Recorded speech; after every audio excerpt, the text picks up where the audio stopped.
began in a woman's club in London on a February afternoon, an uncomfortable club and a miserable afternoon, when Mrs. Wilkins, who had come down from Hampstead to shop and had lunched at her club, took up the Times from the table in the smoking-room, and running her listless eye down the agony column, saw this: To those who appreciate wisteria and sunshine, small mediaeval Italian castle on the shores of the Mediterranean, to be let, furnished, for the month of April.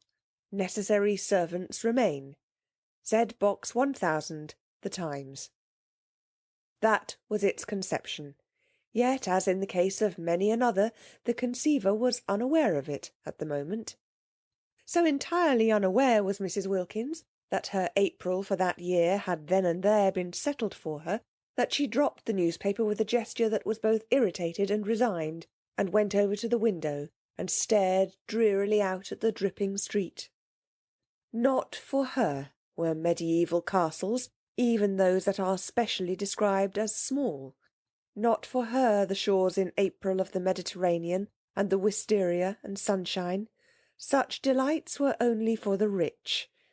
Yet the advertisement had been addressed to persons who appreciate these things, so that it had been, anyhow, addressed too to her, for she certainly appreciated them, more than anyone knew, more than she had ever told. But she was poor. In the whole world she possessed of her very own only £90, saved from year to year, put by carefully pound by pound, out of her dress allowance. She had scraped this sum together at the suggestion of her husband, as a shield and refuge against a rainy day. Her dress allowance, given her by her father, was £100 a year, so that Mrs. Wilkins's clothes were what her husband, urging her to save, called modest and becoming, and her acquaintance to each other, when they spoke of her at all, which was seldom, for she was very negligible, called a perfect sight. Mr. Wilkins, a solicitor, encouraged thrift, except that branch of it which got into his food. He did not call that thrift, he called it bad housekeeping. But for the thrift which, like moth, penetrated into Mrs. Wilkins's clothes and spoilt them, he had much praise. "You never know," he said, "when there'll be a rainy day. And you may be very glad to find you have a nest egg. Indeed, we both may." Looking out of the club window into Shaftesbury Avenue, hers was an economical club, but convenient for Hampstead, where she lived, and for Shoolbred's, where she shopped, Mrs. Wilkins, having stood there some time very drearily, her mind's eye on the Mediterranean in April, and the wisteria, and the enviable opportunities of the rich, while her bodily eye watched the really extremely horrible sooty rain falling steadily on the hurrying umbrellas and splashing omnibuses, suddenly wondered whether perhaps this was not the rainy day that Mellersh was Mr. Wilkins, had so often encouraged her to prepare for, and whether to get out of such a climate and into the small mediaeval castle wasn't perhaps what Providence had all along intended her to do with her savings. Part of her savings, of course, perhaps quite a small part. The castle, being mediaeval, might also be dilapidated, and dilapidations were surely cheap. She wouldn't in the least mind a few of them, because you didn't pay for dilapidations which were already there. On the contrary, by reducing the price you had to pay, they really paid you. But what nonsense to think of it! She turned away from the window with the same gesture of mingled irritation and resignation with which she had laid down the Times, and crossed the room towards the door with the intention of getting her mackintosh and umbrella, and fighting her way into one of the overcrowded omnibuses, and going to Shoolbred's on her way home, and buying some soles for Mellersh's dinner. Mellersh was difficult with fish, and liked only soles, except salmon, when she beheld Mrs. Arbuthnot, a woman she knew by sight as also living in Hampstead and belonging to the club, sitting at the table in the middle of the room on which the newspapers and magazines were kept, absorbed, in her turn, in the first page of the Times. Mrs. Wilkins had never yet spoken to Mrs. Arbuthnot, who belonged to one of the various church sets, and who analysed, classified, divided, and registered the poor, whereas she and Mellersh, when they did go out, went to the parties of impressionist painters, of whom in Hampstead there were many. Mellersh had a sister who had married one of them and lived up on the Heath, and because of this alliance Mrs. Wilkins was drawn into a circle which was highly unnatural to her, and she had learned to dread pictures. She had to say things about them, and she didn't know what to say. She used to murmur, "Marvellous," and feel that it was not enough. But nobody minded. Nobody listened. Nobody took any notice of Mrs. Wilkins. She was the kind of person who is not noticed at parties. Her clothes, infested by thrift, made her practically invisible. Her face was non-arresting. Her conversation was reluctant. She was shy. And if one's clothes and face and conversation are all negligible, thought Mrs. Wilkins, who recognised her disabilities, what, at parties, is there left of one? Also, she was always with Wilkins, that clean-shaven, fine-looking man who gave a party merely by coming to it a great air. Wilkins was very respectable. He was known to be highly thought of by his senior partners. His sister's circle admired him. He pronounced adequately intelligent judgments on art and artists. He was pithy. He was prudent. He never said a word too much, nor, on the other hand, did he ever say a word too little. He produced the impression of keeping copies of everything he said, and he was so obviously reliable that it often happened that people who met him at these parties became discontented with their own solicitors, and after a period of restlessness extricated themselves and went to Wilkins. Naturally, Mrs. Wilkins was blotted out. She, said his sister, with something herself of the judicial, the digested, and the final in her manner, should stay at home. But Wilkins could not leave his wife at home. He was a family solicitor, and all such have wives and show them. With his in the week he went to parties, and with his on Sundays he went to church. Being still fairly young, he was 39, and ambitious of old ladies, of whom he had not yet acquired in his practice a sufficient number, he could not afford to miss church, and it was there that Mrs. Wilkins became familiar, though never through words, with Mrs. Arbuthnot. She saw her marshalling the children of the poor into pews. She would come in at the head of the procession from the Sunday school, exactly 5 minutes before the choir, and get her boys and girls neatly fitted into their allotted seats, and down on their little knees in the preliminary prayer, and up again on their feet, just as, to the swelling organ, the vestry door opened, and the choir and clergy, big with the litanies and commandments they were presently to roll out, emerged. She had a sad face, yet she was evidently efficient. The combination used to make Mrs. Wilkins wonder, for she had been told by Mellersh, on days when she had only been able to get place, that if one were efficient one wouldn't be depressed, and that if one does one's job well, one becomes automatically bright and brisk. About Mrs. Arbuthnot there was nothing bright and brisk, though much in her way with the Sunday school children that was automatic. But when Mrs. Wilkins, turning from the window, caught sight of her in the club, she was not being automatic at all, but was looking fixedly at one portion of the first page of the Times, holding the paper quite still, her eyes not moving. She was just staring, and her face, as usual, was the face of a patient and disappointed Madonna. Mrs. Wilkins watched her a minute, trying to screw up courage to speak to her. She wanted to ask her if she had seen the advertisement. She did not know why she wanted to ask her this, but she wanted to. How stupid not to be able to speak to her. She looked so kind. She looked so unhappy. Why couldn't two unhappy people refresh each other on their way through this dusty business of life by a little talk?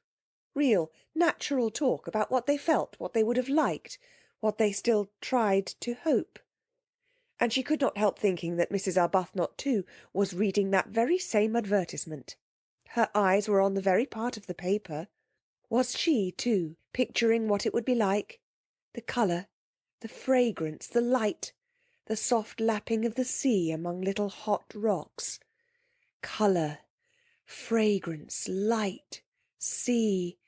instead of Shaftesbury Avenue and the wet omnibuses and the fish department at Shoolbred's and the tube to Hampstead and dinner and tomorrow the same and the day after the same and always the same. Suddenly Mrs. Wilkins found herself leaning across the table. "Are you reading about the medieval castle and the wisteria?" she heard herself asking. Naturally, Mrs. Arbuthnot was surprised, but she was not half so much surprised as Mrs. Wilkins was at herself for asking. Mrs. Arbuthnot had not yet, to her knowledge, set eyes on the shabby, lank, loosely put-together figure sitting opposite her, with its small freckled face and big grey eyes almost disappearing under a smashed-down wet-weather hat. And she gazed at her a moment without answering.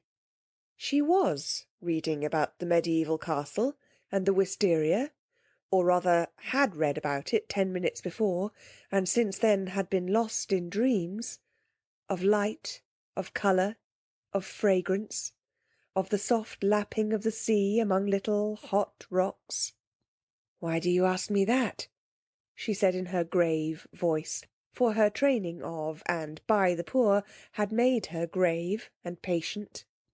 Mrs. Wilkins flushed and looked excessively shy and frightened. "Oh, only because I saw it too, and I thought somehow," she stammered. Whereupon Mrs. Arbuthnot, her mind being used to getting people into lists and divisions, from habit considered, as she gazed thoughtfully at Mrs. Wilkins, under what heading, supposing she had to classify her, she could most properly be put. "And I know you by sight," went on Mrs. Wilkins, who, like all the shy, once she was started, lunged on, frightening herself to more and more speech by the sheer sound of what she had said last in her ears. "Every Sunday. I see you every Sunday in church." "In church?" echoed Mrs. Arbuthnot. "And this seems such a wonderful thing, this advertisement about the wisteria, and—" Mrs. Wilkins, who must have been at least 30, broke off and wriggled in her chair with the movement of an awkward and embarrassed schoolgirl. "It seems so wonderful," she went on in a kind of burst, and it's such a miserable day." And then she sat looking at Mrs. Arbuthnot with the eyes of an imprisoned dog. The poor thing, thought Mrs. Arbuthnot, whose life was spent in helping and alleviating, needs advice. She accordingly prepared herself patiently to give it. "If you see me in church," she said, kindly and attentively, "I suppose you live in Hampstead too?" "Oh yes," said Mrs. Wilkins, and she repeated, her head on its long thin neck drooping a little, as if the recollection of Hampstead bowed her. "Oh yes." "Where?" asked Mrs. Arbuthnot, who, when advice was needed, naturally first proceeded to collect the facts. But Mrs. Wilkins, laying her hand softly and caressingly on the part of the Times where the advertisement was, as though the mere printed words of it were precious, only said, "Perhaps that is why this seems so wonderful." "No, I think that's wonderful anyhow," said Mrs. Arbuthnot, forgetting facts and faintly sighing. "Then you were reading it?" "Yes," said Mrs. Arbuthnot, her eyes going dreamy again. "Wouldn't it be wonderful?" murmured Mrs. Wilkins. "Wonderful," said Mrs. Arbuthnot. Her face, which had lit up, faded into patience again. "Very wonderful," she said, "but it's no use wasting one's time thinking of such things." "Oh, but it is," was Mrs. Wilkins' quick, surprising reply. Surprising because it was so much unlike the rest of her, the characterless coat and skirt, the crumpled hat, the undecided wisp of hair straggling out. "And just the considering of them is worthwhile in itself. Such a change from Hampstead. And sometimes I really do believe, if one considers hard enough, one gets things." Mrs. Arbuthnot observed her patiently. In what category would she, supposing she had to, put her? "Perhaps," she said, leaning forward a little, "you will tell me your name, if we are to be friends." She smiled her grave smile. "As I hope we are, we had better begin at the beginning." Oh, yes, how kind of you. I'm Mrs. Wilkins, said Mrs. Wilkins. I don't expect, she added, flushing as Mrs. Arbuthnot said nothing, that it conveys anything to you. Sometimes it doesn't seem to convey anything to me either. But she looked round with a movement of seeking help. I am Mrs. Wilkins. She did not like her name. It was a mean, small name, with a kind of facetious twist, she thought, about its end, like the upwards curve of a pug dog's tail. There it was, however. There was no doing anything with it. Wilkins she was, and Wilkins she would remain. And though her husband encouraged her to give it on all occasions as Mrs. Mellish Wilkins, she only did that when she was within earshot, for she thought Mellish made Wilkins worse, emphasising it, the way Chatsworth on the gateposts of a villa emphasises the villa. When first he suggested she should add Mellish, she had objected for the above reason, and after a pause, Mellish was much too prudent to speak except after a pause, during which presumably he was taking a careful mental copy of his coming observation, he said, much displeased, "But I am not a villa," and looked at her, as he looks who hopes, for perhaps the 100th time, that he may not have married a fool.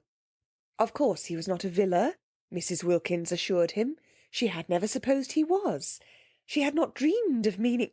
She was only just thinking. The more she explained, the more earnest became Mellish's hope, familiar to him by this time, for he had then been a husband for 2 years, that he might not by any chance have married a fool. And they had a prolonged quarrel, if that can be called a quarrel which is conducted with dignified silence on one side and earnest apology on the other, as to whether or no Mrs. Wilkins had intended to suggest that Mr. Wilkins was a villa. I believe, she had thought when it was at last over, it took a long while, that anybody would quarrel about anything when they've not left off being together for a single day for 2 whole years. What we both need is a holiday. My husband, went on Mrs. Wilkins to Mrs. Arbuthnot, trying to throw some light on herself, is a solicitor. She cast about for something she could say elucidatory of Mellish, and found, he's very handsome. Well, said Mrs. Arbuthnot kindly, that must be a great pleasure to you. Why? asked Mrs. Wilkins. Because, said Mrs. Arbuthnot, a little taken aback, for constant intercourse with the poor had accustomed her to have her pronouncements accepted without question. Because beauty, handsomeness, is a gift like any other, and if it is properly used. She trailed off into silence. Mrs. Wilkins's great grey eyes were fixed on her, and it seemed suddenly to Mrs. Arbuthnot that perhaps she was becoming crystallised into a habit of exposition, and of exposition after the manner of nursemaids, through having an audience that couldn't but agree, that would be afraid if it wished to interrupt, that didn't know, that was, in fact, at her mercy. But Mrs. Wilkins was not listening, for just then, absurd as it seemed, a picture had flashed across her brain, and there were 2 figures in it, sitting together under a great trailing wisteria that stretched across the branches of a tree she didn't know, and it was herself and Mrs. Arbuthnot. She saw them, and behind them, bright in the sunshine, were old grey walls, the mediaeval castle. She saw it. They were there. She therefore stared at Mrs. Arbuthnot, and did not hear a word she said. And Mrs. Arbuthnot stared too at Mrs. Wilkins, arrested by the expression on her face, which was swept by the excitement of what she saw, and was as luminous and tremulous under it as water in sunlight when it's ruffled by a gust of wind. At this moment, if she had been at a party, Mrs. Wilkins would have been looked at with interest. They stared at each other. Mrs. Arbuthnot surprised, inquiringly. Mrs. Wilkins with the eyes of someone who has had a revelation. Of course, that was how it could be done. She by herself couldn't afford it, and wouldn't be able, even if she could afford it, to go there all alone. But she and Mrs. Arbuthnot together... She leaned across the table. "Why don't we try and get it?" she whispered. Mrs. Arbuthnot became even more wide-eyed. "Get it?" she repeated. "Yes," said Mrs. Wilkins, still as though she were afraid of being overheard. "Not just sit here and say, 'How wonderful,' and then go home to Hampstead without having put out a finger. Go home just as usual and see about the dinner and the fish, just as we've been doing for years and years, and will go on doing for years and years. In fact," said Mrs. Wilkins, flushing to the roots of her hair, for the sound of what she was saying, of what was coming pouring out, frightened her, and yet she couldn't stop, "I see no end to it. There is no end to it. So that there ought to be a break. There ought to be intervals, in everybody's interests. Why, it would really be being unselfish to go away and be happy for a little, because we would come back so much nicer. You see, after a bit everybody needs a holiday." "But how do you mean, get it?" asked Mrs. Arbuthnot. "Take it," said Mrs. Wilkins. "Take it? Rent it? Hire it? Have it?" "But do you mean you and I?" "Yes, between us. Share. Then it would only cost half, and you look exactly as if you wanted it just as much as I do, as if you ought to have a rest, have something happy happen to you." "Why, but we don't know each other." "But just think how well we would if we went away together for a month. And I've saved for a rainy day. Look at it." "She's unbalanced," thought Mrs. Arbuthnot, yet she felt strangely stirred. "Think of getting away for a whole month, from everything, to heaven."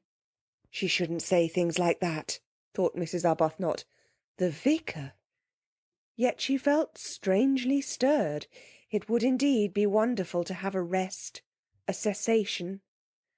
Habit, however, steadied her again, and years of intercourse with the poor made her say, with the slight though sympathetic superiority of the explainer, "But then, you see, heaven isn't somewhere else. It's here and now. We are told so." She became very earnest, just as she did when trying patiently to help and enlighten the poor. "Heaven is within us," she said in her gentle, low voice. "We are told that on the very highest authority. And you know the lines about the kindred points, don't you?" "Oh, yes, I know them," interrupted Mrs. Wilkins impatiently. "The kindred points of heaven and home," continued Mrs. Arbuthnot, who was used to finishing her sentences. "Heaven is in our home." "It isn't," said Mrs. Wilkins, again surprisingly. Mrs. Arbuthnot was taken aback. Then she said gently, "Oh, but it is. It is there if we choose, if we make it." "I do choose, and I do make it, and it isn't," said Mrs. Wilkins. Then Mrs. Arbuthnot was silent, for she too sometimes had doubts about homes. She sat and looked uneasily at Mrs. Wilkins, feeling more and more the urgent need to get her classified. If she could only classify Mrs. Wilkins, get her safely under her proper heading, she felt that she herself would regain her balance, which did seem very strangely to be slipping all to one side.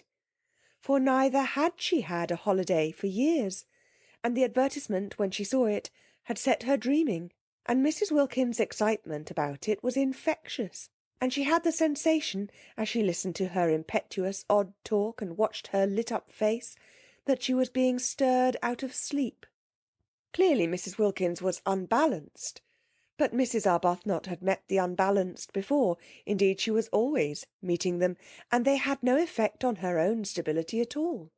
Whereas this one was making her feel quite wobbly, quite as though to be often away, away from her compass points of God, husband, home and duty, she didn't feel as if Mrs. Wilkins intended Mr. Wilkins to come too, and just for once be happy would be both good and desirable, which of course it wasn't. Which certainly, of course, it wasn't. She also had a nest egg.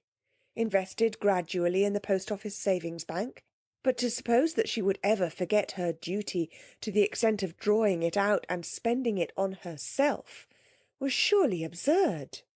Surely she wouldn't ever do such a thing. Surely she couldn't ever forget her poor, forget misery and sickness as completely as that. No doubt a trip to Italy would be extraordinarily delightful, but there were many delightful things one would like to do. And what was strength given to one for, except to help one not to do them? Steadfast as the points of the compass to Mrs. Arbuthnot were the great 4 facts of life: God, husband, home, duty. She had gone to sleep on those facts years ago, after a period of much misery, her head resting on them as on a pillow, and she had a great dread of being awakened out of so simple and untroublesome a condition. Therefore it was that she searched with earnestness for a heading under which to put Mrs. Wilkins, and in this way illumine and steady her own mind. And sitting there, looking at her uneasily after her last remark, and feeling herself becoming more and more unbalanced and infected, she decided pro tem, as the vicar said at meetings, to put her under the heading Nerves. It was just possible that she ought to go straight into the category Hysteria, which was often only the antechamber to lunacy, but Mrs. Arbuthnot had learned not to hurry people into their final categories, having on more than one occasion discovered with dismay that she had made a mistake, and how difficult it had been to get them out again, and how crushed she had been with the most terrible remorse. Yes, nerves. Probably she had no regular work for others, thought Mrs. Arbuthnot, no work that would take her outside herself. Evidently she was rudderless, blown about by gusts, by impulses. Nerves was almost certainly her category, or would be quite soon if no one helped her. Poor little thing, thought Mrs. Arbuthnot, her own balance returning hand in hand with her compassion, and unable because of the table to see the length of Mrs. Wilkins's legs. All she saw was her small, eager, shy face and her thin shoulders, and the look of childish longing in her eyes for something that she was sure was going to make her happy. No, such things didn't make people happy, such fleeting things. Mrs. Arbuthnot had learned in her long life with Frederick, he was her husband, and she had married him at 20 and was not 33, where alone true joys are to be found. They are to be found, she now knew, only in daily, in hourly, living for others. They are to be found only, hadn't she over and over again taken her disappointments and discouragements there and come away comforted? At the feet of God. Frederick had been the kind of husband whose wife betakes herself early to the feet of God. From him to them had been a short though painful step. It seemed short to her in retrospect, but it had really taken the whole of the first year of their marriage, and every inch of the way had been a struggle, and every inch of it was stained, she felt at the time, with her heart's blood. All that was over now. She had long since found peace, and Frederick, from her passionately loved bridegroom, from her worshipped young husband, had become second only to God on her list of duties and forbearances.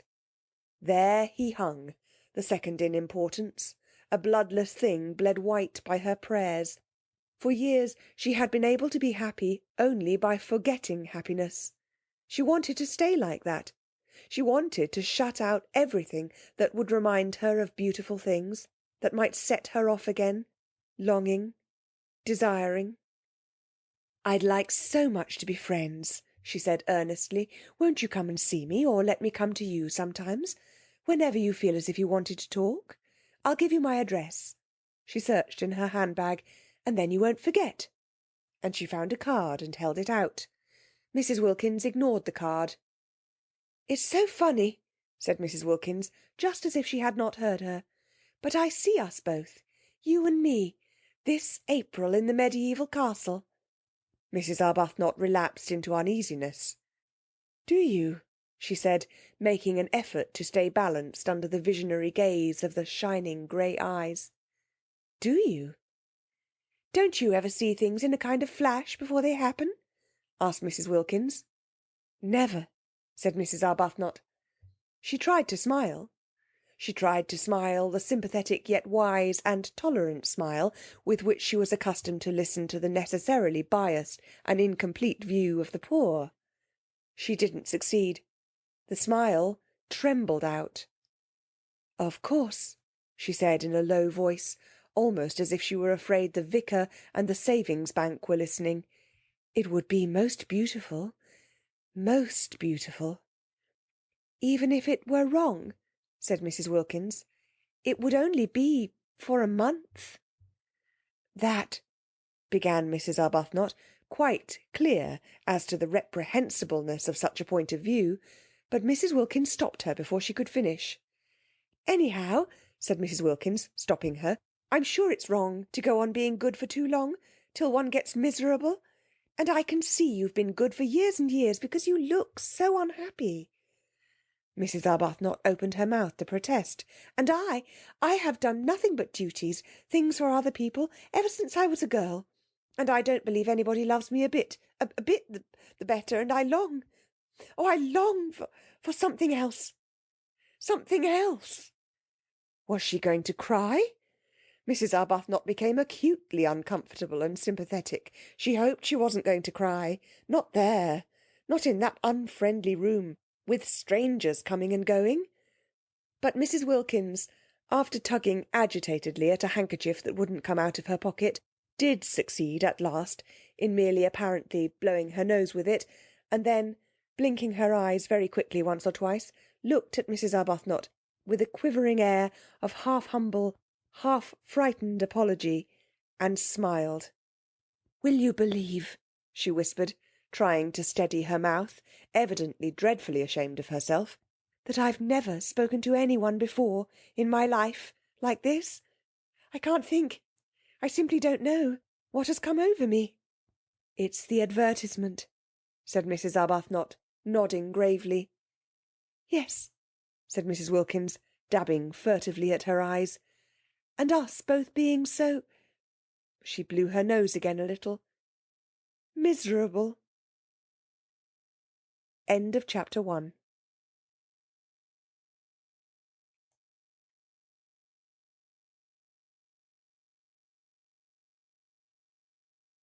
Of course Mrs. Arbuthnot was not miserable.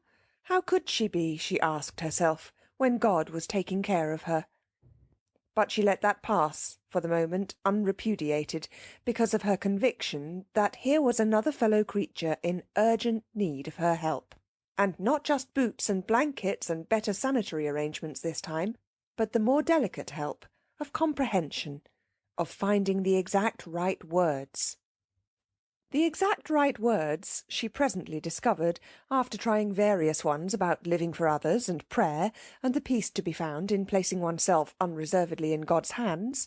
To meet all these words Mrs. Wilkins had other words, incoherent and yet, for the moment at least, till one had had more time, difficult to answer. The exact right words were a suggestion that it would do no harm to answer the advertisement. Non-committal, mere inquiry. And what disturbed Mrs. Arbuthnot about this suggestion was that she did not make it solely to comfort Mrs. Wilkins. She made it because of her own strange longing for the mediaeval castle. This was very disturbing. There she was, accustomed to direct, to lead, to advise, to support, except Frederick. She long since had learned to leave Frederick to God, being led herself, being influenced and thrown off her feet by just an advertisement, by just an incoherent stranger. It was indeed disturbing. She failed to understand her sudden longing for what was, after all, self-indulgence, when for years no such desire had entered her heart.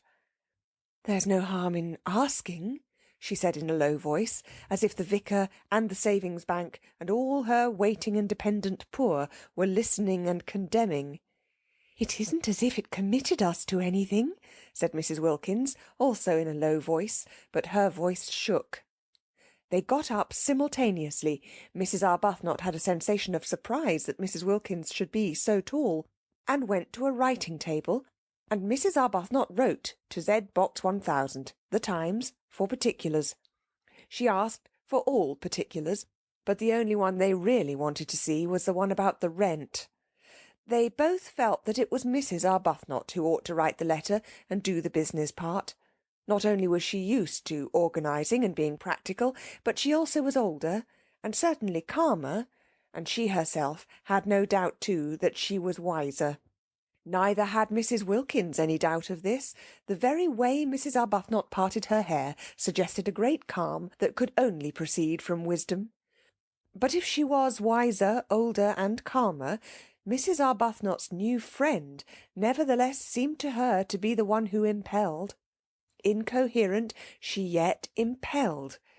She appeared to have, apart from her need of help, an upsetting kind of character. She had a curious infectiousness. She led one on. And the way her unsteady mind leapt at conclusions, wrong ones, of course, witness the one that she, Mrs. Arbuthnot, was miserable, the way she leapt at conclusions was disconcerting. Whatever she was, however, and whatever her unsteadiness, Mrs. Arbuthnot found herself sharing her excitement and her longing, and when the letter had been posted in the letter-box in the hall, and actually was beyond getting back again, both she and Mrs. Wilkins felt the same sense of guilt.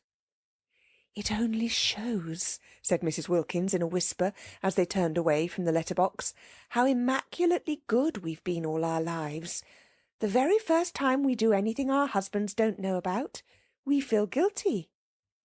"I'm afraid I can't say I've been immaculately good," gently protested Mrs. Arbuthnot, a little uncomfortable at this fresh example of successful leaping at conclusions, for she had not said a word about her feeling of guilt. "Oh, but I'm sure you have. I see you being good, and that's why you're not happy." She shouldn't say things like that, thought Mrs. Arbuthnot. I must try and help her not to. Aloud she said gravely, "I don't know why you insist that I'm not happy. When you know me better, I think you'll find that I am. And I'm sure you don't mean really that goodness, if one could attain it, makes one unhappy." "Yes, I do," said Mrs. Wilkins. "Our sort of goodness does. We have attained it, and we are unhappy. There are miserable sorts of goodness, and happy sorts. The sort we'll have at the medieval castle, for instance, is the happy sort." "That is, supposing we go there," said Mrs. Arbuthnot, restrainingly.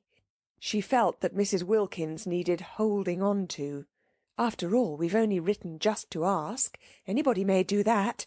I think it quite likely we shall find the conditions impossible, and even if they were not, probably by tomorrow we shall not want to go." "I see us there," was Mrs. Wilkins's answer to that. All this was very unbalancing. Mrs. Arbuthnot, as she presently splashed through the dripping streets on her way to a meeting she was to speak at, was in an unusually disturbed condition of mind. She had, she hoped, shown herself very calm to Mrs. Wilkins, very practical and sober, concealing her own excitement.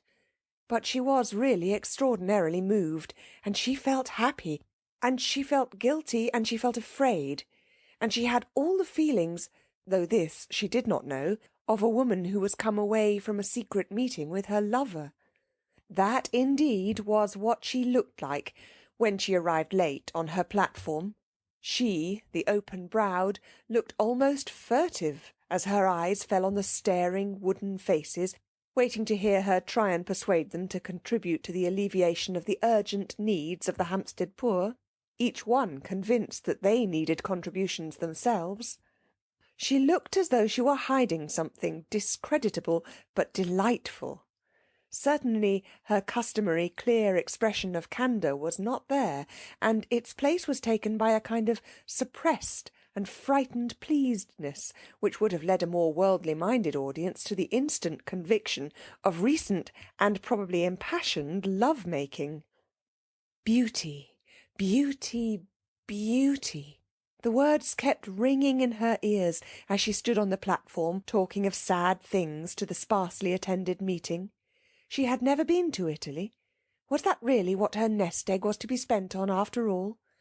though she couldn't approve of the way Mrs. Wilkins was introducing the idea of predestination into her immediate future, just as if she had no choice, just as if to struggle or even to reflect were useless, it yet influenced her.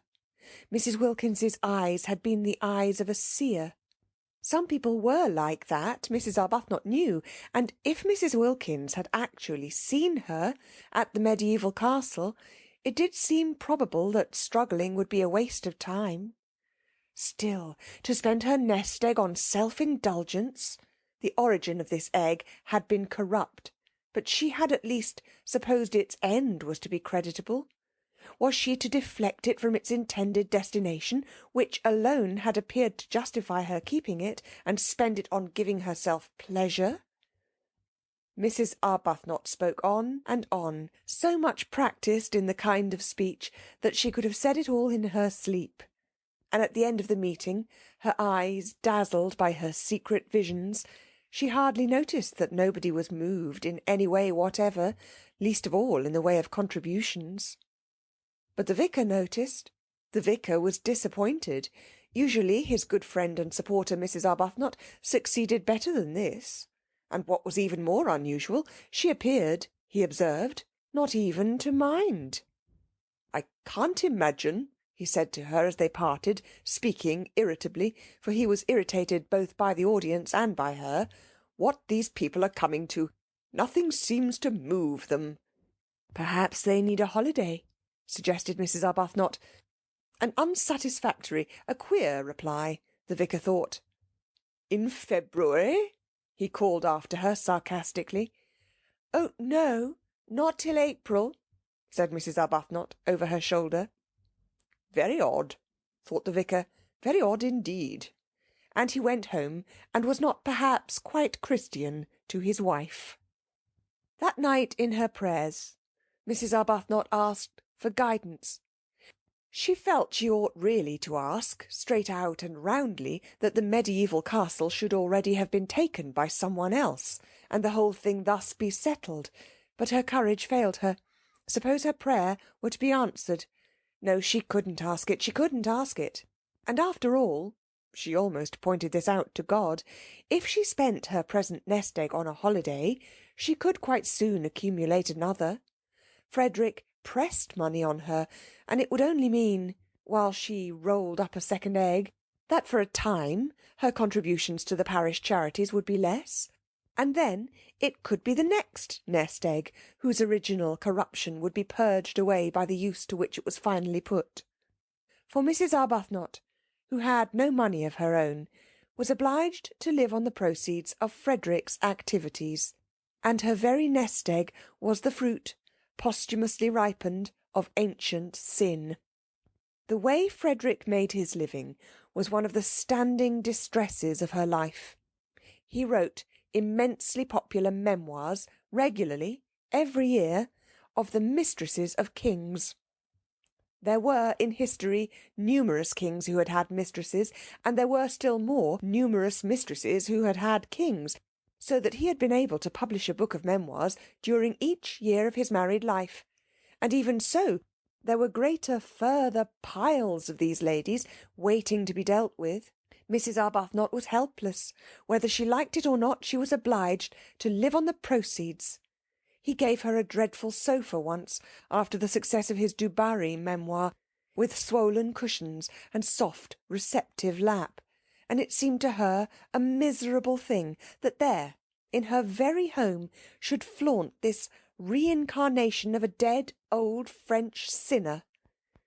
Simply good, convinced that morality is the basis of happiness, the fact that she and Frederick should draw their sustenance from guilt, however much purged by the passage of centuries, was one of the secret reasons of her sadness.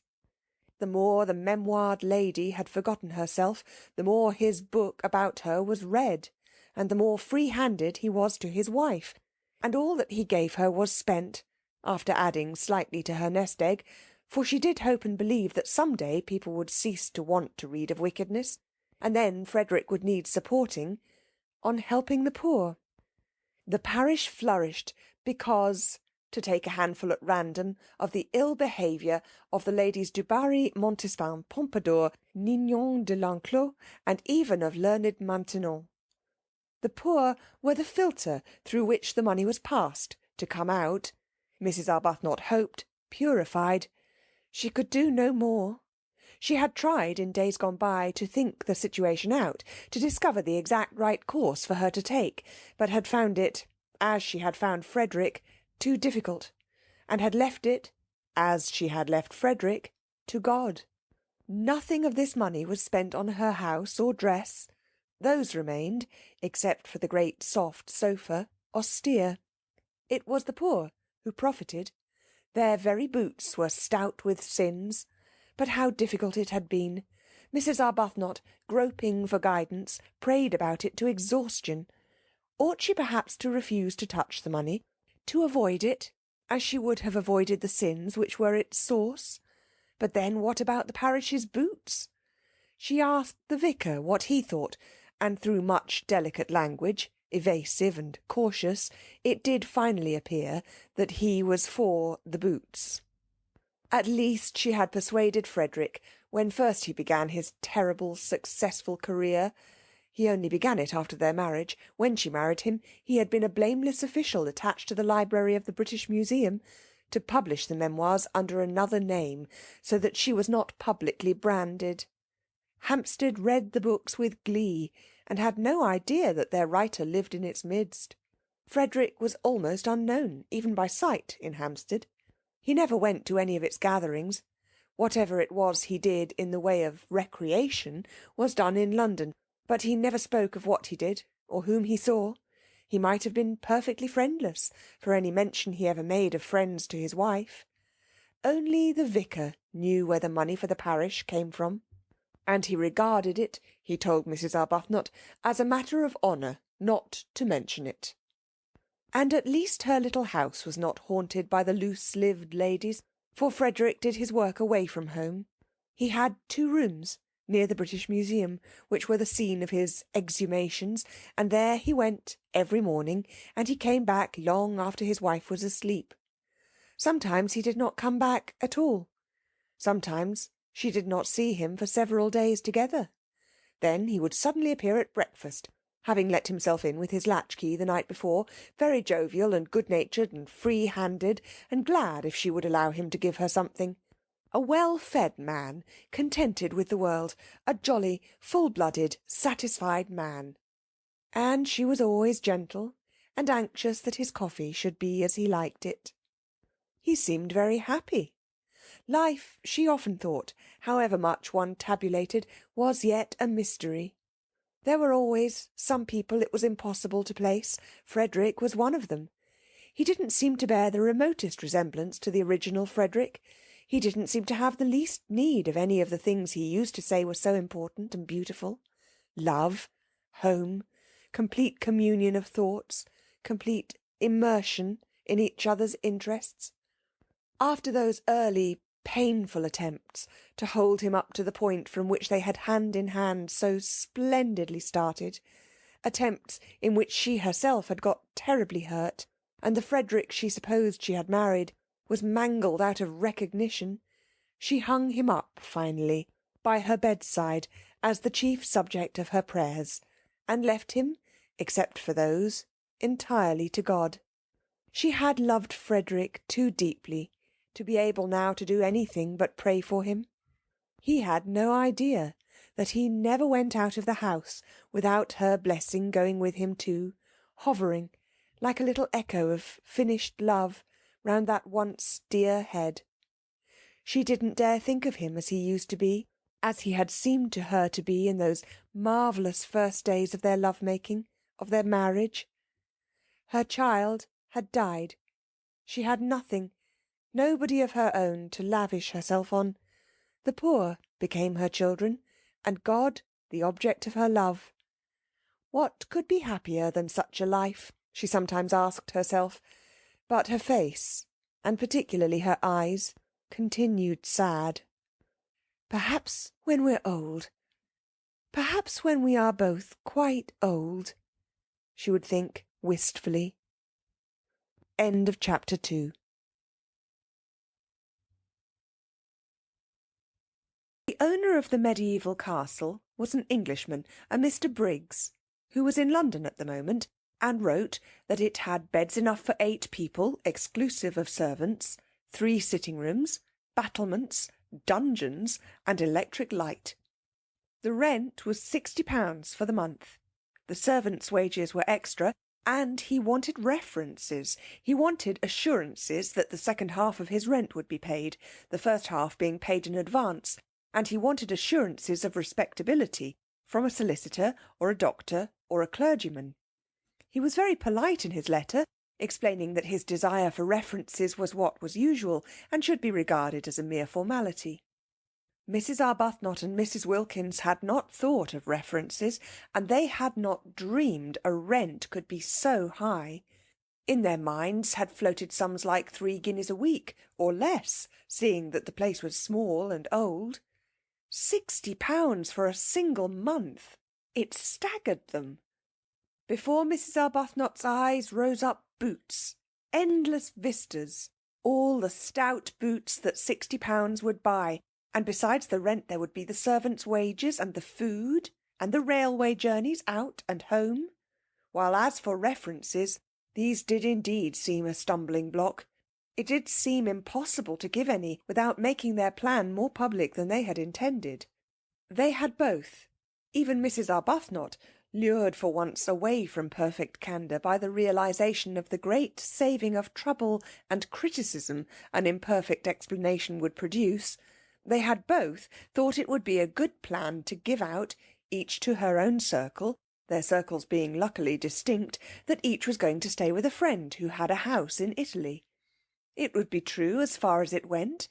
Mrs. Wilkins asserted that it would be quite true, but Mrs. Arbuthnot thought it wouldn't be quite, and it was the only way, Mrs. Wilkins said, to keep Mellersh even approximately quiet. To spend any of her money just on the mere getting to Italy would cause him indignation. What he would say if he knew she was renting part of a mediaeval castle on her own account, Mrs. Wilkins preferred not to think. It would take him days to say it all, and this although it was her very own money, and not a penny of it had ever been his. "But I expect," she said, "your husband is just the same. I expect all husbands are alike in the long run." Mrs. Arbuthnot said nothing, because her reason for not wanting Frederick to know was the exactly opposite one. Frederick would be only too pleased for her to go. He would not mind it in the very least. Indeed, he would hail such a manifestation of self-indulgence and worldliness with an amusement that would hurt, and urge her to have a good time and not to hurry home with a crushing detachment. Far better, she thought, to be missed by Mellersh than to be spared by Frederick. To be missed, to be needed from whatever motive was, she thought, better than the complete loneliness of not being missed or needed at all. She therefore said nothing, and allowed Mrs. Wilkins to leap at her conclusions unchecked. But they did, both of them, for a whole day feel that the only thing to be done was to renounce the mediaeval castle. And it was in arriving at this bitter decision that they really realised how acute had been their longing for it. Then Mrs. Arbuthnot, whose mind was trained in the finding of ways out of difficulties, found a way out of the reference difficulty, and simultaneously Mrs. Wilkins had a vision revealing to her how to reduce the rent. Mrs. Arbuthnot's plan was simple and completely successful. She took the whole of the rent in person to the owner, drawing it out of her savings bank. Again she looked furtive and apologetic, as if the clerk must know the money was wanted for purposes of self-indulgence, and going up with the 6 £10 notes in her handbag to the address near the Brompton Oratory where the owner lived, presented them to him, waiving her right to pay only half. And when he saw her, and her parted hair, and soft dark eyes, and sober apparel, and heard her grave voice, he told her not to bother about writing round for those references. "It'll be all right," he said, scribbling a receipt for the rent. "Do sit down, won't you? Nasty day, isn't it? You'll find the old castle has lots of sunshine, whatever else it hasn't got. Husband going?" Mrs. Arbuthnot, unused to anything but candour, looked troubled at this question and began to murmur inarticulately, and the owner at once concluded that she was a widow, a war one, of course, for other widows were old, and that he had been a fool not to guess it.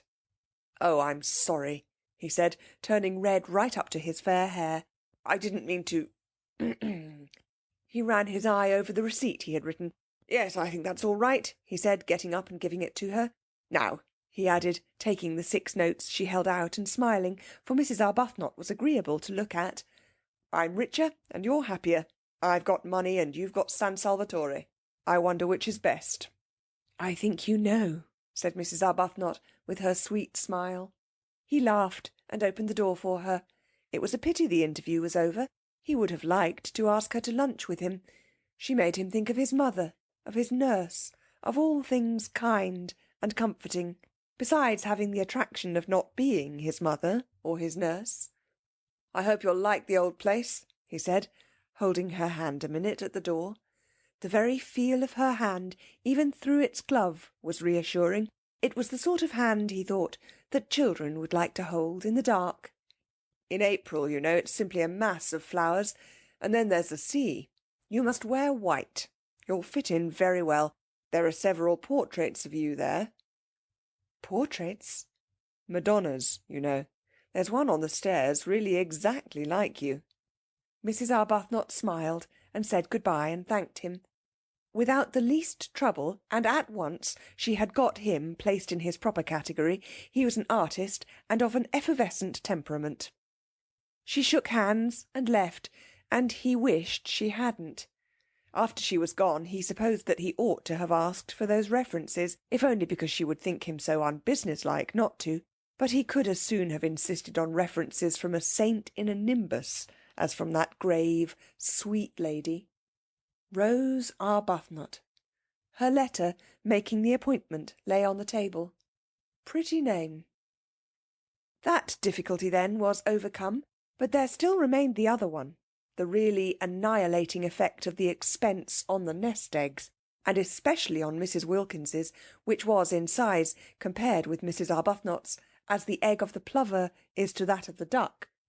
And this, in its turn, was overcome by the vision vouchsafed to Mrs. Wilkins, revealing to her the steps to be taken for its overcoming. Having got San Salvatore, the beautiful, the religious name fascinated them, they in their turn would advertise in the agony column of the Times, and would inquire after 2 more ladies of similar desires to their own to join them and share their expenses. At once the strain of the nest-eggs would be reduced from half to a quarter. Mrs. Wilkins was prepared to fling her entire egg into the adventure, but she realised that if it were to cost even 6pence over her £90, her position would be terrible. Imagine going to Mellersh and saying, "I owe." It would be awful enough if some day circumstances forced her to say, "I have no nest-egg," but at least she would be supported in such a case by the knowledge that the egg had been her own. She therefore, though prepared to fling her last penny into the adventure, was not prepared to fling into it a single farthing that was not demonstrably her own. And she felt that if her share of the rent was reduced to £15 only, she would have a safe margin for the other expenses. Also, they might economise very much on food, gather olives off their own trees and eat them, for instance, and perhaps catch fish. Of course, as they pointed out to each other, they could reduce the rent to an almost negligible sum by increasing the number of sharers. They could have 6 more ladies instead of 2 if they wanted to, seeing that there were 8 beds.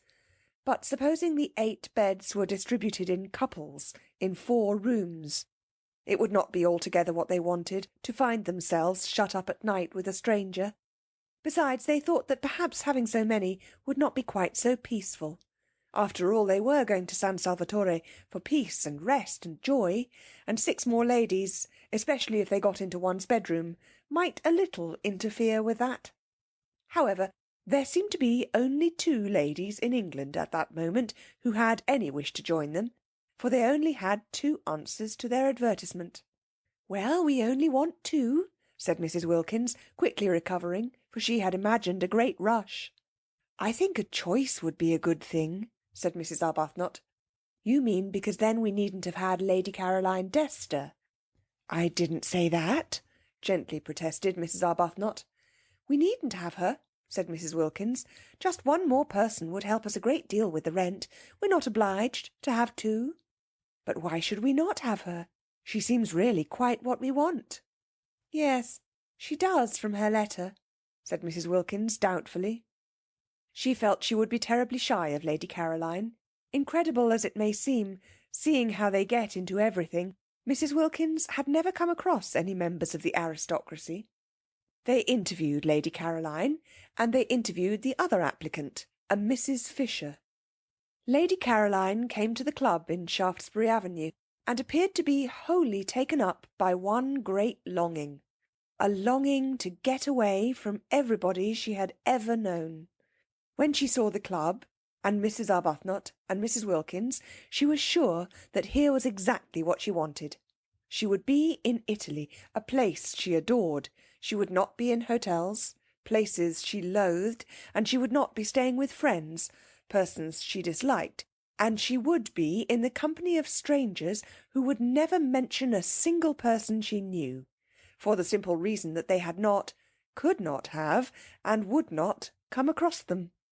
She asked a few questions about the fourth woman, and was satisfied with the answers. Mrs. Fisher, of Prince of Wales Terrace, a widow. She too would be unacquainted with any of her friends. Lady Caroline did not even know where Prince of Wales Terrace was. It's in London, said Mrs. Arbuthnot. Is it? Said Lady Caroline. It all seemed most restful. Mrs. Fisher was unable to come to the club because, she explained by letter, she could not walk without a stick. Therefore Mrs. Arbuthnot and Mrs. Wilkins went to her. But if she can't come to the club, how can she go to Italy? Wondered Mrs. Wilkins aloud. We shall hear that from her own lips, said Mrs. Arbuthnot. From Mrs. Fisher's lips they merely heard, in reply to delicate questioning, that sitting in trains was not walking about, and they knew that already. Except for the stick, however, she appeared to be a most desirable fourth, quiet, educated, elderly. She was much older than they or Lady Caroline. Lady Caroline had informed them that she was 28, but not so old as to have ceased to be active-minded. She was very respectable indeed, and still wore a complete suit of black, though her husband had died, she told them, 11 years before. Her house was full of signed photographs of illustrious Victorian dead, all of whom she said she had known when she was little. Her father had been an eminent critic, and in his house she had seen practically everybody who was anybody in letters and art. Carlyle had scowled at her, Matthew Arnold had held her on his knee, Tennyson had sonorously rallied her on the length of her pigtail. She animatedly showed them the photographs hung everywhere on her walls, pointing out the signatures with her stick. And she neither gave any information about her own husband, nor asked for any about the husbands of her visitors, which was the greatest comfort. Indeed, she seemed to think that they were also widows, for on inquiring who the fourth lady was to be, and being told it was a Lady Caroline Dester, she said, "Is she a widow too?" And on their explaining that she was not, because she had not yet been married, observed with abstracted amiability, "All in good time." But Mrs. Fisher's very abstractedness, and she seemed to be absorbed chiefly in the interesting people she used to know, and in their memorial photographs, and quite a good part of the interview was taken up by reminiscent anecdote of Carlyle, Meredith, Matthew Arnold, Tennyson, and a host of others. Her very abstractedness was a recommendation. She only asked, she said, to be allowed to sit quiet in the sun and remember. That was all Mrs. Arbuthnot and Mrs. Wilkins asked of their sharers. It was their idea of a perfect sharer that she should sit quiet in the sun and remember, rousing herself on Saturday evenings sufficiently to pay her share. Mrs. Fisher was very fond, too, she said, of flowers, and once, when she was spending a week-end with her father at Box Hill— "Who lived at Box Hill?" interrupted Mrs. Wilkins, who hung on Mrs. Fisher's reminiscences, intensely excited by meeting somebody who had actually been familiar with all the really and truly and undoubtedly great, actually seen them, heard them talking, touched them. Mrs. Fisher looked at her over the top of her glasses in some surprise. Mrs. Wilkins, in her eagerness to tear the heart out quickly of Mrs. Fisher's reminiscences, afraid that at any moment Mrs. Arbuthnot would take her away and she wouldn't have heard half, had already interrupted several times with questions which appeared ignorant to Mrs. Fisher. "Meredith, of course," said Mrs. Fisher rather shortly. "I remember a particular weekend," she continued. "My father often took me, but I always remember this weekend particularly." "Did you know Keats?" eagerly interrupted Mrs. Wilkins. Mrs. Fisher, after a pause, said with subacid reserve that she had been unacquainted with both Keats and Shakespeare. "Of course, how ridiculous of me!" cried Mrs. Wilkins, flushing scarlet. "It's because," she floundered, "it's because the immortals somehow still seem alive, don't they? As if they were here, going to walk into the room in another minute, and one forgets they are dead.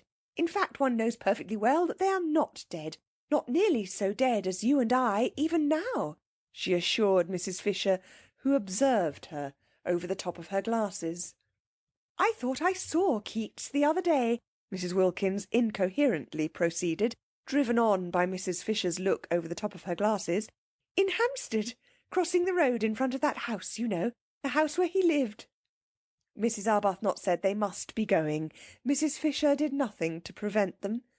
"I really thought I saw him," protested Mrs. Wilkins, appealing for belief, first to one and then to the other, while waves of colour passed over her face, and totally unable to stop because of Mrs. Fisher's glasses and the steady eyes looking at her over their tops. "I believe I did see him. He was dressed in a—" Even Mrs. Arbuthnot looked at her now, and in her gentlest voice said that they would be late for lunch. It was at this point that Mrs. Fisher asked for references. She had no wish to find herself shut up for 4 weeks with somebody who saw things. It is true that there were 3 sitting-rooms, besides the garden and the battlements at San Salvatore, so there would be opportunities of withdrawal from Mrs. Wilkins, but it would be disagreeable to Mrs. Fisher, for instance, if Mrs. Wilkins were suddenly to assert that she saw Mr. Fisher. Mr. Fisher was dead. Let him remain so. She had no wish to be told he was walking about the garden. The only reference she really wanted, for she was much too old and firmly seated in her place in the world for questionable associates to matter to her, was one with regard to Mrs. Wilkins's health. Was her health quite normal? Was she an ordinary, everyday, sensible woman? Mrs. Fisher felt that if she were given even one address she would be able to find out what she needed, so she asked for references. And her visitors appeared to be so much taken aback, Mrs. Wilkins indeed was instantly sobered, that she added, "It is usual." Mrs. Wilkins found her speech first. "But," she said, "aren't we the ones who ought to ask for some from you?" And this seemed to Mrs. Arbuthnot, too, the right attitude. Surely it was they who were taking Mrs. Fisher into their party, and not Mrs. Fisher who was taking them into it.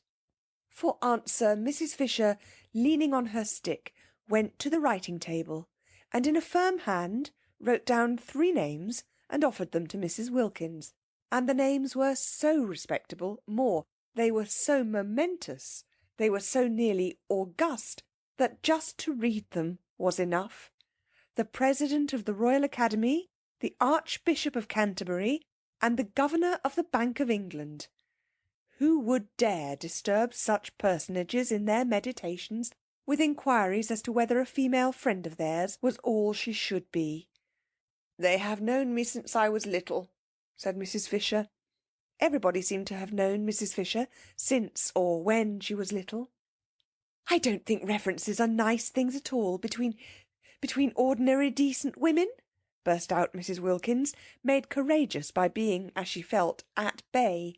For she very well knew that the only reference she could give without getting into trouble was Shoolbred, and she had little confidence in that, as it would be entirely based on Mellersh's fish. "We're not business people. We needn't distrust each other." And Mrs. Arbuthnot said, with a dignity that yet was sweet, "I'm afraid references do bring an atmosphere into our holiday plan that isn't quite what we want, and I don't think we'll take yours up, or give you any ourselves, so that I suppose you won't wish to join us." And she held out her hand in good-bye. Then Mrs. Fisher, her gaze diverted to Mrs. Arbuthnot, who inspired trust and liking even in tube officials, felt that she would be idiotic to lose the opportunity of being in Italy in the particular conditions offered, and that she and this calm-browed woman between them would certainly be able to curb the other one when she had her attacks. So she said, taking Mrs. Arbuthnot's offered hand, "Very well, I waive references." She waived references.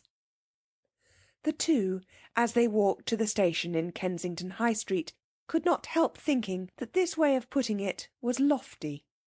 Even Mrs. Arbuthnot, spendthrift of excuses for lapses, thought Mrs. Fisher might have used other words, and Mrs. Wilkins, by the time she got to the station, and the walk and the struggle on the crowded pavement with other people's umbrellas had warmed her blood, actually suggested waving Mrs. Fisher. "If there is any waving to be done, do let us be the ones who wave," she said eagerly. But Mrs. Arbuthnot, as usual, held on to Mrs. Wilkins, and presently, having cooled down on the train, Mrs. Wilkins announced that at San Salvatore Mrs. Fisher would find her level. "I see her finding her level there," she said, her eyes very bright.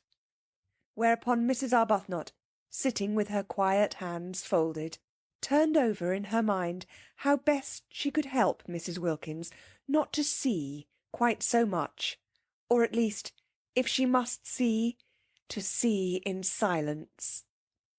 End of chapter 3. It had been arranged that Mrs. Arbuthnot and Mrs. Wilkins, travelling together, should arrive at San Salvatore on the evening of March 31st.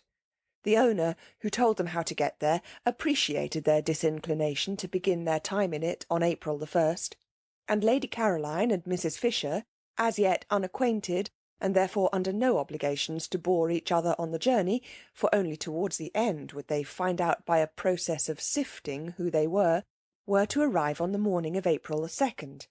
In this way everything would be got nicely ready for the two, who seemed, in spite of the equality of the sharing, yet to have something about them of guests. There were disagreeable incidents towards the end of March, when Mrs. Wilkins, her heart in her mouth and her face a mixture of guilt, terror and determination, told her husband that she had been invited to Italy, and he declined to believe it. Of course he declined to believe it. Nobody had ever invited his wife to Italy before. There was no precedent. He required proofs. The only proof was Mrs. Arbuthnot, and Mrs. Wilkins had produced her, but after what entreaties, what passionate persuading! Mrs. Arbuthnot had not imagined she would have to face Mr. Wilkins and say things to him that were short of the truth, and it brought home to her what she had for some time suspected, that she was slipping more and more away from God. Indeed, the whole of March was filled with unpleasant, anxious moments. It was an uneasy month. Mrs. Arbuthnot's conscience, made supersensitive by years of pampering, could not reconcile what she was doing with its own high standard of what was right. It gave her little peace. It nudged her at her prayers. It punctuated her entreaties for divine guidance with disconcerting questions, such as, "Are you not a hypocrite? Do you really mean that? Would you not frankly be disappointed if that prayer were granted?" The prolonged wet, raw weather was on the side, too, of her conscience, producing far more sickness than usual among the poor. They had bronchitis, they had fevers, there was no end to the distress, and here she was going off, spending precious money on going off simply and solely to be happy. One woman being happy, and these piteous multitudes. She was unable to look the vicar in the face. He did not know, Nobody knew what she was going to do, and from the very beginning she was unable to look anybody in the face. She excused herself from making speeches appealing for money. How could she stand up and ask people for money when she herself was spending so much on her own selfish pleasure? Nor did it help her or quiet her that, having actually told Frederick, in her desire to make up for what she was squandering, that she would be grateful if he would let her have some money, he instantly gave her a cheque for £100. He asked no questions.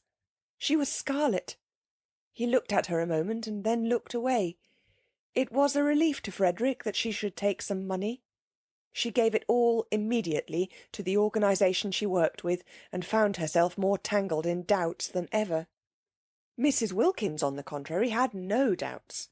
She was quite certain that it was a most proper thing to have a holiday, and altogether right and beautiful to spend one's own hard-collected savings on being happy. "Think how much nicer we shall be when we come back," she said to Mrs. Arbuthnot, encouraging that pale lady.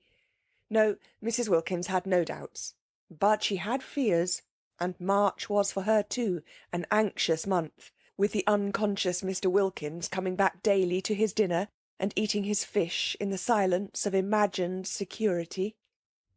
Also things happened so awkwardly. It really is astonishing how awkwardly they happen. Mrs. Wilkins, who was very careful all this month to give Mellersh only the food he liked, buying it and hovering over its cooking with a zeal more than common, succeeded so well that Mellersh was pleased, definitely pleased, so much pleased that he began to think that he might, after all, have married the right wife instead of, as he had frequently suspected, the wrong one. The result was that on the 3rd Sunday in the month, Mrs. Wilkins had made up her trembling mind that on the 4th Sunday, there being 5 in that march, and it being on the 5th of them that she and Mrs. Arbuthnot were to start, she would tell Mellersh of her invitation.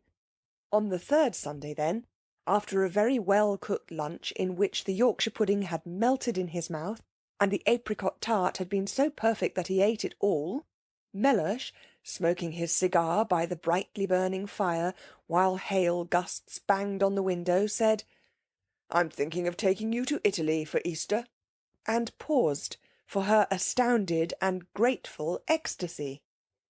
None came. The silence in the room, except for the hail hitting the windows and the gay roar of the fire, was complete. Mrs. Wilkins could not speak. She was dumbfounded. The next Sunday was the day she had meant to break her news to him, and she had not yet even prepared the form of words in which she would break it. Mr. Wilkins, who had not been abroad since before the war, and was noticing with increasing disgust, as week followed week of wind and rain, the peculiar persistent vileness of the weather, had slowly conceived a desire to get away from England for Easter. He was doing very well in his business. He could afford a trip. Switzerland was useless in April. There was a familiar sound about Easter in Italy. To Italy he would go, and as it would cause comment if he did not take his wife, take her he must. Besides, she would be useful. A second person was always useful, in a country whose language one did not speak, for holding things, for waiting with the luggage. He had expected an explosion of gratitude and excitement. The absence of it was incredible. She could not, he concluded, have heard. Probably she was absorbed in some foolish daydream. It was regrettable how childish she remained. He turned his head. Their chairs were in front of the fire, and looked at her. She was staring straight into the fire, and it was no doubt the fire that made her face so red. "I am thinking," he repeated, raising his clear, cultivated voice and speaking with acerbity, for inattention at such a moment was deplorable, "of taking you to Italy for Easter. Did you not hear me?" Yes, she had heard him, and she had been wondering at the extraordinary coincidence, really most extraordinary. She was just going to tell him how she had been invited. A friend had invited her. Easter, too. Easter was in April, wasn't it? Her friend had a house there. In fact, Mrs. Wilkins, driven by terror, guilt, and surprise, had been more incoherent, if possible, than usual. It was a dreadful afternoon. Mellersh, profoundly indignant, besides having his intended treat coming back on him like a blessing to roost, cross-examined her with the utmost severity. He demanded that she refuse the invitation. He demanded that, since she had so outrageously accepted it without consulting him, she should write and cancel her acceptance. Finding himself up against an unsuspected, shocking rock of obstinacy in her, he then declined to believe she had been invited to Italy at all. He declined to believe in this Mrs. Arbuthnot, of whom till that moment he had never heard, and it was only when the gentle creature was brought round, with such difficulty, with such a desire on her part to throw the whole thing up, rather than tell Mr. Wilkins less than the truth, and herself endorsed his wife's statements, that he was able to give them credence. He could not but believe Mrs. Arbuthnot. She produced the precise effect on him that she did on tube officials. She hardly needed to say anything. But that made no difference to her conscience, which knew and would not let her forget that she had given him an incomplete impression. Do you, asked her conscience, see any real difference between an incomplete impression and a completely stated lie? God sees none. The remainder of March was a confused, bad dream. Both Mrs. Arbuthnot and Mrs. Wilkins were shattered. Try as they would not to, both felt extraordinarily guilty. And when, on the morning of the 30th, they did finally get off, there was no exhilaration about the departure, no holiday feeling at all. "We've been good, much too good," Mrs. Wilkins kept on murmuring, as they walked up and down the platform at Victoria, having arrived there an hour before they need have. "And that's why we feel as though we're doing wrong. We're browbeaten. We're not any longer real human beings. Real human beings aren't ever as good as we've been. Oh," she clenched her thin hands, "to think that we ought to be so happy now, here on the very station, actually starting, and we're not, and it's being spoilt for us, just simply because we've spoilt them. What have we done? What have we done, I should like to know?" she inquired of Mrs. Arbuthnot indignantly, "except for once want to go away by ourselves and have a little rest from them?" Mrs. Arbuthnot, patiently pacing, did not ask who she meant by them, because she knew. Mrs. Wilkins meant their husbands, persisting in her assumption that Frederick was as indignant as Mellersh over the departure of his wife, whereas Frederick did not even know his wife had gone. Mrs. Arbuthnot, always silent about him, had said nothing of this to Mrs. Wilkins. Frederick went too deep into her heart for her to talk about him. He was having an extra bout of work, finishing another of those dreadful books, and had been away practically continually the last few weeks, and was away when she left. Why should she tell him beforehand? Sure as she so miserably was that he would have no objection to anything she did, she merely wrote him a note and put it on the hall table, ready for him if and when he should come home. She said she was going for a month's holiday, as she needed a rest, and she had not had one for so long, and that Gladys, the efficient parlour-maid, had orders to see to his comforts. She did not say where she was going. There was no reason why she should. He would not be interested. He would not care. The day was wretched, blustering and wet. The crossing was atrocious, and they were very sick. But after having been very sick, just to arrive at Calais and not be sick was happiness, and it was there that the real splendour of what they were doing first began to warm their benumbed spirits. It got hold of Mrs. Wilkins first, and spread from her like a rose-coloured flame over her pale companion. Mellersh at Calais, where they restored themselves with soles, because of Mrs. Wilkins's desire to eat a sole Mellersh wasn't having, Mellersh at Calais had already begun to dwindle and seem less important. None of the French porters knew him. Not a single official at Calais cared a fig for Mellersh. In Paris there was no time to think of him, because their train was late, and they only just caught the Turin train at the Gare de Lyon. And by the afternoon of the next day, when they got into Italy, England, Frederick, Mellersh, the vicar, the poor, Hampstead, the club, Shoolbred, everybody and everything, the whole inflamed, sore dreariness had faded to the dimness of a dream. End of chapter 4.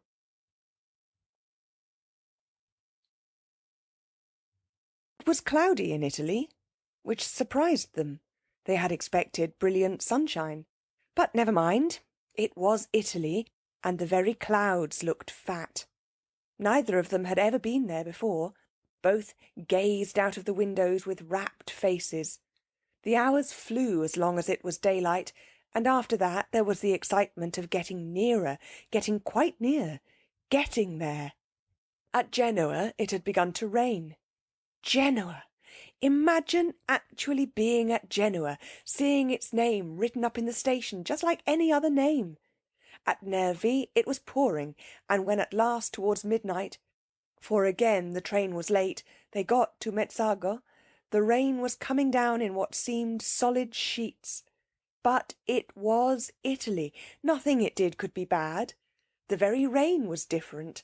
Straight rain, falling properly onto one's umbrella, not that violently blowing English stuff that got in everywhere. And it did leave off, and when it did, behold, the earth would be strewn with roses. Mr. Briggs, San Salvatore's owner, had said, "You get out at Mezzago, and then you drive." But he had forgotten what he amply knew, that trains in Italy are sometimes late, and he had imagined his tenants arriving at Mezzago at 8 o'clock, and finding a string of flies to choose from. The train was 4 hours late, and when Mrs. Arbuthnot and Mrs. Wilkins scrambled down the ladder-like high steps of their carriage into the black downpour, their skirts sweeping off great pools of sooty wet because their hands were full of suitcases, if it had not been for the vigilance of Domenico, the gardener at San Salvatore, they would have found nothing for them to drive in. All ordinary flies had long since gone home.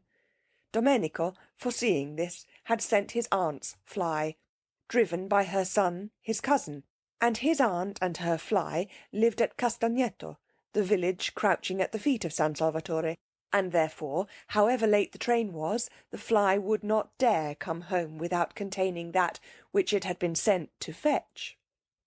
Domenico's cousin's name was Beppo, and he presently emerged out of the dark, where Mrs. Arbuthnot and Mrs. Wilkins stood, uncertain what to do next after the train had gone on, for they could see no porter, and they thought, from the feel of it, that they were standing not so much on a platform as in the middle of the permanent way.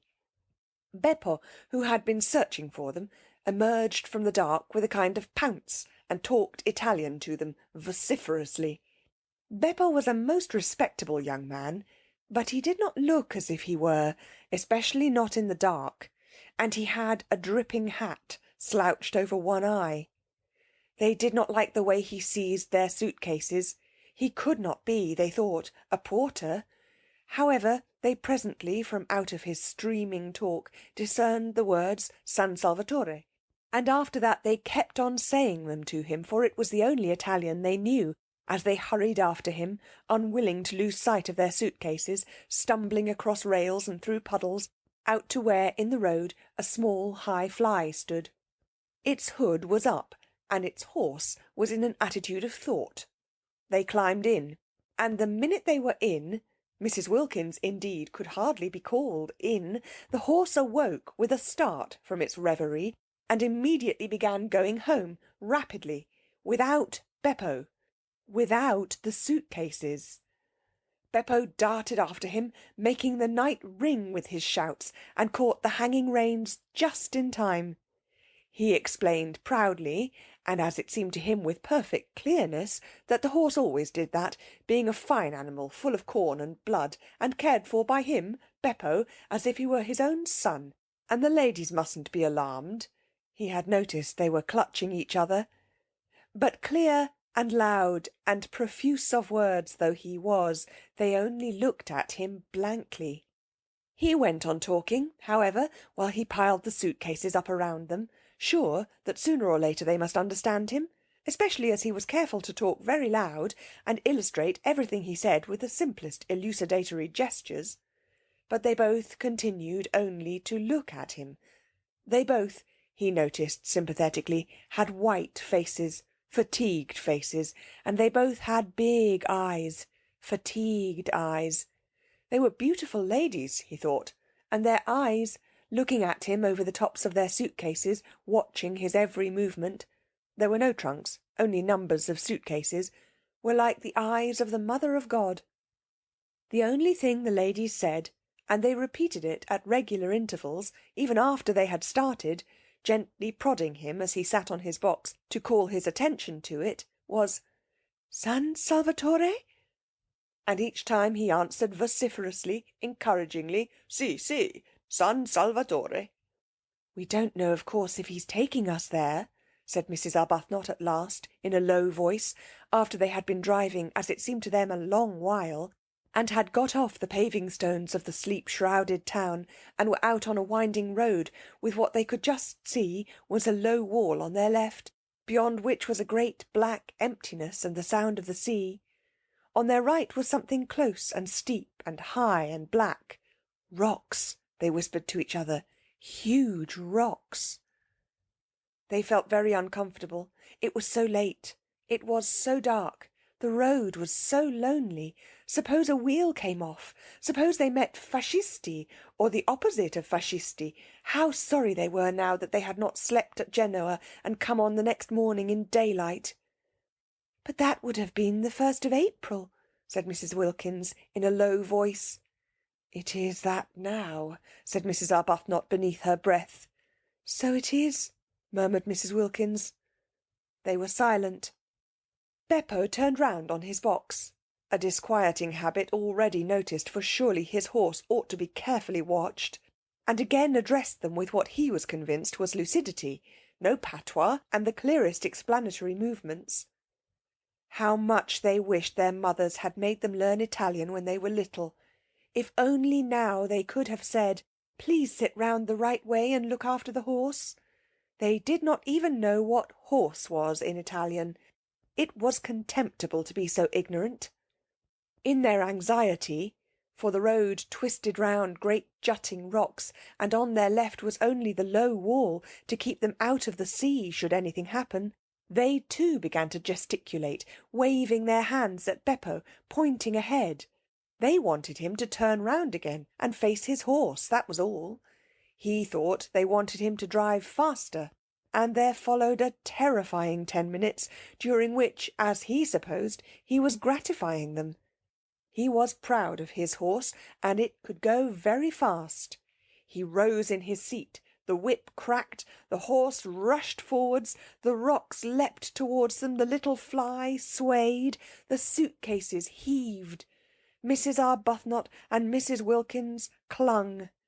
In this way they continued, swaying, heaving, clattering, clinging, till at a point near Castagneto there was a rise in the road, and on reaching the foot of the rise the horse, who knew every inch of the way, stopped suddenly, throwing everything in the fly into a heap, and then proceeded up at the slowest of walks.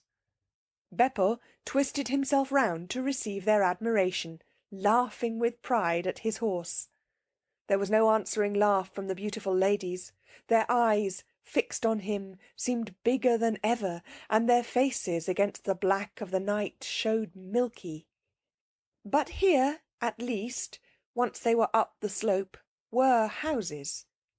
The rocks left off, and there were houses. The low wall left off, and there were houses. The sea shrunk away, and the sound of it ceased, and the loneliness of the road was finished.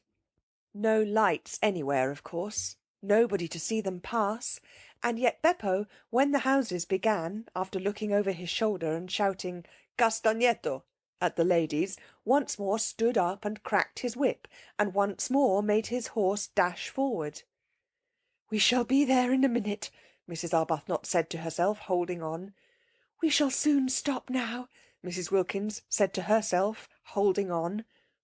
They said nothing aloud, because nothing would have been heard above the whip cracking and the wheel clattering and the boisterous, inciting noises Beppo was making to his horse. Anxiously they strained their eyes for any sight of the beginning of San Salvatore. They had supposed and hoped that after a reasonable amount of village a mediaeval archway would loom upon them, and through it they would drive into a garden and draw up at an open welcoming door, with light streaming from it, and those servants standing in it who, according to the advertisement, remained. Instead, the fly suddenly stopped. Peering out, they could see that they were still in the village street, with small dark houses each side, and Beppo, throwing the reins over the horse's back as if completely confident this time that he would not go any farther, got down off his box.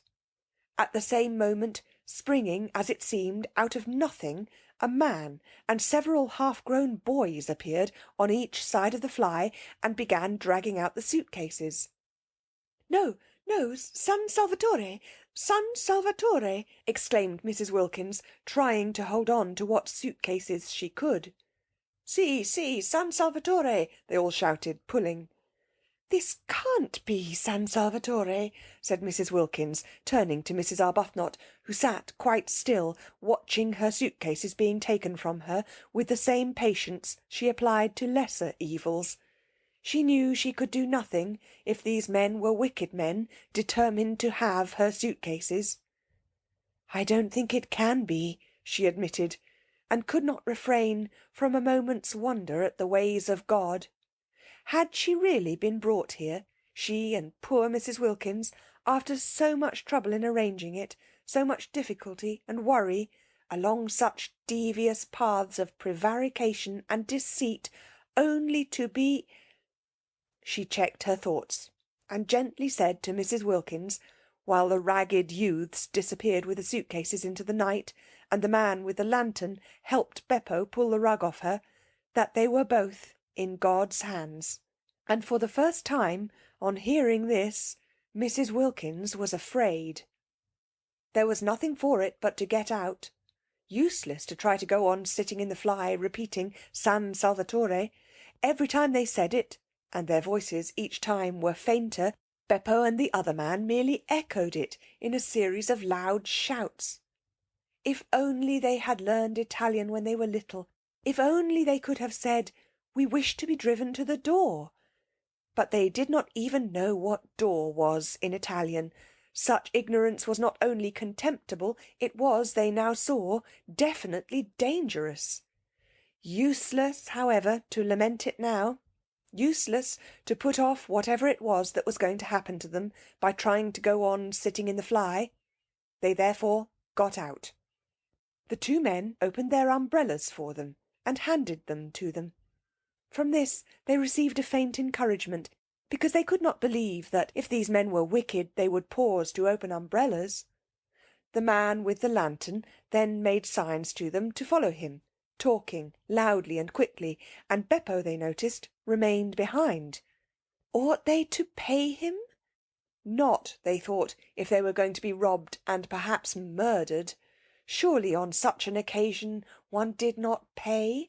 Besides, he had not, after all, brought them to San Salvatore. Where they had got to was evidently somewhere else. Also, he did not show the least wish to be paid. He let them go away into the night with no clamour at all. This, they could not help thinking, was a bad sign. He asked for nothing, because presently he was to get so much. They came to some steps. The road ended abruptly in a church and some descending steps. The man held the lantern low for them to see the steps. "San Salvatore?"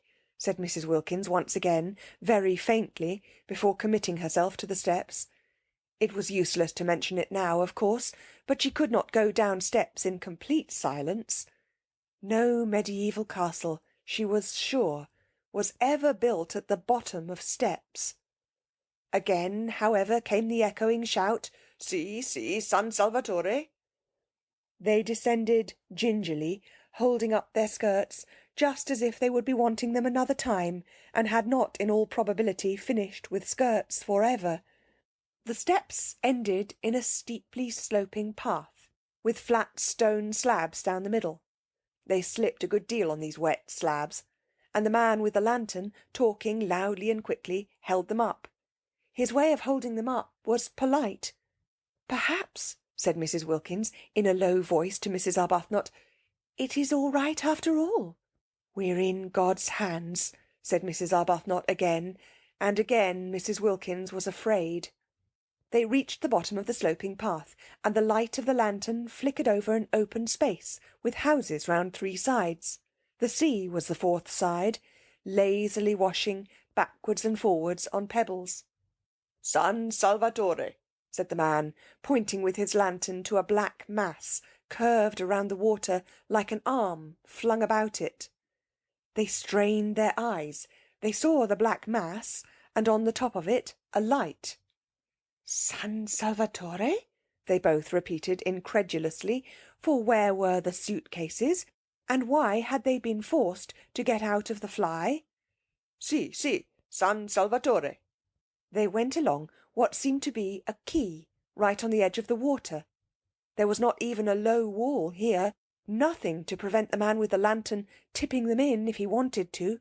He did not, however, tip them in.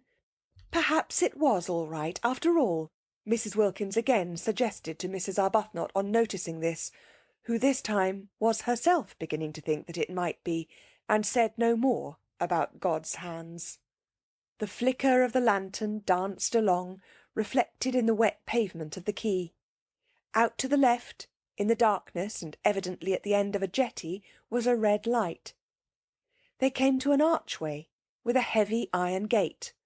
The man with the lantern pushed the gate open. This time they went up steps instead of down, and at the top of them was a little path that wound upwards among flowers. They could not see the flowers, but the whole place was evidently full of them. It here dawned on Mrs. Wilkins that perhaps the reason why the fly had not driven them up to the door was that there was no road, only a footpath.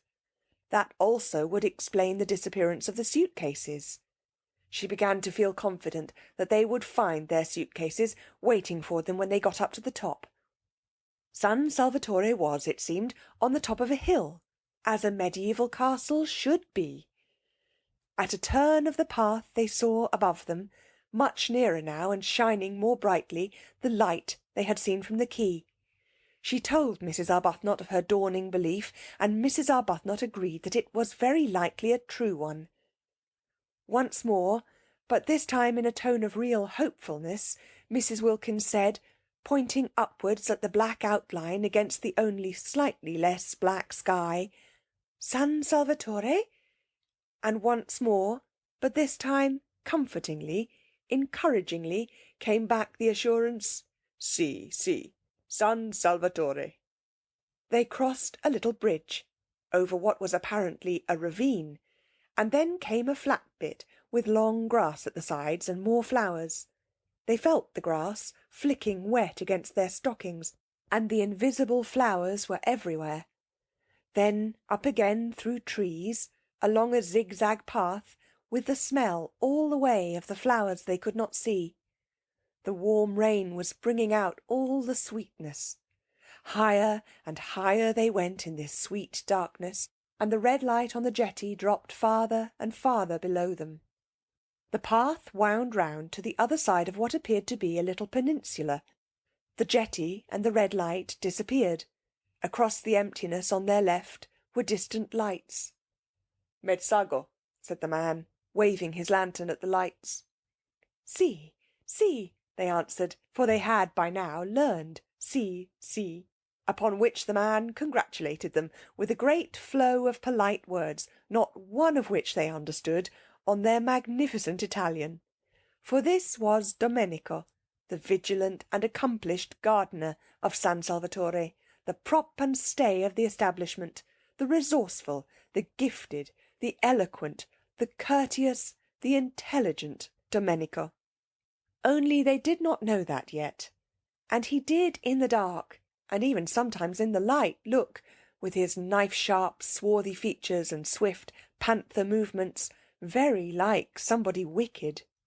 They passed along another flat bit of path, with a black shape like a high wall towering above them on their right, and then the path went up again under trellises, and trailing sprays of scented things caught at them and shook raindrops on them, and the light of the lantern flickered over lilies, and then came a flight of ancient steps worn with centuries, and then another iron gate, and then they were inside, though still climbing a twisting flight of stone steps with old walls on either side like the walls of dungeons, and with a vaulted roof. At the top was a wrought iron door, and through it shone a flood of electric light. "Ecco," said Domenico, lithely running up the last few steps ahead and pushing the door open. And there they were, arrived, and it was San Salvatore, and their suitcases were waiting for them, and they had not been murdered. They looked at each other's white faces and blinking eyes very solemnly. It was a great, a wonderful moment. Here they were, in their mediaeval castle at last. Their feet touched its stones. Mrs. Wilkins put her arm round Mrs. Arbuthnot's neck and kissed her. "The first thing to happen in this house," she said softly, solemnly, "shall be a kiss." "Dear Lottie," said Mrs. Arbuthnot. "Dear Rose," said Mrs. Wilkins, her eyes brimming with gladness. Domenico was delighted. He liked to see beautiful ladies kiss. He made them a most appreciative speech of welcome, and they stood arm in arm, holding each other up, for they were very tired, blinking smilingly at him, and not understanding a word. End of chapter 5. When Mrs. Wilkins woke next morning, she lay in bed a few minutes before getting up and opening the shutters. What would she see out of her window? A shining world or a world of rain?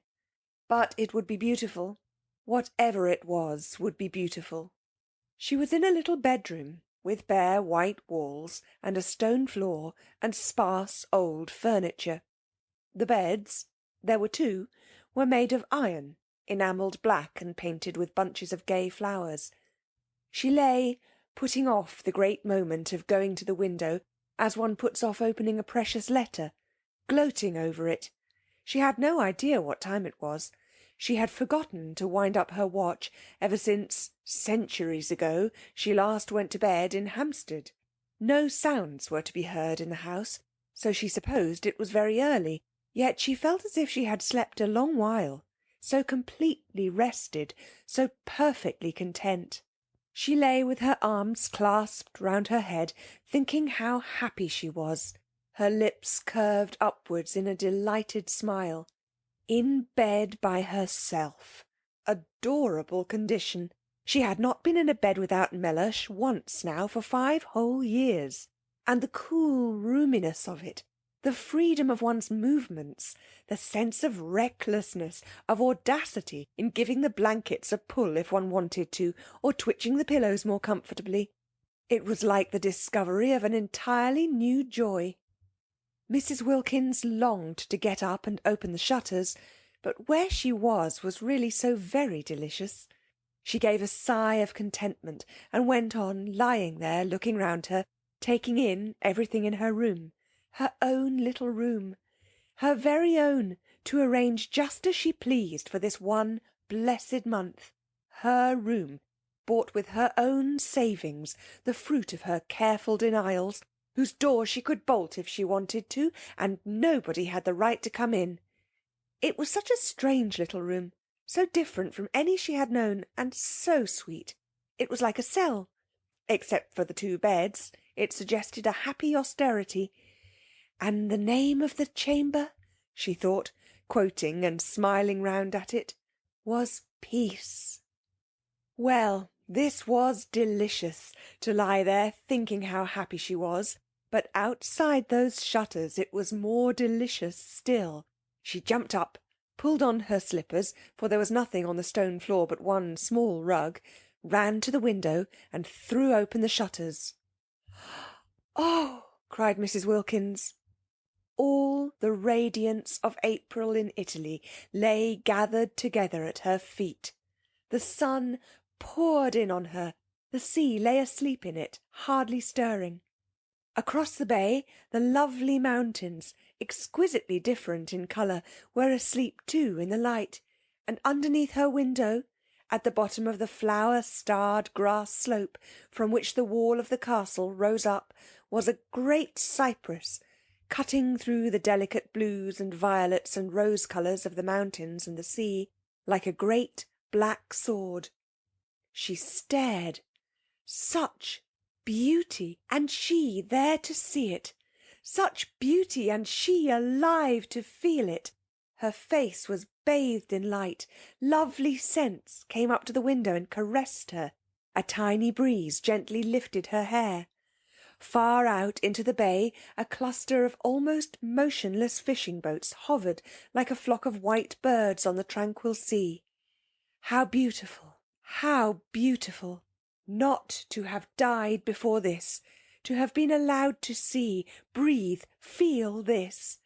She stared, her lips parted. Happy? Poor, ordinary, everyday word. But what could one say? How could one describe it? It was as though she could hardly stay inside herself. It was as though she were too small to hold so much of joy. It was as though she were washed through with light. And how astonishing to feel this sheer bliss, for here she was, not doing and not going to do a single unselfish thing, not going to do a thing she didn't want to do. According to everybody she had ever come across, she ought to at least have twinges. She had not one twinge. Something was wrong somewhere. Wonderful that at home she should have been so good, so terribly good, and merely felt tormented. Twinges of every sort had there been her portion, aches, hurts, discouragements, and she the whole time being steadily unselfish. Now she had taken off all her goodness and left it behind her like a heap in rain-sodden clothes, and she only felt joy. She was naked of goodness and was rejoicing in being naked. She was stripped and exulting, and there, away in the dim mugginess of Hampstead, was Mellersh, being angry. She tried to visualise Mellersh. She tried to see him having breakfast and thinking bitter things about her, and lo! Mellersh himself began to shimmer, became rose-colour, became delicate violet, became an enchanting blue, became formless, became iridescent. Actually, Mellersh, after quivering a minute, was lost in light. Well, thought Mrs. Wilkins, staring, as it were, after him. How extraordinary not to be able to visualise Mellersh, and she who used to know every feature, every expression of his by heart. She simply could not see him as he was. She could only see him resolved into beauty, melted into harmony with everything else. The familiar words of the general thanksgiving came quite naturally into her mind, and she found herself blessing God for her creation, preservation, and all the blessings of this life, but above all for his inestimable love, out loud, in a burst of acknowledgment, while Mellersh, at that moment angrily pulling on his boots before going out into the dripping streets, was indeed thinking bitter things about her. She began to dress, choosing clean white clothes in honour of the summer's day, unpacking her suitcases, tidying her adorable little room. She moved about with quick, purposeful steps, her long, thin body held up straight, her small face, so much puckered at home with effort and fear, smoothed out. All she had been and done before this morning, all she had felt and worried about, was gone. Each of her worries behaved as the image of Mellersh had behaved, and dissolved into colour and light, and she noticed things she had not noticed for years. When she was doing her hair in front of the glass, she noticed it and thought, "Why, what pretty stuff!" For years she had forgotten she had such a thing as hair, plaiting it in the evening and unplaiting it in the morning, with the same hurry and indifference with which she laced and unlaced her shoes. Now she suddenly saw it, and she twisted it round her fingers before the glass, and was glad it was so pretty. Mellersh couldn't have seen it either, for he had never said a word about it. Well, when she got home, she would draw his attention to it. "Mellersh," she would say, "look at my hair. Aren't you pleased you've got a wife with hair like curly honey?" She laughed. She had never said anything like that to Mellersh yet, and the idea of it amused her. But why had she not? Oh, yes, she used to be afraid of him. Funny to be afraid of anybody, and especially of one's husband, whom one saw in his more simplified moments, such as asleep and not breathing properly through his nose. When she was ready, she opened her door to go across to see if Rose, who had been put the night before by a sleepy maidservant into a cell opposite, were awake. She would say good morning to her, and then she would run down and stay with that cypress tree till breakfast was ready, and after breakfast she wouldn't so much as look out of a window till she had helped Rose get everything ready for Lady Caroline and Mrs. Fisher. There was much to be done that day, settling in, arranging the rooms. She mustn't leave Rose to do it alone. They would make it all so lovely for the two to come, have such an entrancing vision ready for them of little cells bright with flowers. She remembered she had wanted Lady Caroline not to come. Fancy wanting to shut someone out of heaven because she thought she would be shy of her, and as though it mattered if she were, and as though she would be anything so self-conscious as shy. Besides, what a reason! She could not accuse herself of goodness over that. And she remembered she had wanted not to have Mrs. Fisher either, because she had seemed lofty. How funny of her! So funny to worry about such little things, making them important. The bedrooms and 2 of the sitting-rooms at San Salvatore were on the top floor, and opened into a roomy hall with a wide glass window at the north end. San Salvatore was rich in small gardens in different parts and on different levels. The garden this window looked down on was made on the highest part of the walls, and could only be reached through the corresponding spacious hall on the floor below. When Mrs. Wilkins came out of her room, this window stood wide open, and beyond it in the sun was a Judas tree in full flower. There was no sign of anybody, no sound of voices or feet. Tubs of arum lilies stood about on the stone floor, and on a table flamed a huge bunch of fierce nasturtiums.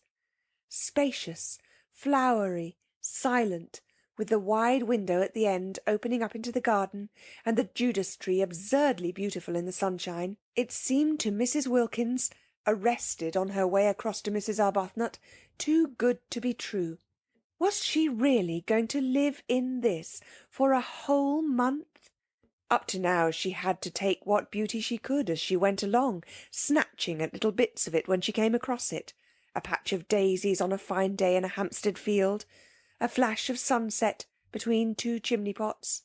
She had never been in definitely, completely beautiful places. She had never been even in a venerable house, and such a thing as a profusion of flowers in her rooms was unattainable to her. Sometimes in the spring she had bought 6 tulips at Shoolbred's, unable to resist them, conscious that Mellersh, if he knew what they had cost, would think it inexcusable. But they had soon died, and then there were no more. As for the Judas tree, she hadn't an idea what it was, and gazed at it out there against the sky with the rapt expression of one who sees a heavenly vision. Mrs. Arbuthnot, coming out of her room, found her there like that, standing in the middle of the hall, staring. Now what does she think she sees now? Thought Mrs. Arbuthnot. We are in God's hands, said Mrs. Wilkins, turning to her, speaking with extreme conviction. Oh, said Mrs. Arbuthnot quickly, her face, which had been covered with smiles when she came out of her room, falling. Why, what has happened? For Mrs. Arbuthnot had woken up with such a delightful feeling of security, of relief, that she did not want to find she had not, after all, escaped from the need of refuge. She had not even dreamed of Frederick. For the first time in years she had been spared the nightly dream that he was with her, that they were heart to heart, and its miserable awakening. She had slept like a baby, and had woken up confident. She had found there was nothing she wished to say in her morning prayer, except "Thank you." It was disconcerting to be told she was, after all, in God's hands. "I hope nothing has happened?" she asked anxiously. Mrs. Wilkins looked at her a moment and laughed. "How funny," she said, kissing her. "What's funny?" asked Mrs. Arbuthnot, her face clearing because Mrs. Wilkins laughed. "We are. This is everything. It's all so wonderful. It's so funny and so adorable that we should be in it. I dare say when we finally reach heaven, the one they talk about so much, we shan't find it a bit more beautiful." Mrs. Arbuthnot relaxed to smiling security again. "Isn't it divine?" she said. "Were you ever in your life so happy?" asked Mrs. Wilkins, catching her by the arm. "No," said Mrs. Arbuthnot, nor had she been, not ever, not even in her first love days with Frederick, because always pain had been close at hand in that other happiness, ready to torture with doubts, to torture even with the very excess of her love, while this was the simple happiness of complete harmony with her surroundings, the happiness that asks for nothing, that just accepts, just breathes, just is. "Let's go and look at that tree close," said Mrs. Wilkins. "I don't believe it can only be a tree." And arm in arm they went along the hall, and their husbands would not have known them, their faces were so young with eagerness, and together they stood at the open window, and when their eyes, having feasted on the marvellous pink thing, wandered farther among the beauties of the garden, they saw, sitting on the low wall at the east edge of it, gazing out over the bay, her feet in lilies, Lady Caroline. They were astonished. They said nothing in their astonishment, but stood quite still, arm in arm, staring down at her. She, too, had on a white frock, and her head was bare. They had had no idea, that day in London, when her hat was down to her nose and her furs were up to her ears, that she was so pretty. They had merely thought her different from the other women in the club. And so had the other women themselves, and so had all the waitresses, eyeing her sideways and eyeing her again as they passed the corner where she sat talking. But they had had no idea she was so pretty. She was exceedingly pretty.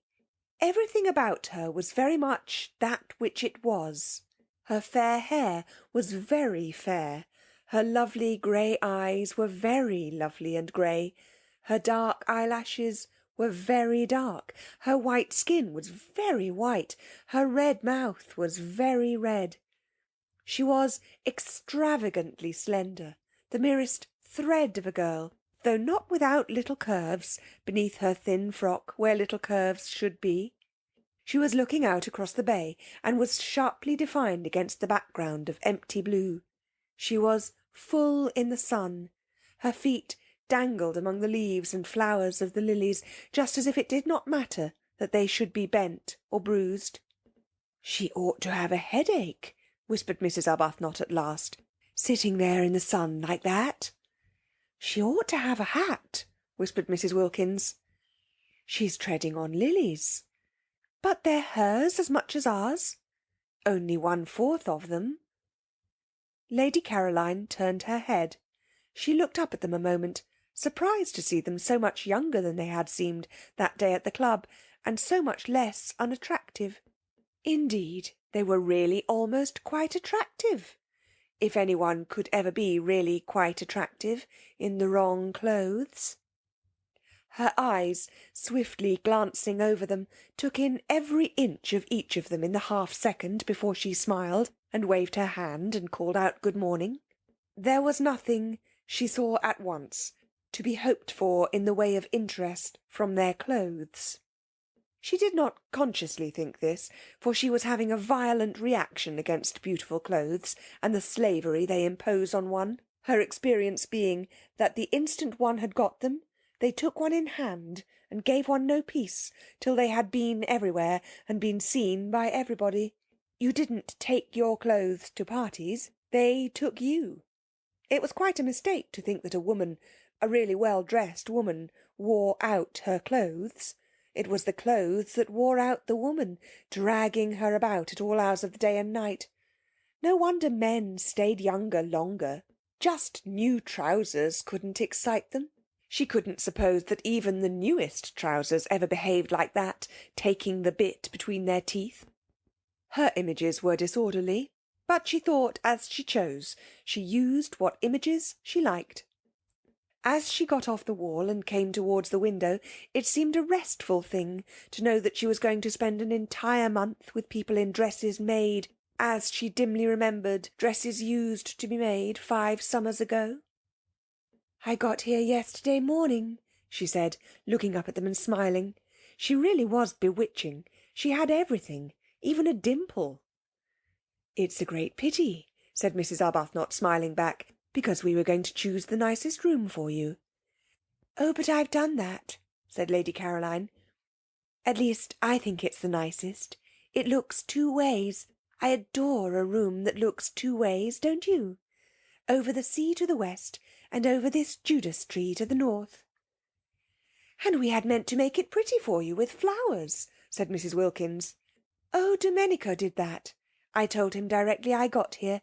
He's the gardener. He's wonderful." "It's a good thing, of course," said Mrs. Arbuthnot a little hesitatingly, "to be independent and to know exactly what one wants." "Yes, it saves trouble," agreed Lady Caroline. "But one shouldn't be so independent," said Mrs. Wilkins, "as to leave no opportunity for other people to exercise their benevolences on one." Lady Caroline, who had been looking at Mrs. Arbuthnot, now looked at Mrs. Wilkins. That day at the Queer Club she had had merely a blurred impression of Mrs. Wilkins, for it was the other one who did all the talking, and her impression had been of somebody so shy, so awkward, that it was best to take no notice of her. She had not even been able to say good-bye properly, doing it in an agony, turning red, turning damp. Therefore she now looked at her in some surprise, and she was still more surprised when Mrs. Wilkins added, gazing at her with the most obvious sincere admiration, speaking indeed with a conviction that refused to remain unuttered, "I didn't realise you were so pretty." She stared at Mrs. Wilkins. She was not usually told this quite so immediately and roundly. Abundantly as she was used to it, impossible not to be after 28 solid years, it surprised her to be told it with such bluntness, and by a woman. "It's very kind of you to think so," she said. "Why, you're very lovely," said Mrs. Wilkins. "Quite, quite lovely." "I hope," said Mrs. Arbuthnot pleasantly, "you make the most of it." Lady Caroline then stared at Mrs. Arbuthnot. "Oh, yes," she said, "I make the most of it. I've been doing that ever since I can remember." "Because," said Mrs. Arbuthnot, smiling and raising a warning forefinger, "it won't last." Then Lady Caroline began to be afraid that these two were originals. If so, she would be bored. Nothing bored her so much as people who insisted on being original, who came and buttonholed her and kept her waiting while they were being original. And the one who admired her, it would be tiresome if she dogged about her in order to look at her. What she wanted of this holiday was complete escape from all she had had before. She wanted the rest of complete contrast. Being admired, being dogged, wasn't contrast, it was repetition. And as for originals, to find herself shut up with 2 on the top of a precipitous hill in a medieval castle, built for the express purpose of preventing easy goings out and in, would not, she was afraid, be especially restful. Perhaps she had better be a little less encouraging. They had seemed such timid creatures, even the dark one. She couldn't remember their names, that day at the club, that she had felt it quite safe to be very friendly. Here they had come out of their shells already. Indeed, at once. There was no sign of timidity about either of them here. If they had got out of their shells so immediately, at the very first contact, unless she checked them, they would soon begin to press upon her, and then good-bye to her dream of 30 restful, silent days, lying unmolested in the sun, getting her feathers smooth again, not being spoken to, not waited on, not grabbed at and monopolised, but just recovering from the fatigue, the deep and melancholy fatigue of the too much. Besides, there was Mrs. Fisher. She too must be checked. Lady Caroline had started 2 days earlier than had been arranged, for 2 reasons. First, because she wished to arrive before the others, in order to pick out the room or rooms she preferred, and second, because she judged it likely that otherwise she would have to travel with Mrs. Fisher. She did not want to travel with Mrs. Fisher. She did not want to arrive with Mrs. Fisher. She saw no reason whatever why for a single moment she should have to have anything at all to do with Mrs. Fisher. But unfortunately Mrs. Fisher also was filled with a desire to get to San Salvatore first, and pick out the room or rooms she preferred, and she and Lady Caroline had, after all, travelled together. As early as Calais they began to suspect it. In Paris they feared it. At Modane they knew it. At Mezzago they concealed it, driving out to Castagneto in 2 separate flies, the nose of the one almost touching the back of the other the whole way. But when the road suddenly left off at the church and the steps, further evasion was impossible, and faced by this abrupt and difficult finish to their journey, there was nothing for it but to amalgamate. Because of Mrs. Fisher's stick, Lady Caroline had to see about everything. Mrs. Fisher's intentions, she explained from her fly, when the situation had become plain to her, were active, but her stick prevented their being carried out. The 2 drivers told Lady Caroline boys would have to carry the luggage up to the castle, and she went in search of some, while Mrs. Fisher waited in the fly, because of her stick. Mrs. Fisher could speak Italian, but only, she explained, the Italian of Dante, which Matthew Arnold used to read with her when she was a girl, and she thought this might be above the heads of boys. Therefore Lady Caroline, who spoke ordinary Italian very well, was obviously the one to go and do things. "I am in your hands," said Mrs. Fisher, sitting firmly in her fly. "You must please regard me as merely an old woman with a stick." And presently, down the steps and cobbles to the piazza, and along the quay, and up the zigzag path, Lady Caroline found herself as much obliged to walk slowly with Mrs. Fisher as if she were her own grandmother. "It's my stick," Mrs. Fisher complacently remarked at intervals.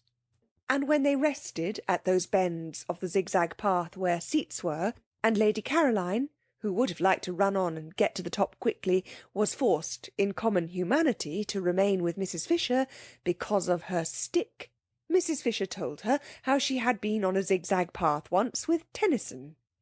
"Isn't his cricket wonderful?" said Lady Caroline absently. "The Tennyson," said Mrs. Fisher, turning her head and observing her a moment over her spectacles. "Isn't he?" said Lady Caroline. "And it was a path too," Mrs. Fisher went on severely, "curiously like this. No eucalyptus tree, of course, but otherwise curiously like this. And at one of the bends he turned and said to me, I see him now, turning and saying to me—" Yes, Mrs. Fisher would have to be checked, and so would these 2 up at the window. She had better begin at once. She was sorry she had got off the wall. All she need have done was to have waved her hand and waited till they came down and out into the garden to her. So she ignored Mrs. Arbuthnot's remark and raised forefinger, and said with marked coldness, at least she tried to make it sound marked, that she supposed they would be going to breakfast, and that she had had hers. But it was her fate that however coldly she sent forth her words, they came out sounding quite warm and agreeable. That was because she had a sympathetic and delightful voice, due entirely to some special formation of her throat and the roof of her mouth, and having nothing whatever to do with what she was feeling. Nobody, in consequence, ever believed that they were being snubbed. It was most tiresome. And if she stared icily, it did not look icy at all, because her eyes, lovely to begin with, had the added loveliness of very long, soft, dark eyelashes. No icy stare could come out of eyes like that. It got caught and lost in the soft eyelashes, and the person stared at merely thought they were being regarded with a flattering and exquisite attentiveness. And if ever she was out of humour, or definitely cross, and who would not be sometimes in such a world, she only looked so pathetic that people all rushed to comfort her, if possible, by means of kissing. It was more than tiresome. It was maddening. Nature was determined that she should look and sound angelic. She could never be disagreeable or rude without being completely misunderstood. "I had my breakfast in my room," she said, trying her utmost to sound curt. "Perhaps I'll see you later." And she nodded and went back to where she had been sitting on the wall, with the lilies being nice and cool around her feet. End of chapter 6.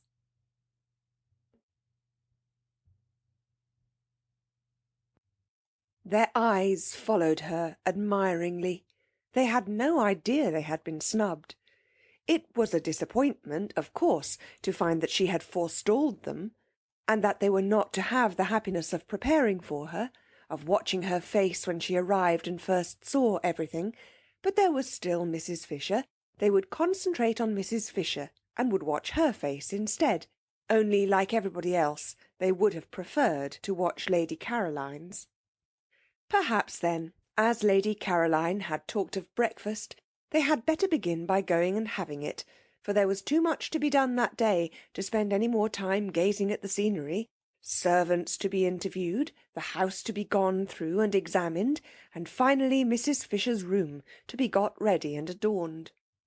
They waved their hands gaily at Lady Caroline, who seemed absorbed in what she saw and took no notice, and turning away found the maidservant of the night before had come up silently behind them in cloth slippers with string soles.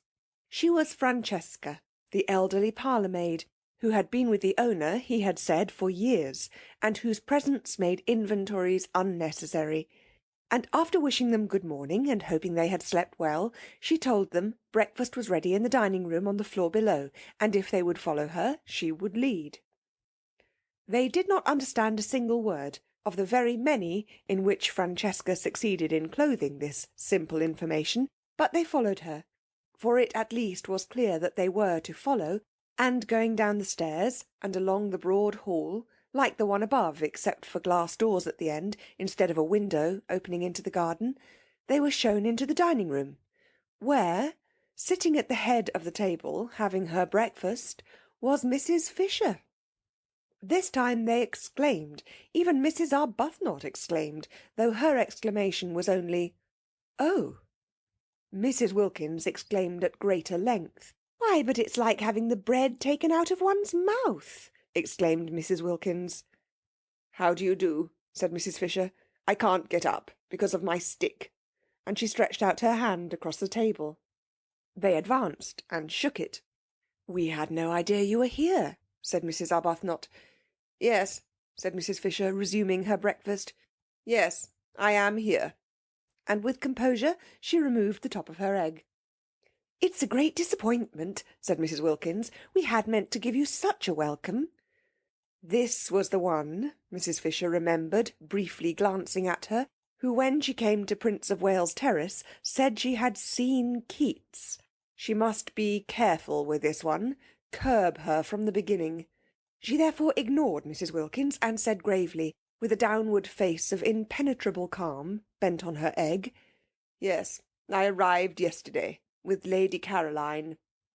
"It's really dreadful," said Mrs. Wilkins, exactly as if she had not been ignored. "There's nobody left to get anything ready for now. I feel thwarted. I feel as if the bread had been taken out of my mouth, just when I was going to be happy swallowing it." "Where will you sit?" asked Mrs. Fisher of Mrs. Arbuthnot. markedly of Mrs. Arbuthnot. The comparison with the bread seemed to her most unpleasant. "Oh, thank you," said Mrs. Arbuthnot, sitting down rather suddenly next to her. There were only two places she could sit down, the places laid on either side of Mrs. Fisher. She therefore sat down in one, and Mrs. Wilkins sat down opposite her in the other. Mrs. Fisher was at the head of the table. Round her was grouped the coffee and the tea. Of course they were all sharing San Salvatore equally, but it was she herself and Lottie, Mrs. Arbuthnot mildly reflected, who had found it, who had had the work of getting it, who had chosen to admit Mrs. Fisher into it. Without them, she could not help thinking, Mrs. Fisher would not have been there. Morally, Mrs. Fisher was a guest. There was no hostess in this party, but supposing there had been a hostess, it would not have been Mrs. Fisher, nor Lady Caroline. It would have been either herself or Lottie. Mrs. Arbuthnot could not help feeling this as she sat down, and Mrs. Fisher, the hand which Ruskin had wrung suspended over the pots before her, inquired, "Tea or coffee?" She could not help feeling it even more definitely when Mrs. Fisher touched a small gong on the table beside her, as though she had been used to that gong and that table ever since she was little, and on Francesca's appearing bade her in the language of Dante bring more milk. There was a curious air about Mrs. Fisher, thought Mrs. Arbuthnot, of being in possession, and if she herself had not been so happy, she would have perhaps minded. Mrs. Wilkins noticed it too, but it only made her discursive brain think of cuckoos.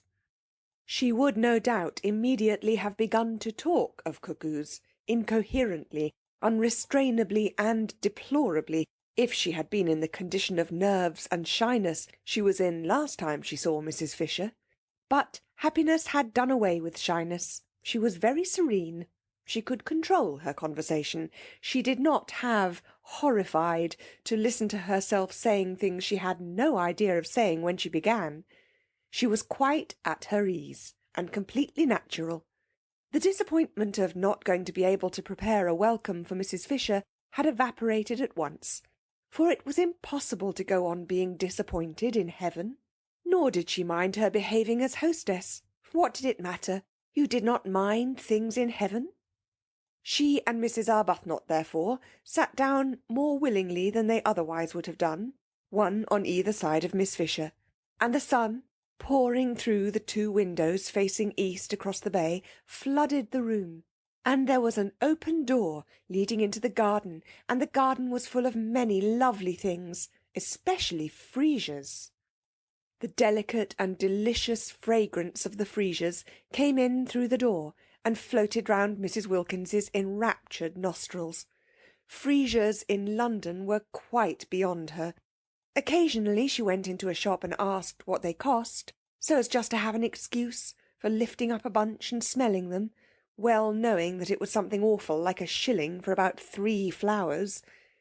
Here they were everywhere, bursting out of every corner and carpeting the rose-beds.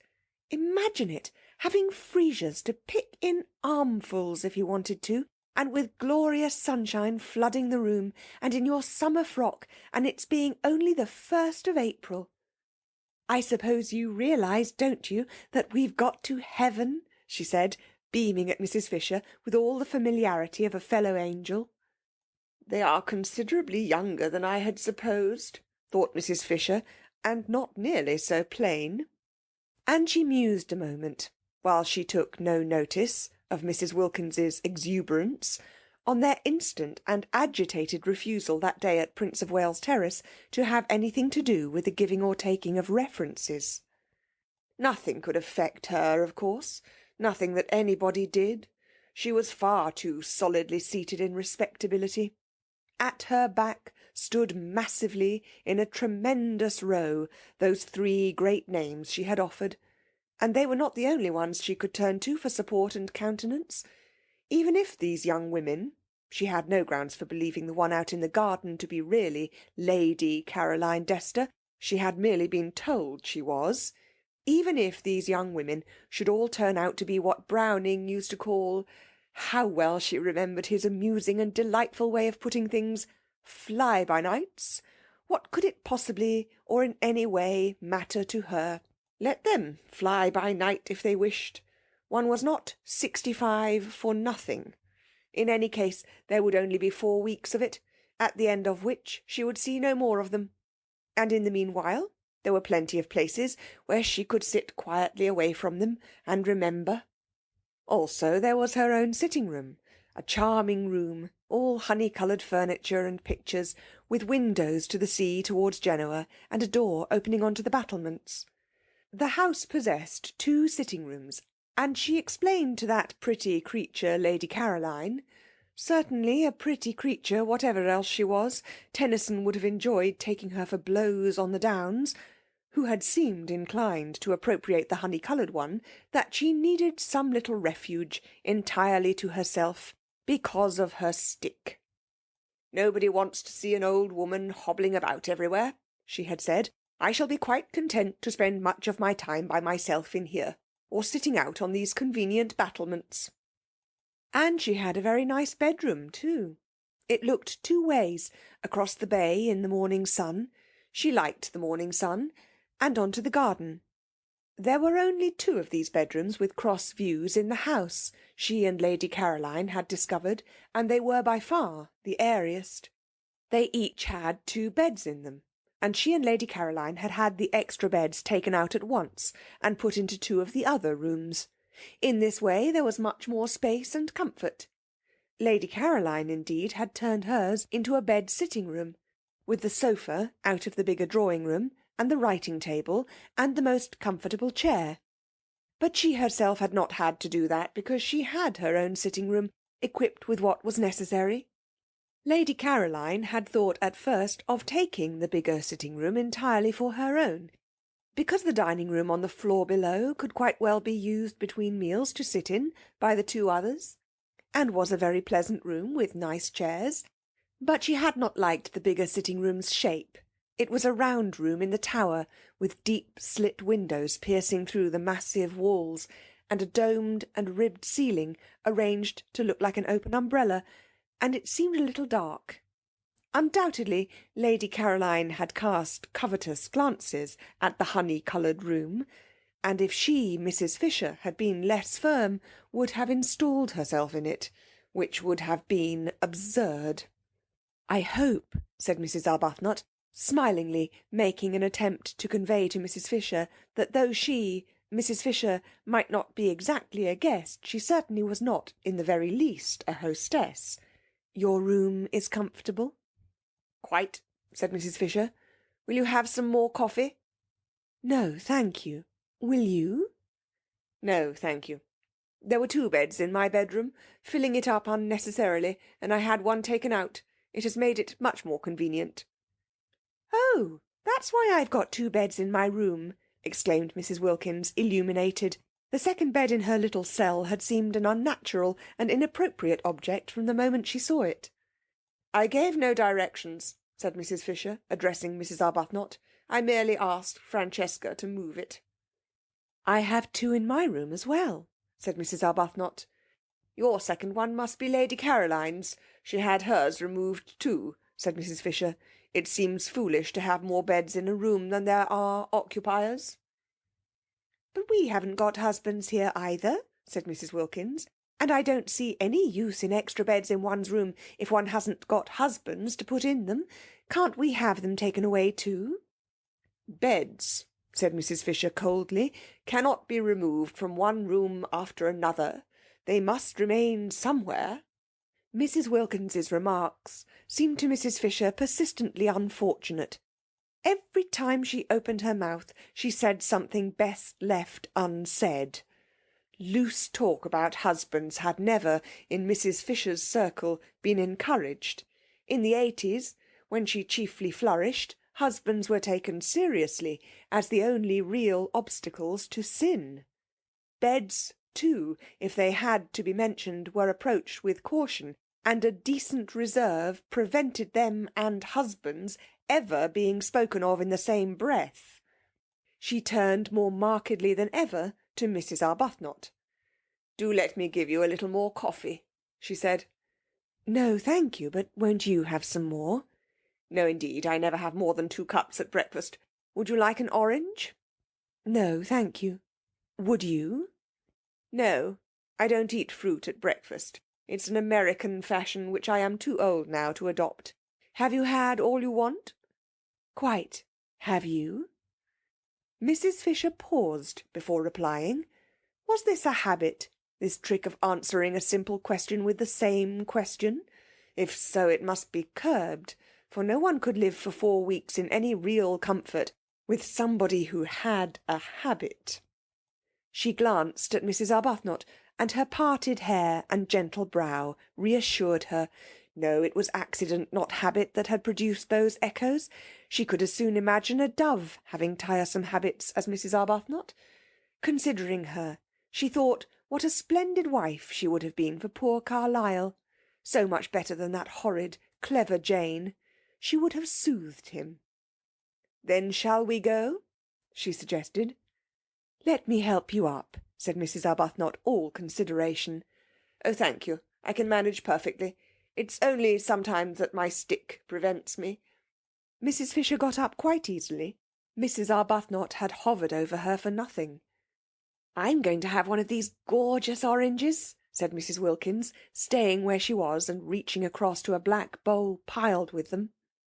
"Rose, how can you resist them? Look, have this one. Do have this beauty." And she held out a big one. "No, I'm going to see to my duties," said Mrs. Arbuthnot, moving towards the door. "You'll forgive me for leaving you, won't you?" she added politely to Mrs. Fisher. Mrs. Fisher moved towards the door too, quite easily, almost quickly. Her stick did not hinder her at all. She had no intention of being left with Mrs. Wilkins.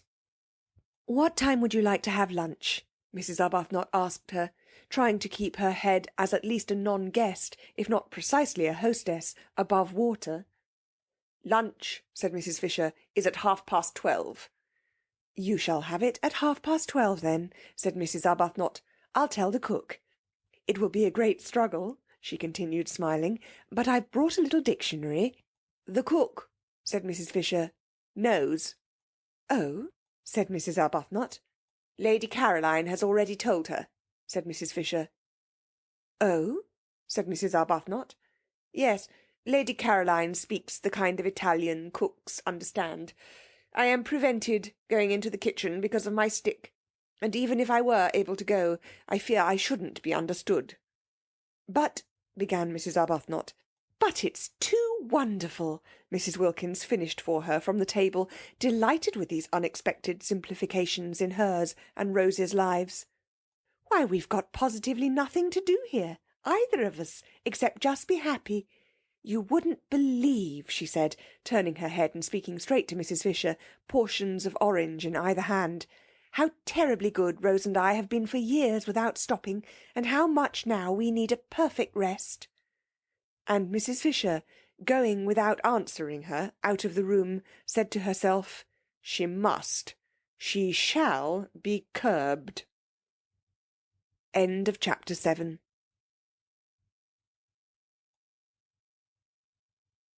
Presently, when Mrs. Wilkins and Mrs. Arbuthnot, unhampered by any duties, wandered out and down the worn stone steps and under the pergola into the lower garden, Mrs. Wilkins said to Mrs. Arbuthnot, who seemed pensive, "Don't you see that if somebody else does the ordering, it frees us?" Mrs. Arbuthnot said she did see, but nevertheless she thought it rather silly to have everything taken out of their hands. "I love things to be taken out of my hands," said Mrs. Wilkins. "But we found San Salvatore," said Mrs. Arbuthnot, "and it is rather silly that Mrs. Fisher should behave as if it belonged only to her." "What is rather silly," said Mrs. Wilkins with much serenity, "is to mind. I can't see the least point in being an authority at the price of one's liberty." Mrs. Arbuthnot said nothing to that for 2 reasons. First, because she was struck by the remarkable and growing calm of the hitherto incoherent and excited Lottie, and secondly, because what she was looking at was so very beautiful. All down the stone steps on either side were periwinkles in full flower. and she could now see what it was that had caught at her the night before and brushed, wet and scented, across her face. It was wisteria. Wisteria and sunshine. She remembered the advertisement. Here indeed were both in profusion. The wisteria was tumbling over itself in its excess of life, its prodigality of flowering, and where the pergola ended the sun blazed on scarlet geraniums, bushes of them, and nasturtiums in great heaps, and marigolds so brilliant they seemed to be burning, and red and pink snapdragons all outdoing each other in bright, fierce colour. The ground behind these flaming things dropped away in terraces to the sea, each terrace a little orchard, where among the olives grew vines on trellises, and fig trees, and peach trees, and cherry trees. The cherry trees and peach trees were in blossom, lovely showers of white and deep rose colour among the trembling delicacy of the olives. The fig leaves were just big enough to smell of figs. The vine buds were only beginning to show. And beneath these trees were groups of blue and purple irises, and bushes of lavender, and grey sharp cactuses, and the grass was thick with dandelions and daisies, and right down at the bottom was the sea. Colour seemed flung down anyhow, anywhere, every sort of colour piled up in heaps, pouring along in rivers. The periwinkles looked exactly as if they were being poured down each side of the steps, and flowers that grew only in borders in England, proud flowers keeping themselves to themselves over there, such as the great blue irises and the lavender, were being jostled by small, shining, common things like dandelions and daisies and the white bells of the wild onion, and only seemed the better and the more exuberant for it. They stood looking at this crowd of loveliness, this happy jumble, in silence. No, it didn't matter what Mrs. Fisher did. Not here. Not in such beauty. Mrs. Arbuthnot's discomposure melted out of her in the warmth and light of what she was looking at, of what to her was a manifestation, an entirely new side of God. How could one be discomposed? If only Frederick were with her, seeing it too, seeing as he would have seen it when first they were lovers, in the days when he saw what she saw, and loved what she loved. She sighed. "You mustn't sigh in heaven," said Mrs. Wilkins. "One doesn't." "I was thinking how one longs to share this with those one loves," said Mrs. Arbuthnot. "You mustn't long in heaven," said Mrs. Wilkins. "You're supposed to be quite complete there. And it is heaven, isn't it, Rose? See how everything has been let in together, the dandelions and the irises, the vulgar and the superior, me and Mrs. Fisher. All welcome, all mixed up anyhow, and all so visibly happy and enjoying ourselves." "Mrs. Fisher doesn't seem happy, not visibly anyhow," said Mrs. Arbuthnot, smiling. "She'll begin soon, you'll see." Mrs. Arbuthnot said she didn't believe that after a certain age people began anything. Mrs. Wilkins said she was sure no one, however old and tough, could resist the effects of perfect beauty. Before many days, perhaps only hours, they would see Mrs. Fisher bursting out into every kind of exuberance. "I'm quite sure," said Mrs. Wilkins, "that we've got to heaven. And once Mrs. Fisher realises that that's where she is, she's bound to be different. You'll see. She'll leave off being ossified and go all soft and able to stretch. And we shall get quite... Why, I shouldn't be surprised if we get quite fond of her." The idea of Mrs. Fisher bursting out into anything, she who seemed so particularly firmly fixed inside her buttons, made Mrs. Arbuthnot laugh. She condoned Lottie's loose way of talking of heaven, because in such a place, on such a morning, condonation was in the very air. Besides, what an excuse there was. And Lady Caroline, sitting where they had left her before breakfast, on the wall, peeped over when she heard laughter, and saw them standing on the path below, and thought what a mercy it was they were laughing down there, and had not come up and done it round her. She disliked jokes at all times, but in the mornings she hated them, especially close up, especially crowding in her ears. She hoped the originals were on their way out for a walk, and not on their way back from one. They were laughing more and more. What could they possibly find to laugh at? She looked down on the tops of their heads with a very serious face, for the thought of spending a month with laughers was a grave one, and they, as though they felt her eyes, turned suddenly and looked up. The dreadful geniality of those women! She shrank away from their smiles and wavings, but she could not shrink out of sight without falling into the lilies. She neither smiled nor waved back, and turning her eyes to the more distant mountains, surveyed them carefully till the two, tired of waving, moved away along the path and turned the corner and disappeared. This time they both did notice that they had been met with, at least, unresponsiveness. "If we weren't in heaven," said Mrs. Wilkins serenely, "I should say we had been snubbed. But as nobody snubs anybody there, of course we can't have been." "Perhaps she is unhappy," said Mrs. Arbuthnot. "Whatever it is she is, she'll get over it here," said Mrs. Wilkins with conviction. "We must try and help her," said Mrs. Arbuthnot. "Oh, but nobody helps anybody in heaven. That's finished with. You don't try to be or do. You simply are." Well, Mrs. Arbuthnot wouldn't go into that, not here, not to-day. The vicar, she knew, would have called Lottie's talk levity, if not profanity. How old he seemed from here. An old, old vicar. They left the path and clambered down the olive terraces, down and down, to where at the bottom the warm, sleepy sea heaved gently among the rocks. There a pine tree grew close to the water, and they sat under it, and a few yards away was a fishing boat lying motionless and green-bellied on the water. The ripples of the sea made little gurgling noises at their feet. They screwed up their eyes to be able to look into the blaze of light beyond the shade of their tree. The hot smell from the pine needles and from the cushions of wild thyme that padded the spaces between the rocks, and sometimes a smell of pure honey from a clump of warm irises up behind them in the sun, puffed across their faces. Very soon Mrs. Wilkins took her shoes and stockings off and let her feet hang in the water. After watching her a minute, Mrs. Arbuthnot did the same. Their happiness was then complete. Their husbands would not have known them. They left off talking. They ceased to mention heaven. They were just cups of acceptance. Meanwhile, Lady Caroline, on her wall, was considering her position. The garden on the top of the wall was a delicious garden, but its situation made it insecure and exposed to interruptions. At any moment the others might come and want to use it, because both the hall and the dining-room had doors opening straight into it. Perhaps, thought Lady Caroline, she could arrange that it should be solely hers.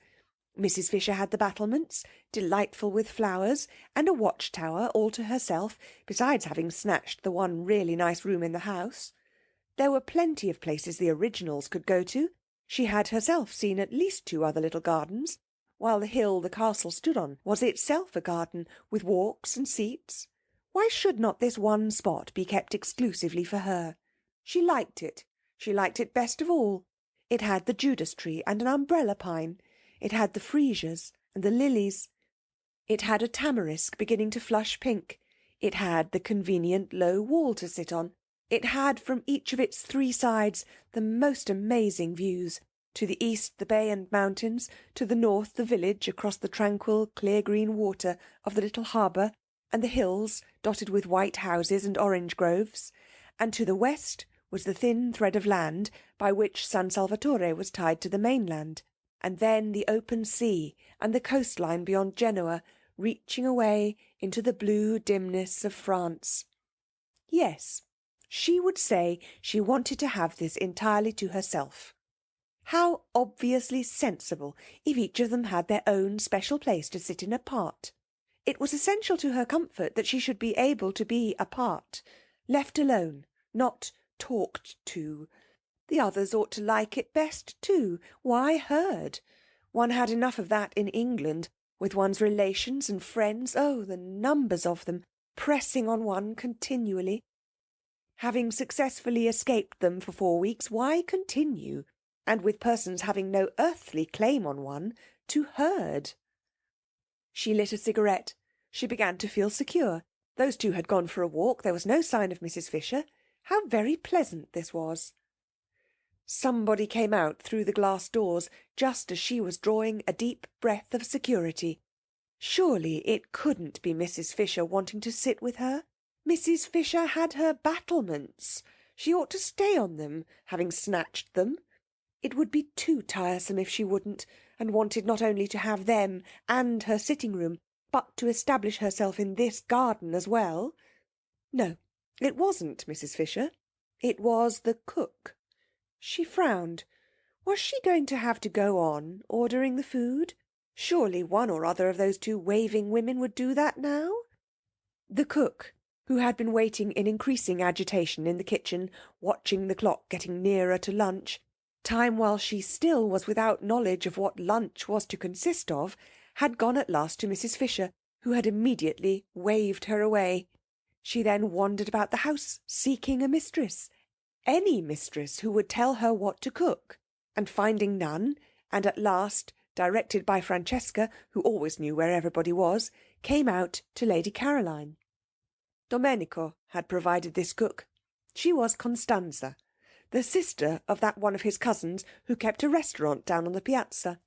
She helped her brother in his cooking when she had no other job, and knew every sort of fat, mysterious Italian dish, such as the workmen of Castagneto, who crowded the restaurant at midday, and the inhabitants of Mezzago, when they came over on Sundays, loved to eat.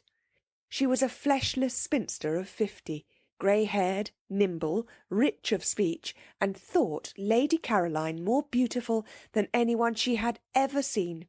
And so did Domenico, and so did the boy Giuseppe, who helped Domenico and was beside his nephew, and so did the girl Angela, who helped Francesca and was besides Domenico's niece, and so did Francesca herself.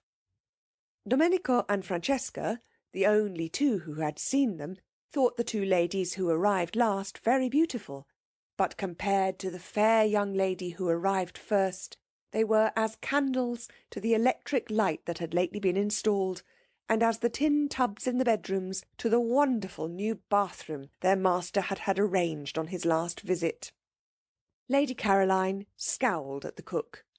The scowl, as usual, was transformed on the way into what appeared to be an intent and beautiful gravity, and Constanza threw up her hands and took the saints aloud to witness that here was the very picture of the Mother of God. Lady Caroline asked her crossly what she wanted, and Constanza's head went on one side with delight at the sheer music of her voice. She said, after waiting a moment in case the music was going to continue, for she didn't wish to miss any of it, that she wanted orders. She had been to the signorina's mother, but in vain. She is not my mother, repudiated Lady Caroline angrily, and her anger sounded like the regretful wail of a melodious orphan. Constanza poured forth pity. She too, she explained, had no mother. Lady Caroline interrupted with the curt information that her mother was alive and in London. Constanza praised God and the saints that the young lady did not yet know what it was like to be without a mother. Quickly enough did misfortunes overtake one. No doubt the young lady already had a husband. No, said Lady Caroline icily. Worse than jokes in the morning did she hate the idea of husbands. And everybody was always trying to press them on her. All her relations, all her friends, all the evening papers. After all, she could only marry one anyhow, but you would think from the way everybody talked, and especially those persons who wanted to be husbands, that she could marry at least a dozen. Her soft, pathetic no made Constanza, who was standing close to her, well with sympathy. Poor little one, said Constanza, moved actually to pat her encouragingly on the shoulder. Take hope, there is still time. For lunch, said Lady Caroline, freezingly, marvelling as she spoke that she should be patted, she who had taken so much trouble to come to a place remote and hidden, where she could be sure that among other things of a like oppressive nature, pattings also were not. We will have... Constanza became businesslike. She interrupted with suggestions, and her suggestions were all admirable and all expensive. Lady Caroline did not know they were expensive, and fell in with them at once. They sounded very nice. Every sort of young vegetables and fruits came into them, and much butter, and a great deal of cream, and incredible numbers of eggs. Constanza said enthusiastically at the end, as a tribute to this acquiescence, that of the many ladies and gentlemen she had worked for on temporary jobs such as this, she preferred the English ladies and gentlemen. She more than preferred them. They roused devotion in her, for they knew what to order. They did not skimp. They refrained from grinding down the faces of the poor. From this Lady Caroline concluded that she had been extravagant, and promptly countermanded the cream. Constanza's face fell, for she had a cousin who had a cow, and the cream was to have come from them both. "And perhaps we had better not have chickens," said Lady Caroline. Constanza's face fell more, for her brother at the restaurant kept chickens in his backyard, and many of them were ready for killing. "Also, do not order strawberries till I have consulted with the other ladies," said Lady Caroline, remembering that it was only the 1st of April, and that perhaps people who lived in Hampstead might be poor, indeed must be poor, or why live in Hampstead? "It is not I who am mistress here." "Is it the old one?" asked Constanza, her face very long. "No," said Lady Caroline. "Which of the other two ladies is it?" "Neither," said Lady Caroline. Then Constanza's smiles returned, for the young lady was having fun with her and making jokes. She told her so in her friendly Italian way, and was genuinely delighted. "I never make jokes," said Lady Caroline briefly. "You had better go, or lunch will certainly not be ready by 12:30. And these curt words came out sounding so sweet that Constanza felt as if kind compliments were being paid her, and forgot her disappointment about the cream and the chickens, and went away all gratitude and smiles.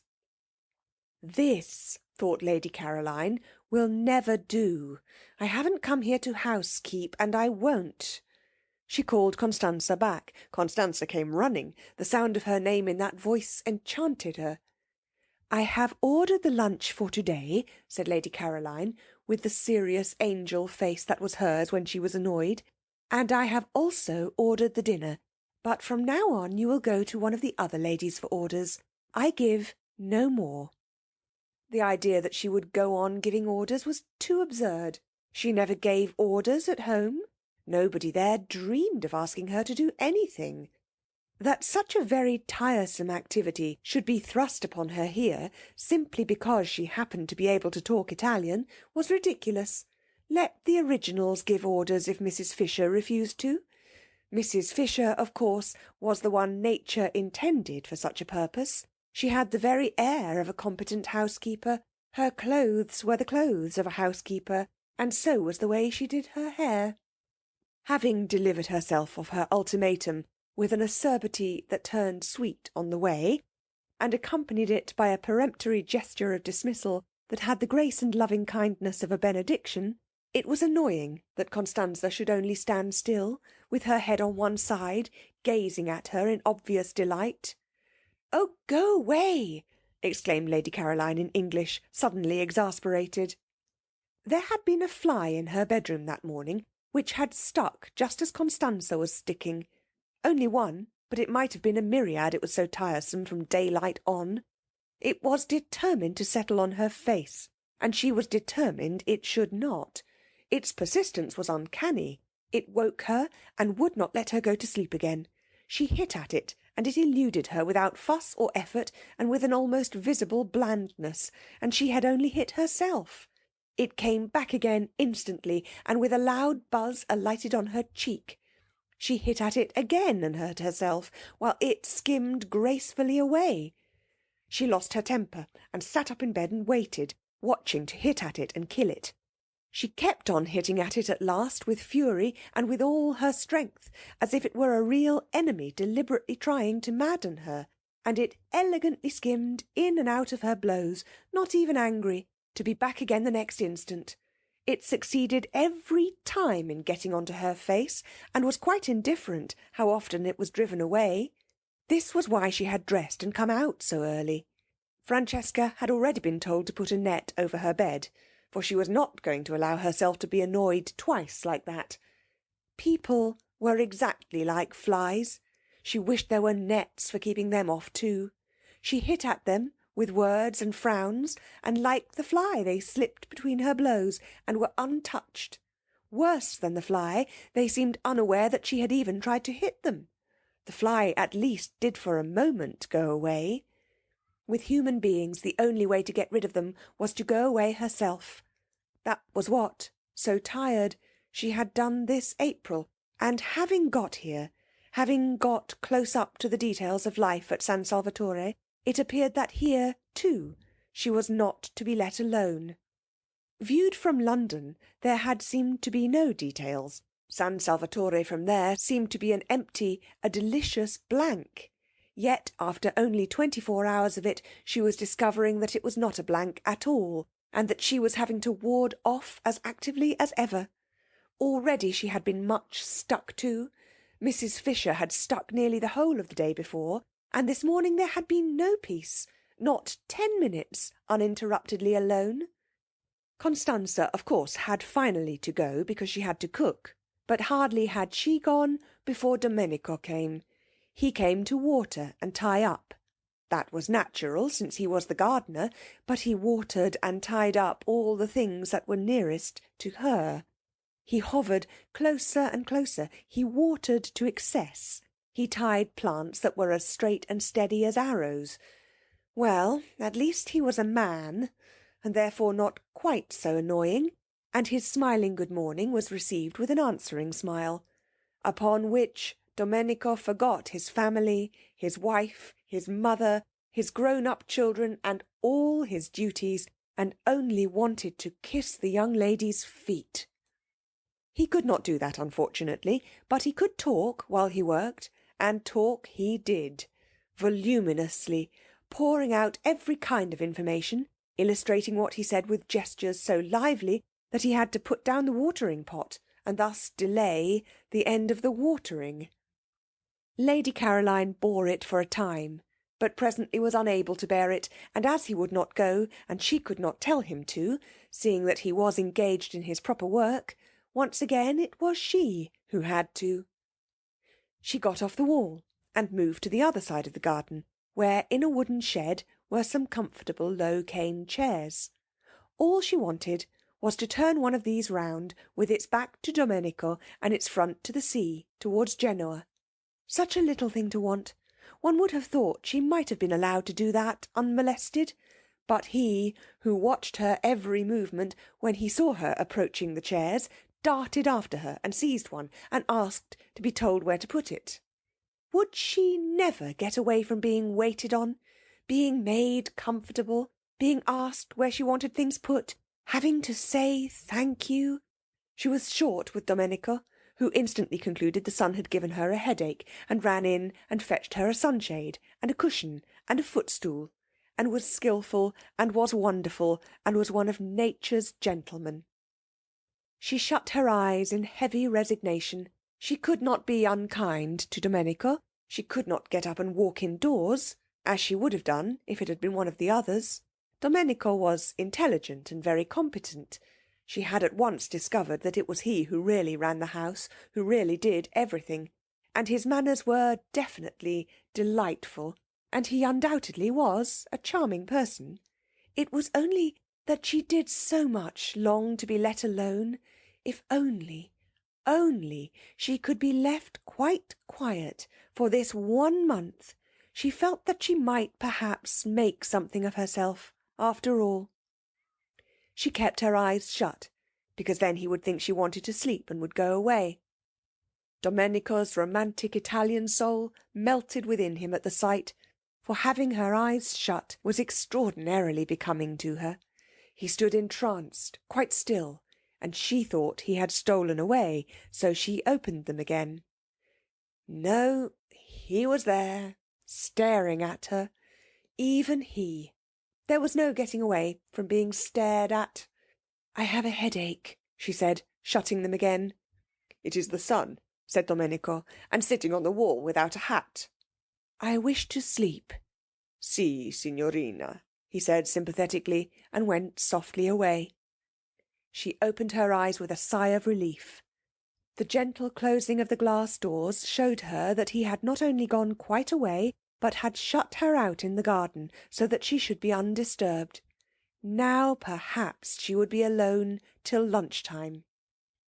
It was very curious, and no one in the world could have been more surprised than she herself. But she wanted to think. She had never wanted to do that before. Everything else that it is possible to do without too much inconvenience she had either wanted to do or had done at one period or another of her life, but not before had she wanted to think.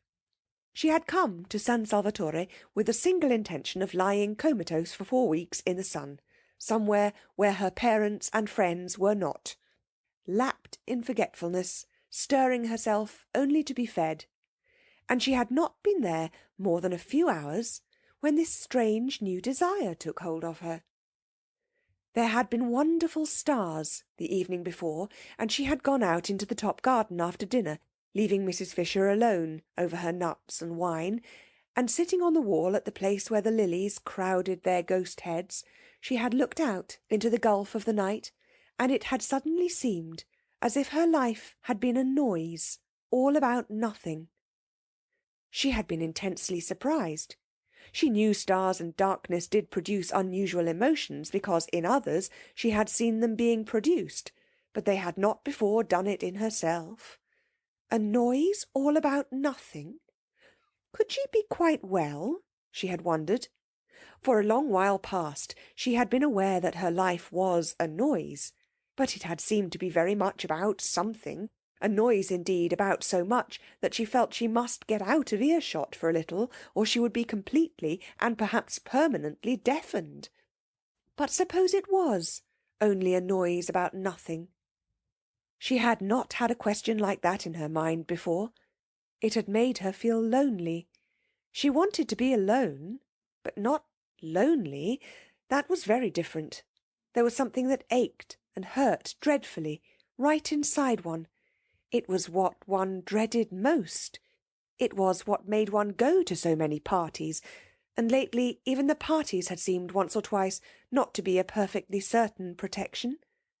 Was it possible that loneliness had nothing to do with circumstances, but only with the way one met them? Perhaps, she had thought, she had better go to bed. She couldn't be very well. She went to bed, and in the morning, after she had escaped the fly and had her breakfast and got out again into the garden, there was this same feeling again, and in broad daylight. Once more she had that really rather disgusting suspicion that her life till now had not only been loud but empty.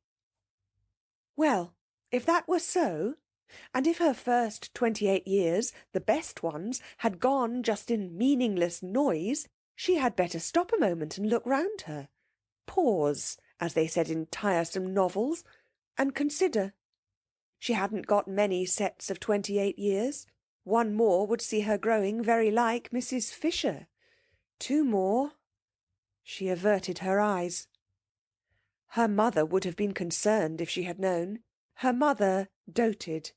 Her father would have been concerned too, for he also doted. Everybody doted. And when, melodiously obstinate, she had insisted on going off to entomb herself in Italy for a whole month, with queer people she had got out of an advertisement, refusing even to take her maid, the only explanation her friends could imagine was that poor Scrap, such was her name among them, had overdone it and was feeling a little nervy. Her mother had been distressed at her departure. It was such an odd thing to do, such a sign of disappointment. She encouraged the general idea of the verge of a nervous breakdown. If she could have seen her adored Scrap, more delightful to look upon than any other mother's daughter had ever yet been, the object of her utmost pride, the source of all her fondest hopes, sitting staring at the empty noonday Mediterranean, considering her 3 possible sets of 28 years, she would have been miserable. To go away alone was bad. To think was worse. No good could come out of the thinking of a beautiful young woman. Complications could come out of it in profusion, but no good. The thinking of the beautiful was bound to result in hesitations, in reluctances, in unhappiness all round. And here, if she could have seen her, sat her Scrap, thinking quite hard. And such things, such old things, things nobody ever began to think till they were at least 40. End of chapter 8.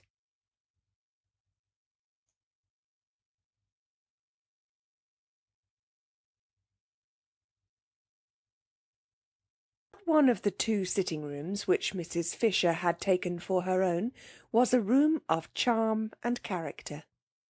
She surveyed it with satisfaction on going into it after breakfast, and was glad it was hers. It had a tiled floor, and walls the colour of pale honey, and inlaid furniture the colour of amber, and mellow books, many in ivory or lemon-coloured covers. There was a big window overlooking the sea towards Genoa, and a glass door through which she could proceed out onto the battlements, and walk along past the quaint and attractive watch-tower, in itself a room with chairs and a writing-table, to where, on the other side of the tower, the battlements ended in a marble seat, and one could see the western bay, and the point round which began the Gulf of Spezia. Her south view, between these two stretches of sea, was another hill, higher than San Salvatore, the last of the little peninsula, with the bland turrets of a smaller and uninhabited castle on the top, on which the setting sun still shone when everything else was sunk in shadow. Yes, she was very comfortably established here, and receptacles, Mrs. Fisher did not examine their nature closely, but they seemed to be small stone troughs, or perhaps little sarcophagi, ringed round the battlements with flowers. These battlements, she thought, considering them, would have been a perfect place for her to pace up and down gently, in moments when she least felt the need of her stick, or to sit on the marble seat, having first put a cushion on it, if there had not unfortunately been a second glass door opening on to them, destroying their complete privacy, spoiling her feeling that the place was only for her. The second door belonged to the round drawing-room, which both she and Lady Caroline had rejected as too dark. That room would probably be sat in by the women from Hampstead, and she was afraid they would not confine themselves to sitting in it, but would come out through the glass door and invade her battlements. This would ruin the battlements. It would ruin them as far as she was concerned, if they were to be overrun, or even if, not actually overrun, they were liable to be raked by the eyes of persons inside the room. No one could be perfectly at ease if they were being watched and knew it. What she wanted, what she surely had a right to, was privacy. She had no wish to intrude on the others. Why then should they intrude on her? And she could always relax her privacy if, when she became better acquainted with her companions, she should think it worth while. But she doubted whether any of the three would so develop as to make her think it worth while. Hardly anything was really worth while, reflected Mrs. Fisher, except the past. It was astonishing. It was simply amazing, the superiority of the past to the present. Those friends of hers in London, solid persons of her own age, knew the same past that she knew, could talk about it with her, could compare it as she did with the tinkling present, and in remembering great men forget for a moment the trivial and barren young people who still, in spite of the war, seemed to litter the world in such numbers.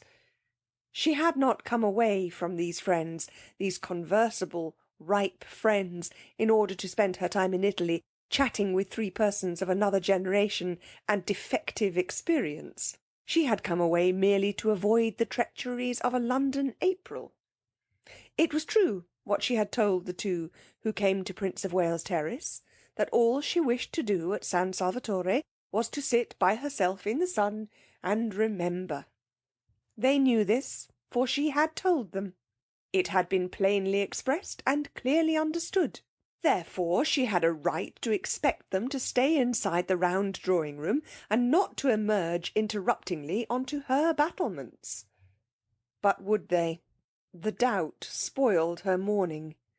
It was only towards lunch-time that she saw a way to be quite safe, and ringing for Francesca, bade her, in slow and majestic Italian, shut the shutters of the glass door of the round drawing-room, and then, going with her into the room, which had become darker than ever in consequence, but also, Mrs. Fisher observed to Francesca, who was being voluble, would, because of this very darkness, remain agreeably cool, and after all there were the numerous slit windows in the walls to let in light, and it was nothing to do with her if they did not let it in. She directed the placing of a cabinet of curios across the door on its inside. This would discourage egress. Then she rang for Domenico, and caused him to move one of the flower-filled sarcophagi across the door on its outside. This would discourage ingress. No one, said Domenico, hesitating, will be able to use the door. No one, said Mrs. Fisher firmly, will wish to. She then retired to her sitting-room, and from a chair placed where she could look straight on to them, gazed at her battlements, secured to her now completely, with calm pleasure. Being here, she reflected placidly, was much cheaper than being in an hotel, and if she could keep off the others, immeasurably more agreeable. She was paying for her rooms, extremely pleasant rooms, now that she was arranged in them, £3 a week, which came to about 8 shillings a day, battlements, watch-tower, and all. Where else abroad could she live as well for so little, and have as many baths as she liked for 8 shillings a day? Of course she did not yet know what her food would cost, but she would insist on carefulness over that, though she would also insist on its being carefulness combined with excellence. The two were perfectly compatible if the caterer took pains. The servants' wages, she had ascertained, were negligible, owing to the advantageous exchange, so that there was only the food that caused her anxiety. If she saw signs of extravagance, she would propose that they each hand over a reasonable sum every week to Lady Caroline, which should cover the bills, any of it that was not used to be returned, and if it were exceeded, the loss to be borne by the caterer. Mrs. Fisher was well off, and had the desire for comforts proper to her age, but she disliked expenses. So well off was she that had she so chosen, she could have lived in an opulent part of London, and driven from it and to it in a Rolls-Royce. She had no such wish. It needed more vitality than went with true comfort to deal with a house in an opulent spot and a Rolls-Royce. Worries attended such possessions, worries of every kind, crowned by bills. In the sober gloom of Prince of Wales Terrace, she could obscurely enjoy inexpensive yet real comfort, without being snatched at by predatory manservants or collectors for charities, and a taxi-stand was at the end of the road. Her annual outlay was small. The house was inherited. Death had furnished it for her. She trod in the dining-room on the Turkey carpet of her father's. She regulated her day by the excellent black marble clock on the mantelpiece, which she remembered from her childhood. Her walls were entirely covered by the photographs her illustrious deceased friends had given either herself or her father, with their own handwriting across the lower parts of their bodies. And the windows, shrouded by the maroon curtains of all her life, were decorated besides with the self-same aquariums to which she owed her first lessons in sea-law, and in which still swam slowly the goldfishes of her youth. Were they the same goldfish? She did not know. Perhaps, like carp, they outlived everybody. Perhaps, on the other hand, behind the deep-sea vegetation provided for them at the bottom, they had, from time to time, as the years went by, withdrawn and replaced themselves. Were they or were they not, she sometimes wondered, contemplating them between the courses of her solitary meals, the same goldfish that had that day been there when Carlyle, how well she remembered it, angrily strode up to them in the middle of some argument with her father that had grown heated, and striking the glass smartly with his fist had put them to flight, shouting as they fled, "Och, you deaf devils! Och, you lucky deaf devils! You can't hear anything of the blasted, blethering, dodering, glesket fool stuff your master talks, can ye?" Or words to that effect. Dear, great-souled Carlyle! Such natural gushings forth, such true freshness, such real grandeur. Rugged, if you will, yes, undoubtedly sometimes rugged and startling in a drawing-room, but magnificent. Who was there now to put beside him? Who was there to mention in the same breath? Her father, than whom no one had had more flair, said, "Thomas is immortal." And here was this generation of puniness, raising its little voice in doubts, or, still worse, not giving itself the trouble to raise it at all. Not, it was incredible, but it had thus been reported to her, even reading him. Mrs. Fisher did not read him either, but that was different. She had read him. She had certainly read him. Of course she had read him. There was Teufelsdrock. She quite well remembered a tailor called Teufelsdrock. So like Carlyle to call him that. Yes, she must have read him, though naturally details escaped her. The gong sounded. Lost in reminiscence, Mrs. Fisher had forgotten time, and hastened to her bedroom to wash her hands and smooth her hair. She did not wish to be late and set a bad example, and perhaps find her seat at the head of the table taken. One could put no trust in the manners of the younger generation, especially not in those of that Mrs. Wilkins. She was, however, the first to arrive in the dining-room. Francesca, in a white apron, stood ready with an enormous dish of smoking hot, glistening macaroni. But nobody was there to eat it. Mrs. Fisher sat down, looking stern. Lax. "Serve me," she said to Francesca, who showed a disposition to wait for the others. Francesca served her. Of the party she liked Mrs. Fisher least. In fact, she did not like her at all. She was the only one of the four ladies who had not yet smiled. True, she was old. True, she was unbeautiful. True, she therefore had no reason to smile, but kind ladies smiled, reason or no. They smiled not because they were happy, but because they wished to make happy. This one of the four ladies could not then, Francesca decided, be kind. So she handed her the macaroni, being unable to hide any of her feelings, morosely.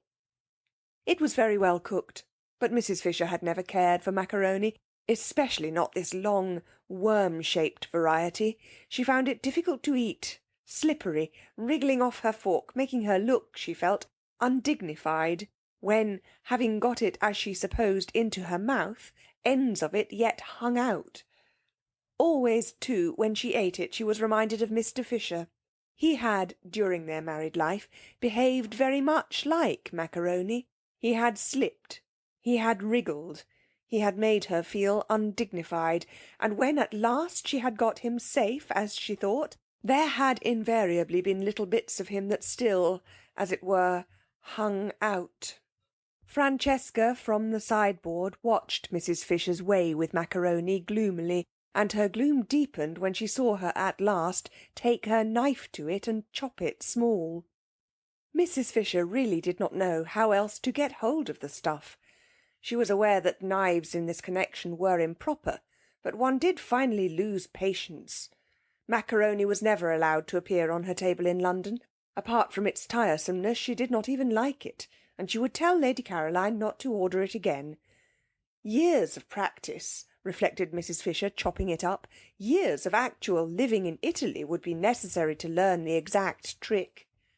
Browning managed macaroni wonderfully. She remembered watching him one day when he came to lunch with her father, and a dish of it had been ordered as a compliment to his connection with Italy. Fascinating, the way it went in. No chasing round the plate, no slidings off the fork, no subsequent protrusions of loose ends, just one dig, one whisk, one thrust, one gulp, and lo, yet another poet had been nourished.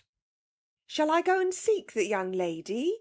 asked Francesca, unable any longer to look on a good macaroni being cut with a knife. Mrs. Fisher came out of her reminiscent reflections with difficulty. She knows lunch is at 12:30, she said. They all know. She may be asleep, said Francesca. The other ladies are further away, but this one is not far away. Beat the gong again, then, said Mrs. Fisher. What manners, she thought, what manners! It was not an hotel, and considerations were due. She must say she was surprised at Mrs. Arbuthnot, who had not looked like somebody unpunctual. Lady Caroline, too. She had seemed amiable and courteous, whatever else she might be. From the other one, of course, she expected nothing. Francesca fetched the gong and took it out into the garden, and advanced, beating it as she advanced, close up to Lady Caroline, who, still stretched in her low chair, waited till she had done, and then turned her head, and in the sweetest tones poured forth what appeared to be music, but was really invective. Francesca did not recognise the liquid flow as invective. How was she to, when it came out sounding like that? And with her face all smiles, for she could not but smile when she looked at this young lady, she told her the macaroni was getting cold. When I do not come to meals, it is because I do not wish to come to meals, said the irritated Scrap, and you will not in future disturb me. Is she ill? Asked Francesca, sympathetic but unable to stop smiling. Never, never had she seen hair so beautiful, like pure flax, like the hair of northern babes. On such a little head only blessing could rest. On such a little head the nimbus of the holiest saints could fitly be placed. Scrap shut her eyes and refused to answer. In this she was injudicious, for its effect was to convince Francesca, who hurried away full of concern to tell Mrs. Fisher that she was indisposed.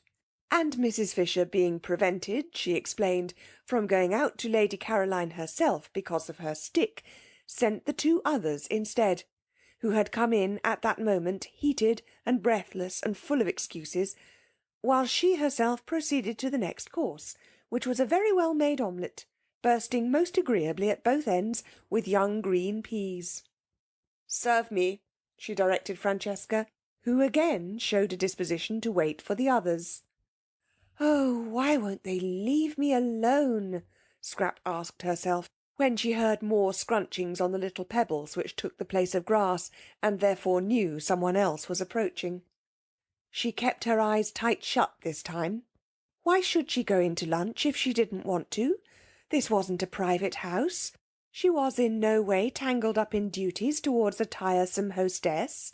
For all practical purposes, San Salvatore was an hotel, and she ought to be let alone, to eat or not to eat, exactly as if she really had been in an hotel. But the unfortunate Scrap could not just sit still and close her eyes without rousing that desire to stroke and pet in her beholders, with which she was only too familiar. Even the cook had patted her, and now a gentle hand, how well she knew and how much she dreaded gentle hands, was placed on her forehead. "I'm afraid you're not well," said a voice that was not Mrs. Fisher's, and therefore must belong to one of the originals. "I have a headache," murmured Scrap. Perhaps it was best to say that. Perhaps it was the shortest cut to peace.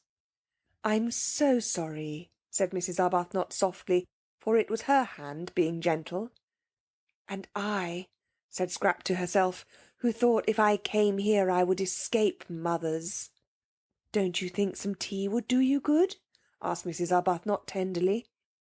Tea? The idea was abhorrent to Scrap. In this heat, to be drinking tea in the middle of the day? "No," she murmured. "I expect what would really be best for her," said another voice, "is to be left quiet." How sensible, thought Scrap, and raised the eyelashes of one eye just enough to peep through and see who was speaking. It was the freckled original. The dark one, then, was the one with the hand. The freckled one rose in her esteem. "But I can't bear to think of you with a headache, and nothing being done for it," said Mrs. Arbuthnot. "Would a cup of strong black coffee—" Scrap said no more. She waited, motionless and dumb, till Mrs. Arbuthnot should remove her hand. After all, she couldn't stand there all day. and when she went away she would have to take her hand with her. "I do think," said the freckled one, "that she wants nothing except quiet." And perhaps the freckled one pulled the one with the hand by the sleeve, for the hold on Scrap's forehead relaxed, and after a minute's silence, during which, no doubt, she was being contemplated, she was always being contemplated, the footsteps began to scrunch the pebbles again, and grew fainter, and were gone. "Lady Caroline has a headache," said Mrs. Arbuthnot, re-entering the dining-room and sitting down in her place next to Mrs. Fisher. "I can't persuade her to have even a little tea or some black coffee. Do you know what aspirin is in Italian?" "The proper remedy for headaches," said Mrs. Fisher firmly, "is castor oil." "But she hasn't got a headache," said Mrs. Wilkins. "Carlyle," said Mrs. Fisher, who had finished her omelette and had leisure, while she waited for the next course, to talk, "suffered at one period terribly from headaches, and he constantly took castor oil as a remedy. He took it, I should say, almost to excess, and called it, I remember, in his interesting way, the oil of sorrow. My father said it coloured for a time his whole attitude to life, his whole philosophy, but that was because he took too much. What Lady Caroline wants is one dose and one only. It is a mistake to keep on taking castor oil." "Do you know the Italian for it?" asked Mrs. Arbuthnot. "Ah, that I'm afraid I don't. However, she would know. You can ask her." "But she hasn't got a headache," repeated Mrs. Wilkins, who was struggling with the macaroni. "She only wants to be let alone." They both looked at her. The word shovel crossed Mrs. Fisher's mind in connection with Mrs. Wilkins's actions at that moment. "Then why should she say she has?" asked Mrs. Arbuthnot. "Because she is still trying to be polite. Soon she won't try. When this place has got more into her, she'll really be it, without trying, naturally." "Lottie, you see," explained Mrs. Arbuthnot, smiling to Mrs. Fisher, who sat waiting with a stony patience for her next course, delayed because Mrs. Wilkins would go on trying to eat the macaroni, which must be less worth eating than ever now that it was cold. "Lottie, you see, has a theory about this place." But Mrs. Fisher had no wish to hear any theory of Mrs. Wilkins's. "I'm sure I don't know," she interrupted, looking severely at Mrs. Wilkins, "why you should assume Lady Caroline is not telling the truth." "I don't assume, I know," said Mrs. Wilkins. "And pray, how do you know?" asked Mrs. Fisher icily, for Mrs. Wilkins was actually helping herself to more macaroni, offered her officiously and unnecessarily a second time by Francesca. "When I was out there just now, I saw inside her." Well, Mrs. Fisher wasn't going to say anything to that. She wasn't going to trouble to reply to downright idiocy. Instead, she sharply rapped the little table gong by her side, though there was Francesca standing at the sideboard, and said, for she would wait no longer for her next course, "Serve me." And Francesca, it must have been wilful, offered her the macaroni again. End of chapter 9. There was no way of getting into or out of the top garden at San Salvatore except through the two glass doors, unfortunately side by side, of the dining-room and the hall. A person in the garden who wished to escape unseen could not, for the person to be escaped from could be met on the way. It was a small oblong garden, and concealment was impossible. What trees there were, the Judas tree, the tamarisk, the umbrella pine, grew close to the low parapets. Rose bushes gave no real cover. One step to the right or left of them, and the person wishing to be private was discovered. Only the north-west corner was a little place jutting out from the great wall, a kind of excrescence or loop, no doubt used in the old distrustful days for observation, where it was possible to sit really unseen, because between it and the house was a thick clump of daphne. Scrap, after glancing round to see that no one was looking, got up and carried her chair into this place, stealing away as carefully on tiptoe as those who steal whose purpose is sin. There was another excrescence on the walls just like it at the north-east corner, but this, though the view from it was almost more beautiful, for from it you could see the bay and the lovely mountains behind Mezzago, was exposed. No bushes grew near it, nor had it any shade. The north-west loop, then, was where she would sit, and she settled into it, and nestling her head in her cushion, and putting her feet comfortably on the parapet, from whence they appeared to the villagers on the piazza below as two white doves, thought that now indeed she would be safe. Mrs. Fisher found her there, guided by the smell of her cigarette. The incautious Scrap had not thought of that. Mrs. Fisher did not smoke herself, and all the more distinctly could she smell the smoke of others. The virile smell met her directly as she went out into the garden from the dining-room after lunch in order to have her coffee. She had bidden Francesca set the coffee in the shade of the house just outside the glass door, and when Mrs. Wilkins, seeing a table being carried there, reminded her, very officiously and tactlessly Mrs. Fisher considered, that Lady Caroline wanted to be alone, she retorted, and with what propriety, that the garden was for everybody. Into it, accordingly, she went, and was immediately aware that Lady Caroline was smoking. She said to herself, "These modern young women," and proceeded to find her. Her stick, now that lunch was over, being no longer the hindrance to action that it was before her meal had been securely, as Browning once said, surely it was Browning? Yes, she remembered how much diverted she had been, roped in.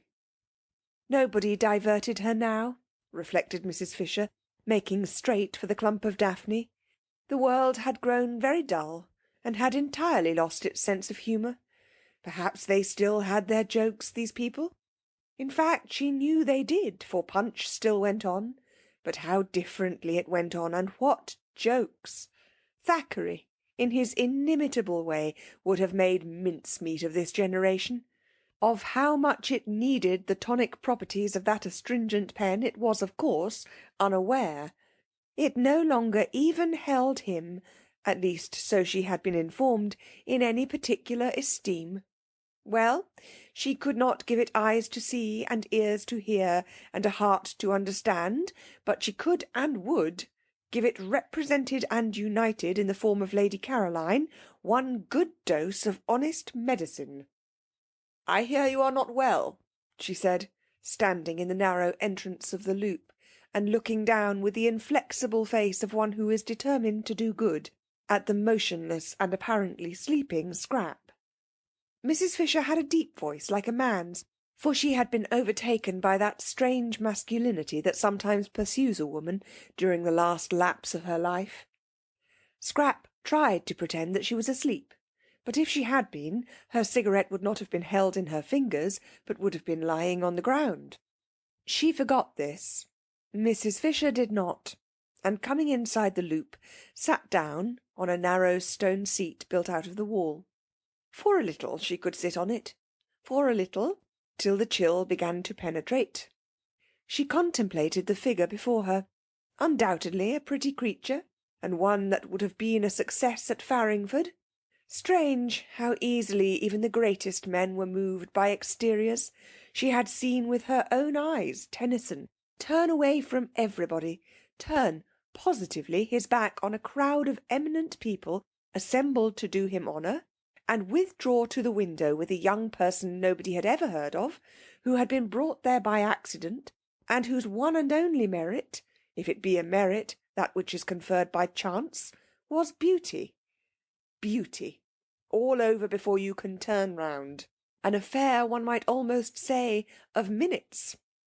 Well, while it lasted, it did seem able to do what it liked with men. Even husbands were not immune. There had been passages in the life of Mr. Fisher. "I expect the journey has upset you," she said in her deep voice. "What you want is a good dose of some simple medicine. I shall ask Domenico if there's such a thing in the village as castor oil." Scrap opened her eyes and looked straight at Mrs. Fisher. "Ah," said Mrs. Fisher, "I knew you were not asleep. If you had been, you would have let your cigarette fall to the ground." "Waste," said Mrs. Fisher. "I don't like smoking for women, but I still less like waste." "What does one do with people like this?" Scrap asked herself, her eyes fixed on Mrs. Fisher in what felt to her an indignant stare, but appeared to Mrs. Fisher as really charming docility. "Now you'll take my advice," said Mrs. Fisher, touched, "and not neglect what may very well turn into an illness. We are in Italy, you know, and one has to be careful. You ought, to begin with, to go to bed." "I never go to bed," snapped Scrap, and it sounded as moving, as forlorn, as that line spoken years and years ago by an actress playing the part of poor Jo in a dramatised version of Bleak House. "I'm always moving on," said poor Jo in this play, urged to do so by a policeman, and Mrs. Fisher, then a girl, had laid her head on the red velvet parapet of the front row of the dress circle and wept aloud. It was wonderful, Scrap's voice. It had given her, in the 10 years since she came out, all the triumphs that intelligence and wit can have, because it made whatever she said seem memorable. She ought, with a throat formation like that, to have been a singer. But in every kind of music Scrap was dumb, except this one music of the speaking voice. And what a fascination, what a spell lay in that! Such was the liveliness of her face and the beauty of her colouring, that there was not a man into whose eyes at the sight of her there did not leap a flame of intensest interest. But when he heard her voice, the flame in that man's eyes was caught and fixed. It was the same with every man, educated and uneducated, old, young, desirable themselves or undesirable, men of her own world and bus conductors, generals and Tommies. During the war she had had a perplexing time. Bishops equally with vergers. Round about her confirmation startling occurrences had taken place. Wholesome and unwholesome, rich and penniless, brilliant or idiotic, it made no difference at all what they were, or how long and securely married. Into the eyes of every one of them, when they saw her, leapt this flame, and when they heard her, it stayed there. Scrap had had enough of this look. It only led to difficulties. At first it had delighted her. She had been excited, triumphant. To be apparently incapable of doing or saying the wrong thing, to be applauded, listened to, petted, adored wherever she went, and when she came home to find nothing there either but the most indulgent, proud fondness, why, how extremely pleasant! And so easy, too. No preparation necessary for this achievement, no hard work, nothing to learn. She need take no trouble. She had only to appear and presently say something. But gradually experiences gathered round her. After all, she had to take trouble. She had to make efforts because, she discovered with astonishment and rage, she had to defend herself. That look, that leaping look, meant that she was going to be grabbed at. Some of those who had it were more humble than others, especially if they were young, but they all, according to their several ability, grabbed. And she who had entered the world so jauntily, with her head in the air, and the completest confidence in anybody whose hair was grey, began to distrust, and then to dislike, and soon to shrink away from, and presently to be indignant. Sometimes it was just as if she didn't belong to herself, wasn't her own at all, but was regarded as a universal thing, a sort of beauty of all work. Really men! And she found herself involved in queer vague quarrels, being curiously hated. Really women! And when the war came, and she flung herself into it along with everybody else, it finished her. Really generals! The war finished Scrap. It killed the one man she felt safe with, whom she would have married, and it finally disgusted her with love. Since then she had been embittered. She was struggling as angrily in the sweet stuff of life as a wasp got caught in honey. Just as desperately did she try to unstick her wings. It gave her no pleasure to outdo other women. She didn't want their tiresome men. What could one do with men when one had got them? None of them would talk to her of anything but the things of love, And how foolish and fatiguing that became after a bit. It was as though a healthy person with a normal hunger was given nothing whatever to eat but sugar. Love, love, the very word made her want to slap somebody. Why should I love you? Why should I? She would ask, amazed sometimes, when somebody was always trying to propose to her. But she never got a real answer, only further incoherence. A deep cynicism took hold of the unhappy Scrap. Her inside grew hoary with disillusionment, while her gracious and charming outside continued to make the world more beautiful. What had the future in it for her?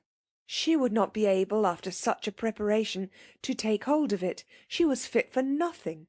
She had wasted all this time being beautiful. Presently she wouldn't be beautiful, and what then? Scrap didn't know what then. It appalled her to wonder even. Tired as she was of being conspicuous, she was at least used to that. She had never known anything else. And to become inconspicuous, to fade, to grow shabby and dim, would probably be most painful. And once she began, what years and years of it there would be! Imagine, thought Scrap, having most of one's life at the wrong end.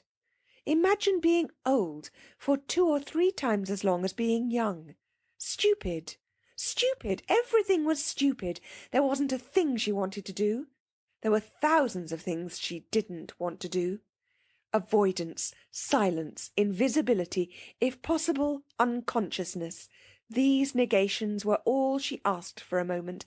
And here, even here, she was not allowed a minute's peace, and this absurd woman must come pretending, merely because she wanted to exercise power and make her go to bed and make her, hideous, drink castor oil, that she thought she was ill.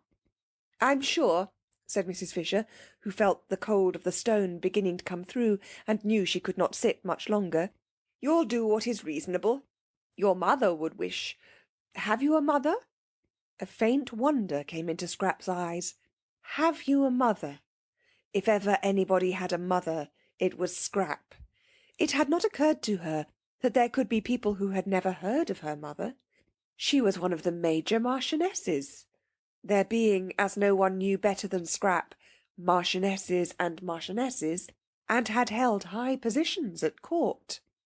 Her father, too, in his day had been most prominent. His day was a little over, poor dear, because in the war he had made some important mistakes, and besides he was now grown old. Still there he was, an excessively well-known person. How restful, how extraordinarily restful, to have found someone who had never heard of any of her lot, or at least had not yet connected her with them. She began to like Mrs. Fisher. Perhaps the originals didn't know anything about her either.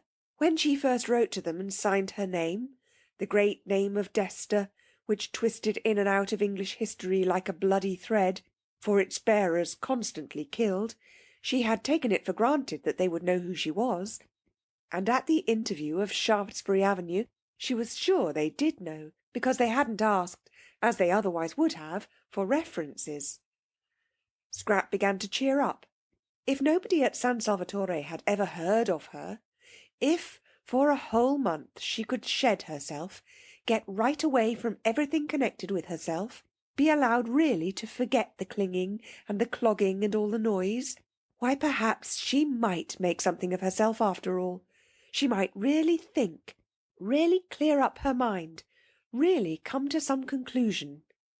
"What I want to do here," she said, leaning forward in her chair and clasping her hands round her knees and looking up at Mrs. Fisher, whose seat was higher than hers, almost with animation, so much pleased was she that Mrs. Fisher knew nothing about her, "is to come to a conclusion. That's all. It isn't much to want, is it? Just that." She gazed at Mrs. Fisher and thought that almost any conclusion would do. The great thing was to get hold of something, catch something tight, cease to drift. Mrs. Fisher's little eyes surveyed her. "I should say," she said, "that what a young woman like you wants is a husband and children." "Well, that's one of the things I'm going to consider," said Scrap amiably, "but I don't think it would be a conclusion." "And meanwhile said Mrs. Fisher, getting up, for the cold of the stone was now through. "I shouldn't trouble my head if I were you with considerings and conclusions. Women's heads weren't made for thinking, I assure you. I should go to bed and get well." "I am well," said Scrap. "Then why did you send a message that you were ill?" "I didn't." "Then I have had all the trouble of coming out here for nothing." "But wouldn't you prefer coming out and finding me well than coming out and finding me ill?" said Scrap, smiling. Even Mrs. Fisher was caught by the smile. "Well, you're a pretty creature," she said forgivingly. "It's a pity you weren't born 50 years ago. My friends would have liked looking at you." "I'm very glad I wasn't," said Scrap. "I dislike being looked at." "Absurd," said Mrs. Fisher, growing stern again. "That's what you're made for, young women like you. For what else, pray? And I assure you that if my friends had looked at you, you would have been looked at by some very great people." "I dislike very great people," said Scrap, frowning. There had been an incident quite recently. Really potentates. "What I dislike," said Mrs. Fisher, now as cold as the stone she had got up from, "is the pose of the modern young woman. It seems to me pitiful, positively pitiful in its silliness." And, her stick crunching the pebbles, she walked away. "That's all right," Scrap said to herself, dropping back into her comfortable position with her head in the cushion and her feet on the parapet. If only people would go away, she didn't in the least mind why they went. "Don't you think darling Scrap is growing a little, just a little peculiar?" her mother had asked her father a short time before that latest peculiarity of the flight to San Salvatore, uncomfortably struck by the very odd things Scrap said, and the way she had taken to slinking out of reach whenever she could, and avoiding everybody except, such a sign of age, quite young men, almost boys. "Eh? What? Peculiar? Well, let her be peculiar if she likes. A woman with her looks can be any damned thing she pleases," was the infatuated answer. "I do let her," said her mother meekly, and indeed if she did not, what difference would it make? Mrs. Fisher was sorry she had bothered about Lady Caroline. She went along the hall towards her private sitting-room, and her stick, as she went, struck the stone floor with a vigour in harmony with her feelings. Sheer silliness, these poses. She had no patience with them. Unable to be or do anything of themselves, the young of the present generation tried to achieve a reputation for cleverness by decrying all that was obviously great and obviously good, and by praising everything, however obviously bad, that was different. Apes, thought Mrs. Fisher, roused. Apes. Apes. And in her sitting-room she found more apes, or what seemed to her in her present mood more, for there was Mrs. Arbuthnot, placidly drinking coffee, while at the writing-table she already looked upon as sacred, using her own pen, brought for her hand alone from Prince of Wales Terrace, sat Mrs. Wilkins, writing at the table in her room with her pen. "Isn't this a delightful place?" said Mrs. Arbuthnot cordially. "We have just discovered it." "I'm writing to Mellersh," said Mrs. Wilkins, turning her head and also cordially, as though Mrs. Fisher thought she cared a straw who she was writing to, and anyhow knew who the person she called Mellersh was. "He'll want to know," said Mrs. Wilkins, optimism induced by her surroundings, "that I've got here safely." End of chapter 10. Salvatore were alone enough to produce concord. They came into the sitting-room from the flowers on the battlements, and met the ones from the flowers inside the room, and almost, thought Mrs. Wilkins, could be seen greeting each other with a holy kiss. Who could be angry in the middle of such gentlenesses? Who could be acquisitive, selfish, in the old rasped London way, in the presence of this bounteous beauty? Yet Mrs. Fisher seemed to be all three of these things. There was so much beauty, so much more than enough for everyone, that it did appear to be a vain activity to try and make a corner in it. Yet Mrs. Fisher was trying to make a corner in it, and had railed off a portion for her exclusive use. Well, she would get over that presently. She would get over it inevitably, Mrs. Wilkins was sure, after a day or two in the extraordinary atmosphere of peace in that place. Meanwhile, she obviously hadn't even begun to get over it. She stood, looking at her and Rose, with an expression that appeared to be one of anger. Anger. Fancy. Silly old nerve-racked London feelings, thought Mrs. Wilkins, whose eyes saw the room full of kisses, and everybody in it being kissed, Mrs. Fisher as copiously as she herself and Rose.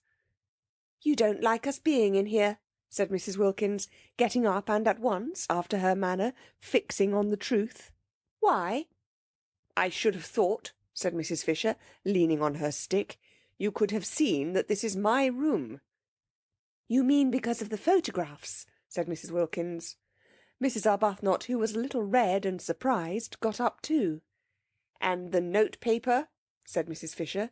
"Note-paper with my London address on it. That pen." She pointed. It was still in Mrs. Wilkins's hand. "Is yours. I'm very sorry," said Mrs. Wilkins, laying it on the table. And she added, smiling, that it had just been writing some very amiable things. "But why?" asked Mrs. Arbuthnot, who found herself unable to acquiesce in Mrs. Fisher's arrangement without at least a gentle struggle. "Ought we not to be here? It is a sitting-room." "There is another one," said Mrs. Fisher. "You and your friend cannot sit in 2 rooms at once, and if I have no wish to disturb you in yours, I am unable to see why you should wish to disturb me in mine." "But why—" began Mrs. Arbuthnot again. "It's quite natural," Mrs. Wilkins interrupted, for Rose was looking stubborn, and turning to Mrs. Fisher she said that although sharing things with friends was pleasant, she could understand that Mrs. Fisher, still steeped in the Prince of Wales Terrace attitude to life, did not yet want to, but that she would get rid of that after a bit and feel quite different. "Soon you'll want us to share," said Mrs. Wilkins reassuringly. "Why, you may even get so far as asking me to use your pen, if you knew I hadn't got one." Mrs. Fisher was moved almost beyond control by this speech. To have a ramshackle young woman from Hampstead patting her on the back, as it were, in breezy certitude that quite soon she would improve, stirred her more deeply than anything had stirred her since her first discovery that Mr. Fisher was not what he seemed. Mrs. Wilkins must certainly be curbed. But how? There was a curious imperviousness about her. At that moment, for instance, she was smiling as pleasantly and with as unclouded a face as if she were saying nothing in the least impertinent. Would she know she was being curbed? If she didn't know, if she were too tough to feel it, then what? Nothing, except avoidance, except precisely one's own private sitting-room. "I'm an old woman," said Mrs. Fisher, "and I need a room to myself. I cannot get about because of my stick. As I cannot get about, I have to sit. Why should I not sit quietly and undisturbed, as I told you in London I intended to? If people are to come in and out all day long, chattering and leaving doors open, you will have broken the agreement, which was that I was to be quiet." "But we haven't the least wish," began Mrs. Arbuthnot, who was again cut short by Mrs. Wilkins. "We're only too glad," said Mrs. Wilkins, "for you to have this room if it makes you happy. We didn't know about it, that's all. We wouldn't have come in if we had. Not till you invited us, anyhow. I expect," she finished, looking down cheerfully at Mrs. Fisher, "you soon will." And picking up her letter, she took Mrs. Arbuthnot's hand and drew her towards the door. Mrs. Arbuthnot did not want to go. She, the mildest of women, was filled with a curious and surely unchristian desire to stay and fight. Not, of course, really, not even with any definitely aggressive words. No, she only wanted to reason with Mrs. Fisher, and to reason patiently. But she did feel that something ought to be said. and that she ought not to allow herself to be rated and turned out as if she were a schoolgirl caught in ill behaviour by authority. Mrs. Wilkins, however, drew her firmly to and through the door, and once again Rose wondered at Lottie, at her balance, her sweet and equable temper, she who in England had been such a thing of gusts. From the moment they got into Italy, it was Lottie who seemed the elder. She certainly was very happy, blissful, in fact. Did happiness so completely protect one? Did it make one so untouchable, so wise? Rose was happy herself, but not anything like so happy. Evidently not, for not only did she want to fight Mrs. Fisher, but she wanted something else, something more than this lovely place, something to complete it.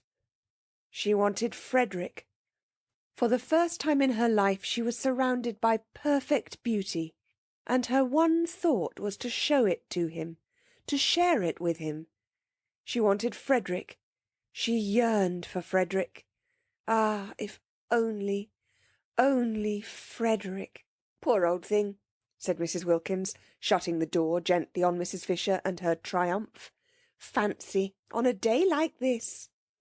She's a very rude old thing, said Mrs. Arbuthnot. She'll get over that.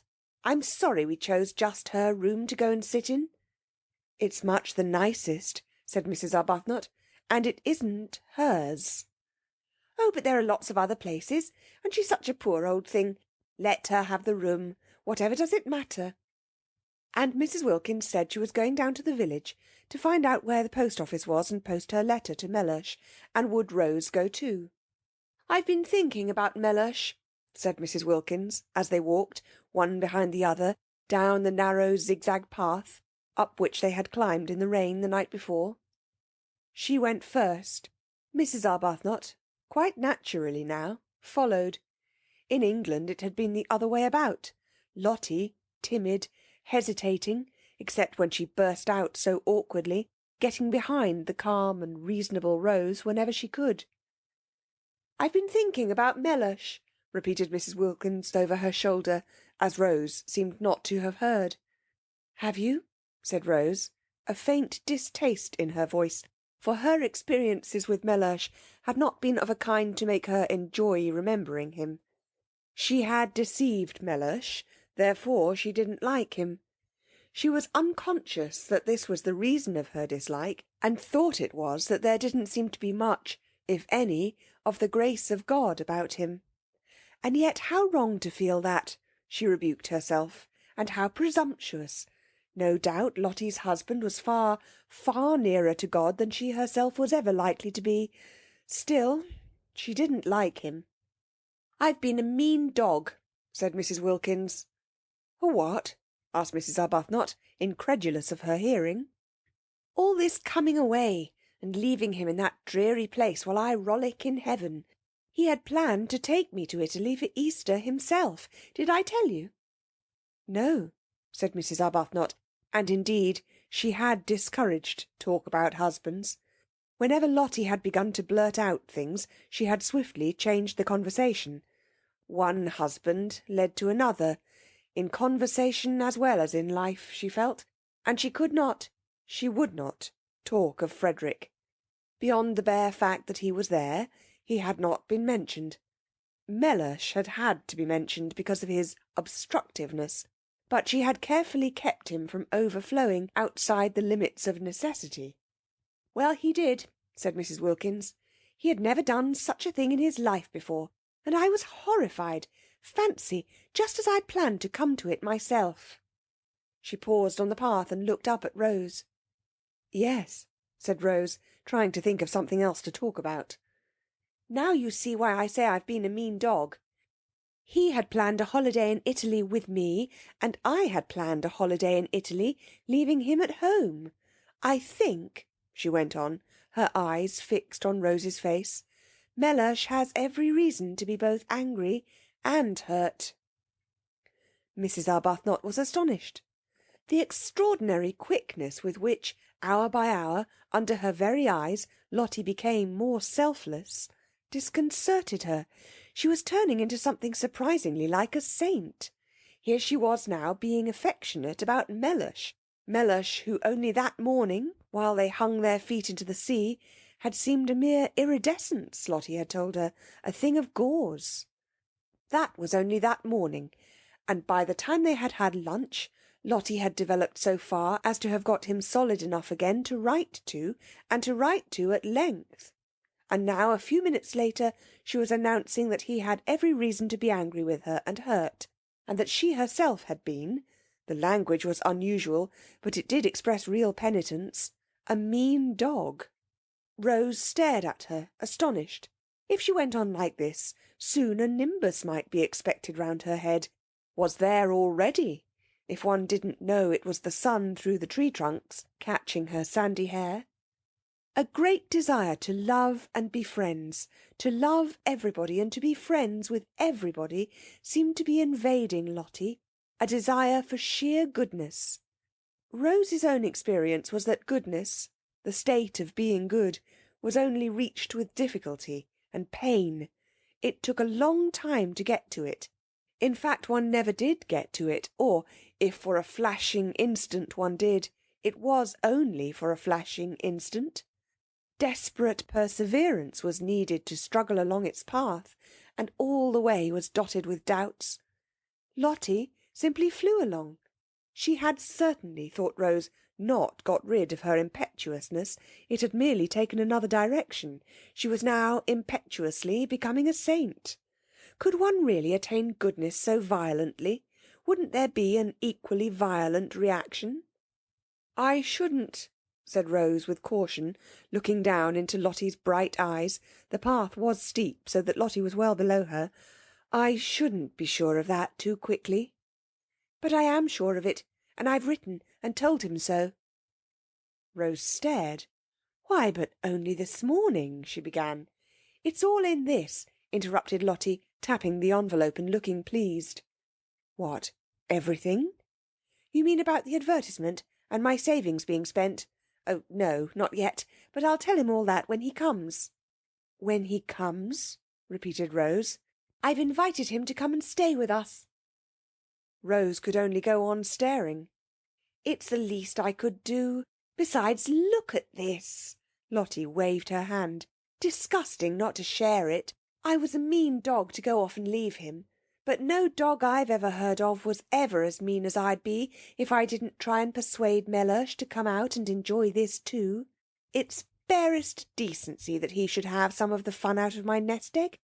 After all, he has housed me and fed me for years. One shouldn't be churlish. But do you think he'll come? Oh, I hope so, said Lottie with utmost earnestness, and added, poor lamb. At that Rose felt she would like to sit down. Mellish a poor lamb? That same Mellish who a few hours before was a mere shimmer? There was a seat at the bend of the path, and Rose went to it and sat down. She wished to get her breath, gain time. If she had time, she might perhaps be able to catch up the leaping Lottie, and perhaps be able to stop her before she committed herself to what she probably presently would be sorry for. Mellish at San Salvatore? Mellish, from whom Lottie had taken such pains so recently to escape? I see him here, said Lottie, as if in answer to her thoughts. Rose looked at her with real concern, for every time Lottie said in that convinced voice, I see, what she saw came true. Then it was to be supposed that Mr. Wilkins too would presently come true. I wish, said Rose anxiously, I understood you. Don't try, said Lottie, smiling. But I must, because I love you. Dear Rose, said Lottie, swiftly bending down and kissing her. You're so quick, said Rose. I can't follow your developments. I can't keep touch. It was what happened with Fred... She broke off and looked frightened. The whole idea of coming here, she went on again, as Lottie didn't seem to have noticed, was to get away, wasn't it? Well, we've got away, and now, after only a single day of it, you want to write to the very people... She stopped. The very people we're getting away from, finished Lottie. It's quite true. It seems idiotically illogical, but I'm so happy. I'm so well. I feel so fearfully wholesome. This place, why, it makes me feel flooded with love." And she stared down at Rose in a kind of radiant surprise. Rose was silent a moment. Then she said, "And do you think it will have the same effect on Mr. Wilkins?" Lottie laughed. "I don't know," she said. "But even if it doesn't, there's enough love about to flood 50 Mr. Wilkinses, as you call him. The great thing is to have lots of love about. I don't see," she went on, "at least I don't see here, though I did at home, that it matters who loves, as long as somebody does. I was a stingy beast at home, and used to measure and count. I had a queer obsession about justice, as though justice mattered, as though justice can really be distinguished from vengeance. It's only love that's any good. At home, I wouldn't love Mellersh unless he loved me back. Exactly as much. Absolute fairness. Did you ever?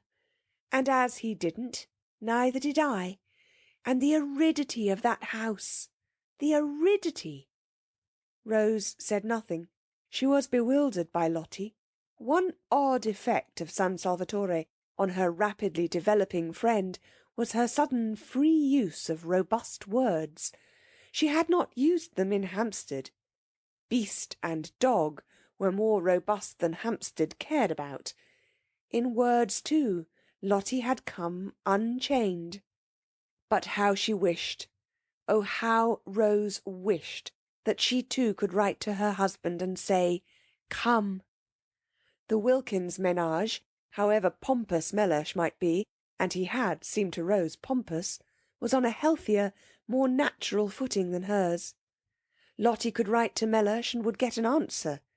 She couldn't write to Frederick, for only too well did she know he wouldn't answer. At least, he might answer, a hurried scribble, showing how much bored he was at doing it, with perfunctory thanks for her letter. But that would be worse than no answer at all, for his handwriting, her name on an envelope addressed by him, stabbed her heart. Too accurately did it bring back the letters of their beginnings together, the letters from him so desolate with separation, so aching with love and longing. To see apparently one of these very same letters arrive, and open it to find, "Dear Rose, thanks for the letter. Glad you're having a good time. Don't hurry back. Say if you want any money. Everything going splendidly here. Yours, Frederick." No, it couldn't be borne.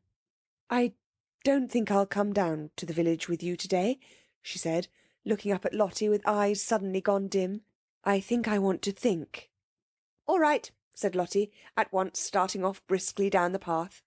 "But don't think too long," she called back over her shoulder. "Write, and invite him at once." "Invite whom?" asked Rose, startled. "Your husband."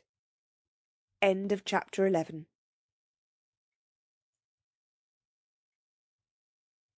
At the evening meal, which was the first time the whole four sat around the dining-room table together, Scrap appeared.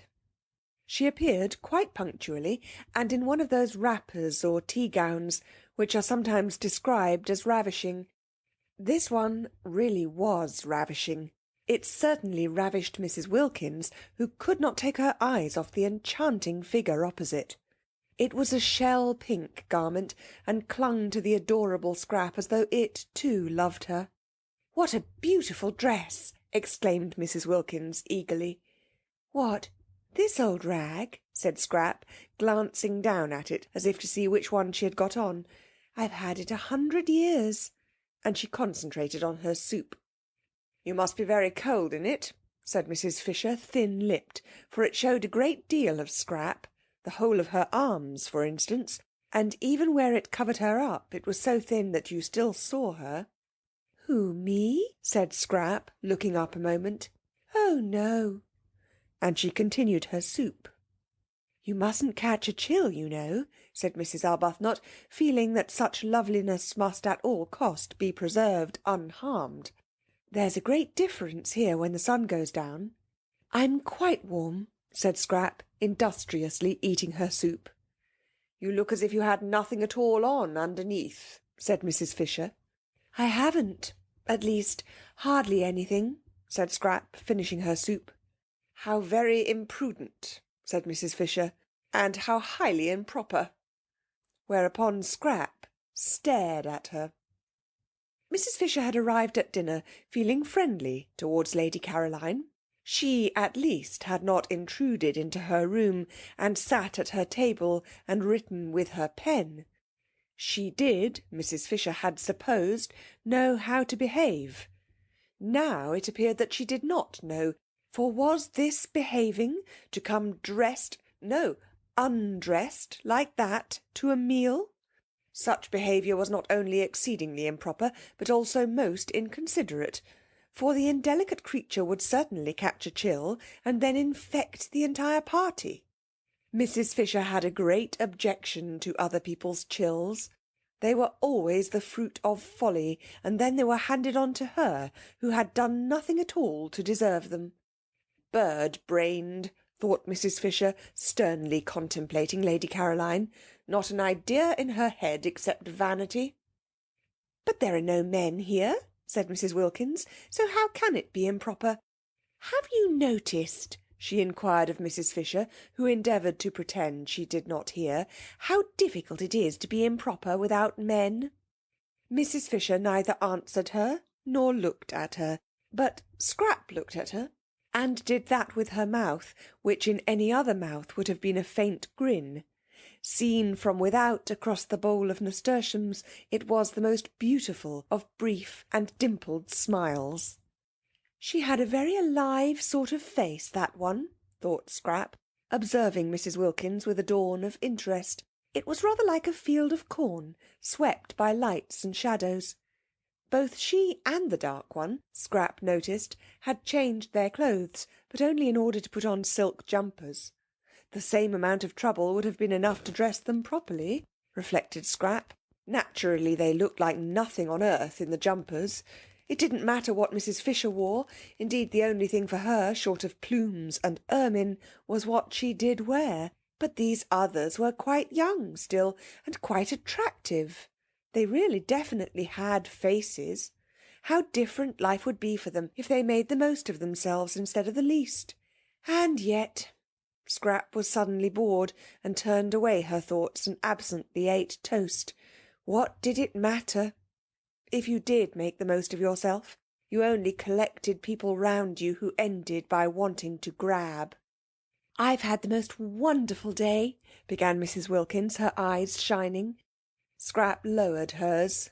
"Oh," she thought, "she's going to gush." As though anybody were interested in her day, thought Mrs. Fisher, lowering hers also. In fact, whenever Mrs. Wilkins spoke, Mrs. Fisher deliberately cast down her eyes. Thus would she mark her disapproval. Besides, it seemed the only safe thing to do with her eyes, for no one could tell what the uncurbed creature would say next.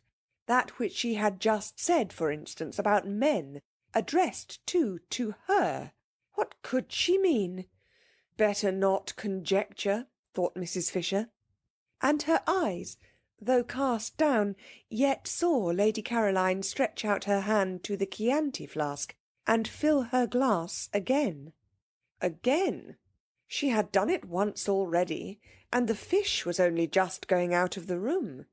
Mrs. Fisher could see that the other respectable member of the party, Mrs. Arbuthnot, was noticing it too.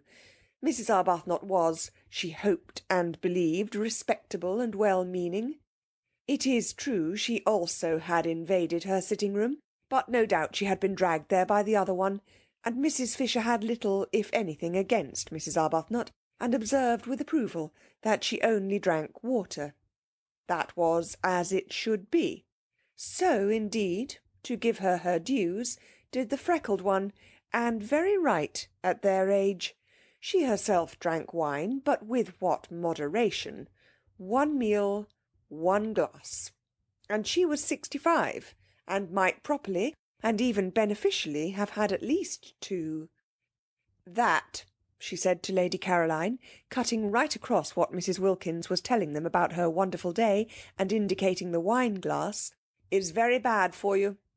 Lady Caroline, however, could not have heard, for she continued to sip, her elbow on the table, and listen to what Mrs. Wilkins was saying. And what was it she was saying? She had invited somebody to come and stay. A man? Mrs. Fisher could not credit her ears. Yet it evidently was a man, for she spoke of the person as he. Suddenly, and for the first time, but then this was most important, Mrs. Fisher addressed Mrs. Wilkins directly. She was 65, and cared very little what sorts of women she happened to be with for a month, but if the women were to be mixed with men, it was a different proposition altogether. She was not going to be made a cat's paw of. She had not come out there to sanction by her presence what used in her day to be called fast behaviour. Nothing had been said at the interview in London about men. If there had been, she would have declined, of course, to come. "What is his name?" asked Mrs. Fisher, abruptly interposing. Mrs. Wilkins turned to her with a slight surprise. "Wilkins?" she said. "Wilkins? Yes." "Your name?" "And his?" "A relation?" "Not blood." "A connection?" "A husband." Mrs. Fisher once more cast down her eyes. She could not talk to Mrs. Wilkins. There was something about the things she said. A husband, suggesting one of many. Always that unseemly twist to everything. Why could she not say my husband? Besides, Mrs. Fisher had, she herself knew not for what reason, taken both the Hampstead young women for widows, war ones. There had been an absence of mention of husbands at the interview, which would not, she considered, be natural if such persons did, after all, exist. And if a husband was not a relation, who was? Not blood! What a way to talk! Why, a husband was the first of all relations. How well she remembered Ruskin! No, it was not Ruskin. It was the Bible that said a man should leave his father and mother and cleave only to his wife, showing that she became by marriage an even more than blood relation.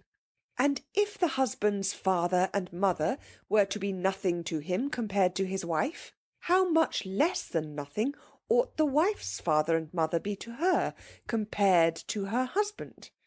She herself had been unable to leave her father and mother in order to cleave to Mr. Fisher, because they were no longer, when she married, alive.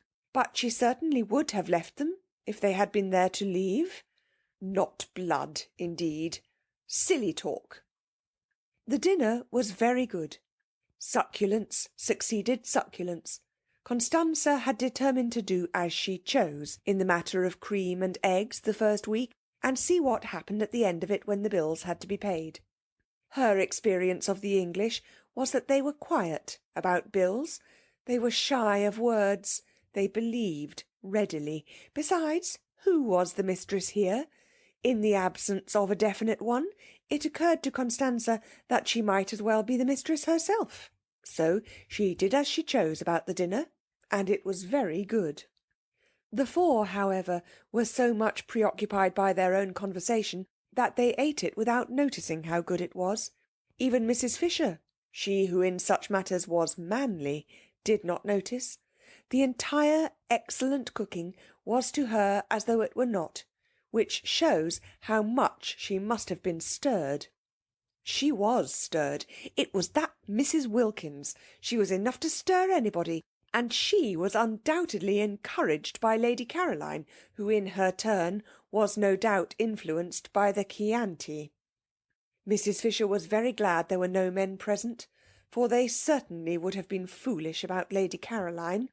She was precisely the sort of young woman to unbalance them, especially, Mrs. Fisher recognised, at that moment. Perhaps it was the Chianti, momentarily intensifying her personality, but she was undeniably most attractive, and there were few things Mrs. Fisher disliked more than having to look on while sensible, intelligent men, who the moment before were talking seriously and interestingly about real matters, became merely foolish and simpering. She had seen them actually simpering just because in walked a bit of bird-brained beauty. Even Mr. Gladstone, the great wise statesman whose hand had once rested for an unforgettable moment solemnly on her head, would have, she felt, on perceiving Lady Caroline, left off talking sense and horribly embarked on badinage. "You see," Mrs. Wilkins said, a silly trick that, with which she mostly began her sentences. Mrs. Fisher each time wished to say, "Pardon me, I do not see, I hear." But why trouble? "You see," said Mrs. Wilkins, leaning across towards Lady Caroline, "we arranged, didn't we, in London, that if any of us wanted to, we could each invite one guest. So now I'm doing it." "I don't remember that," said Mrs. Fisher, her eyes on her plate. "Oh yes, we did. Didn't we, Rose?" "Yes, I remember," said Lady Caroline. "Only it seemed so incredible that one could ever want to. One's whole idea was to get away from one's friends and one's husbands." Again that unseemly plural. But how altogether unseemly, thought Mrs. Fisher. Such implications. Mrs. Arbuthnot clearly thought so too, for she had turned red. "And family affection," said Lady Caroline. Or was it the Chianti speaking? Surely it was the Chianti. "And the want of family affection," said Mrs. Wilkins. What a light she was throwing on her home life and real character. "That wouldn't be so bad," said Lady Caroline. "I'd stay with that. It would give one room." "Oh, no, no, it's dreadful," cried Mrs. Wilkins. "It's as if one had no clothes on." "But I like that," said Lady Caroline. "Really?" said Mrs. Fisher. "It's a divine feeling, getting rid of things," said Lady Caroline, who was talking altogether to Mrs. Wilkins, and paid no attention to the other two. "Oh, but in a bitter wind, to have nothing on, and know there never will be anything on, and you're going to get colder and colder, till at last you die of it. That's what it was like, living with someone who didn't love one." These confidences, thought Mrs. Fisher, and no excuse whatever for Mrs. Wilkins, who was making them entirely on plain water. Mrs. Arbuthnot, judging from her face, quite shared Mrs. Fisher's disapproval. She was fidgeting. "But didn't he?" asked Lady Caroline, every bit as shamelessly unreticent as Mrs. Wilkins. "Mellersh, he showed no signs of it." "Delicious," murmured Lady Caroline. "Really?" said Mrs. Fisher.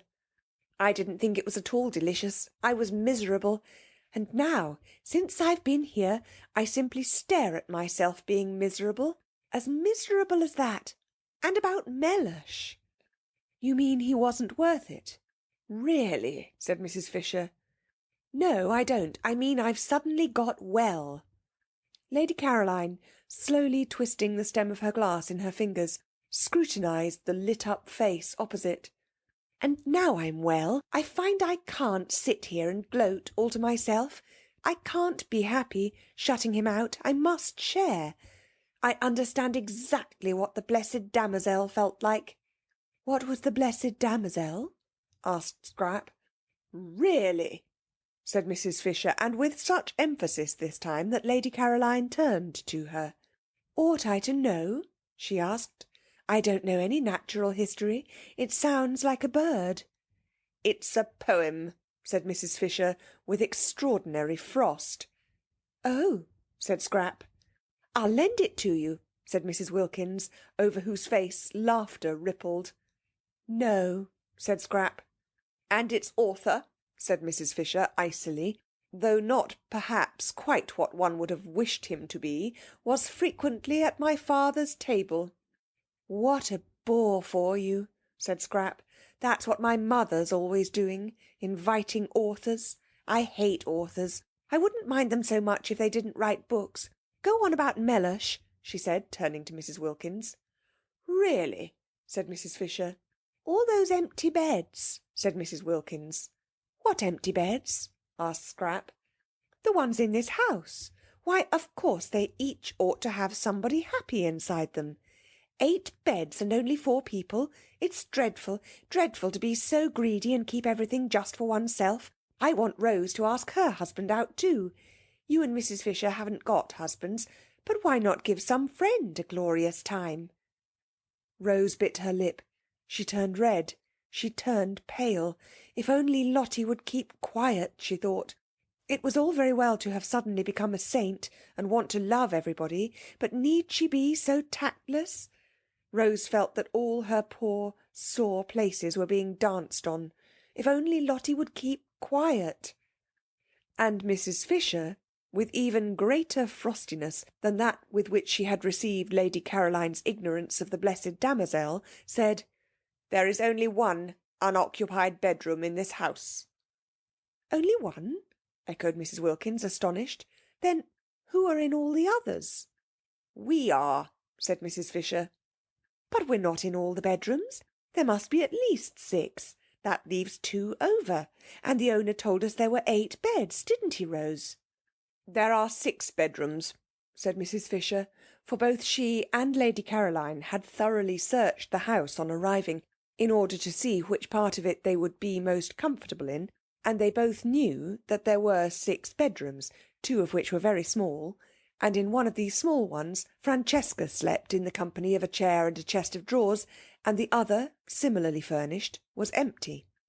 Mrs. Wilkins and Mrs. Arbuthnot had hardly looked at the house, having spent most of their time out of doors gaping at the scenery, and had, in the agitated inattentiveness of their minds when first they began negotiating for San Salvatore, got into their heads that the 8 beds of which the owner spoke were the same as 8 bedrooms, which they were not.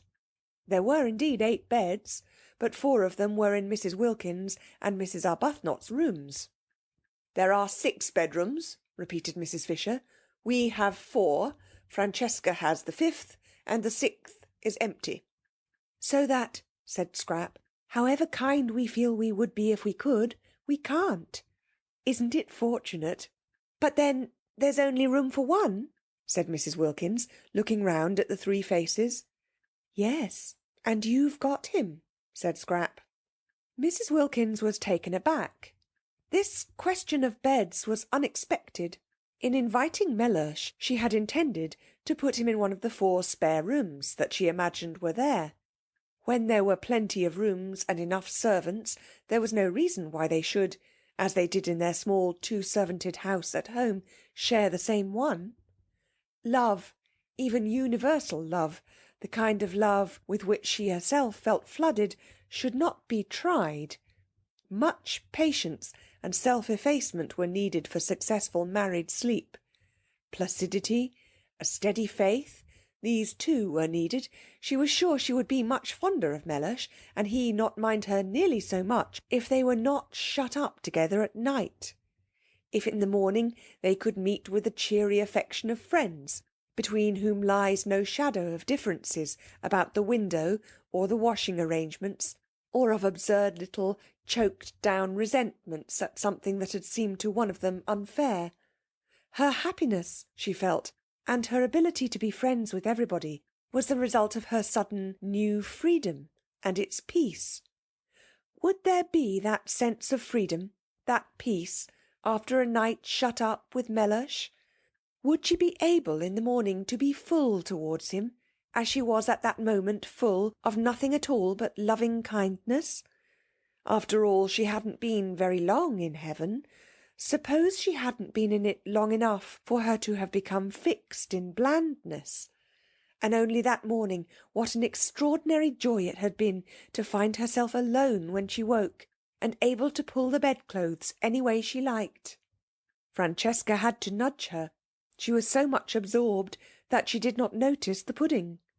If, thought Mrs. Wilkins, distractedly helping herself, I share my room with Mellersh, I risk losing all I now feel about him. If, on the other hand, I put him in the one spare room, I prevent Mrs. Fisher and Lady Caroline from giving somebody a treat. True, they don't seem to want to at present, but at any moment in this place one or the other of them may be seized with a desire to make somebody happy, and then they wouldn't be able to because of Mellersh. What a problem, she said aloud, Her eyebrows puckered. "What is?" asked Scrap. "Where to put Mellersh?" Scrap stared. "Why, isn't one room enough for him?" she asked. "Oh yes, quite. But then there wouldn't be any room left at all. Any room for somebody you may want to invite." "I shan't want to," said Scrap. "Or you," said Mrs. Wilkins to Mrs. Fisher. "Rose, of course, doesn't count. I'm sure she would like sharing her room with her husband. It's written all over her." "Really?" said Mrs. Fisher. "Really what?" asked Mrs. Wilkins, turning hopefully to her, for she thought the word this time was the preliminary to a helpful suggestion. It was not. It stood by itself. It was, as before, mere frost. Challenged, however, Mrs. Fisher did fasten it on to a sentence. "Really, am I to understand," she asked, "that you propose to reserve the one spare room for the exclusive use of your own family?" "He isn't my own family," said Mrs. Wilkins. "He's my husband. You see—" "I see nothing." Mrs. Fisher could not this time refrain from interrupting, for what an intolerable trick. "At the most I hear, and that reluctantly." But Mrs. Wilkins, as impervious to rebuke as Mrs. Fisher had feared, immediately repeated the tiresome formula and launched out into a long and excessively indelicate speech about the best place for the person she called Mellersh to sleep in. Mellersh!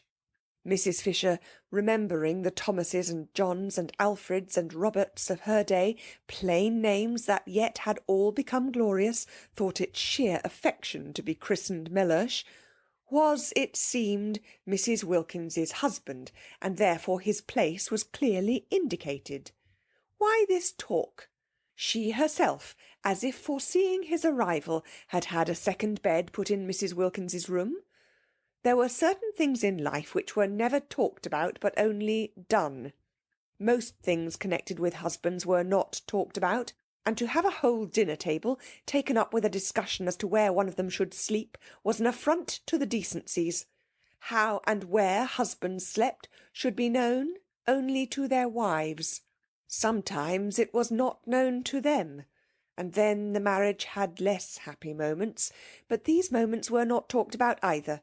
The decencies continued to be preserved. At least it was so in her day. To have to hear whether Mr. Wilkins should or should not sleep with Mrs. Wilkins, and the reasons why he should and the reasons why he shouldn't, was both uninteresting and indelicate. She might have succeeded on imposing propriety and changing the conversation, if it had not been for Lady Caroline. Lady Caroline encouraged Mrs. Wilkins and threw herself into the discussion with every bit as much unreserve as Mrs. Wilkins herself. No doubt she was impelled on this occasion by Chianti, but whatever the reason, there it was, and, characteristically, Lady Caroline was all for Mr. Wilkins being given the solitary spare room. She took that for granted. Any other arrangement would be impossible, she said. Her expression was barbarous. Had she never read her Bible? Mrs. Fisher was tempted to inquire. And they two shall be one flesh? Clearly also, then, one room. But Mrs. Fisher did not inquire. She did not care even to allude to such texts to someone unmarried. However, there was one way she could force Mr. Wilkins into his proper place and save the situation. She could say she herself intended to invite a friend. It was her right. They had all said so. Apart from propriety, it was monstrous that Mrs. Wilkins should want to monopolise the one spare room, when in her own room was everything necessary for her husband. Perhaps she really would invite somebody. Not invite, but suggest coming. There was Kate Lumley, for instance. Kate could perfectly afford to come and pay her share, and she was of her own period, and knew, and had known, most of the people she herself knew and had known. Kate, of course, had only been on the fringe. She used to be asked only to the big parties, not to the small ones, and she still was only on the fringe. There were some people who never got off the fringe, and Kate was one. Often, however, such people were more permanently agreeable to be with than the others, in that they remained grateful. Yes, she might really consider Kate. The poor soul had never married, but then everybody could not expect to marry, and she was quite comfortably off. Not too comfortably, but just comfortably enough to pay her own expenses if she came, and yet be grateful. Yes, Kate was the solution. If she came, at one stroke, Mrs. Fisher saw, would the Wilkinses be regularised, and Mrs. Wilkins be prevented from having more than her share of the rooms.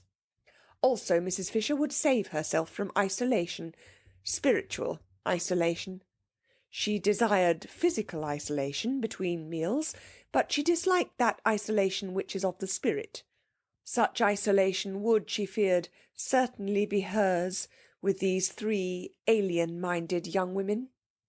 Even Mrs. Arbuthnot was, owing to her friendship with Mrs. Wilkins, necessarily alien-minded. In Kate she would have a support. Kate, without intruding on her sitting-room, for Kate was tractable, would be there at meals to support her. Mrs. Fisher said nothing at the moment, but presently, in the drawing-room, when they were gathered round the wood fire, she had discovered there was no fireplace in her own sitting-room, and therefore she would, after all, be forced, so long as the evenings remained cool, to spend them in the other room. Presently, while Francesca was handing coffee round, and Lady Caroline was poisoning the air with smoke, Mrs. Wilkins, looking relieved and pleased, said, "Well, if nobody really wants that room, and wouldn't use it anyhow, I shall be very glad if Mellersh may have it." "Of course he must have it," said Lady Caroline. Then Mrs. Fisher spoke. "I have a friend," she said in her deep voice, and sudden silence fell upon the others. "Kate Lumley," said Mrs. Fisher. Nobody spoke. "Perhaps," continued Mrs. Fisher, addressing Lady Caroline, "you know her?" No, Lady Caroline did not know Kate Lumley, and Mrs. Fisher, without asking the others if they did, for she was sure they knew no one, proceeded. "I wish to invite her to join me," said Mrs. Fisher. Complete silence. Then Scrap said, turning to Mrs. Wilkins, "That settles Mellersh, then." "It settles the question of Mr. Wilkins," said Mrs. Fisher, "although I am unable to understand that there should ever have been a question, in the only way that is right." "I'm afraid you're in for it, then," said Lady Caroline, again to Mrs. Wilkins. "Unless," she added, "he can't come." But Mrs. Wilkins, her brow perturbed, for suppose, after all, she were not yet quite stable in heaven, could only say, a little uneasily, "I see him here." End of chapter 12. The uneventful days, only outwardly uneventful, slipped by in floods of sunshine, and the servants, watching the four ladies, came to the conclusion that there was very little life in them. To the servants, San Salvatore seemed asleep. No one came to tea, nor did the ladies go anywhere to tea. Other tenants in other springs had been far more active. There had been stir and enterprise. The boat had been used, excursions had been made, Beppo's fly was ordered, people from Mezzago came over and spent the day. The house rang with voices. Even sometimes champagne had been drunk. Life was varied. Life was interesting. But this? What was this? The servants were not even scolded. They were left completely to themselves. They yawned. Perplexing, too, was the entire absence of gentlemen. How could gentlemen keep away from so much beauty? For added up, and even after the subtraction of the old one, the three younger ladies produced a formidable total of that which gentlemen usually sought. Also, the evident desire of each lady to spend long hours separated from the other ladies puzzled the servants. The result was a deathly stillness in the house, except at meal-times, It might have been as empty as it had been all the winter, for any sounds of life there were. The old lady sat in her room alone. The dark-eyed lady wandered off alone, loitering, so Domenico told them, who sometimes came across her in the course of his duties, incomprehensibly among the rocks. The very beautiful fair lady lay in her low chair in the top garden, alone. The less, but still beautiful, fair lady went up in the hills and stayed up them for hours, alone. And every day the sun blazed slowly round the house and disappeared at evening into the sea, and nothing at all had happened. The servants yawned. Yet the 4 visitors, while their bodies sat, that was Mrs. Fisher's, or lay, that was Lady Caroline's, or loitered, that was Mrs. Arbuthnot's, or went in solitude up into the hills, that was Mrs. Wilkins's, were anything but torpid, really. Their minds were unusually busy. Even at night their minds were busy, and the dreams they had were clear, thin, quick things, entirely different to the heavy dreams of home. There was that in the atmosphere of San Salvatore which produced active-mindedness in all except the natives. They, as before, whatever the beauty around them, whatever the prodigal seasons did, remained immune from thoughts other than those they were accustomed to. All their lives they had seen, year by year, the amazing recurrent spectacle of April in the gardens, and custom had made it invisible to them. They were as blind to it, as unconscious of it, as Domenico's dog asleep in the sun. The visitors could not be blind to it. It was too arresting after London in a particularly wet and gloomy March. Suddenly to be transported to that place where the air was so still that it held its breath, where the light was so golden that the most ordinary things were transfigured, to be transported into that delicate warmth, that caressing fragrance, and to have the old grey castle as the setting, and in the distance the serene clear hills of Perugini's backgrounds, was an astonishing contrast. Even Lady Caroline, used all her life to beauty, who had been everywhere and seen everything, felt the surprise of it. It was that year a particularly wonderful spring, and of all the months at San Salvatore, April, if the weather was fine, was best. May scorched and withered. March was restless and could be hard and cold in its brightness. But April came along softly, like a blessing, and if it were a fine April, it was so beautiful that it was impossible not to feel different, not to feel stirred and touched. Mrs. Wilkins, we have seen, responded to it instantly. She, so to speak, at once flung off all her garments and dived straight into glory, unhesitatingly, with a cry of rapture. Mrs. Arbuthnot was stirred and touched, but differently. She had odd sensations, presently to be described. Mrs. Fisher, being old, was of a closer, more impermeable texture, and offered more resistance, but she too had odd sensations, also in their place to be described. Lady Caroline, already amply acquainted with beautiful houses and climates, to whom they could not come quite with the same surprise, yet was very nearly as quick to react as Mrs. Wilkins. The place had an almost instantaneous influence on her as well, and of one part of this influence she was aware.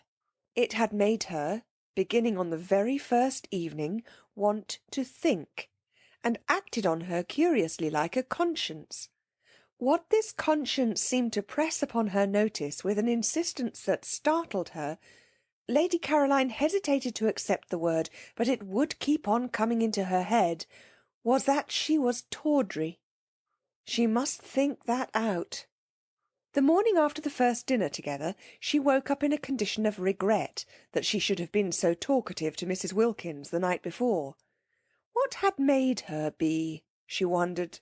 Now, of course, Mrs. Wilkins would want to grab. She would want to be inseparable, and the thought of a grabbing and an inseparableness that should last 4 weeks made Scrap's spirit swoon within her. No doubt the encouraged Mrs. Wilkins would be lurking in the top garden, waiting to waylay her when she went out, and would hail her with morning cheerfulness. How much she hated being hailed with morning cheerfulness, or indeed hailed at all. She oughtn't to have encouraged Mrs. Wilkins the night before. Fatal to encourage. It was bad enough not to encourage, for just sitting there and saying nothing seemed usually to involve her, but actively to encourage was suicidal. What on earth had made her? Now she would have to waste all the precious time, the precious, lovely time for thinking in, for getting square with herself, in shaking Mrs. Wilkins off. With great caution, and on the tips of her toes, balancing herself carefully lest the pebbles should scrunch, she stole out, when she was dressed, to her corner. But the garden was empty. No shaking off was necessary. Neither Mrs. Wilkins nor anybody else was to be seen. She had it entirely to herself. Except for Domenico, who presently came and hovered, watering his plants, again especially all the plants that were nearest her, no one came out at all. And when, after a long while of following up thoughts, which seemed to escape her just as she had got them, and dropping off exhausted to sleep in the intervals of this chase, she felt hungry and looked at her watch and saw that it was past 3, she realised that nobody had even bothered to call her in to lunch. So that, Scrap could not but remark, if anyone was shaken off, it was she herself. Well, but how delightful! And how very new! Now she would really be able to think, uninterruptedly. Delicious to be forgotten. Still, she was hungry, and Mrs. Wilkins, after that excessive friendliness the night before, might at least have told her lunch was ready. And she had really been excessively friendly, so nice about Mellersh's sleeping arrangements, wanting him to have the spare room and all. She wasn't usually interested in arrangements. In fact, she wasn't ever interested in them, so that Scrap considered she might be said almost to have gone out of her way to be agreeable to Mrs. Wilkins. And in return Mrs. Wilkins didn't even bother whether or not she had any lunch. Fortunately, though she was hungry, she didn't mind missing a meal. Life was full of meals. They took up an enormous proportion of one's time, and Mrs. Fisher was, she was afraid, one of those persons who at meals linger. Twice now she had dined with Mrs. Fisher, and each time she had been difficult at the end to dislodge, lingering on, slowly cracking innumerable nuts and slowly drinking a glass of wine that seemed as if it would never be finished. Perhaps it would be a good thing to make a habit of missing lunch. And as it was quite easy to have tea brought out to her, and as she breakfasted in her room, only once a day would she have to sit at the dining-room table and endure the nuts. Scrap burrowed her head comfortably in the cushions, and with her feet crossed on the low parapet, gave herself up to more thought. She said to herself, as she had said at intervals throughout the morning, "Now I'm going to think." But never having thought out anything in her life, it was difficult. Extraordinary how one's attention wouldn't stay fixed. Extraordinary how one's mind slipped sideways. Settling herself down to a review of her past as a preliminary to the consideration of her future, and hunting in it to begin with for any justification of that distressing word, tawdry, the next thing she knew was that she wasn't thinking about this at all, but had somehow switched on to Mr. Wilkins. Well, Mr. Wilkins was quite easy to think about, though not pleasant. She viewed his approach with misgivings, for not only was it a profound and unexpected bore to have a man added to the party, and a man, too, of the kind she was sure Mr. Wilkins must be, but she was afraid, and her fear was the result of a drearily unvarying experience, that he might wish to hang about her. The possibility had evidently not yet occurred to Mrs. Wilkins, and it was not one to which she could very well draw her attention, not, that is, without being too fatuous to live. She tried to hope that Mr. Wilkins would be a wonderful exception to the dreadful rule, if only he were, She would be so much obliged to him that she believed she might really quite like him. But she had misgivings. Supposing he hung about her so, she was driven from her lovely top garden. Suppose the light in Mrs. Wilkins's funny, flickering face was blown out. Scrap felt she would particularly dislike this to happen to Mrs. Wilkins's face, yet she had never in her life met any wives, not any at all, who had been able to understand that she didn't in the least want their husbands. Often she had met wives who didn't want their husbands either, but that made them none the less indignant if they thought someone else did, and none the less sure, when they saw them hanging around Scrap, that she was trying to get them. Trying to get them! The bare thought, the bare recollection of these situations filled her with a boredom so extreme that it instantly sent her to sleep again. When she woke up, she went on with Mr. Wilkins. Now if, thought Scrap, Mr. Wilkins were not an exception, and behaved in the usual way, would Mrs. Wilkins understand, or would it just simply spoil her holiday? She seemed quick, but would she be quick about just this? She seemed to understand and see inside one, but would she understand and see inside one when it came to Mr. Wilkins? The experienced Scrap was full of doubts. She shifted her feet on the parapet. She jerked a cushion straight. Perhaps she had better try and explain to Mrs. Wilkins, during the days still remaining before the arrival, explain in a general way, rather vague and talking at large, her attitude towards such things. She might also expound to her her particular dislike of people's husbands, and her profound craving to be, at least for this 1 month, let alone. But Scrap had her doubts about this too. Such talk meant a certain familiarity, meant embarking on a friendship with Mrs. Wilkins, and if, after having embarked on it, and faced the peril it contained of too much Mrs. Wilkins, Mr. Wilkins should turn out to be artful, and people did get very artful when they were set on anything, and manage after all to slip through into the top garden, Mrs. Wilkins might easily believe she had been taken in, and that she, Scrap, was deceitful. Deceitful! And about Mr. Wilkins! Wives were really pathetic. At 4:30 she heard sounds of saucers on the other side of the daphne bushes. Was tea being sent out to her? No, the sounds came no closer. They stopped near the house. Tea was to be in the garden. In her garden. Scrap considered she might at least have been asked if she minded being disturbed. They all knew she sat there. Perhaps someone would bring hers to her in her corner. No, nobody brought her anything. Well, she was too hungry not to go and have it with the others to-day, but she would give Francesca strict orders for the future. She got up and walked with that slow grace which was another of her outrageous number of attractions towards the sounds of tea. She was conscious not only of being very hungry, but of wanting to talk to Mrs. Wilkins again.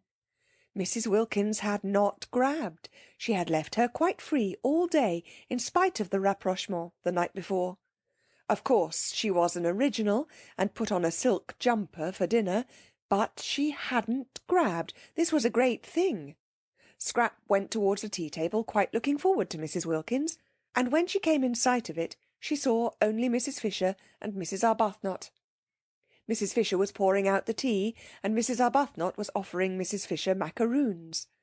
Every time Mrs. Fisher offered Mrs. Arbuthnot anything, her cup, or milk, or sugar, Mrs. Arbuthnot offered her macaroons, pressed them on her with an odd assiduousness, almost with obstinacy. Was it a game, Scrap wondered, sitting down and seizing a macaroon? "Where's Mrs. Wilkins?" asked Scrap. They did not know. At least, Mrs. Arbuthnot, on Scrap's inquiry, did not know. Mrs. Fisher's face, at the name, became elaborately uninterested. It appeared that Mrs. Wilkins had not been seen since breakfast. Mrs. Arbuthnot thought she had probably gone for a picnic. Scrap missed her. She ate the enormous macaroons, the best and the biggest she had ever come across, in silence. Tea without Mrs. Wilkins was dull, and Mrs. Arbuthnot had that fatal flavour of motherliness about her, of wanting to pet one, to make one very comfortable, coaxing one to eat, coaxing her, who was already so frankly, so even excessively eating, that seemed to have dogged Scrap's steps through life. Couldn't people leave one alone? She was perfectly able to eat what she wanted, unincited. She tried to quench Mrs. Arbuthnot's zeal by being short with her. Useless. The shortness was not apparent. It remained, as all Scrap's evil feelings remained, covered up by the impenetrable veil of her loveliness. Mrs. Fisher sat monumentally and took no notice of either of them. She had had a curious day, and was a little worried. She had been quite alone, for none of the three had come to lunch, and none of them had taken the trouble to let her know they were not coming, and Mrs. Arbuthnot, drifting casually into tea, had behaved oddly till Lady Caroline joined them and distracted her attention. Mrs. Fisher was prepared not to dislike Mrs. Arbuthnot, whose parted hair and mild expression seemed very decent and womanly, but she certainly had habits that were difficult to like. Her habit of instantly echoing any offer made her of food and drink, of throwing the offer back on one, as it were, was not somehow what one expected of her. "Will you have some more tea?" was surely a question to which the answer was simply yes or no.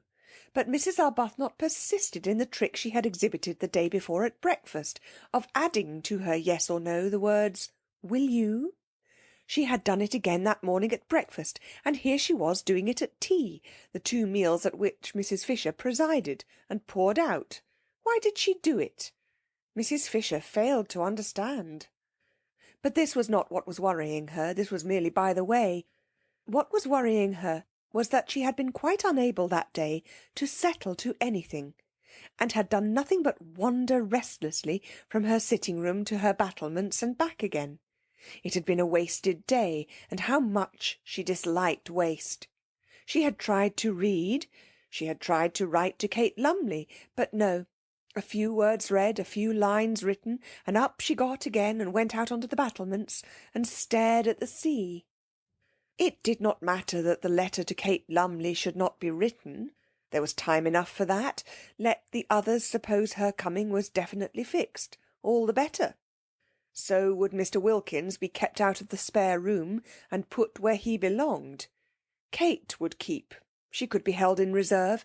Kate in reserve was just as potent as Kate in actuality, and there were points about Kate in reserve which might be missing from Kate in actuality. For instance, if Mrs. Fisher were going to be restless, she would rather Kate were not there to see. There was a want of dignity about restlessness, about trotting backwards and forwards. But it did matter that she could not read a sentence of any of her great dead friends' writings, no, not even of Browning's, who had been so much in Italy, nor of Ruskin's, whose Stones of Venice she had brought with her to reread so nearly on the very spot, nor even a sentence of a really interesting book like the one she had found in her sitting-room about the home life of the German Emperor, poor man, written in the 90s, when he had not yet begun to be more sinned against than sinning, which was, she was firmly convinced, what was the matter with him now, and full of exciting things about his birth and his right arm and accoucheurs, without having to put it down and go and stare at the sea. Reading was very important. The proper exercise and development of one's mind was a paramount duty. How could one read if one were constantly trotting in and out? Curious, this restlessness. Was she going to be ill? No, she felt well, indeed unusually well, and she went in and out quite quickly, trotted, in fact, and without her stick. Very odd that she shouldn't be able to sit still, she thought, frowning across the tops of some purple hyacinths at the Gulf of Spezia glittering beyond a headland. Very odd that she, who walked so slowly, with such dependence on her stick, should suddenly trot. It would be interesting to talk to someone about it, she felt. Not to Kate, to a stranger.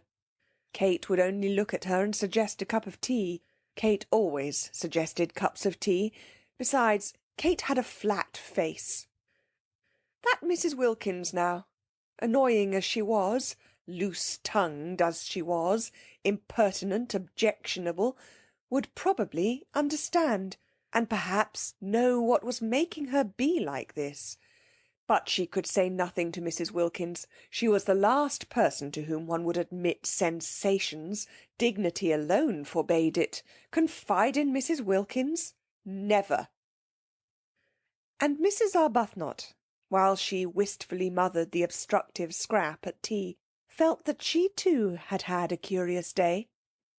Like Mrs. Fisher's, it had been active, but unlike Mrs. Fisher's, only active in mind. Her body had been quite still. Her mind had not been still at all. It had been excessively active. For years she had taken care to have no time to think. Her scheduled life in the parish had prevented memories and desires from intruding on her. That day they had crowded. She went back to tea feeling dejected, and that she should feel dejected in such a place, with everything about her to make her rejoice, only dejected her the more. But how could she rejoice alone? How could anybody rejoice and enjoy and appreciate, really appreciate, alone? Except Lottie. Lottie seemed able to. She had gone off down the hill directly after breakfast, alone, yet obviously rejoicing, for she had not suggested that Rose should go too, and she was singing as she went. Rose had spent the day by herself, sitting with her hands clasping her knees, staring straight in front of her. What she was staring at were the grey swords of the agaves, and on their tall stalks the pale irises that grew in the remote place she had found, while beyond them, between the grey leaves and the blue flowers, she saw the sea.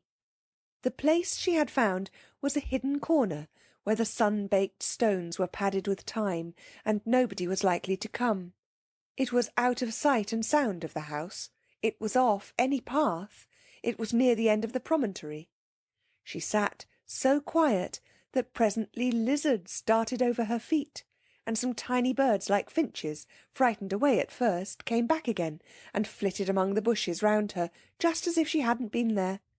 How beautiful it was! And what was the good of it with no one there, no one who loved being with one, who belonged to one, to whom one could say, "Look"? And wouldn't one say, "Look, dearest"? Yes, one would say dearest, and the sweet word, just to say it to somebody who loved one, would make one happy. She sat quite still, staring straight in front of her. Strange that in this place she did not want to pray. She who had prayed so constantly at home didn't seem to be able to do it here at all. The first morning she had merely thrown up a brief thank you to heaven on getting out of bed, and had gone straight to the window to see what everything looked like, thrown up the thank you as carelessly as a ball, and thought no more about it. That morning, remembering this and ashamed, she had knelt down, with determination. But perhaps determination was bad for prayers, for she had been unable to think of a thing to say. And as for her bedtime prayers, on neither of the nights had she said a single one. She had forgotten them. She had been so much absorbed in other thoughts that she had forgotten them. And once in bed she was asleep and whirling along among bright, thin, swift dreams before she had so much time as to stretch herself out. What had come over her? Why had she let go the anchor of prayer? And she had difficulty, too, in remembering her poor, in remembering even that there were such things as poor. Holidays, of course, were good, and were recognised by everybody as good, but ought they so completely to blot out, to make such havoc of the realities? Perhaps it was healthy to forget her poor. With all the greater gusto would she go back to them. But it couldn't be healthy to forget her prayers, and still less could it be healthy not to mind. Rose did not mind. She knew she did not mind. And even worse, she knew she did not mind not minding. In this place she was indifferent to both the things that had filled her life and made it seem as if it were happy for years. Well, if only she could rejoice in her wonderful new surroundings, have that much at least to set against the indifference, the letting go, but she could not. She had no work. She did not pray. She was left empty. Lottie had spoilt her day that day, as she had spoilt her day the day before. Lottie, with her invitation to her husband, with her suggestion that she too should invite hers. Having flung Frederick into her mind again the day before, Lottie had left her. For the whole afternoon she had left her alone with her thoughts. Since then they had been all of Frederick. Where at Hampstead he came to her only in her dreams, here he left her dreams free, and was with her during the day instead. And again that morning, as she was struggling not to think of him, Lottie had asked her, just before disappearing singing down the path, if she had written yet and invited him. And again he was flung into her mind, and she wasn't able to get him out. How could she invite him? It had gone on so long, their estrangement, such years. She would hardly know what words to use, and besides, he would not come. Why should he come? He didn't care about being with her. What could they talk about? Between them was the barrier of his work and her religion. She could not. How could she, believing as she did in purity, in responsibility for the effect of one's actions on others, bear his work, bear living by it? And he, she knew, had at first resented and then been merely bored by her religion. He had let her slip away. He had given her up. He no longer minded. He accepted her religion indifferently, as a settled fact. Both it and she, Rose's mind, becoming more luminous in the clear light of April at San Salvatore, suddenly saw the truth, bored him. Naturally, when she saw this, when that morning it flashed upon her for the first time, she did not like it. She liked it so little that for a space the whole beauty of Italy was blotted out. What was to be done about it? She could not give up believing in good and not liking evil. And it must be evil to live entirely on the proceeds of adulteries, however dead and distinguished they were. Besides, if she did, if she sacrificed her whole past, her bringing up, her work for the last 10 years, would she bore him less?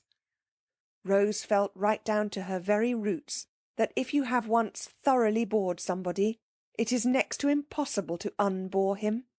Once a bore, always a bore. Certainly, she thought, to the person originally bored. Then, thought she, looking out to sea through eyes grown misty, better cling to her religion. It was better, she hardly noticed the reprehensibleness of her thought, than nothing. But oh, she wanted to cling to something tangible, to love something living, something that one could hold against one's heart, that one could see and touch and do things for. If her poor baby hadn't died. Babies didn't get bored with one.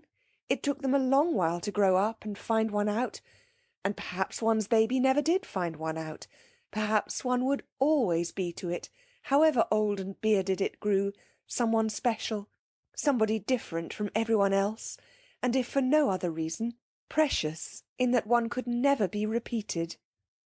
Sitting with dim eyes looking out to sea, she felt an extraordinary yearning to hold something of her very own tight to her bosom. Rose was slender and as reserved in figure as in character, yet she felt a queer sensation of, how could she describe it, bosom. There was something about San Salvatore that made her feel all bosom. She wanted to gather to her bosom, to comfort and protect, soothing the dear head that should lie on it with softest strokings and murmurs of love. Frederick's child, come to her, pillowed on her, because they were unhappy, because they had been hurt. They would need her then, if they had been hurt. They would let themselves be loved then, if they were unhappy. Well, the child was gone, would never come now. But perhaps Frederick, some day, when he was old and tired. Such were Mrs. Arbuthnot's reflections and emotions that first day at San Salvatore by herself. She went back to tea dejected as she had not been for years. San Salvatore had taken her carefully built-up semblance of happiness away from her and given her nothing in exchange. Yes, it had given her yearnings in exchange, this ache and longing, this queer feeling of bosom, but that was worse than nothing. And she who had learned balance, who never at home was irritated, but always able to be kind, could not, even in her dejection, that afternoon, endure Mrs. Fisher's assumption of the position as hostess at tea. One would have supposed that such a little thing would not have touched her, but it did. Was her nature changing? Was she to be not only thrown back on long-stifled yearnings after Frederick, but also turned into somebody who wanted to fight over little things? After tea, when both Mrs. Fisher and Lady Caroline had disappeared again, it was quite evident that nobody wanted her. She was more dejected than ever, overwhelmed by the discrepancy between the splendour outside her, the warm, teeming beauty and self-sufficiency of nature, and the blank emptiness of her heart. Then came Lottie, back to dinner, incredibly more freckled, exuding the sunshine she had been collecting all day, talking, laughing, being tactless, being unwise, being without reticence.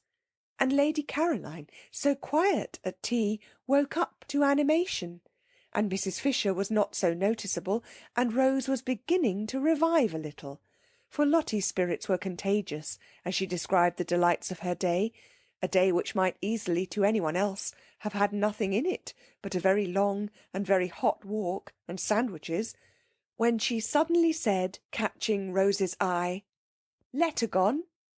Rose flushed. This tactlessness!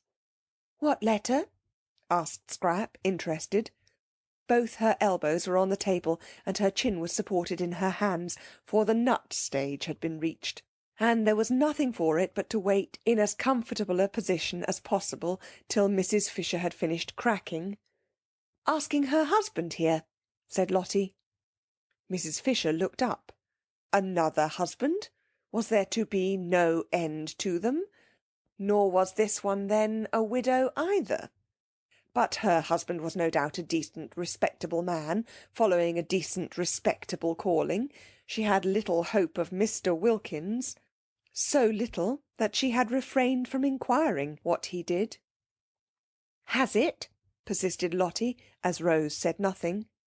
"No," said Rose. "Oh, well, to-morrow, then," said Lottie. Rose wanted to say no again to this.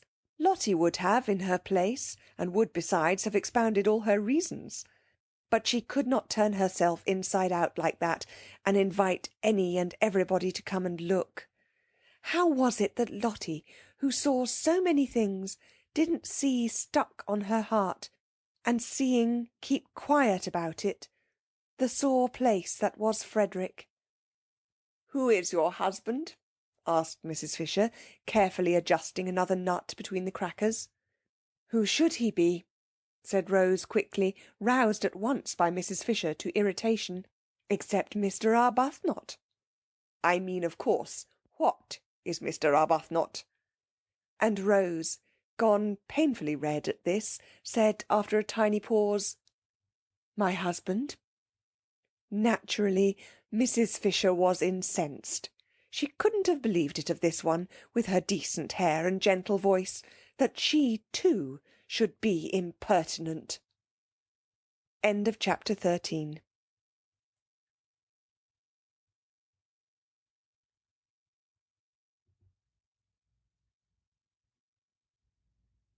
That first week the wisteria began to fade, and the flowers of the Judas tree and peach trees fell off and carpeted the ground with rose colour.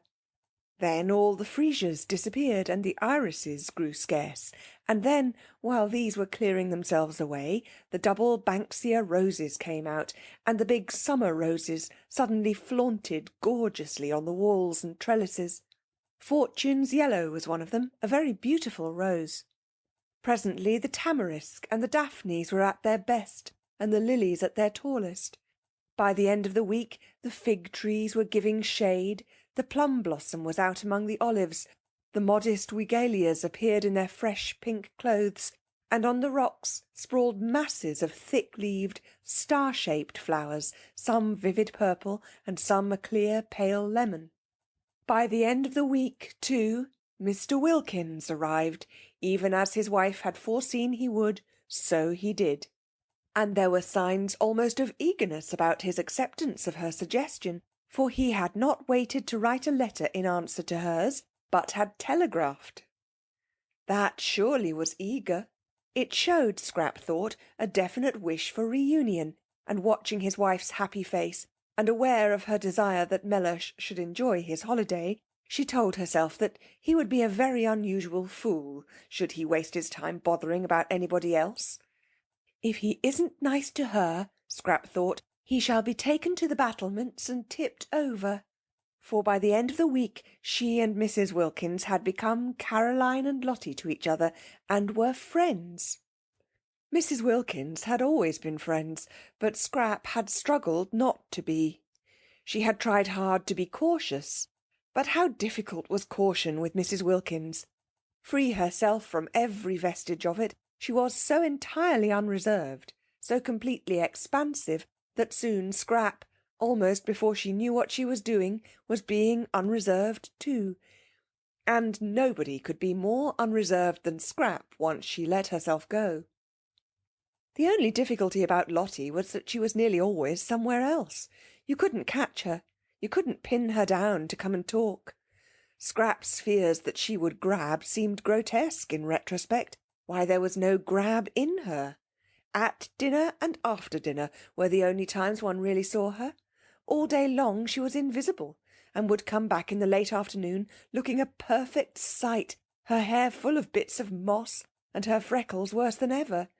Perhaps she was making the most of her time before Mellersh arrived, to do all the things she wanted to do, and meant to devote herself afterwards to going about with him, tidy and in her best clothes. Scrap watched her, interested in spite of herself, because it seemed so extraordinary to be as happy as all that on so little. San Salvatore was beautiful, and the weather was divine, but scenery and weather had never been enough for Scrap, and how could they be enough for somebody who would have to leave them quite soon and go back to life in Hampstead? Also there was the imminence of Mellersh, of that Mellersh from whom Lottie had so lately run. It was all very well to feel one ought to share, and to make a beau geste and do it, but the beau gestes Scrap had known hadn't made anybody happy. Nobody really liked being the object of one, and it always meant an effort on the part of the maker. Still, she had to admit there was no effort about Lottie. It was quite plain that everything she did and said was effortless, and that she was just simply, completely happy. And so Mrs. Wilkins was, for her doubts as to whether she had had time to become steady enough in serenity to go on being serene in Mellersh's company, when she had it uninterruptedly right round the clock, had gone by the middle of the week, and she felt that nothing now could shake her. She was ready for anything. She was firmly grafted, rooted, built into heaven. Whatever Mellersh said or did, she would not budge an inch out of heaven, would not rouse herself a single instant to come outside it and be cross. On the contrary, she was going to pull him up into it beside her, and they would sit comfortably together, suffused in light, and laugh at how much afraid of him she used to be in Hampstead, and at how deceitful her afraidness had made her. But he wouldn't need much pulling. He would come in quite naturally after a day or two, irresistibly wafted on the scented breezes of that divine air, and there he would sit arrayed in stars, thought Mrs. Wilkins, in whose mind, among other débris, floated occasional bright shreds of poetry. She laughed to herself a little at the picture of Mellersh, that top-hatted, black-coated, respectable family solicitor, arrayed in stars, but she laughed affectionately, almost with a maternal pride in how splendid he would look in such fine clothes. Poor lamb, she murmured to herself affectionately, and added, what he wants is a thorough airing. This was during the first half of the week. By the beginning of the last half, at the end of which Mr. Wilkins arrived, she left off even assuring herself that she was unshakable, that she was permeated beyond altering by the atmosphere. She no longer thought of it or noticed it. She took it for granted. If one may say so, and she certainly said so, not only to herself but also to Lady Caroline, she had found her celestial legs. Contrary to Mrs. Fisher's idea of the seemly, but of course contrary, what else would one expect of Mrs. Wilkins, she did not go to meet her husband at Mezzago, but merely walked down to the point where Beppo's fly would leave him and his luggage in the street of Castagneto. Mrs. Fisher disliked the arrival of Mr. Wilkins, and was sure that anybody who could have married Mrs. Wilkins must be at least of an injudicious disposition, but a husband, whatever his disposition, should be properly met. Mr. Fisher had always been properly met. Never once in his married life had he gone unmet at a station, nor had he ever not been seen off. These observances, these courtesies, strengthened the bonds of marriage, and made the husband feel he could rely on his wife's being always there. Always being there was the essential secret for a wife. What would have become of Mr. Fisher if she had neglected to act on this principle she preferred not to think? Enough things became of him as it was. For whatever one's care in stopping up, married life yet seemed to contain chinks. But Mrs. Wilkins took no pains. She just walked down the hill singing. Mrs. Fisher could hear her, and picked up her husband in the street as casually as if he were a pin. The three others, still in bed, for it was not nearly time to get up, heard her as she passed beneath their windows down the zigzag path to meet Mr. Wilkins, who was coming by the morning train, and Scrap smiled, and Rose sighed, and Mrs. Fisher rang her bell and desired Francesca to bring her her breakfast in her room. All three had breakfast that day in their rooms, moved by a common instinct to take cover. Scrap always breakfasted in bed, but she had the same instinct for cover, and during breakfast she made plans for spending the whole day where she was. Perhaps, though, it wouldn't be as necessary that day as the next. That day, Scrap calculated, Mellersh would be provided for. He would want to have a bath, and having a bath at San Salvatore was an elaborate business, a real adventure, if one had a hot one in the bathroom, and it took a lot of time. It involved the attendance of the entire staff, Domenico and the boy Giuseppe coaxing the patent stove to burn, restraining it when it burnt too fiercely, using the bellows to it when it threatened to go out, relighting it when it did go out. Francesca anxiously hovering over the tap, regulating its trickle, because if it were turned on too full, the water instantly ran cold, and if not full enough, the stove blew up inside and mysteriously flooded the house, and Constanza and Angela running up and down bringing pails of hot water from the kitchen to eke out what the tap did. The bath had been put in lately, and was at once the pride and the terror of the servants. It was very patent. Nobody quite understood it. There were long printed instructions as to its right treatment hanging on the wall, in which the word pericoloso recurred. When Mrs. Fisher, proceeding on her arrival to the bathroom, saw this word, she went back to her room again and ordered a sponge bath instead.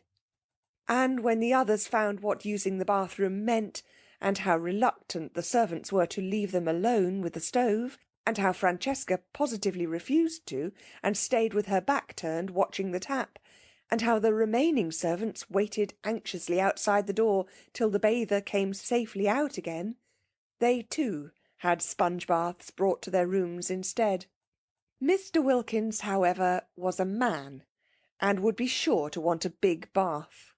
Having it, Scrap calculated, would keep him busy for a long while. Then he would unpack, and then, after his night in the train, he would probably sleep till the evening. So would he be provided for the whole of that day, and not be let loose on them till dinner. Therefore Scrap came to the conclusion she would be quite safe in the garden that day, and got up as usual after breakfast, and dawdled as usual through her dressing, listening with a slight cocked ear to the sounds of Mr. Wilkins's arrival, of his luggage being carried into Lottie's room on the other side of the landing, of his educated voice as he inquired of Lottie first, "Do I give this fellow anything?" and immediately afterwards, "Can I have a hot bath?" of Lottie's voice cheerfully assuring him that he needn't give the fellow anything because he was the gardener, and that yes, he could have a hot bath.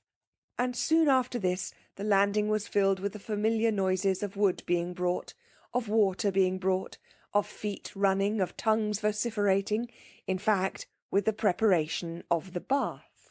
Scrap finished dressing, and then loitered at her window, waiting till she should hear Mr. Wilkins go into the bathroom.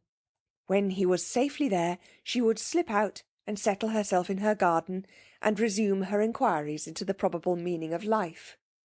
She was getting on with her inquiries. She dozed much less frequently, and was beginning to be inclined to agree that tawdry was the word to apply to her past. Also, she was afraid that her future looked black. There! She could hear Mr. Wilkins's educated voice again. Lottie's door had opened, and he was coming out of it, asking his way to the bathroom. "It's where you see the crowd," Lottie's voice answered, still a cheerful voice, Scrap was glad to notice. His steps went along the landing, and Lottie's steps seemed to go downstairs, and then there seemed to be a brief altercation at the bathroom door, hardly so much an altercation as a chorus of vociferations on one side, and wordless determination, Scrap judged, to have a bath by oneself on the other. Mr. Wilkins knew no Italian, and the expression pericoloso left him precisely as it found him, or would have if he had seen it, but naturally he took no notice of the printed matter on the wall. He firmly closed the door on the servants, resisting Domenico, who tried to the last to press through, and locked himself in, as a man should for his bath, judicially considering, as he made his simple preparations for getting in, the singular standard of behaviour of these foreigners, who, both male and female, apparently wished to stay with him while he bathed. In Finland, he had heard, the female natives not only were present on such occasions, but actually washed the bath-taking traveller. He had not heard, however, that this was true too of Italy, which somehow seemed much nearer civilization, perhaps because one went there and did not go to Finland. Impartially examining his reflection, and carefully balancing the claims to civilization of Italy and Finland, Mr. Wilkins got into the bath and turned off the tap. Naturally, he turned off the tap. It was what one did. But on the instructions, printed in red letters, was a paragraph saying that the tap should not be turned off as long as there was still fire in the stove. It should be left on, not much on, but on, until the fire was quite out. Otherwise, and here again was the word pericoloso, the stove would blow up. Mr. Wilkins got into the bath, turned off the tap, and the stove blew up, exactly as the printed instructions said it would.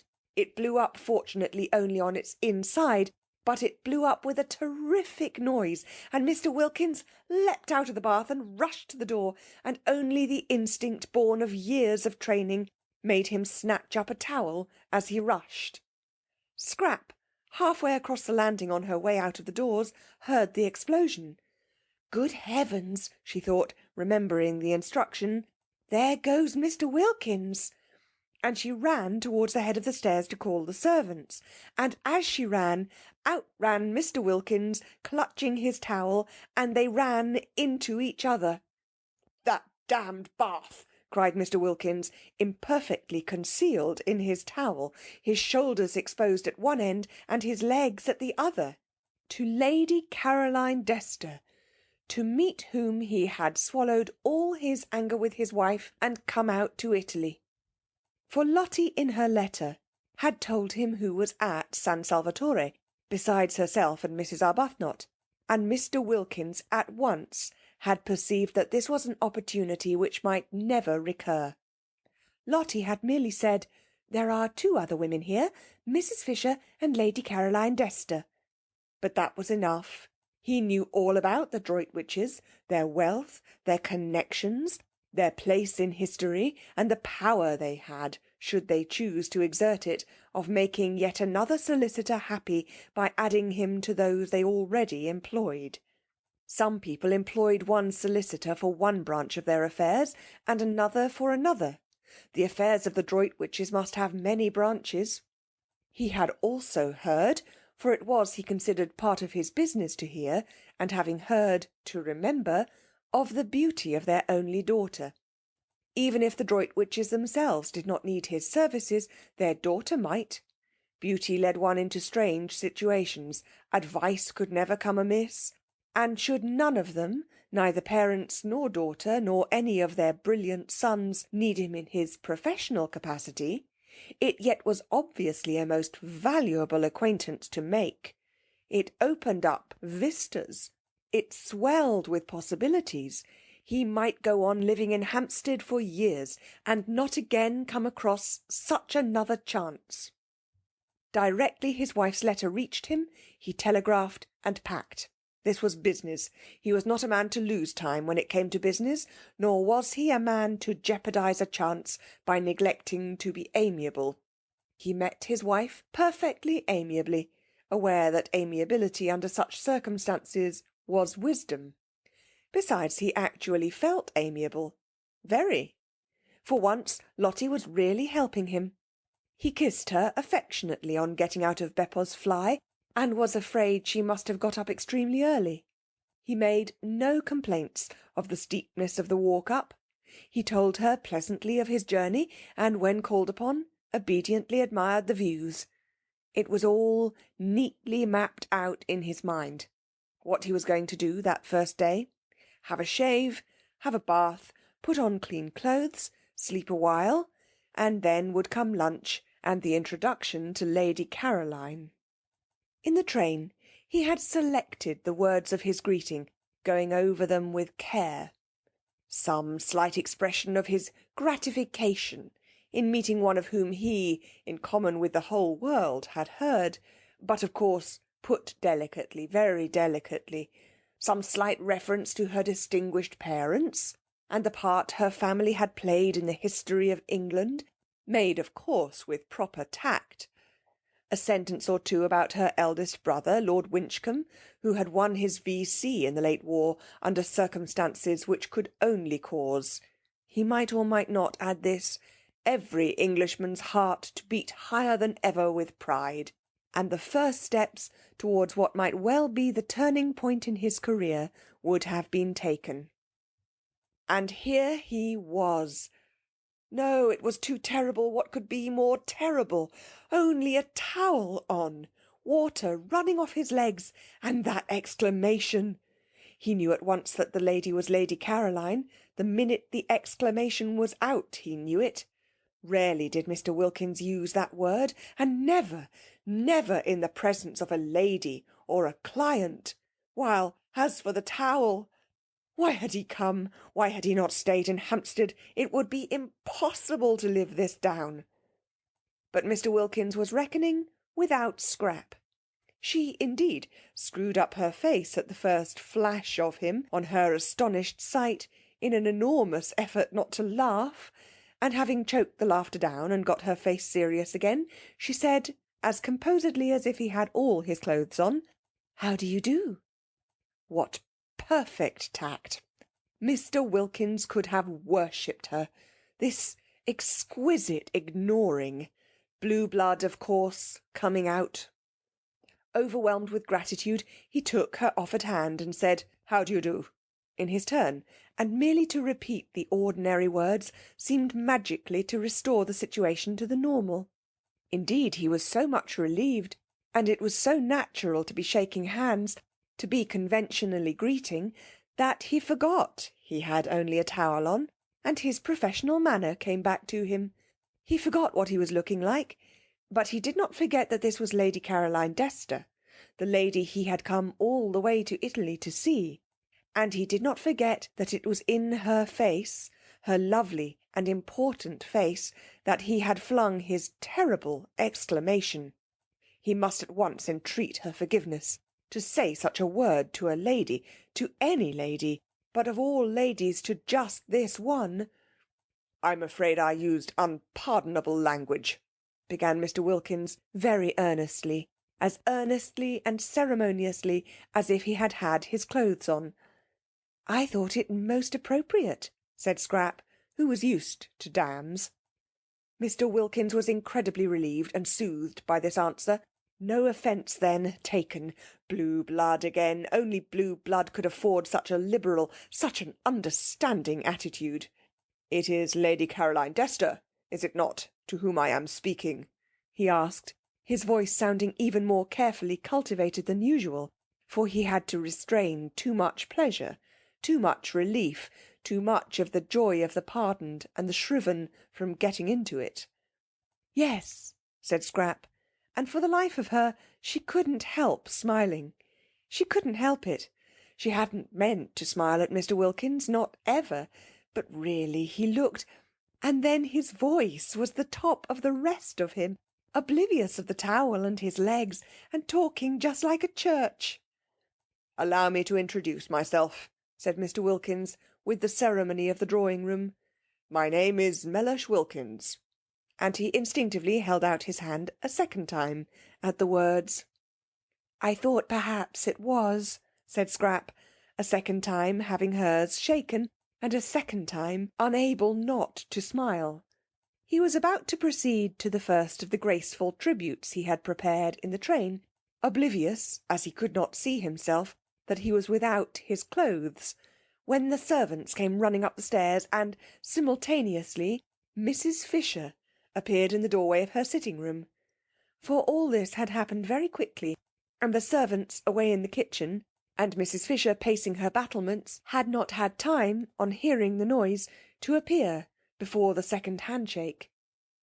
The servants, when they heard the dreaded noise, knew at once what had happened, and rushed straight into the bathroom to try and staunch the flood, taking no notice of the figure on the landing in the towel.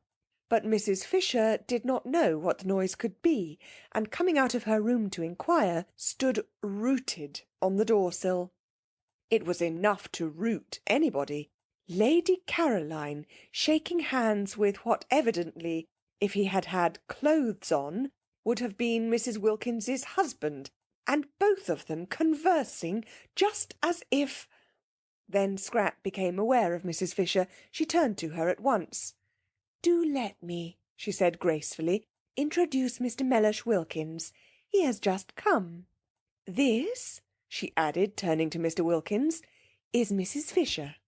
And Mr. Wilkins, nothing if not courteous, reacted at once to the conventional formula.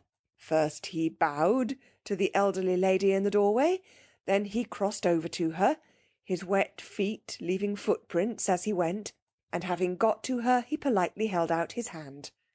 "It is a pleasure," said Mr. Wilkins in his carefully modulated voice, "to meet a friend of my wife's." Scrap melted away down into the garden. End of chapter 14.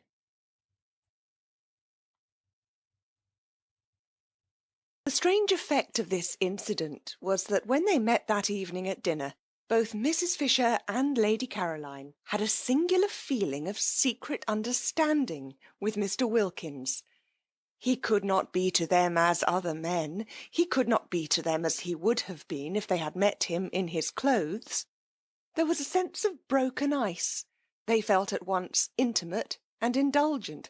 Almost they felt to him as nurses do, as those feel who have assisted either patients or young children at their baths. They were acquainted with Mr. Wilkins's legs. What Mrs. Fisher said to him that morning in her first shock will never be known, but what Mr. Wilkins said to her in reply when reminded by what she was saying of his condition, was so handsome in its apology, so proper in its confusion, that she had ended by being quite sorry for him and completely placated. After all, it was an accident, and nobody could help accidents. And when she saw him next at dinner, dressed, polished, spotless as to linen and sleek as to hair, she felt this singular sensation of a secret understanding with him, and added to it of a kind of almost personal pride in his appearance, now that he was dressed, which presently extended in some subtle way to an almost personal pride in everything he said. There was no doubt whatever in Mrs. Fisher's mind that a man was infinitely preferable as a companion to a woman. Mr. Wilkins's presence and conversation at once raised the standard of the dinner-table from that of a bear garden, yes, a bear garden, to that of a civilised social gathering. He talked as men talk, about interesting subjects, and though most courteous to Lady Caroline, showed no traces of dissolving into simpers and idiocy whenever he addressed her. He was indeed precisely as courteous to Mrs. Fisher herself, and when for the first time at that table politics were introduced, he listened to her with a proper seriousness on her exhibiting a desire to speak, and treated her opinions with the attention they deserved. He appeared to think as much as she did about Lloyd George, and in regard to literature he was equally sound. In fact, there was real conversation, and he liked nuts. How he could have married Mrs. Wilkins was a mystery. Lottie, for her part, looked on with round eyes.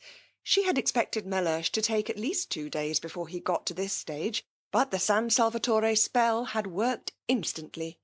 It was not only that he was pleasant at dinner, for she had always seen him pleasant at dinners with other people, but he had been pleasant all day, privately, so pleasant that he had complimented her on her looks while she was brushing out her hair, and kissed her. Kissed her! And it was neither good morning nor good night. Well, this being so, she would put off telling him the truth about her nest egg, and about Rose not being his hostess after all, till next day. Pity to spoil things.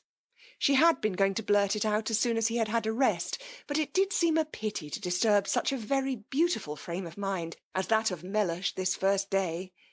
Let him too get more firmly fixed in heaven. Once fixed, he wouldn't mind anything. Her face sparkled with delight at the instantaneous effect of San Salvatore. Even the catastrophe of the bath, of which she had been told when she came in from the garden, had not shaken him. Of course, all that he had needed was a holiday. What a brute she had been to him when he wanted to take her himself to Italy. But this arrangement, as it happened, was ever so much better, though not through any merit of hers. She talked and laughed gaily, not a shred of fear of him left in her, and even when she said, struck by his spotlessness, that he looked so clean that one could eat one's dinner off him, and Scrap laughed, Mellersh laughed too. He would have minded that at home, supposing that at home she had had the spirit to say it. It was a successful evening. Scrap, whenever she looked at Mr. Wilkins, saw him in his towel, dripping water, and felt indulgent. Mrs. Fisher was delighted with him. Rose was a dignified hostess in Mr. Wilkins's eyes, quiet and dignified, and he admired the way she waived her right to preside at the head of the table, as a graceful compliment, of course, to Mrs. Fisher's age. Mrs. Arbuthnot was, opined Mr. Wilkins, naturally retiring. She was the most retiring of the 3 ladies. He had met her before dinner alone for a moment in the drawing-room, and had expressed in appropriate language his sense of her kindness in wishing him to join her party, and she had been retiring. Was she shy? Probably. She had blushed, and murmured as if in deprecation, and then the others had come in. At dinner she talked least. He would, of course, become better acquainted with her during the next few days, and it would be a pleasure, he was sure. Meanwhile, Lady Caroline was all and more than all Mr. Wilkins had imagined, and had received his speeches, worked in skilfully between the courses, graciously. Mrs. Fisher was the exact old lady he had been hoping to come across all his professional life, and Lottie had not only immensely improved, but was obviously au mieux, Mr. Wilkins knew what was necessary in French, with Lady Caroline. He had been much tormented during the day by the thought of how he had stood conversing with Lady Caroline, forgetful of his not being dressed, and had at last written her a note most deeply apologising and beseeching her to overlook his amazing, his incomprehensible obliviousness, to which she had replied in pencil on the back of an envelope, "Don't worry," and he had obeyed her commands and had put it from him. The result was he was now in great contentment. Before going to sleep that night, he pinched his wife's ear. She was amazed.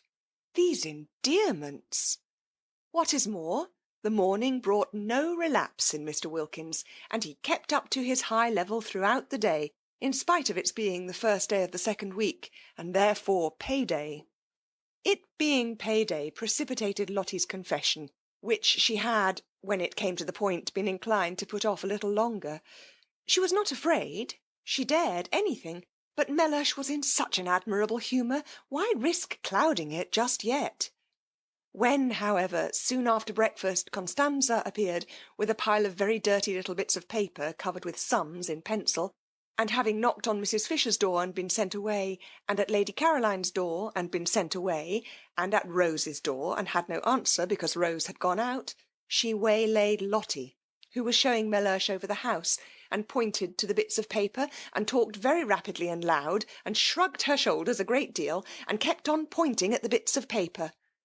Lottie remembered that a week had passed without anybody paying anything to anyone, and that the moment had come to settle up. "Does this good lady want something?" inquired Mr. Wilkins mellifluously. "Money," said Lottie. "Money?" "It's the housekeeping bills." "Well, you have nothing to do with those," said Mr. Wilkins serenely. "Oh, yes, I have." And the confession was precipitated. It was wonderful how Mellersh took it. One would have imagined that his sole idea about the nest egg had always been that it should be lavished on just this. He did not, as he would have done at home, cross-examine her. He accepted everything as it came pouring out, about her fibs and all, and when she had finished and said, "You have every right to be angry, I think, but I hope you won't be and will forgive me instead," he merely asked, "What can be more beneficial than such a holiday?" Whereupon she put her arm through his and held it tight and said, "Oh, Mellersh, you really are too sweet," her face red with pride in him.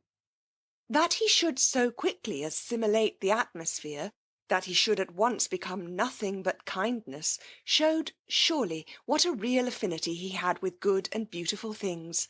He belonged quite naturally in this place of heavenly calm. He was extraordinary how she had misjudged him, by nature a child of light. Fancy not minding the dreadful fibs she had gone in for before leaving home. Fancy passing even those over without comment. Wonderful! Yet not wonderful, for wasn't he in heaven? In heaven nobody minded any of those done-with things. One didn't even trouble to forgive and forget. One was much too happy. She pressed his arm tight in her gratitude and appreciation, and though he did not withdraw his, neither did he respond to her pressure. Mr. Wilkins was of a cool habit, and rarely had any real wish to press. Meanwhile, Constanza, perceiving that she had lost the Wilkinses' ear, had gone back to Mrs. Fisher, who at least understood Italian, besides being clearly in the servants' eyes the one of the party marked down by age and appearance to pay the bills, and to her, while Mrs. Fisher put the final touches to her toilette, for she was preparing, by means of putting on a hat and veil and feather boa and gloves, to go for her first stroll in the lower garden, positively her first since her arrival, she explained that unless she was given money to pay the last week's bills, the shops of Castagneto would refuse credit for the current week's food. Not even credit would they give, affirmed Constanza, who had been spending a great deal and was anxious to pay all her relations what was owed them, and also to find out how her mistresses took it. for that day's meals. Soon it would be the hour of colazione, and how could there be colazione without meat, without fish, without eggs, without... Mrs. Fisher took the bills out of her hand and looked at the total, and she was so much astonished by its size, so much horrified by the extravagance to which it testified, that she sat down at her writing-table to go into the thing thoroughly. Constanza had a very bad half-hour. She had not supposed it was in the English to be so mercenary. And then La Vecchia, as she was called in the kitchen, knew so much Italian, and with a doggedness that filled Constanza with shame on her behalf, for such conduct was the last one expected from the noble English, she went through item after item, requiring, and persisting till she got them, explanations. There were no explanations, except that Constanza had had one glorious week of doing exactly as she chose, of splendid unbridled licence, and that this was the result. Constanza, having no explanations, wept. It was miserable to think she would have to cook from now on under watchfulness, under suspicion, and what would her relations say when they found the orders they had received were whittled down? They would say she had no influence. They would despise her. Constanza wept, but Mrs. Fisher was unmoved. In slow and splendid Italian, with the roll of the cantos of the Inferno, she informed her that she would pay no bills till the following week, and that meanwhile the food was to be precisely as good as ever, and at a quarter of the cost. Constanza threw up her hands. Next week, proceeded Mrs. Fisher, unmoved, if she found this had been so, she would pay the whole. Otherwise... She paused, for what she would do otherwise she did not know herself, but she paused and looked impenetrable, majestic and menacing, and Constanza was cowed. Then Mrs. Fisher, having dismissed her with a gesture, went in search of Lady Caroline, to complain. She had been under the impression that Lady Caroline ordered the meals, and therefore was responsible for the prices. But now it appeared that the cook had been left to do exactly as she pleased ever since they got there, which of course was simply disgraceful. Scrap was not in her bedroom, but the room, on Mrs. Fisher's opening the door, for she suspected her of being in it, and only pretending not to hear the knock, was still flower-like from her presence. Scent, sniffed Mrs. Fisher, shutting it again, and she wished Carlyle could have had 5 minutes' straight talk with this young woman. And yet, perhaps even he... She went downstairs to go into the garden in search of her, and in the hall encountered Mr. Wilkins. He had his hat on, and was lighting a cigar. Indulgent as Mrs. Fisher felt towards Mr. Wilkins, and peculiarly and even mystically related after the previous morning's encounter, she yet could not like a cigar in the house. Out of doors she endured it, but it was not necessary when out of doors was such a big place to indulge the habit indoors. Even Mr. Fisher, who had been, she should say, a man originally tenacious of habits, had quite soon after their marriage got out of this one. However, Mr. Wilkins, snatching off his hat on seeing her, instantly threw the cigar away. He threw it into the water a great jar of arum lilies presumably contained, and Mrs. Fisher, aware of the value men attached to their newly lit cigars, could not but be impressed by this immediate and magnificent amende honorable. But the cigar did not reach the water. It got caught in the lilies, and smoked on by itself among them, a strange and depraved looking object. Where are you going to, my pretty... began Mr. Wilkins, advancing towards Mrs. Fisher, but he broke off just in time. Was it morning spirits impelling him to address Mrs. Fisher in the terms of a nursery rhyme? He wasn't even aware that he knew the thing. Most strange. What could have put it at such a moment into his self-possessed head? He felt great respect for Mrs. Fisher, and would not for the world have insulted her by addressing her as a maid, pretty or otherwise. He wished to stand well with her. She was a woman of parts, and also, he suspected, of property. At breakfast they had been most pleasant together, and he had been struck by her apparent intimacy with well-known persons. Victorians, of course, but it was restful to talk about them after the strain of his brother-in-law's Georgian parties on Hampstead Heath. He and she were getting on famously, he felt. She already showed all the symptoms of presently wishing to become a client. Not for the world would he offend her. He turned a little cold at the narrowness of his escape. She had not, however, noticed. "You're going out," he said very politely, all readiness should she confirm his assumption to accompany her. "I want to find Lady Caroline," said Mrs. Fisher, going towards the glass door leading to the top garden. "An agreeable quest," remarked Mr. Wilkins.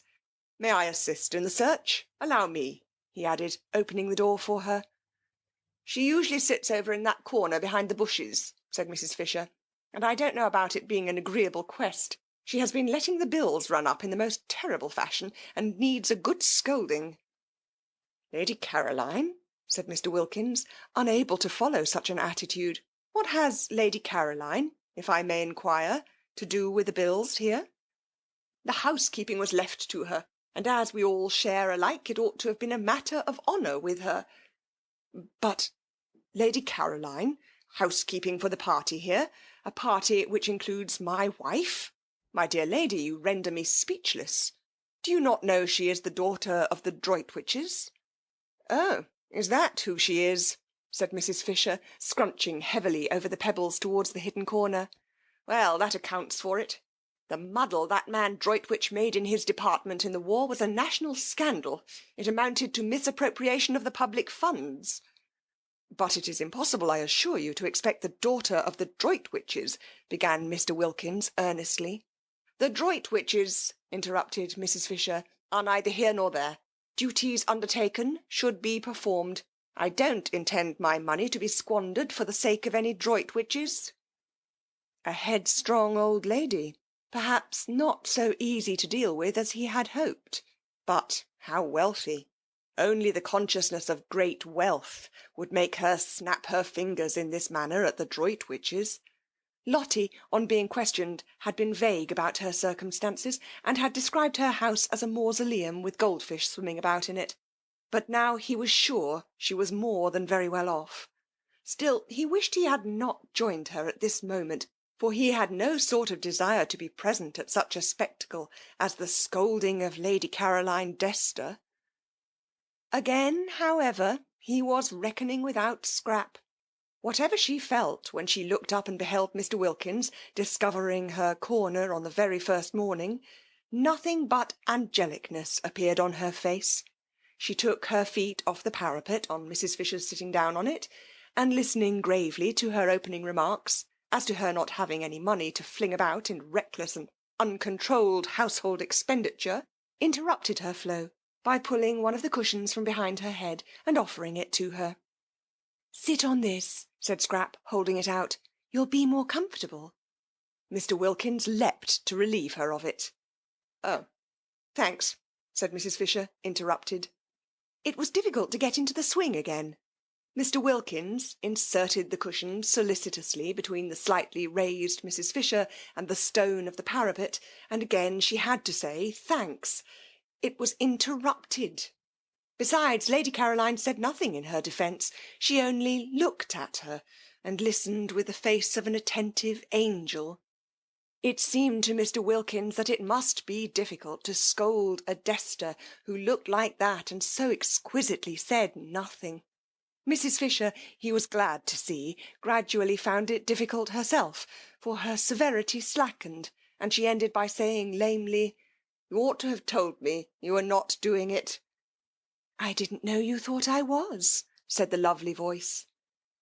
"I would now like to know," said Mrs. Fisher, "what you propose to do for the rest of the time here." "Nothing," said Scrap, smiling. "Nothing? Do you mean to say—" "If I may be allowed, ladies," interposed Mr. Wilkins in his suavest professional manner, "to make a suggestion—" They both looked at him, and remembering him as they first saw him, felt indulgent. "I would advise you not to spoil a delightful holiday with worries over housekeeping." "Exactly," said Mrs. Fisher. "It is what I intend to avoid." "Most sensible," said Mr. Wilkins. "Why not, then? he continued, allow the cook, an excellent cook, by the way, so much a head per diem. Mr. Wilkins knew what was necessary in Latin. And tell her that for this sum she must cater for you, and not only cater, but cater as well as ever. One could easily reckon it out. The charges of a moderate hotel, for instance, would do as a basis, halved or perhaps even quartered. And this week that has just passed? Asked Mrs. Fisher. The terrible bills of this first week, what about them? They shall be my present to San Salvatore, said Scrap, who didn't like the idea of Lottie's nest-egg being reduced so much beyond what she was prepared for. There was a silence. The ground was cut from under Mrs. Fisher's feet. Of course, if you choose to throw your money about, she said at last, disapproving but immensely relieved, while Mr. Wilkins was wrapped in the contemplation of the precious qualities of blue blood. This readiness, for instance, not to trouble about money, this free-handedness. It was not only what one admired in others perhaps more than anything else, but it was extraordinarily useful to the professional classes. When met with, it should be encouraged by warmth of reception. Mrs. Fisher was not warm. She accepted, from which he deduced that with her wealth went closeness, but she accepted grudgingly. Presents were presents, and one did not look them in this manner in the mouth, he felt, and if Lady Caroline found her pleasure in presenting his wife and Mrs. Fisher with their entire food for a week, it was their part to accept gracefully. One should not discourage gifts. On behalf of his wife, then, Mr. Wilkins expressed what she would wish to express, and remarking to Lady Caroline, with a touch of lightness, for so should gifts be accepted, in order to avoid embarrassing the donor, that she had in that case been his wife's hostess since her arrival, he turned almost gaily to Mrs. Fisher, and pointed out that she and his wife must now jointly write to Lady Caroline the customary letter of thanks for hospitality. A Collins, said Mr. Wilkins, who knew what was necessary in literature. I prefer the name Collins for such a letter to either that of board and lodging or bread and butter. Let us call it a Collins. Scrap smiled and held out her cigarette case. Mrs. Fisher could not help being mollified. A way out of waste was going to be found, thanks to Mr. Wilkins, and she hated waste quite as much as having to pay for it. Also a way was found out of housekeeping. For a moment she had thought that if everybody tried to force her into housekeeping on her brief holiday by their own indifference, Lady Caroline, or inability to speak Italian, the other two, she would have to send for Kate Lumley after all. Kate could do it. Kate and she had learnt Italian together. Kate would only be allowed to come on condition that she did do it. But this was much better, this way of Mr. Wilkins's. Really a most superior man.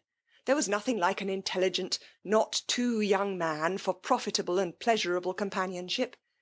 And when she got up, the business for which she had come being settled, and said she now intended to take a little stroll before lunch, Mr. Wilkins did not stay with Lady Caroline, as most of the men she had known would, she was afraid, have wanted to.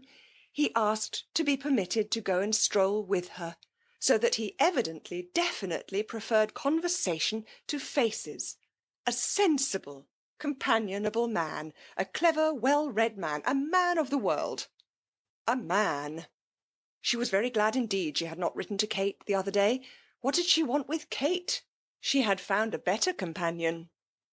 But Mr. Wilkins did not go with Mrs. Fisher because of her conversation, but because, when she got up, and he got up because she got up, intending merely to bow her out of the recess, Lady Caroline had put her feet up on the parapet again, and arranging her head sideways in the cushions, had shut her eyes. The daughter of the Droitwiches desired to go to sleep. It was not for him, by remaining, to prevent her. End of chapter 15.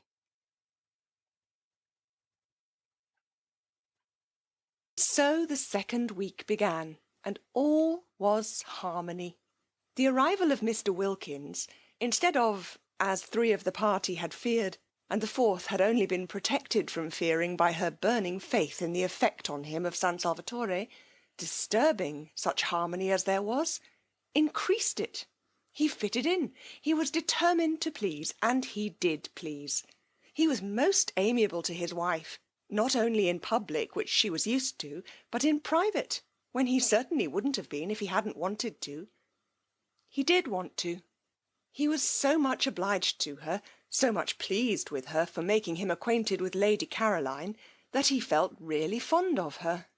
Also proud, for there must be, he reflected, a good deal more in her than he had supposed, for Lady Caroline to have become so intimate with her, and so affectionate.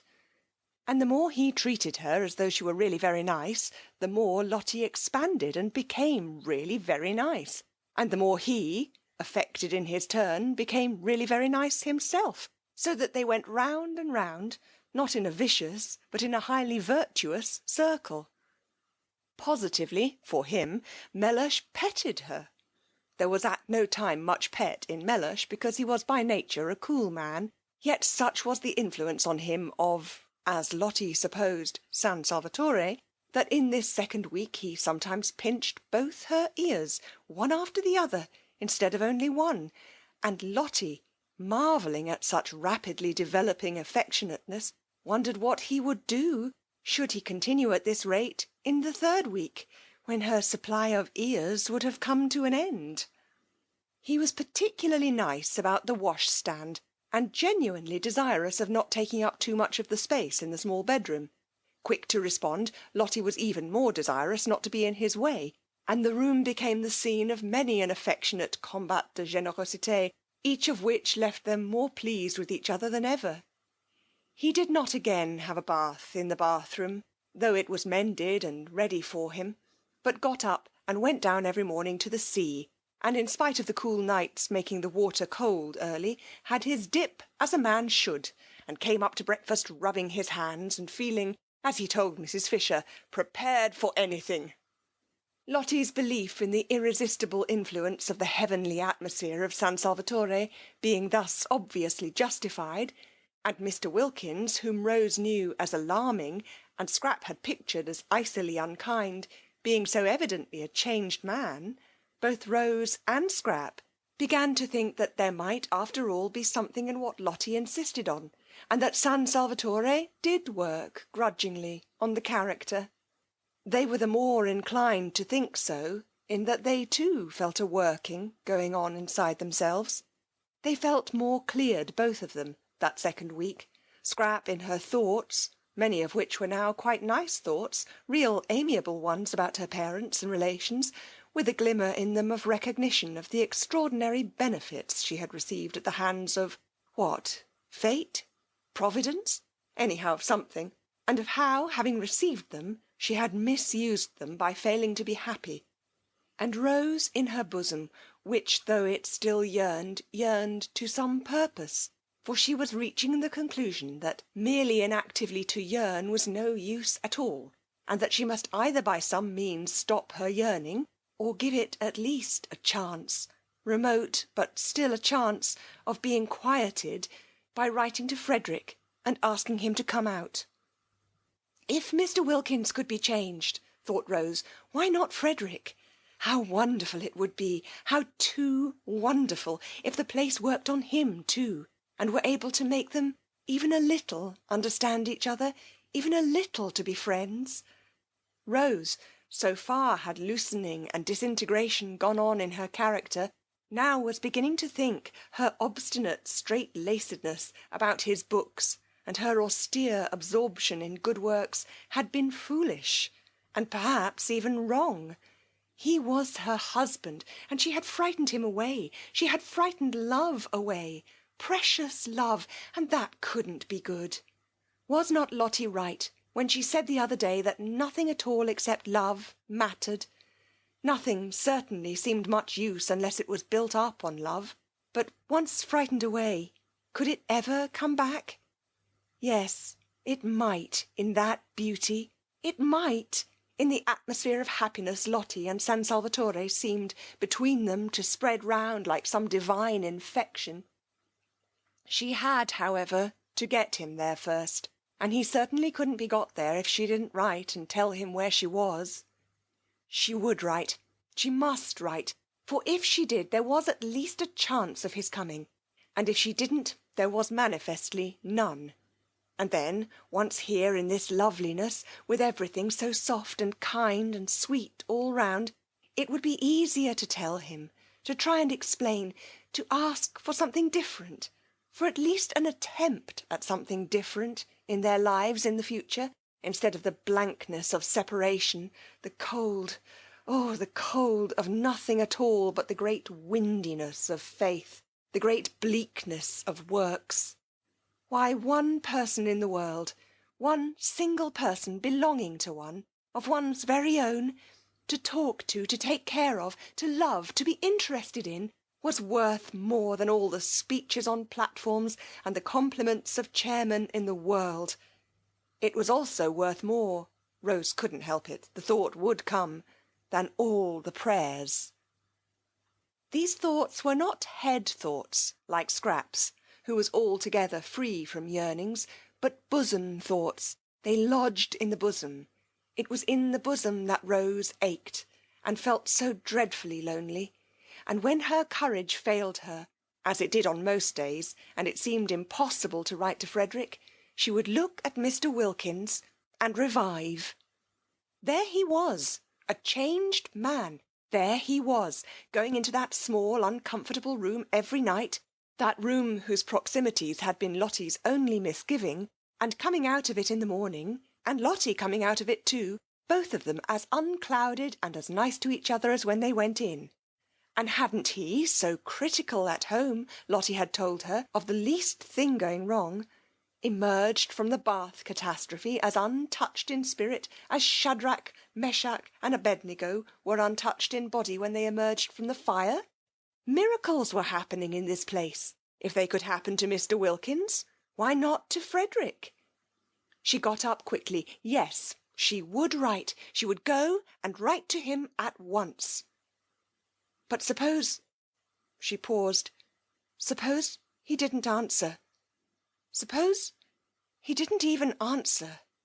And she sat down again to think a little longer.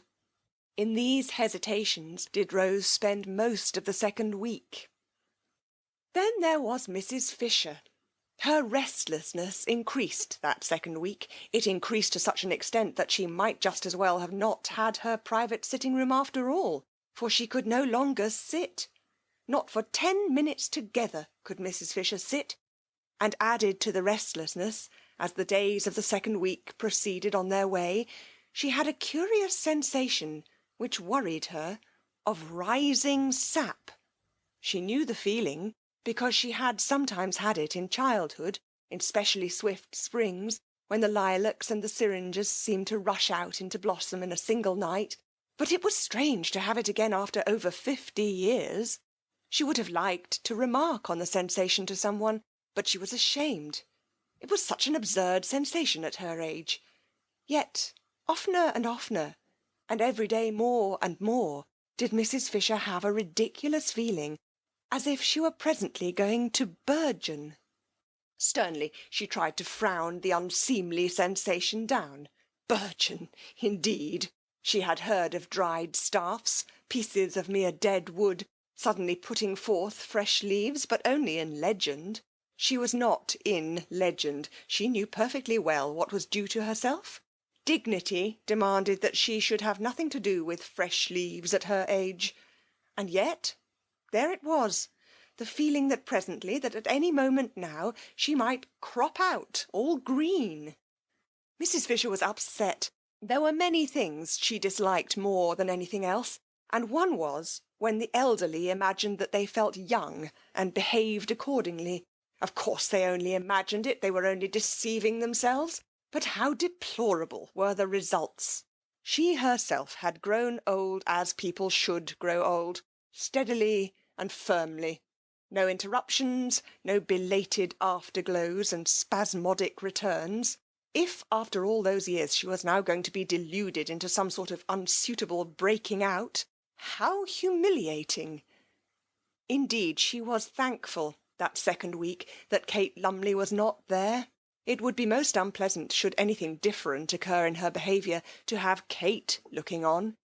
Kate had known her all her life. She felt she could let herself go. Here Mrs. Fisher frowned at the book she was vainly trying to concentrate on, for where did that expression come from? Much less painfully before strangers than before old friends. Old friends, reflected Mrs. Fisher, who hoped she was reading, compare one constantly with what one used to be. They are always doing it if one develops. They are surprised at development. They hark back. They expect motionlessness after, say, 50, to the end of one's days. That, thought Mrs. Fisher, her eyes going steadily, line by line, down the page, and not a word of it getting through into her consciousness, is foolish of friends. It is condemning one to a premature death. One should continue, of course with dignity, to develop, however old one might be. She had nothing against developing, against further ripeness, because as long as one was alive one was not dead, obviously, decided Mrs. Fisher, and development, change, ripening were life. What she would dislike would be unripening, going back to something green. She would dislike it intensely, and this is what she felt she was on the brink of doing. Naturally, it made her very uneasy, and only in constant movement could she find distraction. Increasingly restless, and no longer able to confine herself to her battlements, she wandered more and more frequently, and also aimlessly, in and out of the top garden, to the growing surprise of Scrap, especially when she found that all Mrs. Fisher did was to stare for a few minutes at the view, pick a few dead leaves off the rose bushes, and go away again. In Mr. Wilkins's conversation she found temporary relief, but though he joined her whenever he could, he was not always there, for he spread his attentions judiciously among the three ladies, and when he was somewhere else she had to face and manage her thoughts as best she could by herself. Perhaps it was the excess of light and colour at San Salvatore which made every other place seem dark and black, and Prince of Wales Terrace did seem a very dark, black spot to have to go back to. A dark, narrow street, and her house dark and narrow as the street, with nothing really living or young in it. The goldfish could hardly be called living, or at most not more than half living, and were certainly not young. And except for them there were only the maids, and they were dusty old things. Dusty old things. Mrs. Fisher paused in her thoughts, arrested by the strange expression. Where had it come from? How was it possible for it to come at all? It might have been one of Mrs. Wilkins's in its levity, its almost slang. Perhaps it was one of hers, and she had heard her say it, and unconsciously caught it from her. If so, this was both serious and disgusting. That the foolish creature should penetrate into Mrs. Fisher's very mind, and establish her personality there, the personality which was still, in spite of the harmony apparently existing between her and her intelligent husband, so alien to Mrs. Fisher's own, so far removed from what she understood and liked, and infect her with her undesirable phrases, was most disturbing. Never in her life before had such a sentence come into Mrs. Fisher's head. Never in her life before had she thought of her maids or of anybody else as dusty old things. They were most respectable, neat women, who were allowed the use of the bathroom every Saturday night. Elderly, certainly, but then so was she, so was her house, so was her furniture, so were her goldfish. They were all elderly, as they should be, together. But there was a great difference between being elderly and being a dusty old thing. How true it was, what Ruskin said, that evil communications corrupt good manners. But did Ruskin say it? On second thoughts she was not sure, but it was just the sort of thing he would have said if he had said it, and in any case it was true. Merely hearing Mrs. Wilkins' evil communications at meals, she did not listen, she avoided listening, yet it was evident she had heard, those communications which, in that they so often were at once vulgar, indelicate, and profane, and always, she was sorry to say, laughed at by Lady Caroline, must be classed as evil, was spoiling her own mental manners. Soon she might not only think, but say. How terrible that would be! If that were the form her breaking out was going to take, the form of unseemly speech, Mrs. Fisher was afraid she would hardly with any degree of composure be able to bear it. At this stage Mrs. Fisher wished more than ever that she were able to talk over her strange feelings with someone who would understand. There was, however, no one who would understand except Mrs. Wilkins herself. She would know at once, Mrs. Fisher was sure, what she felt like. But this was impossible. It would be as abject as begging the very microbe that was infecting one for protection against disease. She continued accordingly to bear her sensations in silence, and was driven by them into that frequent aimless appearing at the top garden which presently roused even Scrap's attention. Scrap had noticed it and vaguely wondered at it for some time before Mr. Wilkins inquired of her one morning, as he arranged her cushions for her. He had established the daily assisting of Lady Caroline into her chair as his special privilege, whether there was anything the matter with Mrs. Fisher.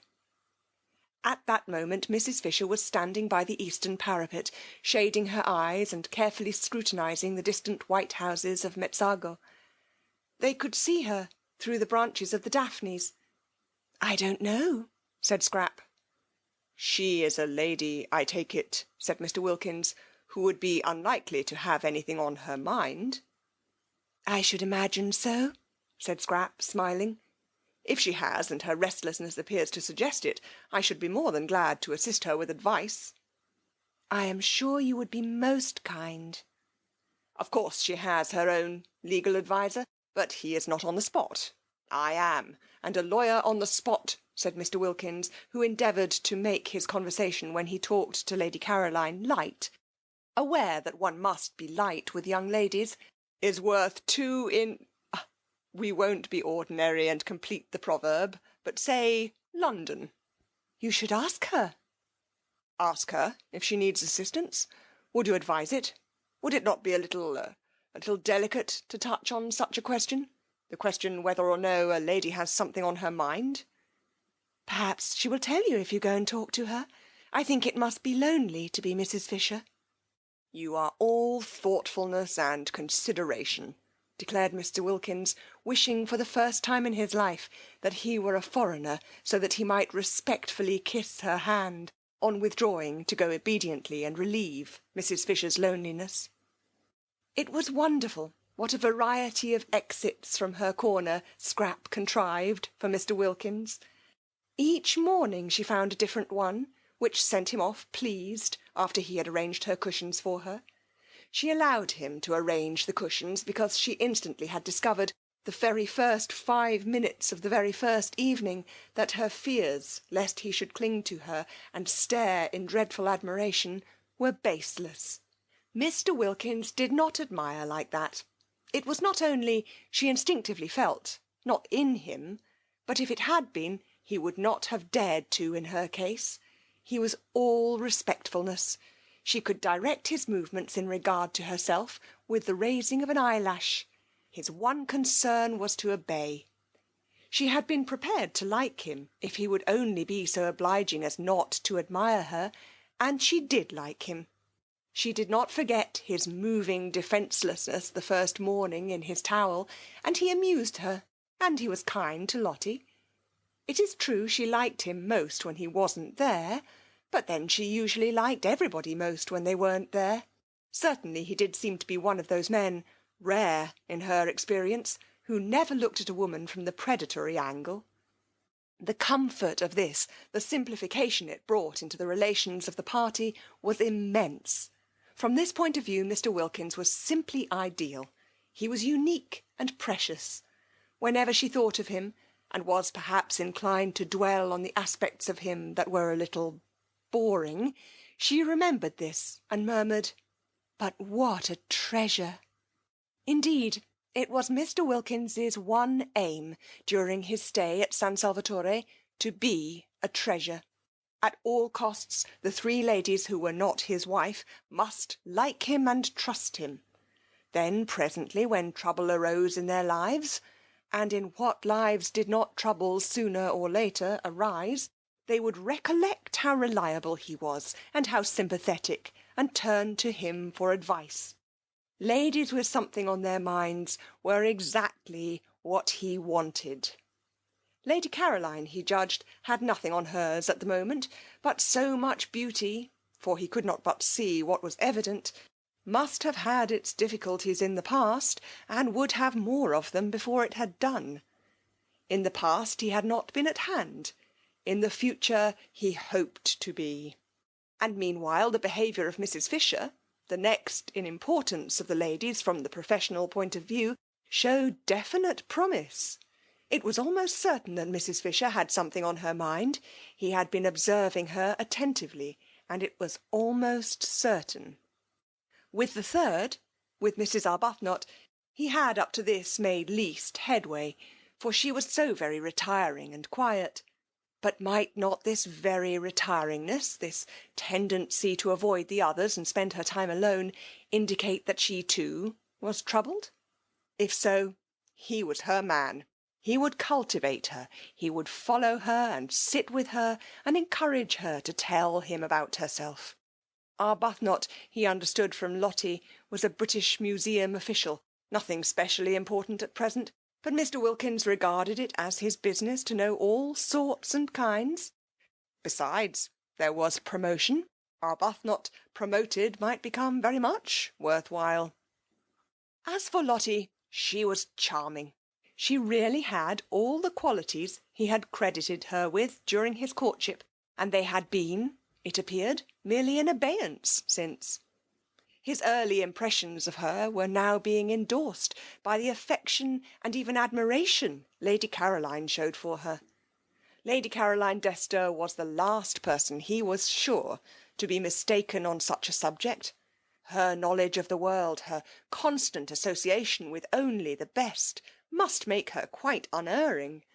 Lottie was evidently then that which before marriage he had believed her to be. She was valuable. She certainly had been most valuable in introducing him to Lady Caroline and Mrs. Fisher. A man in his profession could be immensely helped by a clever and attractive wife. Why had she not been attractive sooner?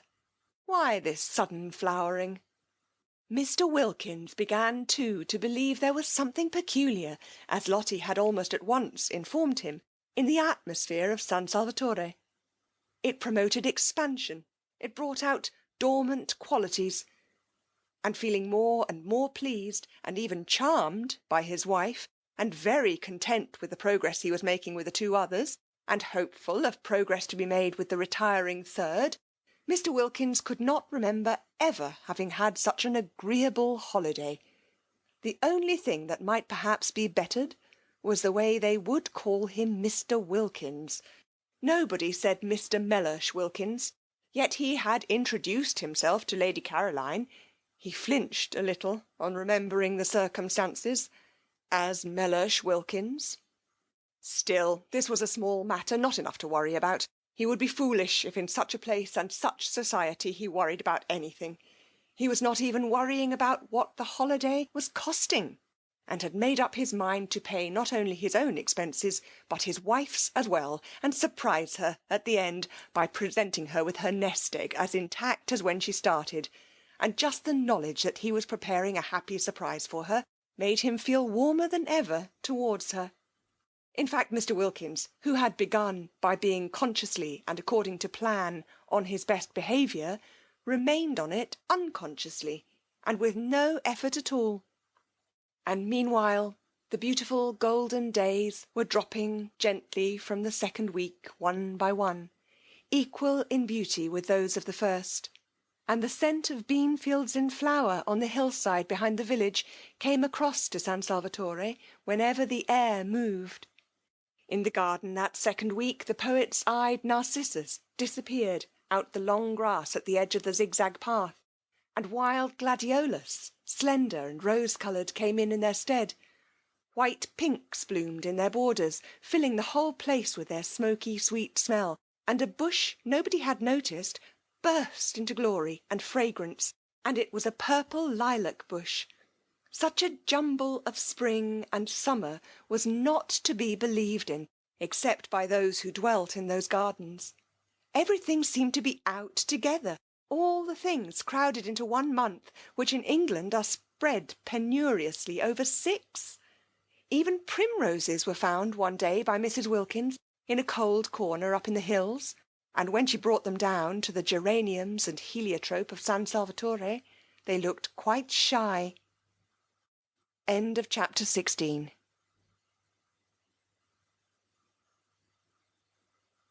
On the first day of the 3rd week, Rose wrote to Frederick. In case she should again hesitate and not post the letter, she gave it to Domenico to post, for if she did not write now there would be no time left at all. Half the month at San Salvatore was over.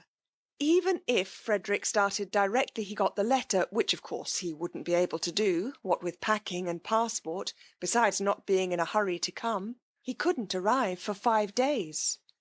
Having done it, Rose wished she hadn't.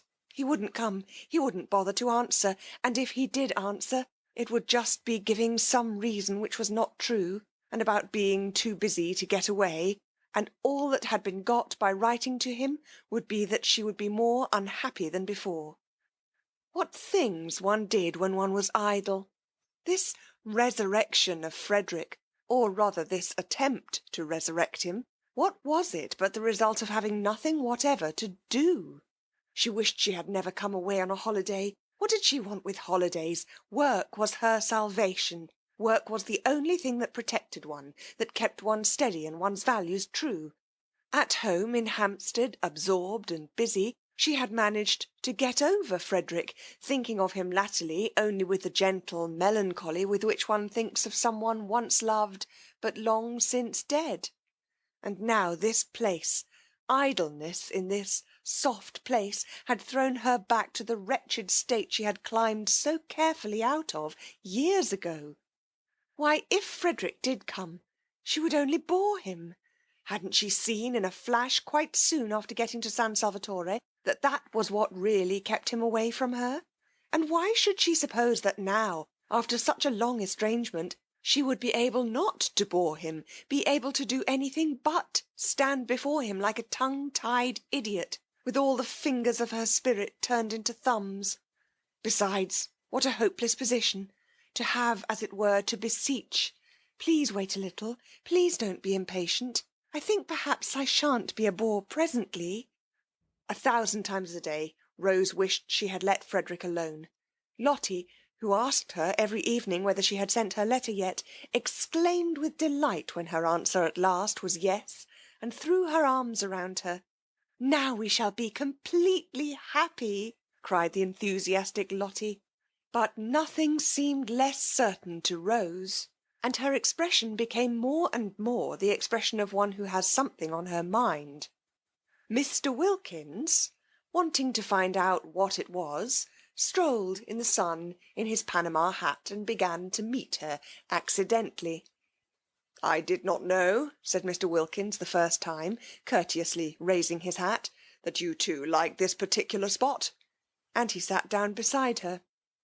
In the afternoon she chose another spot, and she had not been in it half an hour before Mr. Wilkins, lightly swinging his cane, came round the corner.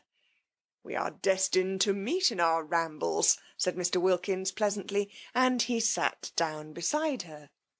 Mr. Wilkins was very kind, and she had, she saw, misjudged him in Hampstead, and this was the real man, ripened like fruit by the beneficent sun of San Salvatore. But Rose did want to be alone. Still, she was grateful to him for proving to her that though she might bore Frederick, she did not bore everybody. If she had, he would not have sat talking to her on each occasion till it was time to go in. True, he bored her, but that wasn't anything like so dreadful as if she bored him. Then indeed her vanity would have been sadly ruffled. For now that Rose was not able to say her prayers, she was being assailed by every sort of weakness, vanity, sensitiveness, irritability, pugnacity, strange, unfamiliar devils to have come crowding on one and taking possession of one's swept and empty heart. She had never been vain or irritable or pugnacious in her life before. Could it be that San Salvatore was capable of opposite effects, and the same sun that ripened Mr. Wilkins made her go acid?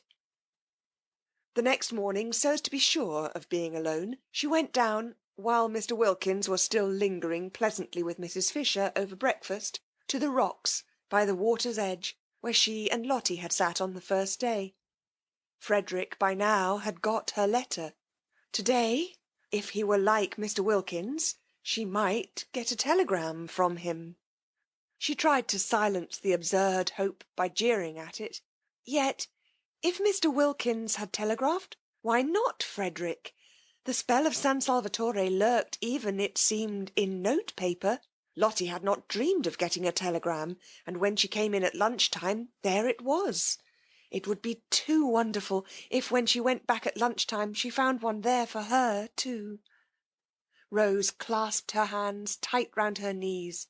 How passionately she longed to be important to somebody again. Not important on platforms, not important as an asset in an organisation, but privately important, just to one other person, quite privately. Nobody else to know or notice. It didn't seem much to ask in a world so crowded with people, just to have one of them. Only one out of all the millions to oneself. Somebody who needed one, who thought of one, who was eager to come to one. Oh, how dreadfully one wanted to be precious. All the morning she sat beneath the pine tree by the sea. Nobody came near her. The great hours passed slowly. They seemed enormous. But she wouldn't go up before lunch. She would give the telegram time to arrive. That day Scrap, egged on by Lottie's persuasions, and also thinking that perhaps she had sat long enough, had arisen from her chair and cushions and gone off with Lottie and sandwiches up into the hills till evening. Mr. Wilkins, who wished to go with them, stayed, on Lady Caroline's advice, with Mrs. Fisher in order to cheer her solitude. And though he left off cheering her about 11 to go and look for Mrs. Arbuthnot, so as for a space to cheer her too, thus dividing himself impartially between these solitary ladies, he came back again presently, mopping his forehead, and continued with Mrs. Fisher where he had left off, for this time Mrs. Arbuthnot had hidden successfully. There was a telegram, too, for her, he noticed when he came in. Pity he did not know where she was. "Ought we to open it?" he said to Mrs. Fisher. "No," said Mrs. Fisher. "It may require an answer. I don't approve of tampering with other people's correspondence." "Tampering? My dear lady!" Mr. Wilkins was shocked. Such a word! Tampering! He had the greatest possible esteem for Mrs. Fisher, but he did at times find her a little difficult. She liked him, he was sure, and she was in a fair way, he felt, to become a client. But he feared she would be a headstrong and secretive client. She was certainly secretive, for though he had been skilful and sympathetic for a whole week, she had as yet given him no inkling of what was so evidently worrying her. "Poor old thing," said Lottie, on his asking her if she perhaps could throw light on Mrs. Fisher's troubles. "She hasn't got love." "Love?" Mr. Wilkins could only echo, genuinely scandalised. "But surely, my dear, at her age—" "Any love," said Lottie.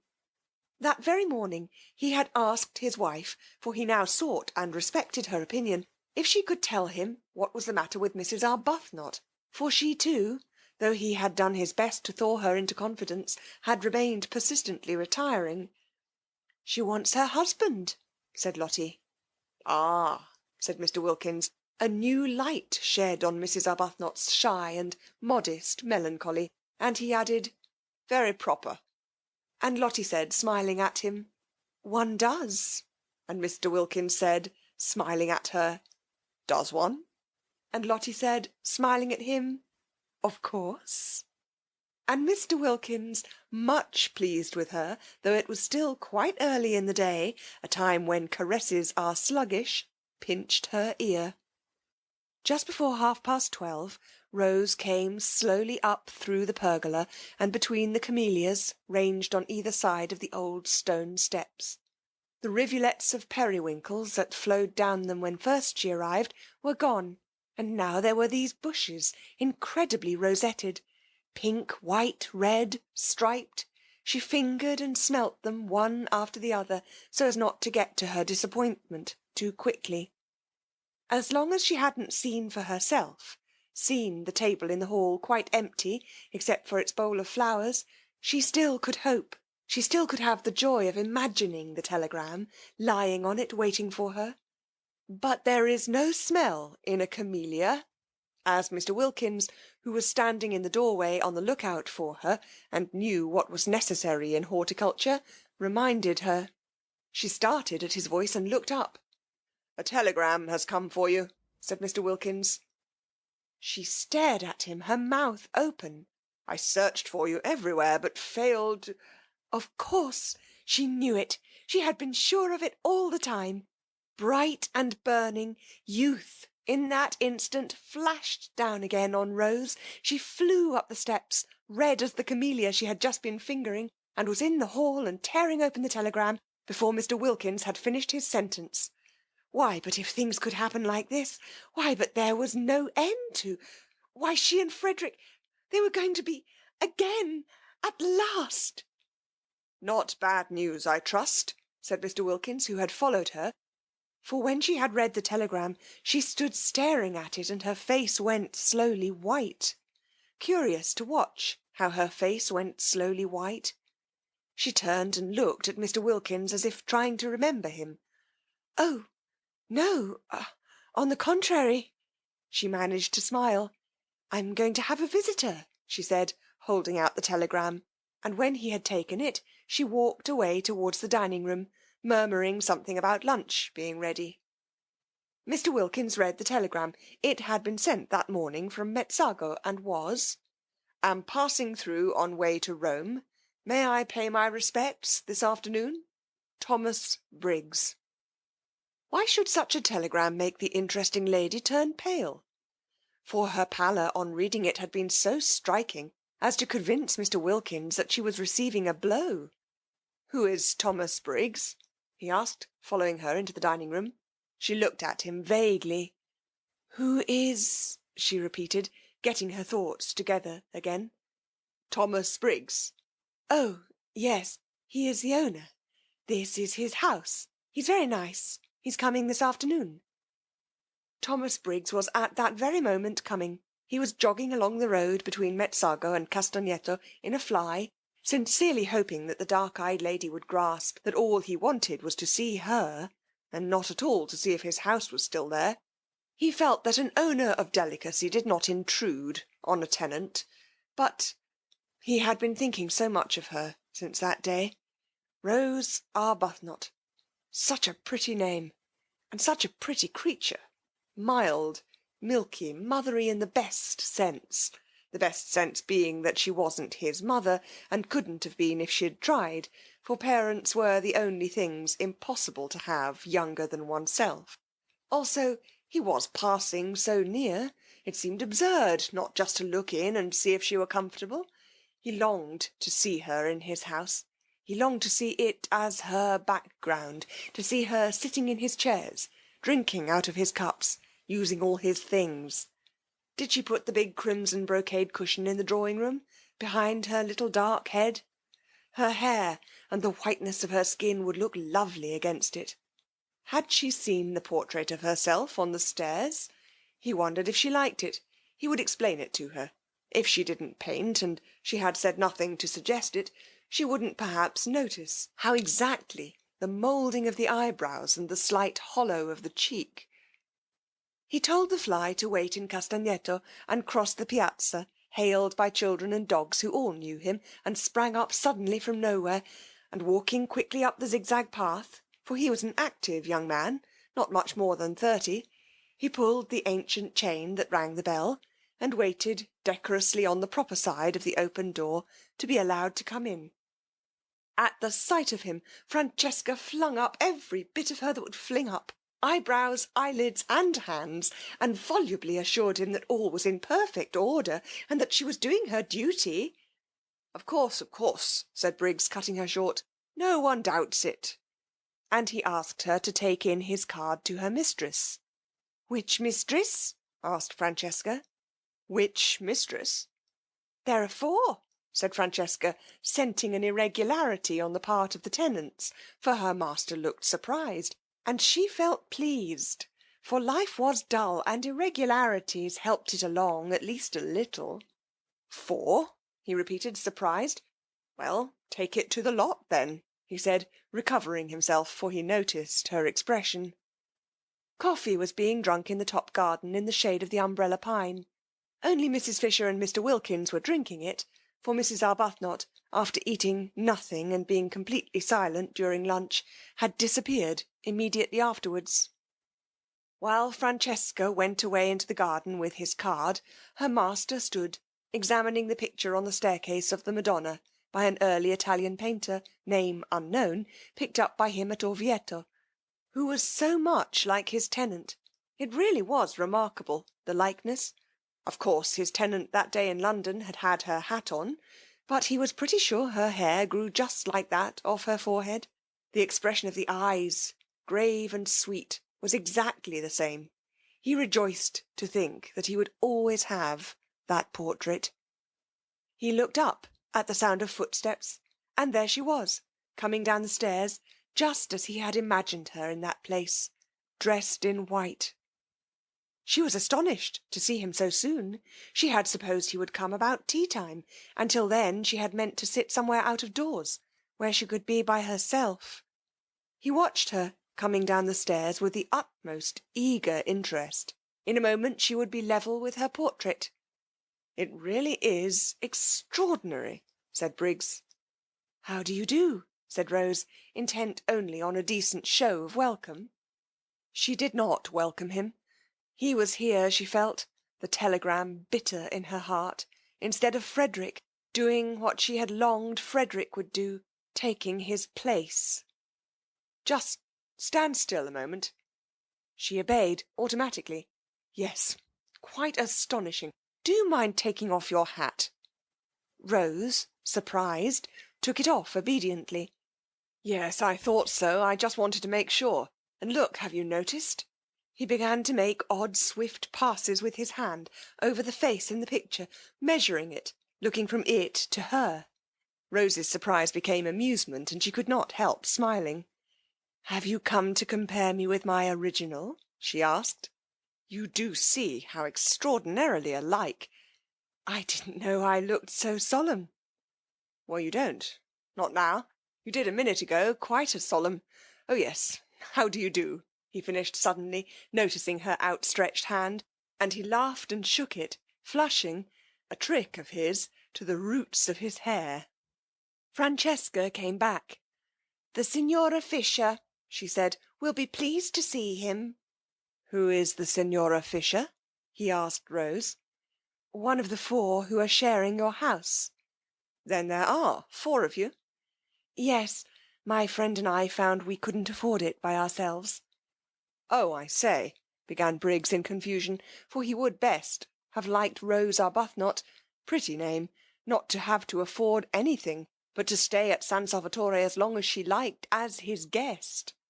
Mrs. Fisher is having coffee in the top garden, said Rose. I'll take you to her and introduce you. I don't want to go. You've got your hat on, so you are going for a walk. Mayn't I come too? I'd immensely like being shown round by you. But Mrs. Fisher is waiting for you. Won't she keep? Yes, said Rose, with the smile that had so much attracted him on the first day. I think she will keep quite well till tea. Do you speak Italian? No, said Rose. Why? On that he turned to Francesca and told her at a great rate, for in Italian he was glib, to go back to the Signora in the top garden and tell her he had encountered his old friend, the Signora Arbuthnot, and was going for a walk with her and would present himself to her later. Do you invite me to tea? He asked Rose when Francesca had gone. Of course, it's your house. It isn't. It's yours. till Monday week, she smiled. Come and show me all the views, he said eagerly, and it was plain, even to the self-depreciatory Rose, that she did not bore Mr. Briggs. End of chapter 17. They had a very pleasant walk, with a great deal of sitting down in warm, time-fragrant corners, and if anything could have helped Rose to recover from the bitter disappointment of the morning, it would have been the company and conversation of Mr. Briggs. He did help her to recover, and the same process took place as that which Lottie had undergone with her husband, and the more Mr. Briggs thought Rose charming, the more charming she became. Briggs was a man incapable of concealments, who never lost time if he could help it. They had not got to the end of the headland where the lighthouse is. Briggs asked her to show him the lighthouse, because the path to it, he knew, was wide enough for two to walk abreast and fairly level, before he had told her of the impression she made on him in London.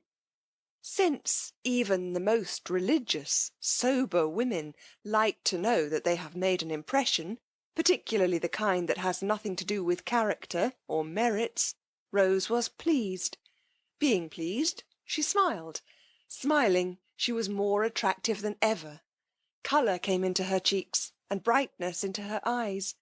She heard herself saying things that really sounded quite interesting and even amusing. If Frederick were listening now, she thought, perhaps he would see that she couldn't after all be such a hopeless bore, for here was a man, nice-looking, young, and surely clever. He seemed clever, and she hoped he was, for then the compliment would be still greater, who was evidently quite happy to spend the afternoon just talking to her. And indeed Mr. Briggs seemed very much interested. He wanted to hear all about everything she had been doing from the moment she got there.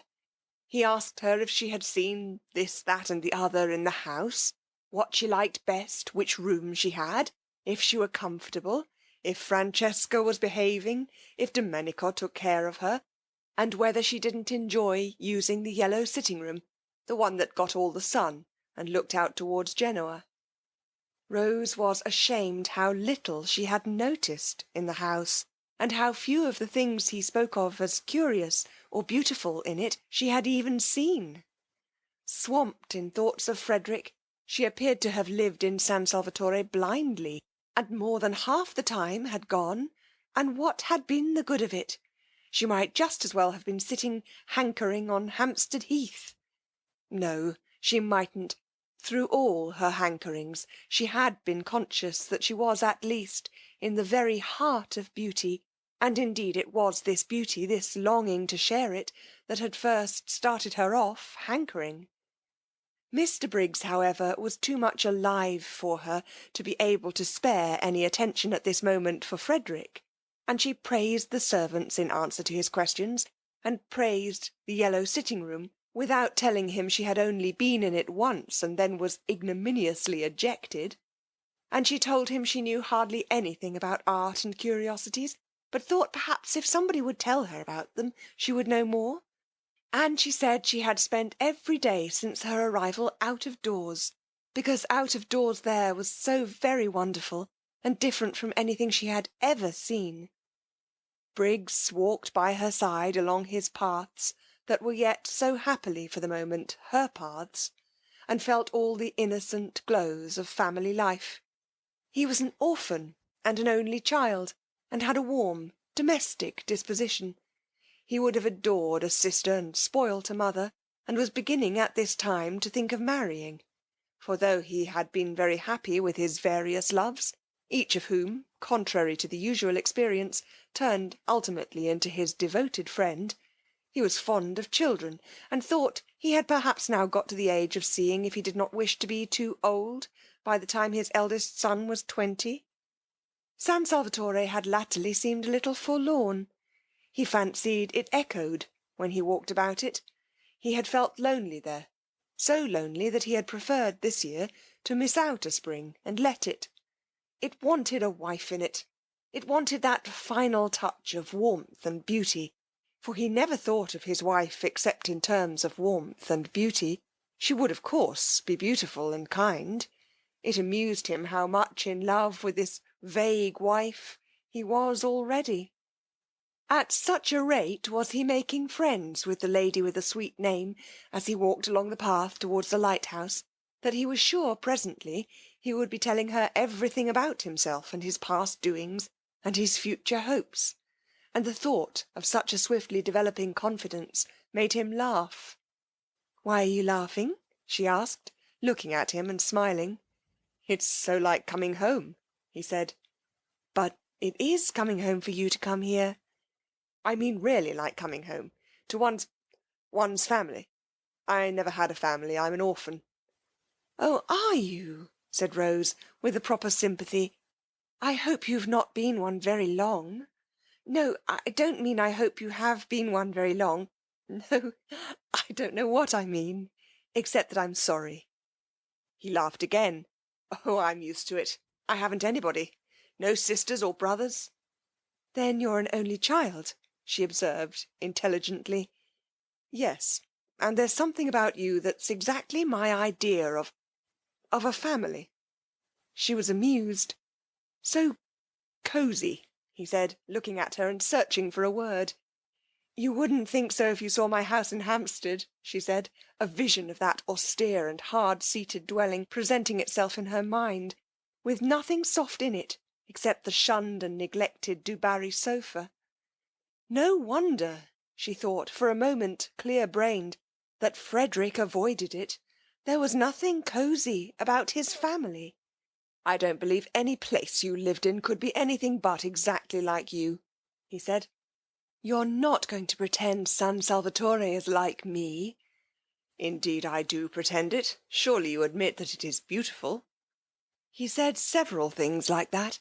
She enjoyed her walk. She could not recollect any walk so pleasant since her courting days.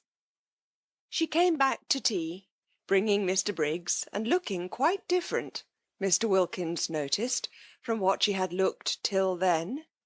Trouble here, thought Mr. Wilkins, mentally rubbing his professional hands. He could see himself being called in presently to advise. On the one hand there was Arbuthnot, on the other hand here was Briggs. Trouble brewing, trouble sooner or later. But why had Briggs's telegram acted on the lady like a blow? If she had turned pale from excess of joy, then trouble was nearer than he had supposed. She was not pale now. She was more like her name than he had yet seen her. Well, he was the man for trouble. He regretted, of course, that people should get into it, but being in, he was their man. And Mr. Wilkins, invigorated by these thoughts, his career being very precious to him, proceeded to assist in doing the honours to Mr. Briggs, both in his quality of sharer in the temporary ownership of San Salvatore, and of probable helper out of difficulties, with great hospitality, and pointed out the various features of the place to him, and led him on to the parapet and showed him Mezzago across the bay. Mrs. Fisher, too, was gracious. This was the young man's house. He was a man of property. She liked property, and she liked men of property. Also, there seemed a peculiar merit in being a man of property so young. Inheritance, of course, and inheritance was more respectable than acquisition.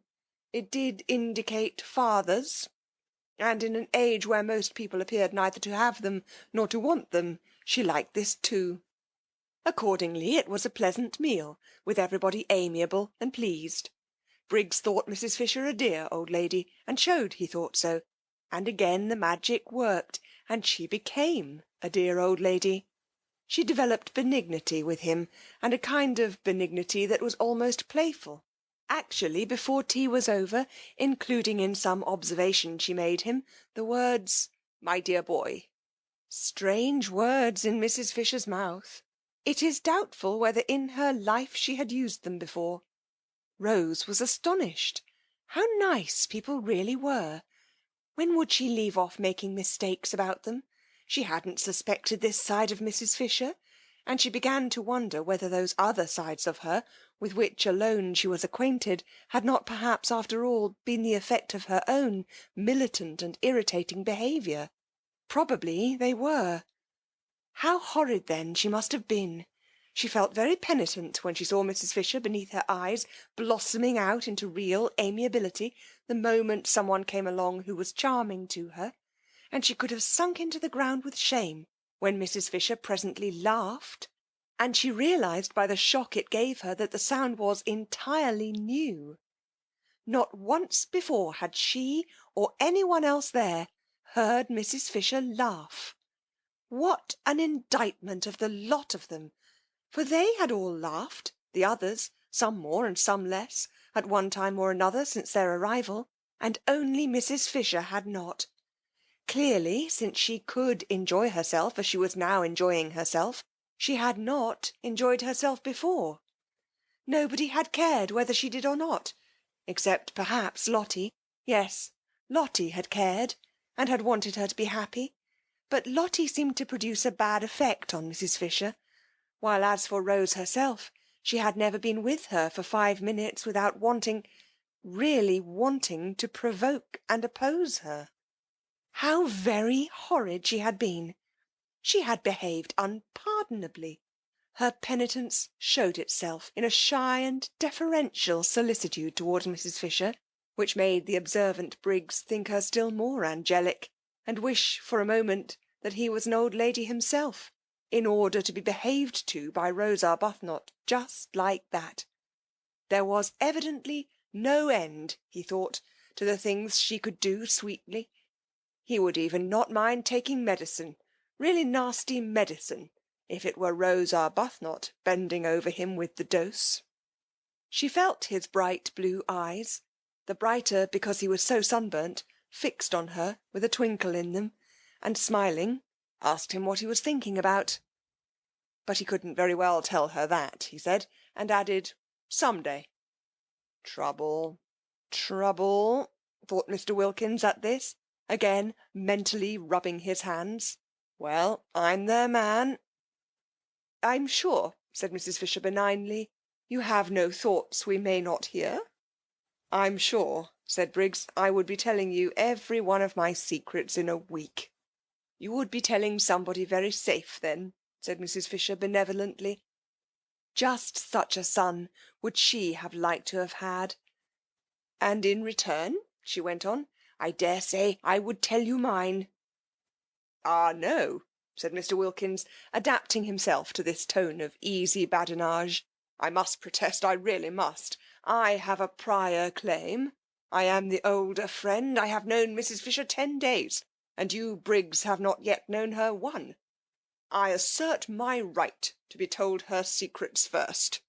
That is, he added, bowing gallantly, if she has any, which I beg leave to doubt. Oh, haven't I? Exclaimed Mrs. Fisher, thinking of those green leaves.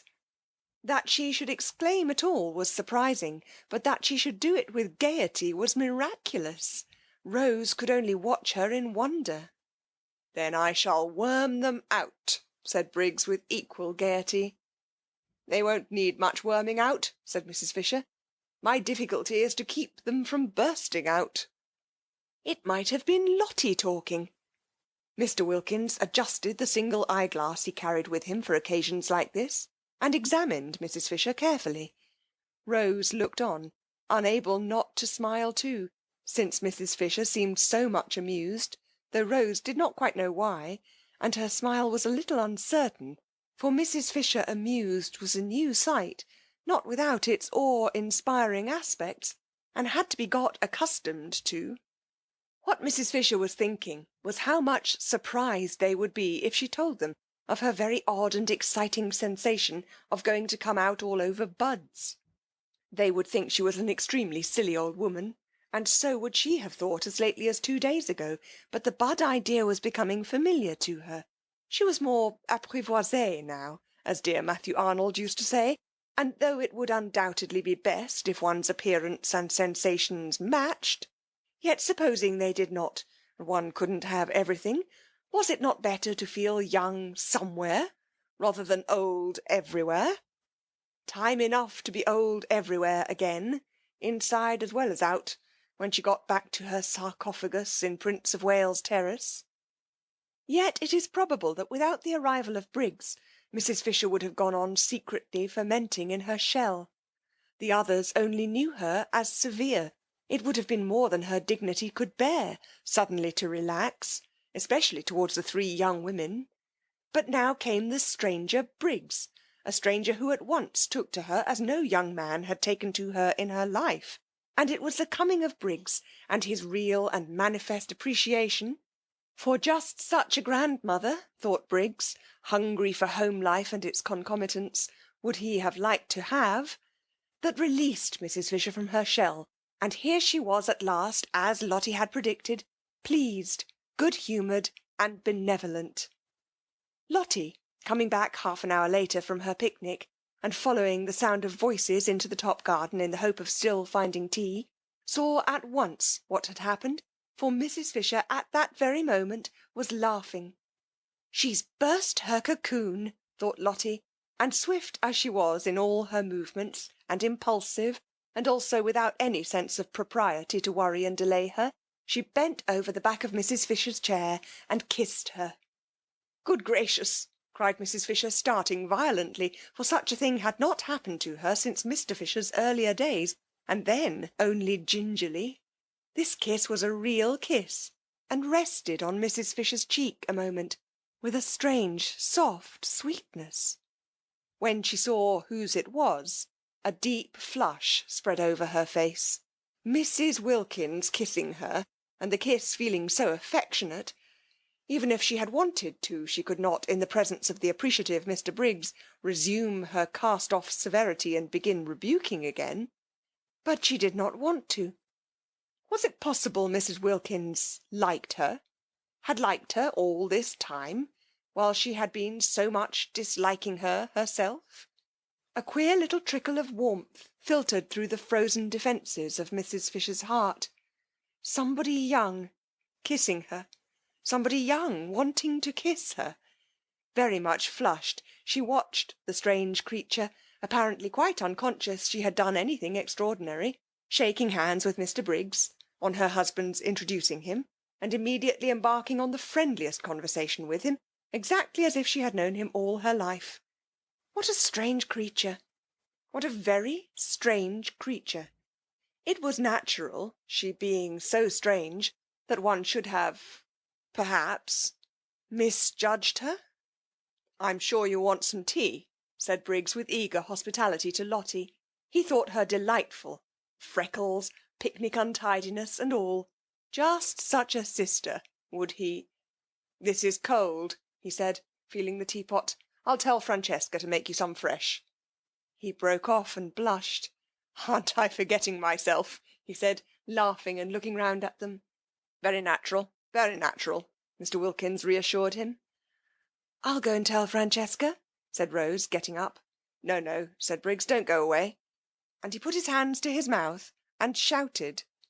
Francesca! Shouted Briggs. She came running. No summons in their experience had been answered by her with such celerity. Her master's voice, remarked Mr. Wilkins, aptly, he considered. Make fresh tea, ordered Briggs in Italian. Quick, quick! And remembering himself, he blushed again, and begged everybody's pardon. Very natural, Mr. Wilkins reassured him. Briggs then explained to Lottie what he had explained twice already, once to Rose and once to the other two, that he was on his way to Rome and thought he would get out at Mezzago and just look in to see if they were comfortable and continue his journey the next day, staying the night in a hotel in Mezzago. But how ridiculous, said Lottie. Of course you must stay here. It's your house. There's Kate Lumley's room, she added, turning to Mrs. Fisher. You wouldn't mind Mr. Briggs having it for one night? Kate Lumley isn't in it, you know, she said, turning to Briggs and laughing. And Mrs. Fisher, to her immense surprise, laughed too. She knew that any other time this remark would have struck her as excessively unseemly, and yet now she only thought it funny. No, indeed, she assured Briggs, Kate Lumley was not in that room. Very fortunately, for she was an excessively wide person, and the room was excessively narrow. Kate Lumley might get into it, but that was about all, Once in, she would fit it so tightly that probably she would never be able to get out again. It was entirely at Mr. Briggs's disposal, and she hoped he would do nothing so absurd as go to an hotel, he, the owner of the whole place. Rose listened to this speech wide-eyed with amazement. Mrs. Fisher laughed very much as she made it. Lottie laughed very much too, and at the end of it bent down and kissed her again, kissed her several times. "So you see, my dear boy," said Mrs. Fisher, "you must stay here and give us all a great deal of pleasure." "A great deal indeed," corroborated Mr. Wilkins heartily. "A very great deal," repeated Mrs. Fisher, looking exactly like a pleased mother. "Do," said Rose, on Briggs's turning inquiringly to her. "How kind of you all," he said, his face broad with smiles. "I'd love to be a guest here. What a new sensation! And with 3 such—" He broke off and looked around. "I say," he asked, "oughtn't I to have a 4th hostess? Francesca said she had 4 mistresses." "Yes, there's Lady Caroline," said Lottie. "Then hadn't we better find out first if she invites me too?" "Oh, but she's sure—" began Lottie. "The daughter of the Droitwiches, Briggs," said Mr. Wilkins, "is not likely to be wanting in the proper hospitable impulses." "The daughter of the—" repeated Briggs, but he stopped dead.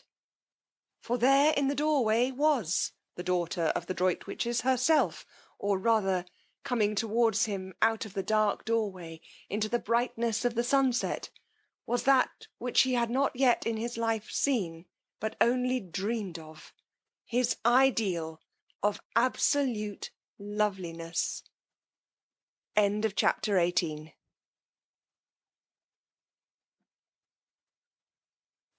For poor Briggs, he was undone. All Scrap said was, "How do you do?" on Mr. Wilkins presenting him, but it was enough. It undid Briggs. From a cheerful, chatty, happy young man, overflowing with life and friendliness, he became silent, solemn, and with little beads on his temples.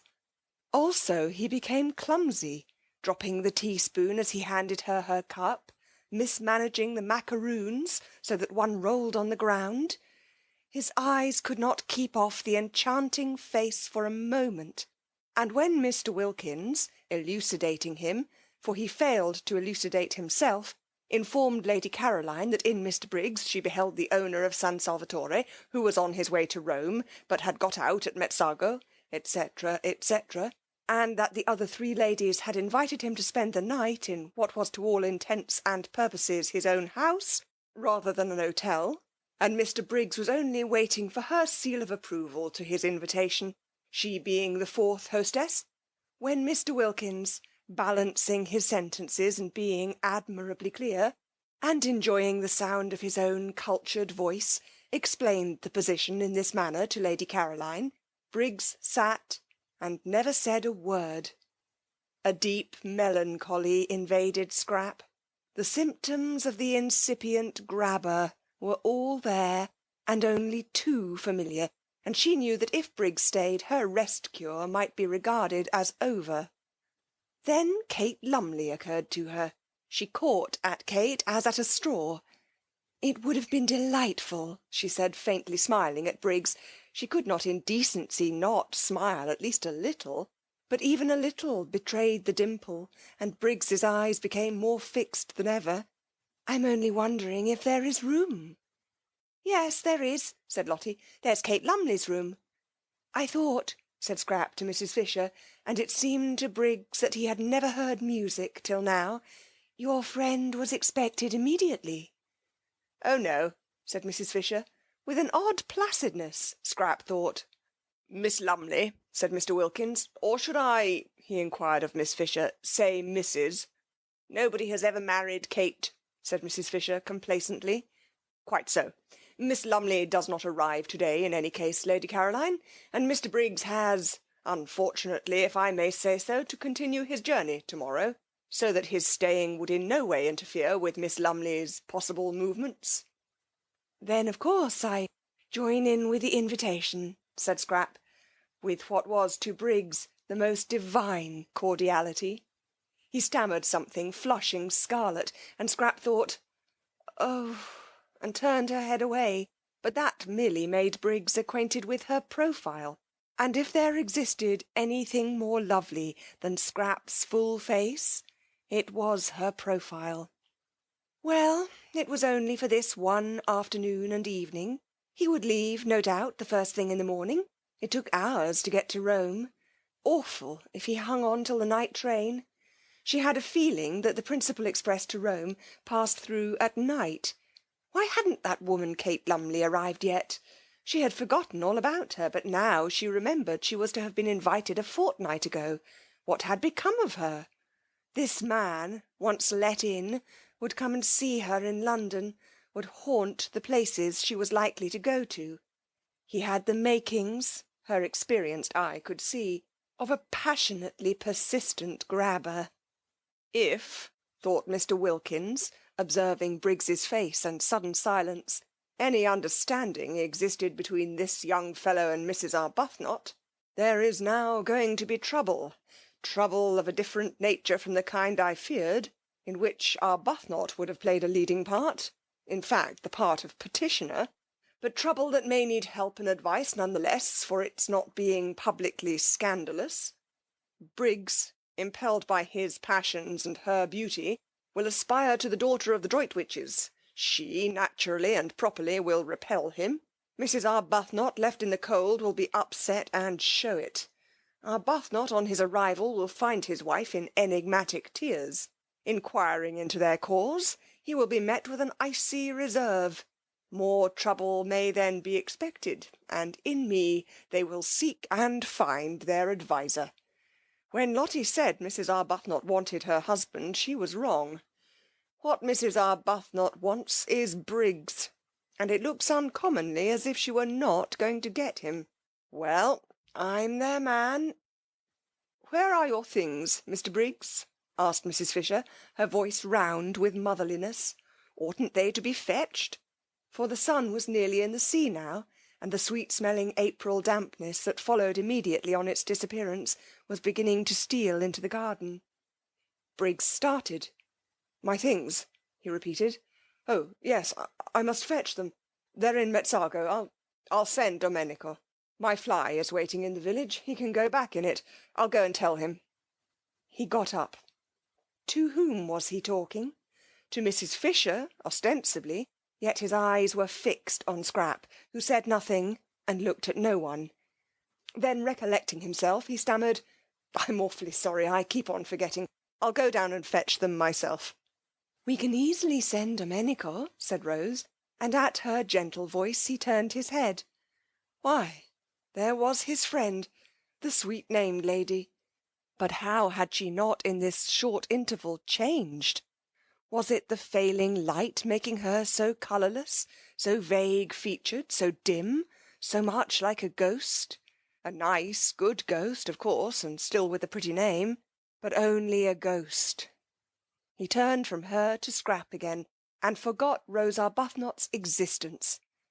How was it possible for him to bother about anybody or anything else in this first moment of being face to face with his dream come true?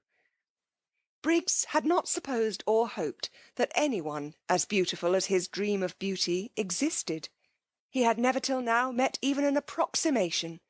Pretty women, charming women by the score he had met and properly appreciated, but never the real, the godlike thing itself. He used to think, if ever I saw a perfectly beautiful woman, I should die. And though, having now met what to his ideas was a perfectly beautiful woman, he did not die, he became very nearly as incapable of managing his own affairs as if he had. The others were obliged to arrange everything for him. By questions they extracted from him that his luggage was in the station cloak-room at Mezzago, and they sent for Domenico, and urged and prompted by everybody except Scrap, who sat in silence and looked at no one, Briggs was induced to give him the necessary instructions for going back in the fly and bringing out his things. It was a sad sight to see the collapse of Briggs. Everybody noticed it, even Rose. Upon my word, thought Mrs. Fisher, the way one pretty face can turn a delightful man into an idiot is past all patience. And feeling the air getting chilly, and the sight of the enthralled Briggs painful, she went in to order his room to be got ready, regretting now that she had pressed the poor boy to stay. She had forgotten Lady Caroline's killjoy face for the moment, and the more completely owing to the absence of any ill effects produced by it on Mr. Wilkins. Poor boy! Such a charming boy, too, left to himself. It was true she could not accuse Lady Caroline of not leaving him to himself, for she was taking no notice of him at all, but that did not help. Exactly like foolish moths did men, in other respects intelligent, flutter round the impassive, lighted candle of a pretty face. She had seen them doing it. She had looked on only too often. Almost she laid a mother hand on Briggs's fair head as she passed him. Poor boy! Then Scrap, having finished her cigarette, got up and went indoors too. She saw no reason why she should sit there in order to gratify Mr. Briggs's desire to stare. She would have liked to stay out longer, to go to her corner behind the daphne bushes and look at the sunset sky and watch the lights coming out one by one in the village below, and smell the sweet moistness of the evening. But if she did, Mr. Briggs would certainly follow her. The old familiar tyranny had begun again. Her holiday of peace and liberation was interrupted, perhaps over, for who knew if he would go away after all to-morrow? He might leave the house, driven out of it by Kate Lumley, but that was nothing to prevent his taking rooms in the village and coming up every day. This tyranny of one person over another! And she was so miserably constructed that she wouldn't even be able to frown him down without being misunderstood. Scrap, who loved this time of the evening in her corner, felt indignant with Mr. Briggs, who was doing her out of it, and she turned her back on the garden and him, and went towards the house without a look or a word. But Briggs, when he realised her intention, leapt to his feet, snatched chairs which were not in her way out of it, kicked a footstool which was not in her path on one side, hurried to the door which stood wide open in order to hold it open, and followed her through it, walking by her side along the hall. What was to be done with Mr. Briggs? Well, it was his hall. She couldn't prevent his walking along it. I hope, he said, not able while walking to take his eyes off her, so that he knocked against several things he would otherwise have avoided, the corner of a bookcase, an ancient carved cupboard, a table with flowers on it, shaking the water over, that you're quite comfortable here. If you're not, I'll flay them alive. His voice vibrated. What was to be done with Mr. Briggs?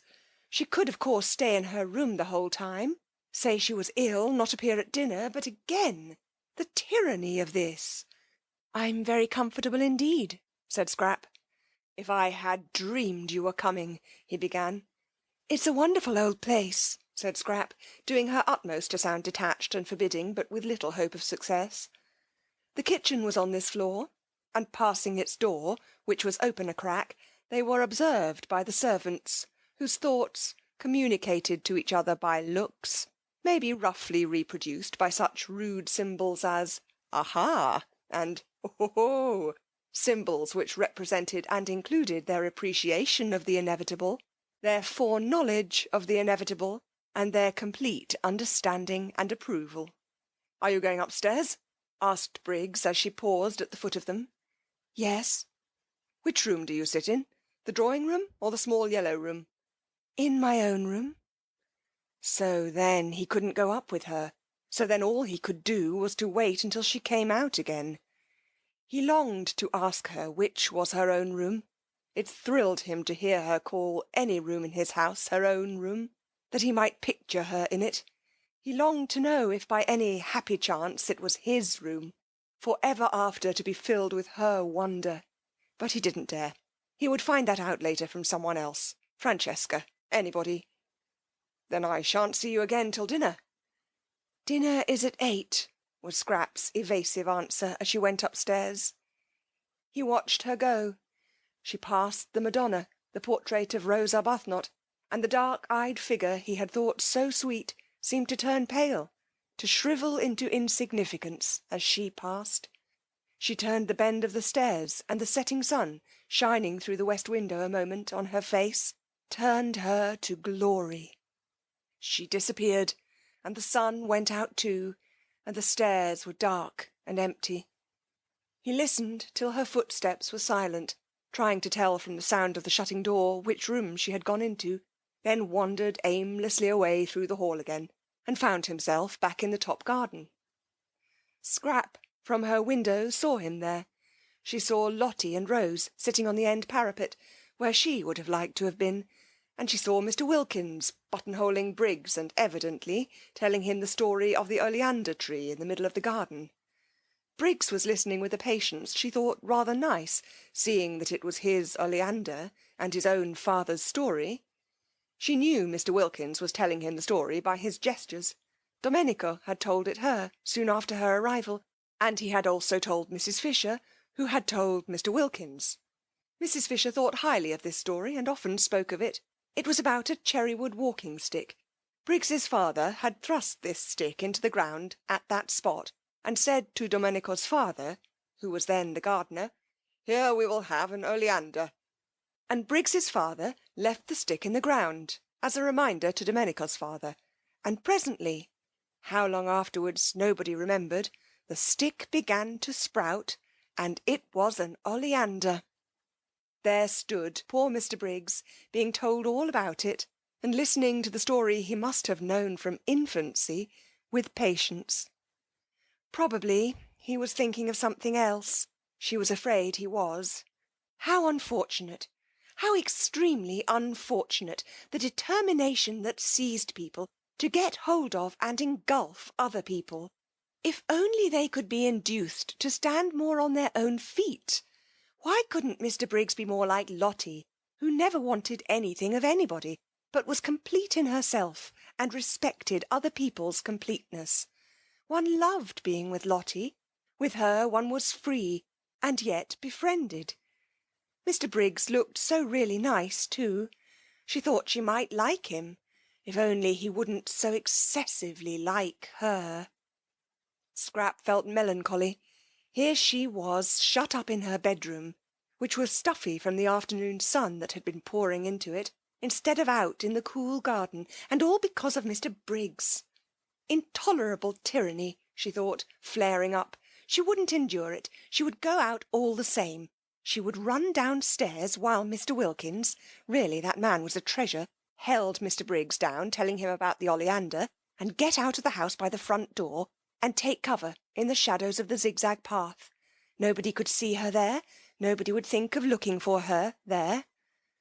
She snatched up a wrap, for she did not mean to come back for a long while, perhaps not even to dinner. It would be all Mr. Briggs's fault if she went dinnerless and hungry.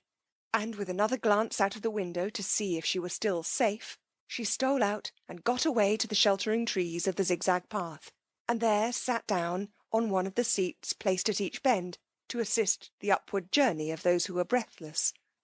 Ah, this was lovely, thought Scrap with a sigh of relief. How cool, how good it smelt. She could see the quiet water of the little harbour through the pine trunks, and the lights coming out in the houses on the other side, and all round her the green dusk was splashed by the rose pink of the gladioluses in the grass, and the white of the crowding daisies. Ah, this was lovely. So still. Nothing moving. Not a leaf, not a stalk. The only sound was a dog barking far away somewhere up on the hills, or when the door of the little restaurant in the piazza below was opened, and there was a burst of voices, silenced again immediately by the swinging to of the door. She drew in a deep breath of pleasure. Ah, this was... Her deep breath was arrested in the middle. What was that? She leaned forward, listening, her body tense. Footsteps. On the zigzag path. Briggs finding her out. Should she run? No, the footsteps were coming up, not down. Someone from the village. Perhaps Angelo with provisions. She relaxed again. But the steps were not the steps of Angelo, that swift and springy youth. They were slow and considered, and they kept on pausing. someone who isn't used to hills, thought Scrap. The idea of going back to the house did not occur to her. She was afraid of nothing in life except love. Brigands or murderers, as such, held no terrors for the daughter of the Droitwiches. She only would have been afraid of them if they left off being brigands and murderers, and began instead to try and make love. The next moment the footsteps turned the corner of her bit of path and stood still. Getting his wind, thought Scrap, not looking round. Then as he, from the sounds of the steps she took them to belong to a man, did not move, she turned her head, and beheld with astonishment a person she had seen a good deal of lately in London, the well-known writer of amusing memoirs, Mr. Ferdinand Arundel. She stared. Nothing in the way of being followed surprised her any more, but that he should have discovered where she was surprised her. Her mother had promised faithfully to tell no one. You? She said, feeling betrayed. Here? He came up to her and took off his hat. His forehead beneath the hat was wet with the beads of unaccustomed climbing. He looked ashamed and entreating, like a guilty but devoted dog. You must forgive me, he said. Lady Droitwich told me where you were, and as I happened to be passing through on my way to Rome, I thought I'd get out at Metsago and just look in and see how you were. But didn't my mother tell you I was doing a rest cure? Yes, she did. And that's why I haven't intruded on you earlier in the day. I thought you would probably sleep all day and wake up about now so as to be fed. But I know. I've got nothing to say in excuse. I couldn't help myself. This, thought Scrap, comes of mother insisting on having authors to lunch, and me being so much more amiable in appearance than I really am. She had been amiable to Ferdinand Arundel. She liked him, or rather she did not dislike him. He seemed a jovial, simple man, and had the eyes of a nice dog. Also, though it was evident that he admired her, he had not, in London, grabbed. There he had merely been a good-natured, harmless person of entertaining conversation, who helped to make luncheons agreeable. Now it appeared that he, too, was a grabber. Fancy following her out there, daring to. Nobody else had. Perhaps her mother had given him the address because she considered him so absolutely harmless, and thought he might be useful and see her home. Well, whatever he was, he couldn't possibly give her the trouble an active young man like Mr. Briggs might give her. Mr. Briggs, infatuated, would be reckless, she felt, would stick at nothing, would lose his head publicly. She could imagine Mr. Briggs doing things with rope ladders and singing all night under her window, being really difficult and uncomfortable. Mr. Arundel hadn't the figure for any kind of recklessness. He had lived too long and too well. She was sure he couldn't sing, and wouldn't want to. He must be at least 40. How many good dinners could not a man have eaten by the time he was 40? And if during that time, instead of taking exercise, he had sat writing books, he would quite naturally acquire the figure Mr. Arundel had, in fact, acquired, the figure rather for conversation than adventure. Scrap, who had become melancholy at the sight of Briggs, became philosophical at the sight of Arundel. Here he was. She couldn't send him away till after dinner. He must be nourished. This being so, she had better make the best of it, and do that with a good grace which anyhow wasn't to be avoided. Besides, he would be a temporary shelter from Mr. Briggs. She was at least acquainted with Ferdinand Arundel, and could hear news from him of her mother and her friends, and such talk would put up a defensive barrier at dinner between herself and the approaches of the other one. And it was only for one dinner, and he couldn't eat her. She therefore prepared herself for friendliness.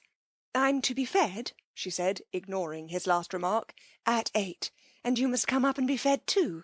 Sit down and get cool, and tell me how everybody is. May I really dine with you, in these travelling things? He said, wiping his forehead before sitting down beside her.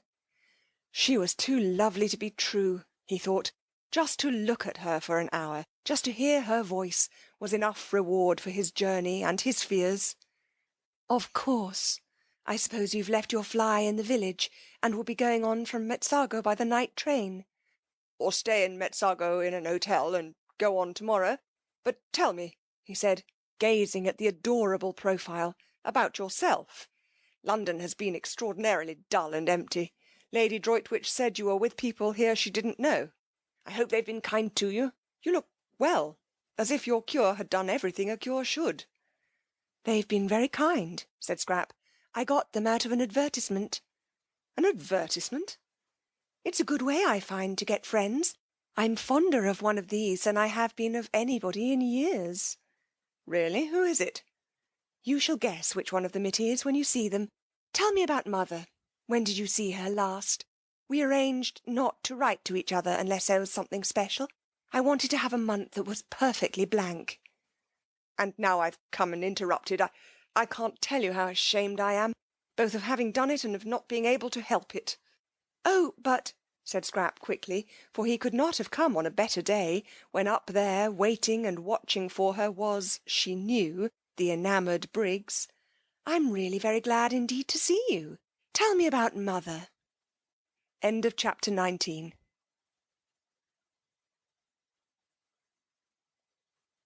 Wanted to know so much about her mother that Arundel had presently to invent.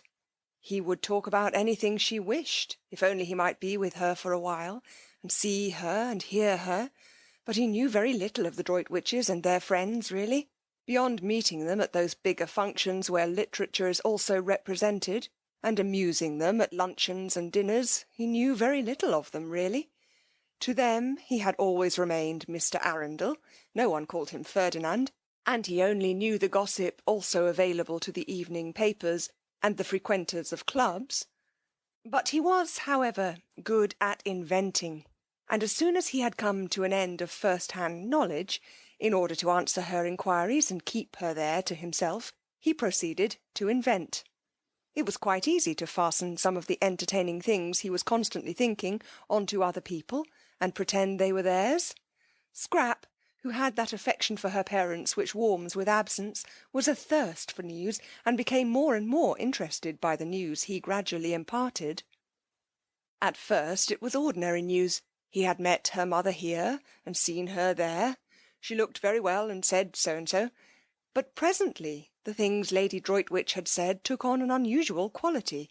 They became amusing. "Mother said that?" Scrap interrupted, surprised.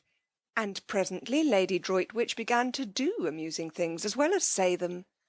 "Mother did that?" Scrap inquired, wide-eyed. Arundel warmed to his work. He fathered some of the most entertaining ideas he had lately had on to Lady Droitwich, and also any charming funny things that had been done, or might have been done, for he could imagine almost anything.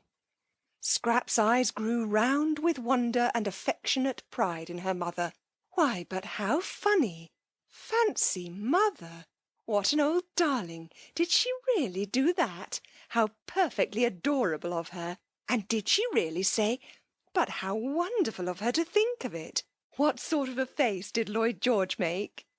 She laughed, and had a great longing to hug her mother, and the time flew, and it grew quite dusk, and it grew nearly dark, and Mr. Arundel still went on amusing her, and it was 7:15 before she suddenly remembered dinner. "Oh, good heavens!" she exclaimed, jumping up. "Yes, it's late," said Arundel. "I'll go on quickly and send the maid to you. I must run, or I'll never be ready in time." And she was gone up the path with the swiftness of a young slender deer. Arundel followed. He did not wish to arrive too hot, so he had to go slowly. Fortunately he was near the top, and Francesca came down the pergola to pilot him indoors, and having shown him where he could wash, she put him in the empty drawing-room to cool himself by the crackling wood fire. He got as far away from the fire as he could, and stood in one of the deep window recesses, looking out at the distant lights of Mezzago. The drawing-room door was open, and the house was quiet with the hush that precedes dinner, when the inhabitants are all shut up in their rooms dressing. Briggs in his room was throwing away spoilt tie after spoilt tie. Scrap in hers was hurrying into a black frock, with a vague notion that Mr. Briggs wouldn't be able to see her so clearly in black. Mrs. Fisher was fastening the lace shawl, which nightly transformed her day dress into her evening dress, with the brooch Ruskin had given her on her marriage, formed of 2 pearl lilies, tied together by a blue enamel ribbon, on which was written in gold letters, Esto Perpetua. Mr. Wilkins was sitting on the edge of his bed, brushing his wife's hair. Thus far in this 3rd week he had progressed in demonstrativeness, while she, for her part, sitting on a chair in front of him, put his studs in a clean shirt. And Rose, ready-dressed, sat at her window, considering her day. Rose was quite aware of what had happened to Mr. Briggs. If she had had any difficulty about it, Lottie would have removed it by the frank comments she made, while she and Rose sat together after tea on the wall. Lottie was delighted at more love being introduced into San Salvatore, even if it were only one-sided, and said that when once Rose's husband was there, she didn't suppose, now that Mrs. Fisher too had at last come unglued. Rose protested at the expression, and Lottie retorted that it was in Keats. There would be another place in the world more swarming with happiness than San Salvatore. Your husband, said Lottie, swinging her feet, might be here quite soon, perhaps tomorrow evening if he starts at once, and there'll be a glorious final few days before we all go home refreshed for life. I don't believe any of us will ever be the same again, and I wouldn't be a bit surprised if Caroline doesn't end by getting fond of the young man Briggs. It's in the air. You have to get fond of people here. Rose sat at her window, thinking of these things. Lottie's optimism. Yet it had been justified by Mr. Wilkins, and look too at Mrs. Fisher. If only it would come true as well about Frederick. For Rose, who between lunch and tea had left off thinking about Frederick, was now, between tea and dinner, thinking of him harder than ever. It had been funny and delightful, that little interlude of admiration, but of course it couldn't go on once Caroline appeared. Rose knew her place. She could see as well as anyone the unusual, the unique loveliness of Lady Caroline. How warm, though, things like admiration and appreciation made one feel, how capable of really deserving them, how different, how glowing. They seemed to quicken unsuspected faculties into life. She was sure she had been a thoroughly amusing woman between lunch and tea, and a pretty one, too. She was quite certain she had been pretty. She saw it in Mr. Briggs's eyes as clearly as in a looking-glass. For a brief space, she thought, she had been like a torpid fly, brought back to gay buzzing by the lighting of a fire in a wintry room. She still buzzed, she still tingled, just at the remembrance. What fun it had been, having an admirer, even for that little while. No wonder people liked admirers. They seemed in some strange way to make one come alive. Although it was all over, she still glowed with it, and felt more exhilarated, more optimistic, more as Lottie probably constantly felt than she had done since she was a girl. She dressed with care, though she knew Mr. Briggs would no longer see her, but it gave her pleasure to see how pretty, while she was about it, she could make herself look.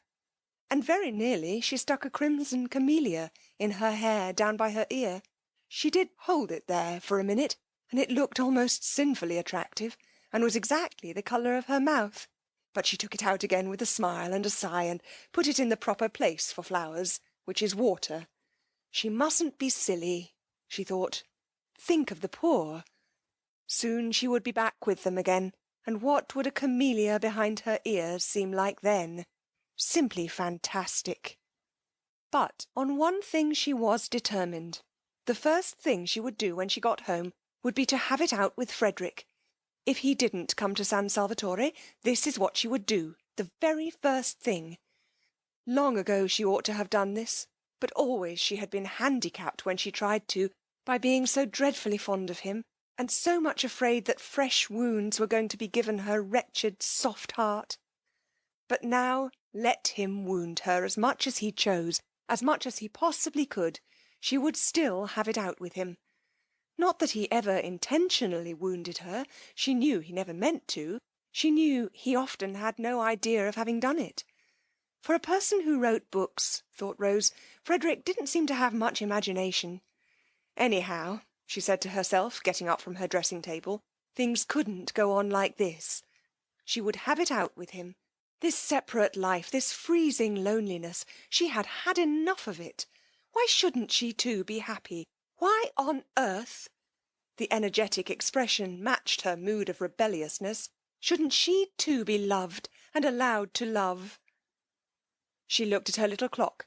Still 10 minutes before dinner. Tired of staying in her bedroom, she thought she would go on to Mrs. Fisher's battlements, which would be empty at this hour, and watch the moon rise out of the sea. She went into the deserted upper hall with this intention, but was attracted on her way along it by the firelight shining through the open door of the drawing-room. How gay it looked! The fire transformed the room. A dark, ugly room in the daytime, it was transformed, just as she had been transformed by the warmth of... No, she wouldn't be silly. She would think of the poor. The thought of them always brought her down to sobriety at once. She peeped in. Firelight and flowers, and outside the deep slits of windows hung the blue curtain of the night. How pretty! What a sweet place San Salvatore was! And that gorgeous lilac on the table. She must go and put her face in it. But she never got to the lilac. She went one step towards it and then stood still. For she had seen the figure looking out of the window in the farthest corner. And it was Frederick! All the blood in Rose's body rushed to her heart, and it seemed to stop its beating. She stood quite still. He had not heard her. He did not turn round. She stood looking at him. The miracle had happened, and he had come. She stood holding her breath. So he needed her, for he had come instantly. So he too must have been thinking, longing. Her heart, which had seemed to stop beating, was suffocating her now, the way it raced along. Frederick did love her then. He must love her, or why had he come? Something, perhaps her absence, had made him turn to her, want her, and now the understanding she had made up her mind to have with him would be quite easy. Her thoughts wouldn't go on. Her mind stammered. She couldn't think. She could only see and feel. She didn't know how it had happened. It was a miracle. God could do miracles. God had done this one. God could. Her mind stammered again and broke off. Frederick, she tried to say, but no sound came, or if it did, the crackling of the fire covered it up. She must go nearer. She began to creep towards him. Softly, softly. He did not move. He had not heard. She stole nearer and nearer, and the fire crackled, and he heard nothing. She stopped a moment, unable to breathe. She was afraid. Suppose he... Oh, but he had come. He had come. She went on again, close up to him, and her heart beat so loud that she thought he must hear it. And couldn't he feel? Didn't he know? Frederick, she whispered, hardly able even to whisper, choked by the beating of her heart. He spun round on his heels. Rose! He exclaimed, staring blankly. But she did not see his stare, for her arms were round his neck, and her cheek was against his, and she was murmuring, her lips on his ear, I knew you would come. In my very heart I always knew you would come. End of chapter 20.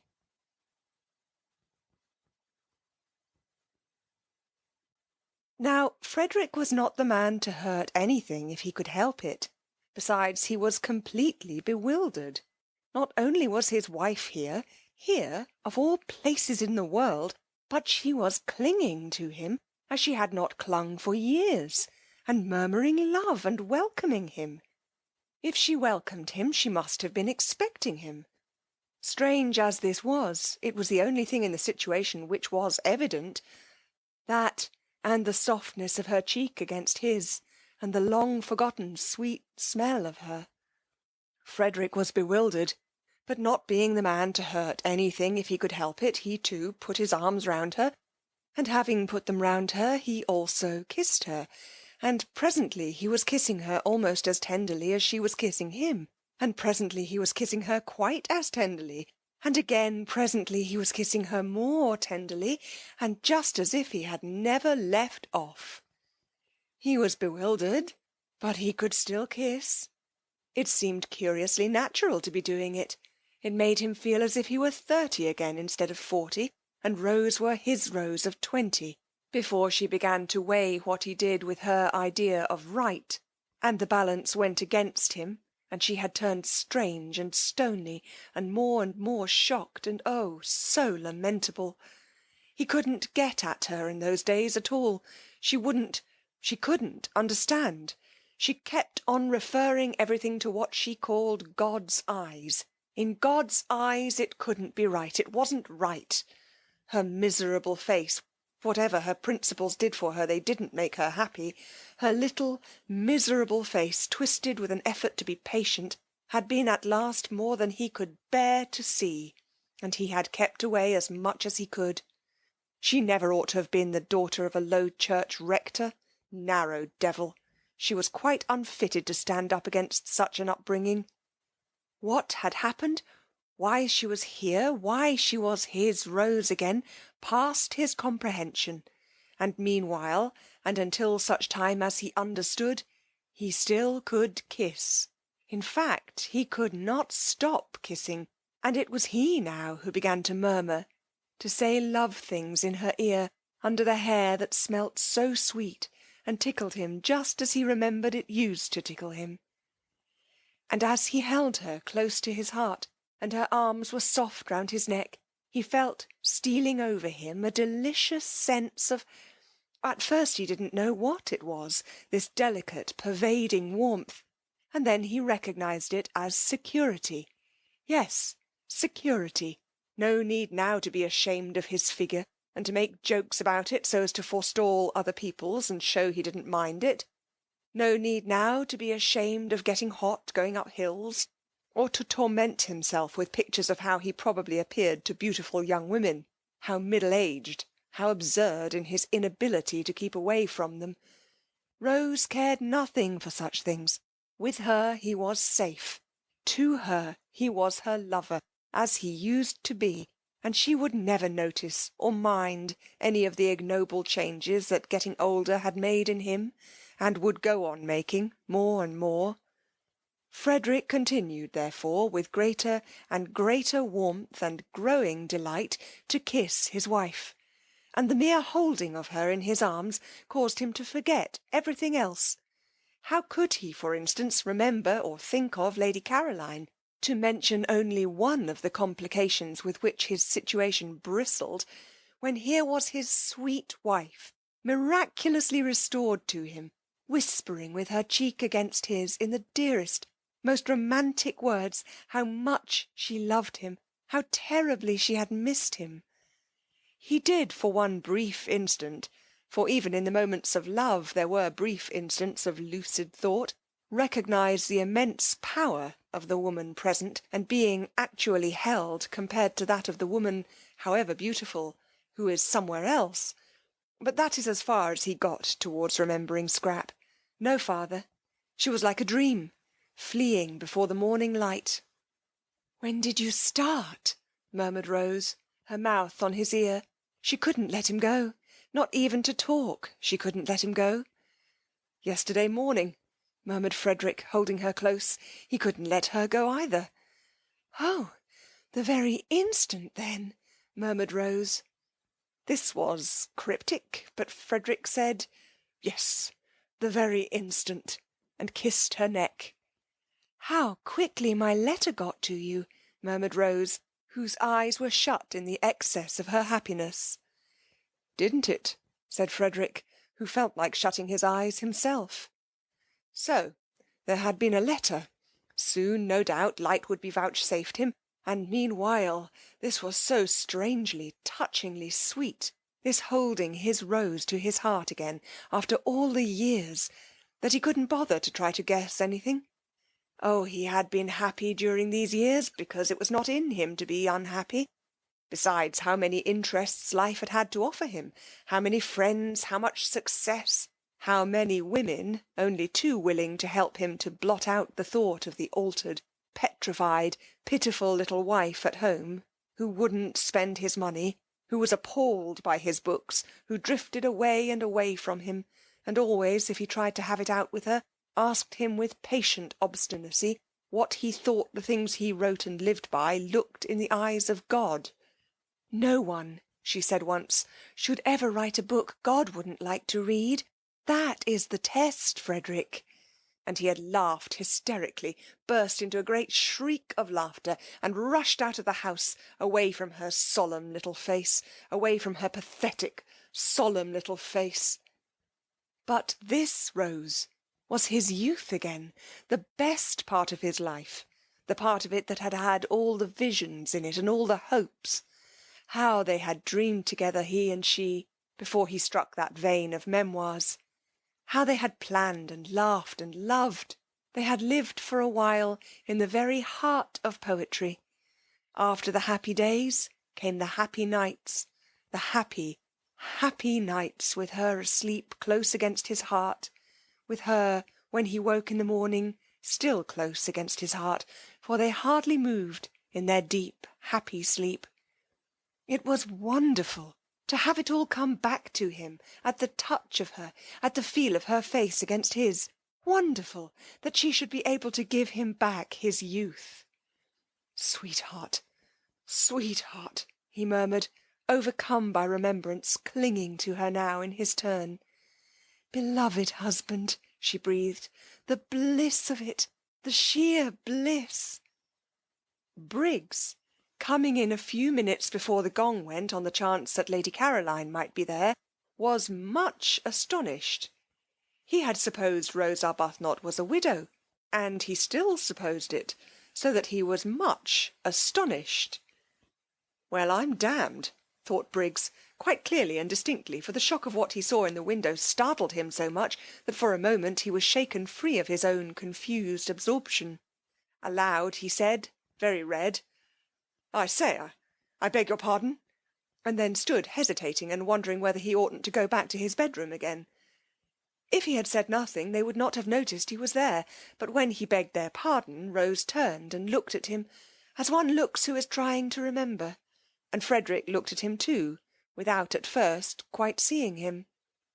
They didn't seem, thought Briggs, to mind or to be at all embarrassed. He couldn't be her brother.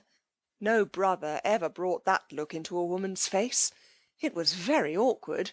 If they didn't mind, he did. It upset him to come across his Madonna, forgetting herself. Is this one of your friends? Frederick was able after an instant to ask Rose, who had made no attempt to introduce the young man standing awkwardly in front of them, but continued to gaze at him with a kind of abstracted, radiant goodwill. It's Mr. Briggs, said Rose, recognising him. This is my husband, she added. And Briggs, shaking hands, just had time to think how surprising it was to have a husband when you were a widow before. The gong sounded, and Lady Caroline would be there in a minute, and he ceased to be able to think at all, and merely became a thing with its eyes fixed on the door. Through the door immediately entered, in what seemed to him an endless procession, first Mrs. Fisher, very stately in her evening lace shawl and brooch, who, when she saw him, at once relaxed into smiles and benignity, only to stiffen, however, when she caught sight of the stranger. Then Mr. Wilkins, cleaner and neater and more carefully dressed and brushed than any man on earth, and then, tying something hurriedly as she came, Mrs. Wilkins, and then nobody. Lady Caroline was late. Where was she? Had she heard the gong? Oughtn't it be beaten again? Suppose she didn't come to dinner after all? Briggs went cold. Introduce me, said Frederick on Mrs. Fisher's entrance, touching Rose's elbow. My husband, said Rose, holding him by the hand, her face exquisite. This, thought Mrs. Fisher, must now be the last of the husbands, unless Lady Caroline produces one from up her sleeve. But she received him graciously, for he certainly looked exactly like a husband, not at all like one of those people who go about abroad pretending they are husbands when they are not. and said she supposed he had come to accompany his wife home at the end of the month, and remarked that now the house would be completely full. So that, she added, smiling at Briggs, we shall at last really be getting our money's worth. Briggs grinned automatically because he was just able to realise that somebody was being playful with him, but he had not heard her, and he did not look at her. Not only were his eyes fixed on the door, but his whole body was concentrated on it. Introduced in his turn, Mr. Wilkins was most hospitable and called Frederick Sir. Well, sir, said Mr. Wilkins heartily, here we are, and having gripped his hand with an understanding that only wasn't natural because Arbuthnot did not yet know what he was in for in the way of trouble, he looked at him as a man should, squarely in the eyes, and allowed his look to convey as plainly as a look can that in him would be found staunchness, integrity, reliability, in fact, a friend in need. Mrs. Arbuthnot was very much flushed, Mr. Wilkins noticed. He had not seen her flushed like that before. Well, I'm their man, he thought. Lottie's greeting was effusive. It was done with both hands. Didn't I tell you? She laughed to Rose over her shoulder, while Frederick was shaking her hands in both his. What did you tell her? Asked Frederick in order to say something. The way they were all welcoming him was confusing. They had evidently all expected him, not only Rose. The sandy but agreeable young woman didn't answer his question, but looked extraordinarily pleased to see him. Why should she be extraordinarily pleased to see him? What a delightful place this is, said Frederick, confused and making the first remark that occurred to him. It's a tub of love, said the sandy young woman earnestly, which confused him more than ever. And his confusion became excessive at the next words he heard, spoken these by the old lady, who said, we won't wait. Lady Caroline is always late. For he only then, on hearing her name, really and properly remembered Lady Caroline, and the thought of her confused him to excess. He went into the dining-room like a man in a dream. He had come out to this place to see Lady Caroline, and had told her so. He had even told her in his fatuousness, it was true, but how fatuous, that he hadn't been able to help coming. She didn't know he was married. She thought his name was Arundel. Everybody in London thought his name was Arundel. He had used it and written under it so long that he almost thought it was himself. In the short time since she had left him on the seat in the garden, where he told her he had come because he couldn't help it, he had found Rose again, had passionately embraced and been embraced, and had forgotten Lady Caroline. It would be an extraordinary piece of good fortune if Lady Caroline's being late meant she was tired or bored and would not come to dinner at all. Then he could... No, he couldn't.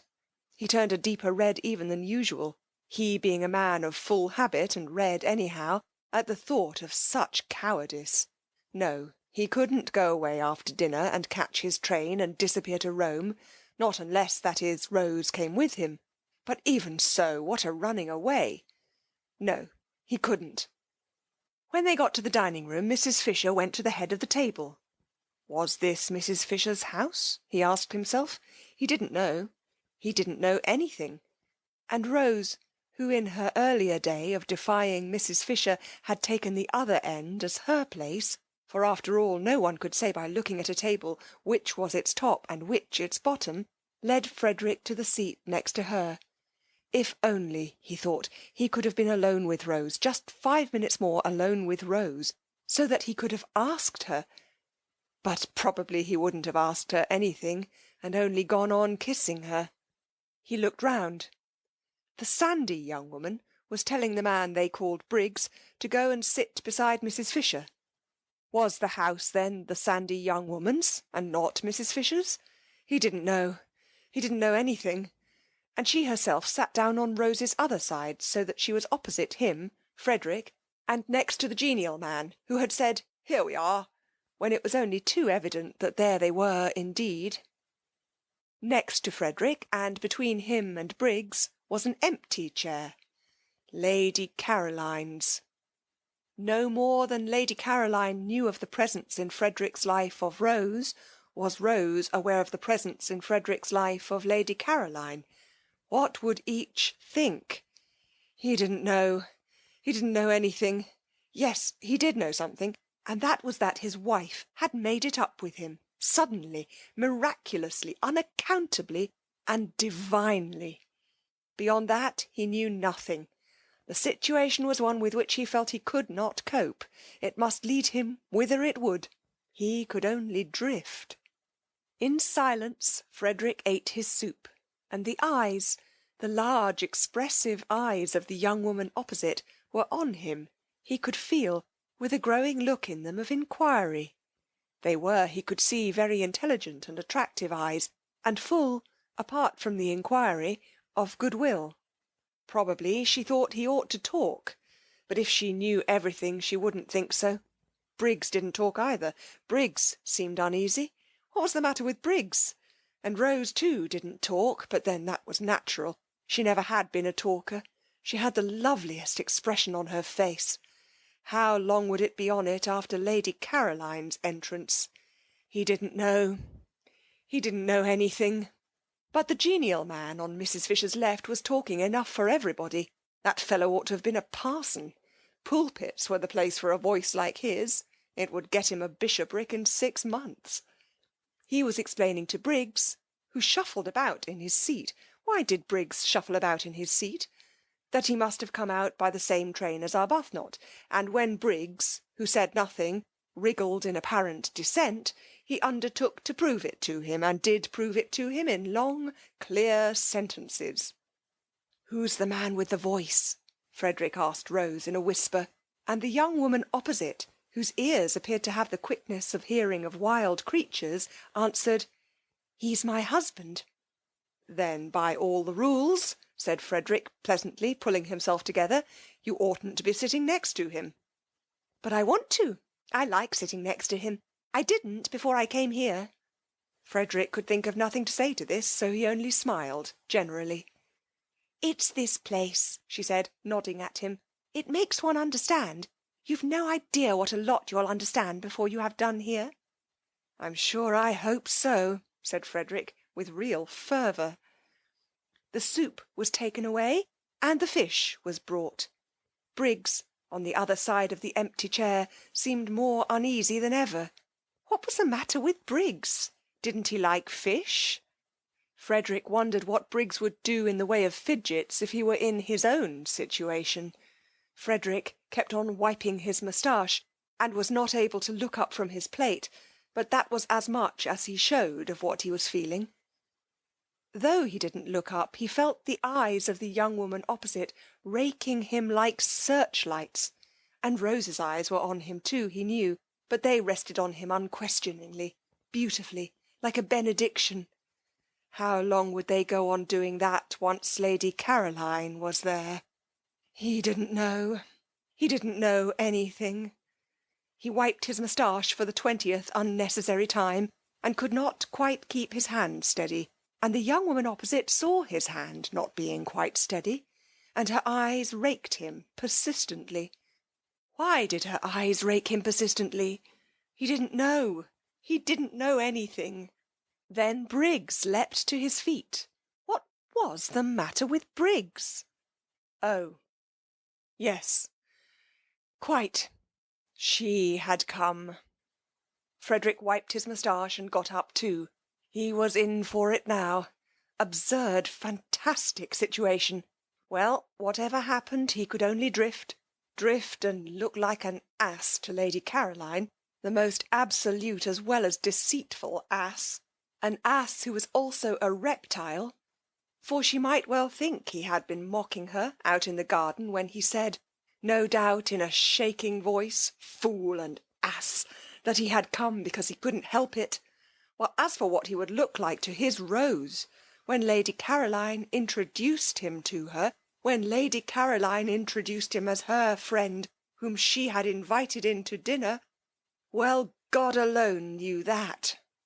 He, therefore, as he got up, wiped his moustache for the last time before the catastrophe. But He was reckoning without Scrap. That accomplished and experienced young woman slipped into the chair Briggs was holding for her, and on Lottie's leaning across eagerly and saying before anyone else could get a word in, "Just fancy, Caroline, how quickly Rose's husband has got here," turned to him without so much as the faintest shadow of surprise on her face, and held out her hand, and smiled like a young angel, and said, "And me late your very first evening. The daughter of the Droitwiches." End of chapter 21. That evening was the evening of the full moon. The garden was an enchanted place, where all the flowers seemed white. The lilies, the daphnes, the orange blossom, the white stocks, the white pinks, the white roses. You could see these as plainly as in the daytime, but the coloured flowers existed only as fragrance. The three younger women sat on the low wall at the end of the top garden after dinner, Rose a little apart from the others, and watched the enormous moon moving slowly over the place where Shelley had lived his last months, just on 100 years before. The sea quivered along the path of the moon. The stars winked and trembled. The mountains were misty blue outlines, with little clusters of lights shining through from the little clusters of homes. In the garden the plants stood quite still, straight and unstirred by the smallest ruffle of air. Through the glass doors, the dining room, with its candle-lit table and brilliant flowers, nasturtiums and marigolds that night, glowed like some magic cave of colour, and the three men smoking around it looked strangely animated figures seen from the silence, the huge cool calm of outside. Mrs. Fisher had gone to the drawing-room and the fire. Scrap and Lottie, their faces upturned to the sky, said very little, and in whispers. Rose said nothing. Her face, too, was upturned. She was looking at the umbrella pine, which had been smitten into something glorious, silhouetted against the stars. Every now and then Scrap's eyes lingered on Rose. So did Lottie's. For Rose was lovely. Anywhere at that moment, among all the well-known beauties, she would have been lovely. Nobody could have put her in the shade, blown out her light that evening. She was too evidently shining. Lottie bent close to Scrap's ear and whispered. "Love," she whispered. Scrap nodded. "Yes," she said, under her breath. She was obliged to admit it. You only had to look at Rose to know that here was love. "There's nothing like it," whispered Lottie. Scrap was silent. "It's a great thing," whispered Lottie after a pause, during which they both watched Rose's upturned face, "to get on with one's loving. Perhaps you can tell me of anything else in the world that works such wonders." But Scrap couldn't tell her, and if she could have, what a night to begin arguing in. This was a night for... She pulled herself up. Love again. It was everywhere. There was no getting away from it. She had come to this place to get away from it, and here was everybody in its different stages. Even Mrs. Fisher seemed to have been brushed by one of the many feathers of love's wing, and at dinner was different, full of concern because Mr. Briggs wouldn't eat, and her face when she turned to him all soft with motherliness. Scrap looked up at the pine tree, motionless among stars. Beauty made you love, and love made you beautiful. She pulled her wrap closer round her, with a gesture of defiance, of keeping out and off. She didn't want to grow sentimental. Difficult not to, here. The marvellous night stole in through all one's chinks, and brought in with it, whether one wanted them or not, enormous feelings, feelings one couldn't manage, great things about death and time and waste, glorious and devastating things, magnificent and bleak, at once rapture and terror and immense heart-cleaving longing. She felt small and dreadfully alone. She felt uncovered and defenceless. Instinctively she pulled her wrap closer. With this thing of chiffon, She tried to protect herself from the eternities. "I suppose," whispered Lottie, "Rose's husband seems to you just an ordinary, good-natured, middle-aged man." Scrap brought her gaze down from the stars and looked at Lottie a moment, while she focused her mind again. "Just a rather red, rather round man," whispered Lottie. Scrap bowed her head. "He isn't," whispered Lottie. "Rose sees through all that. That's mere trimmings. She sees what we can't see, because she loves him." Always love. Scrap got up and, winding herself very tightly in her wrap, moved away to her day corner and sat down there alone on the wall and looked out across the other sea, the sea where the sun had gone down, the sea with the faraway dim shadow stretching into it, which was France. Yes, love worked wonders. And Mr. Arundel, she couldn't at once get used to his other name, was to Rose love itself. But it also worked inverted wonders. It didn't invariably, as she well knew, transfigure people into saints and angels. Grievously indeed did it sometimes do the opposite. She had had it in her life applied to her to excess. If it had left her alone, if it had at least been moderate and infrequent, she might, she thought, have turned out a quite decent, generous-minded, kindly human being. And what was she, thanks to this love Lottie talked so much about? Scrap searched for a just description. She was a spoilt, a sour, a suspicious and a selfish spinster. The glass doors of the dining-room opened, and the three men came out into the garden, Mr. Wilkins' voice flowing along in front of them. He appeared to be doing all the talking. The other two were saying nothing. Perhaps she had better go back to Lottie and Rose. It would be tiresome to be discovered and hemmed into the cul-de-sac by Mr. Briggs. She got up reluctantly, for she considered it unpardonable of Mr. Briggs to force her to move about like this, to force her out of any place she wished to sit in, and she emerged from the daphne bushes feeling like some gaunt, stern figure of just resentment, and wishing that she looked as gaunt and stern as she felt. So would she have struck repugnance into the soul of Mr. Briggs and been free of him. But she knew she didn't look like that, however hard she might try. At dinner his hand shook when he drank, and he couldn't speak to her without flushing scarlet and then going pale, and Mrs. Fisher's eyes had sought hers with the entreaty of one who asks that her only son may not be hurt. How could a human being, thought Scrap, frowning as she issued forth from her corner, how could a man made in God's image behave so? And be fitted for better things, she was sure, with his youth, his attractiveness and his brains. He had brains. She had examined him cautiously whenever at dinner Mrs. Fisher forced him to turn away to answer her, and she was sure he had brains. Also he had character.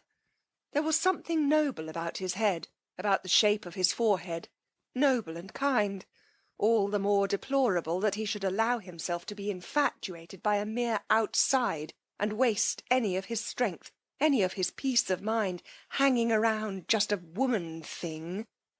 If only he could see right through her, see through all her skin and stuff, he would be cured, and she might go on sitting undisturbed on this wonderful night by herself.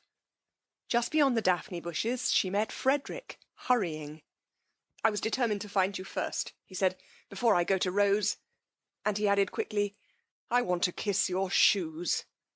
"Do you?" said Scrap, smiling. "Then I must go and put on my new ones. These aren't nearly good enough." She felt immensely well disposed towards Frederick. He at least would grab no more.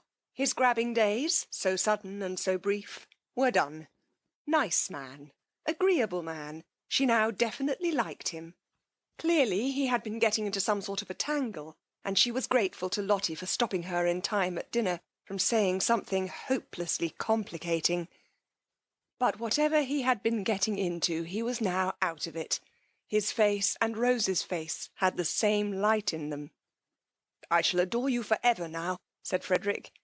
Scrap smiled. "Shall you?" she said. "I adored you before because of your beauty. Now I adore you because you're not only as beautiful as a dream, but as decent as a man. When the impetuous young woman, Frederick went on, the blessedly impetuous young woman, blurted out in the nick of time that I am Rose's husband, you behaved exactly as a man would have behaved to his friend. Did I? Said Scrap, her enchanting dimple very evident. It's the rarest, most precious of combinations, said Frederick, to be a woman and have the loyalty of a man. Is it? Smiled Scrap, a little wistfully. These were indeed handsome compliments, if only she were really like that. And I want to kiss your shoes. Won't this save trouble? She asked, holding out her hand. He took it and swiftly kissed it, and was hurrying away again. Bless you, he said as he went. Where's your luggage? Scrap called after him. Oh, Lord, yes, said Frederick, pausing. It's at the station. I'll send for it. He disappeared through the bushes. She went indoors to give the order, and this is how it happened that Domenico, for the second time that evening, found himself journeying into Mezzago and wondering as he went. Then, having made the necessary arrangements for the perfect happiness of these two people, she came slowly out into the garden again, very much absorbed in thought. Love seemed to bring happiness to everybody but herself. It had certainly got hold of everybody there, in its different varieties, except herself. Poor Mr. Briggs had been got hold of by its least dignified variety. Poor Mr. Briggs. He was a disturbing problem, and his going away next day wouldn't, she was afraid, solve him. When she reached the others, Mr. Arundel, she kept on forgetting that he wasn't Mr. Arundel, was already, his arm through Rose's, going off with her, probably to the greater seclusion of the lower garden. No doubt they had a great deal to say to each other. Something had gone wrong between them, and had suddenly been put right. San Salvatore, Lottie would say. San Salvatore working its spell of happiness. She could quite believe in its spell. Even she was happier there than she had been for ages and ages. The only person who would go empty away would be Mr. Briggs. Poor Mr. Briggs. When she came in sight of the group, he looked much too nice and boyish not to be happy.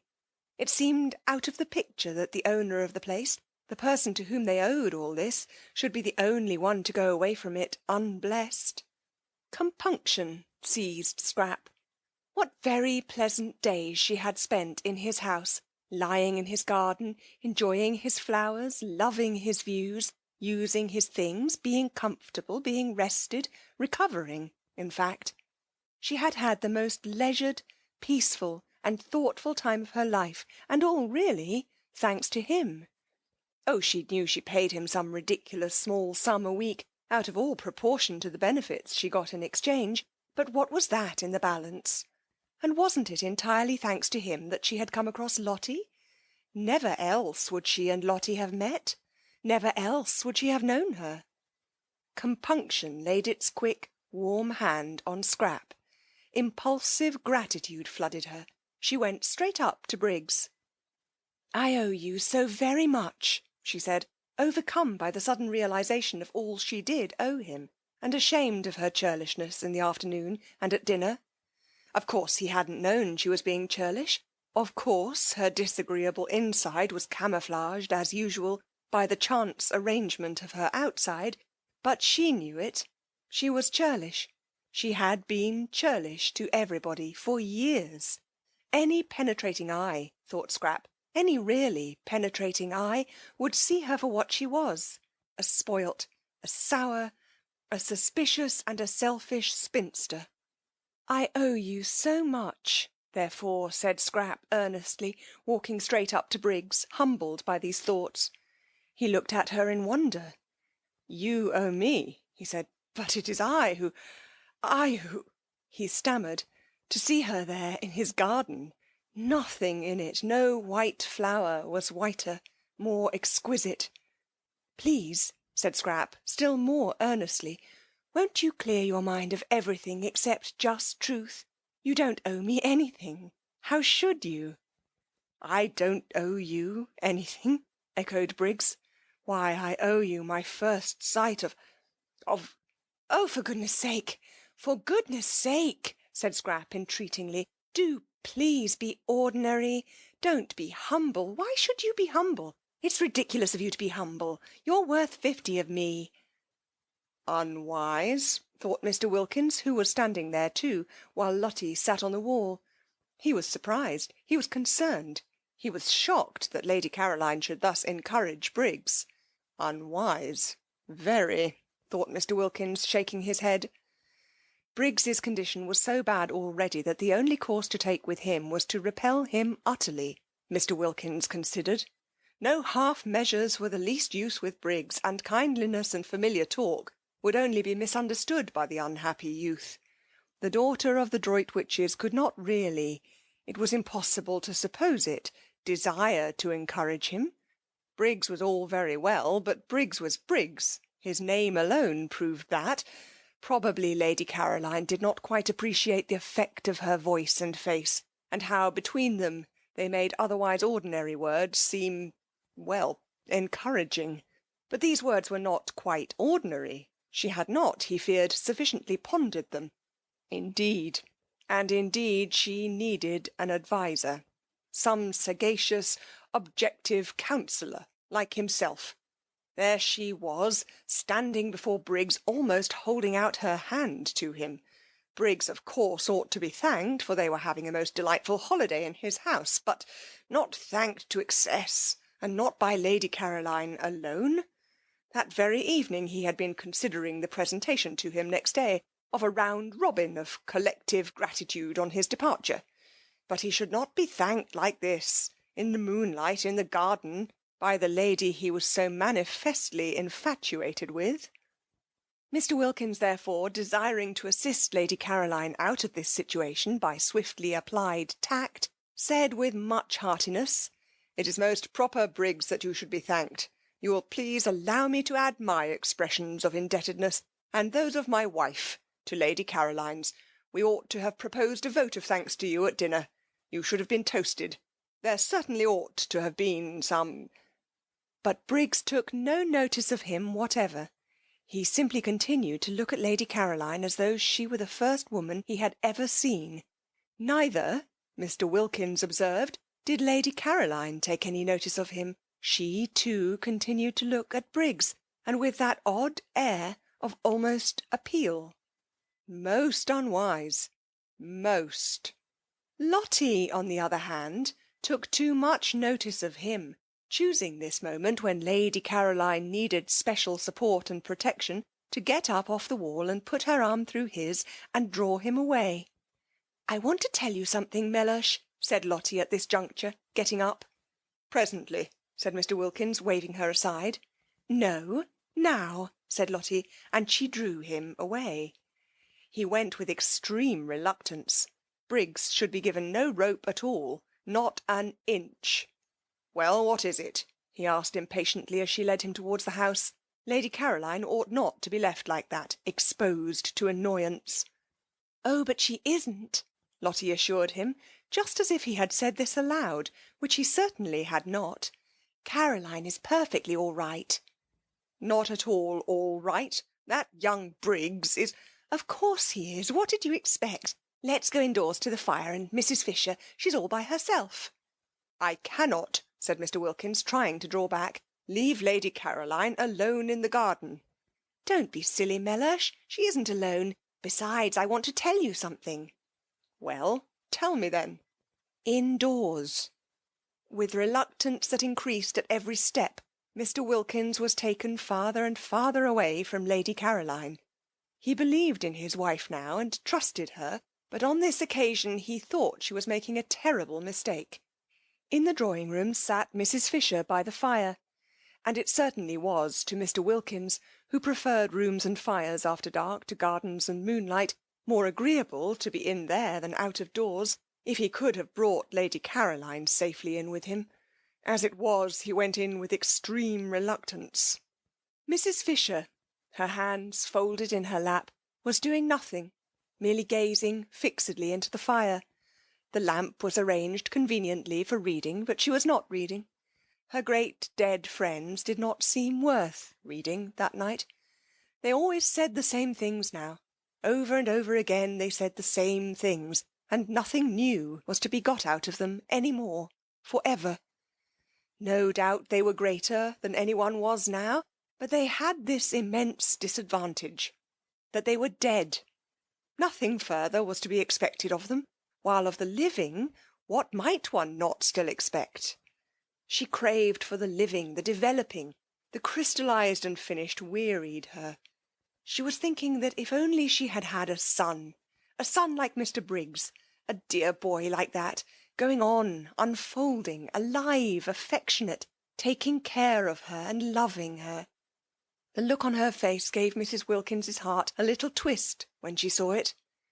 Poor old dear, she thought, all the loneliness of age flashing upon her, the loneliness of having outstayed one's welcome in the world, of being in it only on sufferance, the complete loneliness of the old childless woman who has failed to make friends. It did seem that people could only be really happy in pairs, any sorts of pairs, not in the least necessarily lovers, but pairs of friends, pairs of mothers and children, of brothers and sisters. And where was the other half of Mrs. Fisher's pair going to be found? Mrs. Wilkins thought she had perhaps better kiss her again. The kissing this afternoon had been a great success, she knew it. She had instantly felt Mrs. Fisher's reaction to it, so she crossed over and bent down and kissed her and said cheerfully, "We've come in," which indeed was evident. This time Mrs. Fisher actually put up her hand and held Mrs. Wilkins's cheek against her own, this living thing, full of affection, of warm, racing blood. And as she did this, she felt safe with the strange creature, sure that she who herself did unusual things so naturally would take the action quite as a matter of course, and not embarrass her by being surprised. Mrs. Wilkins was not at all surprised. She was delighted. "I believe I'm the other half of her pair," flashed into her mind. "I believe it's me, positively me, going to be fast friends with Mrs. Fisher." Her face, when she lifted her head, was full of laughter. Too extraordinary, the developments produced by San Salvatore. She and Mrs. Fisher. But she saw them being fast friends. "Where are the others?" asked Mrs. Fisher.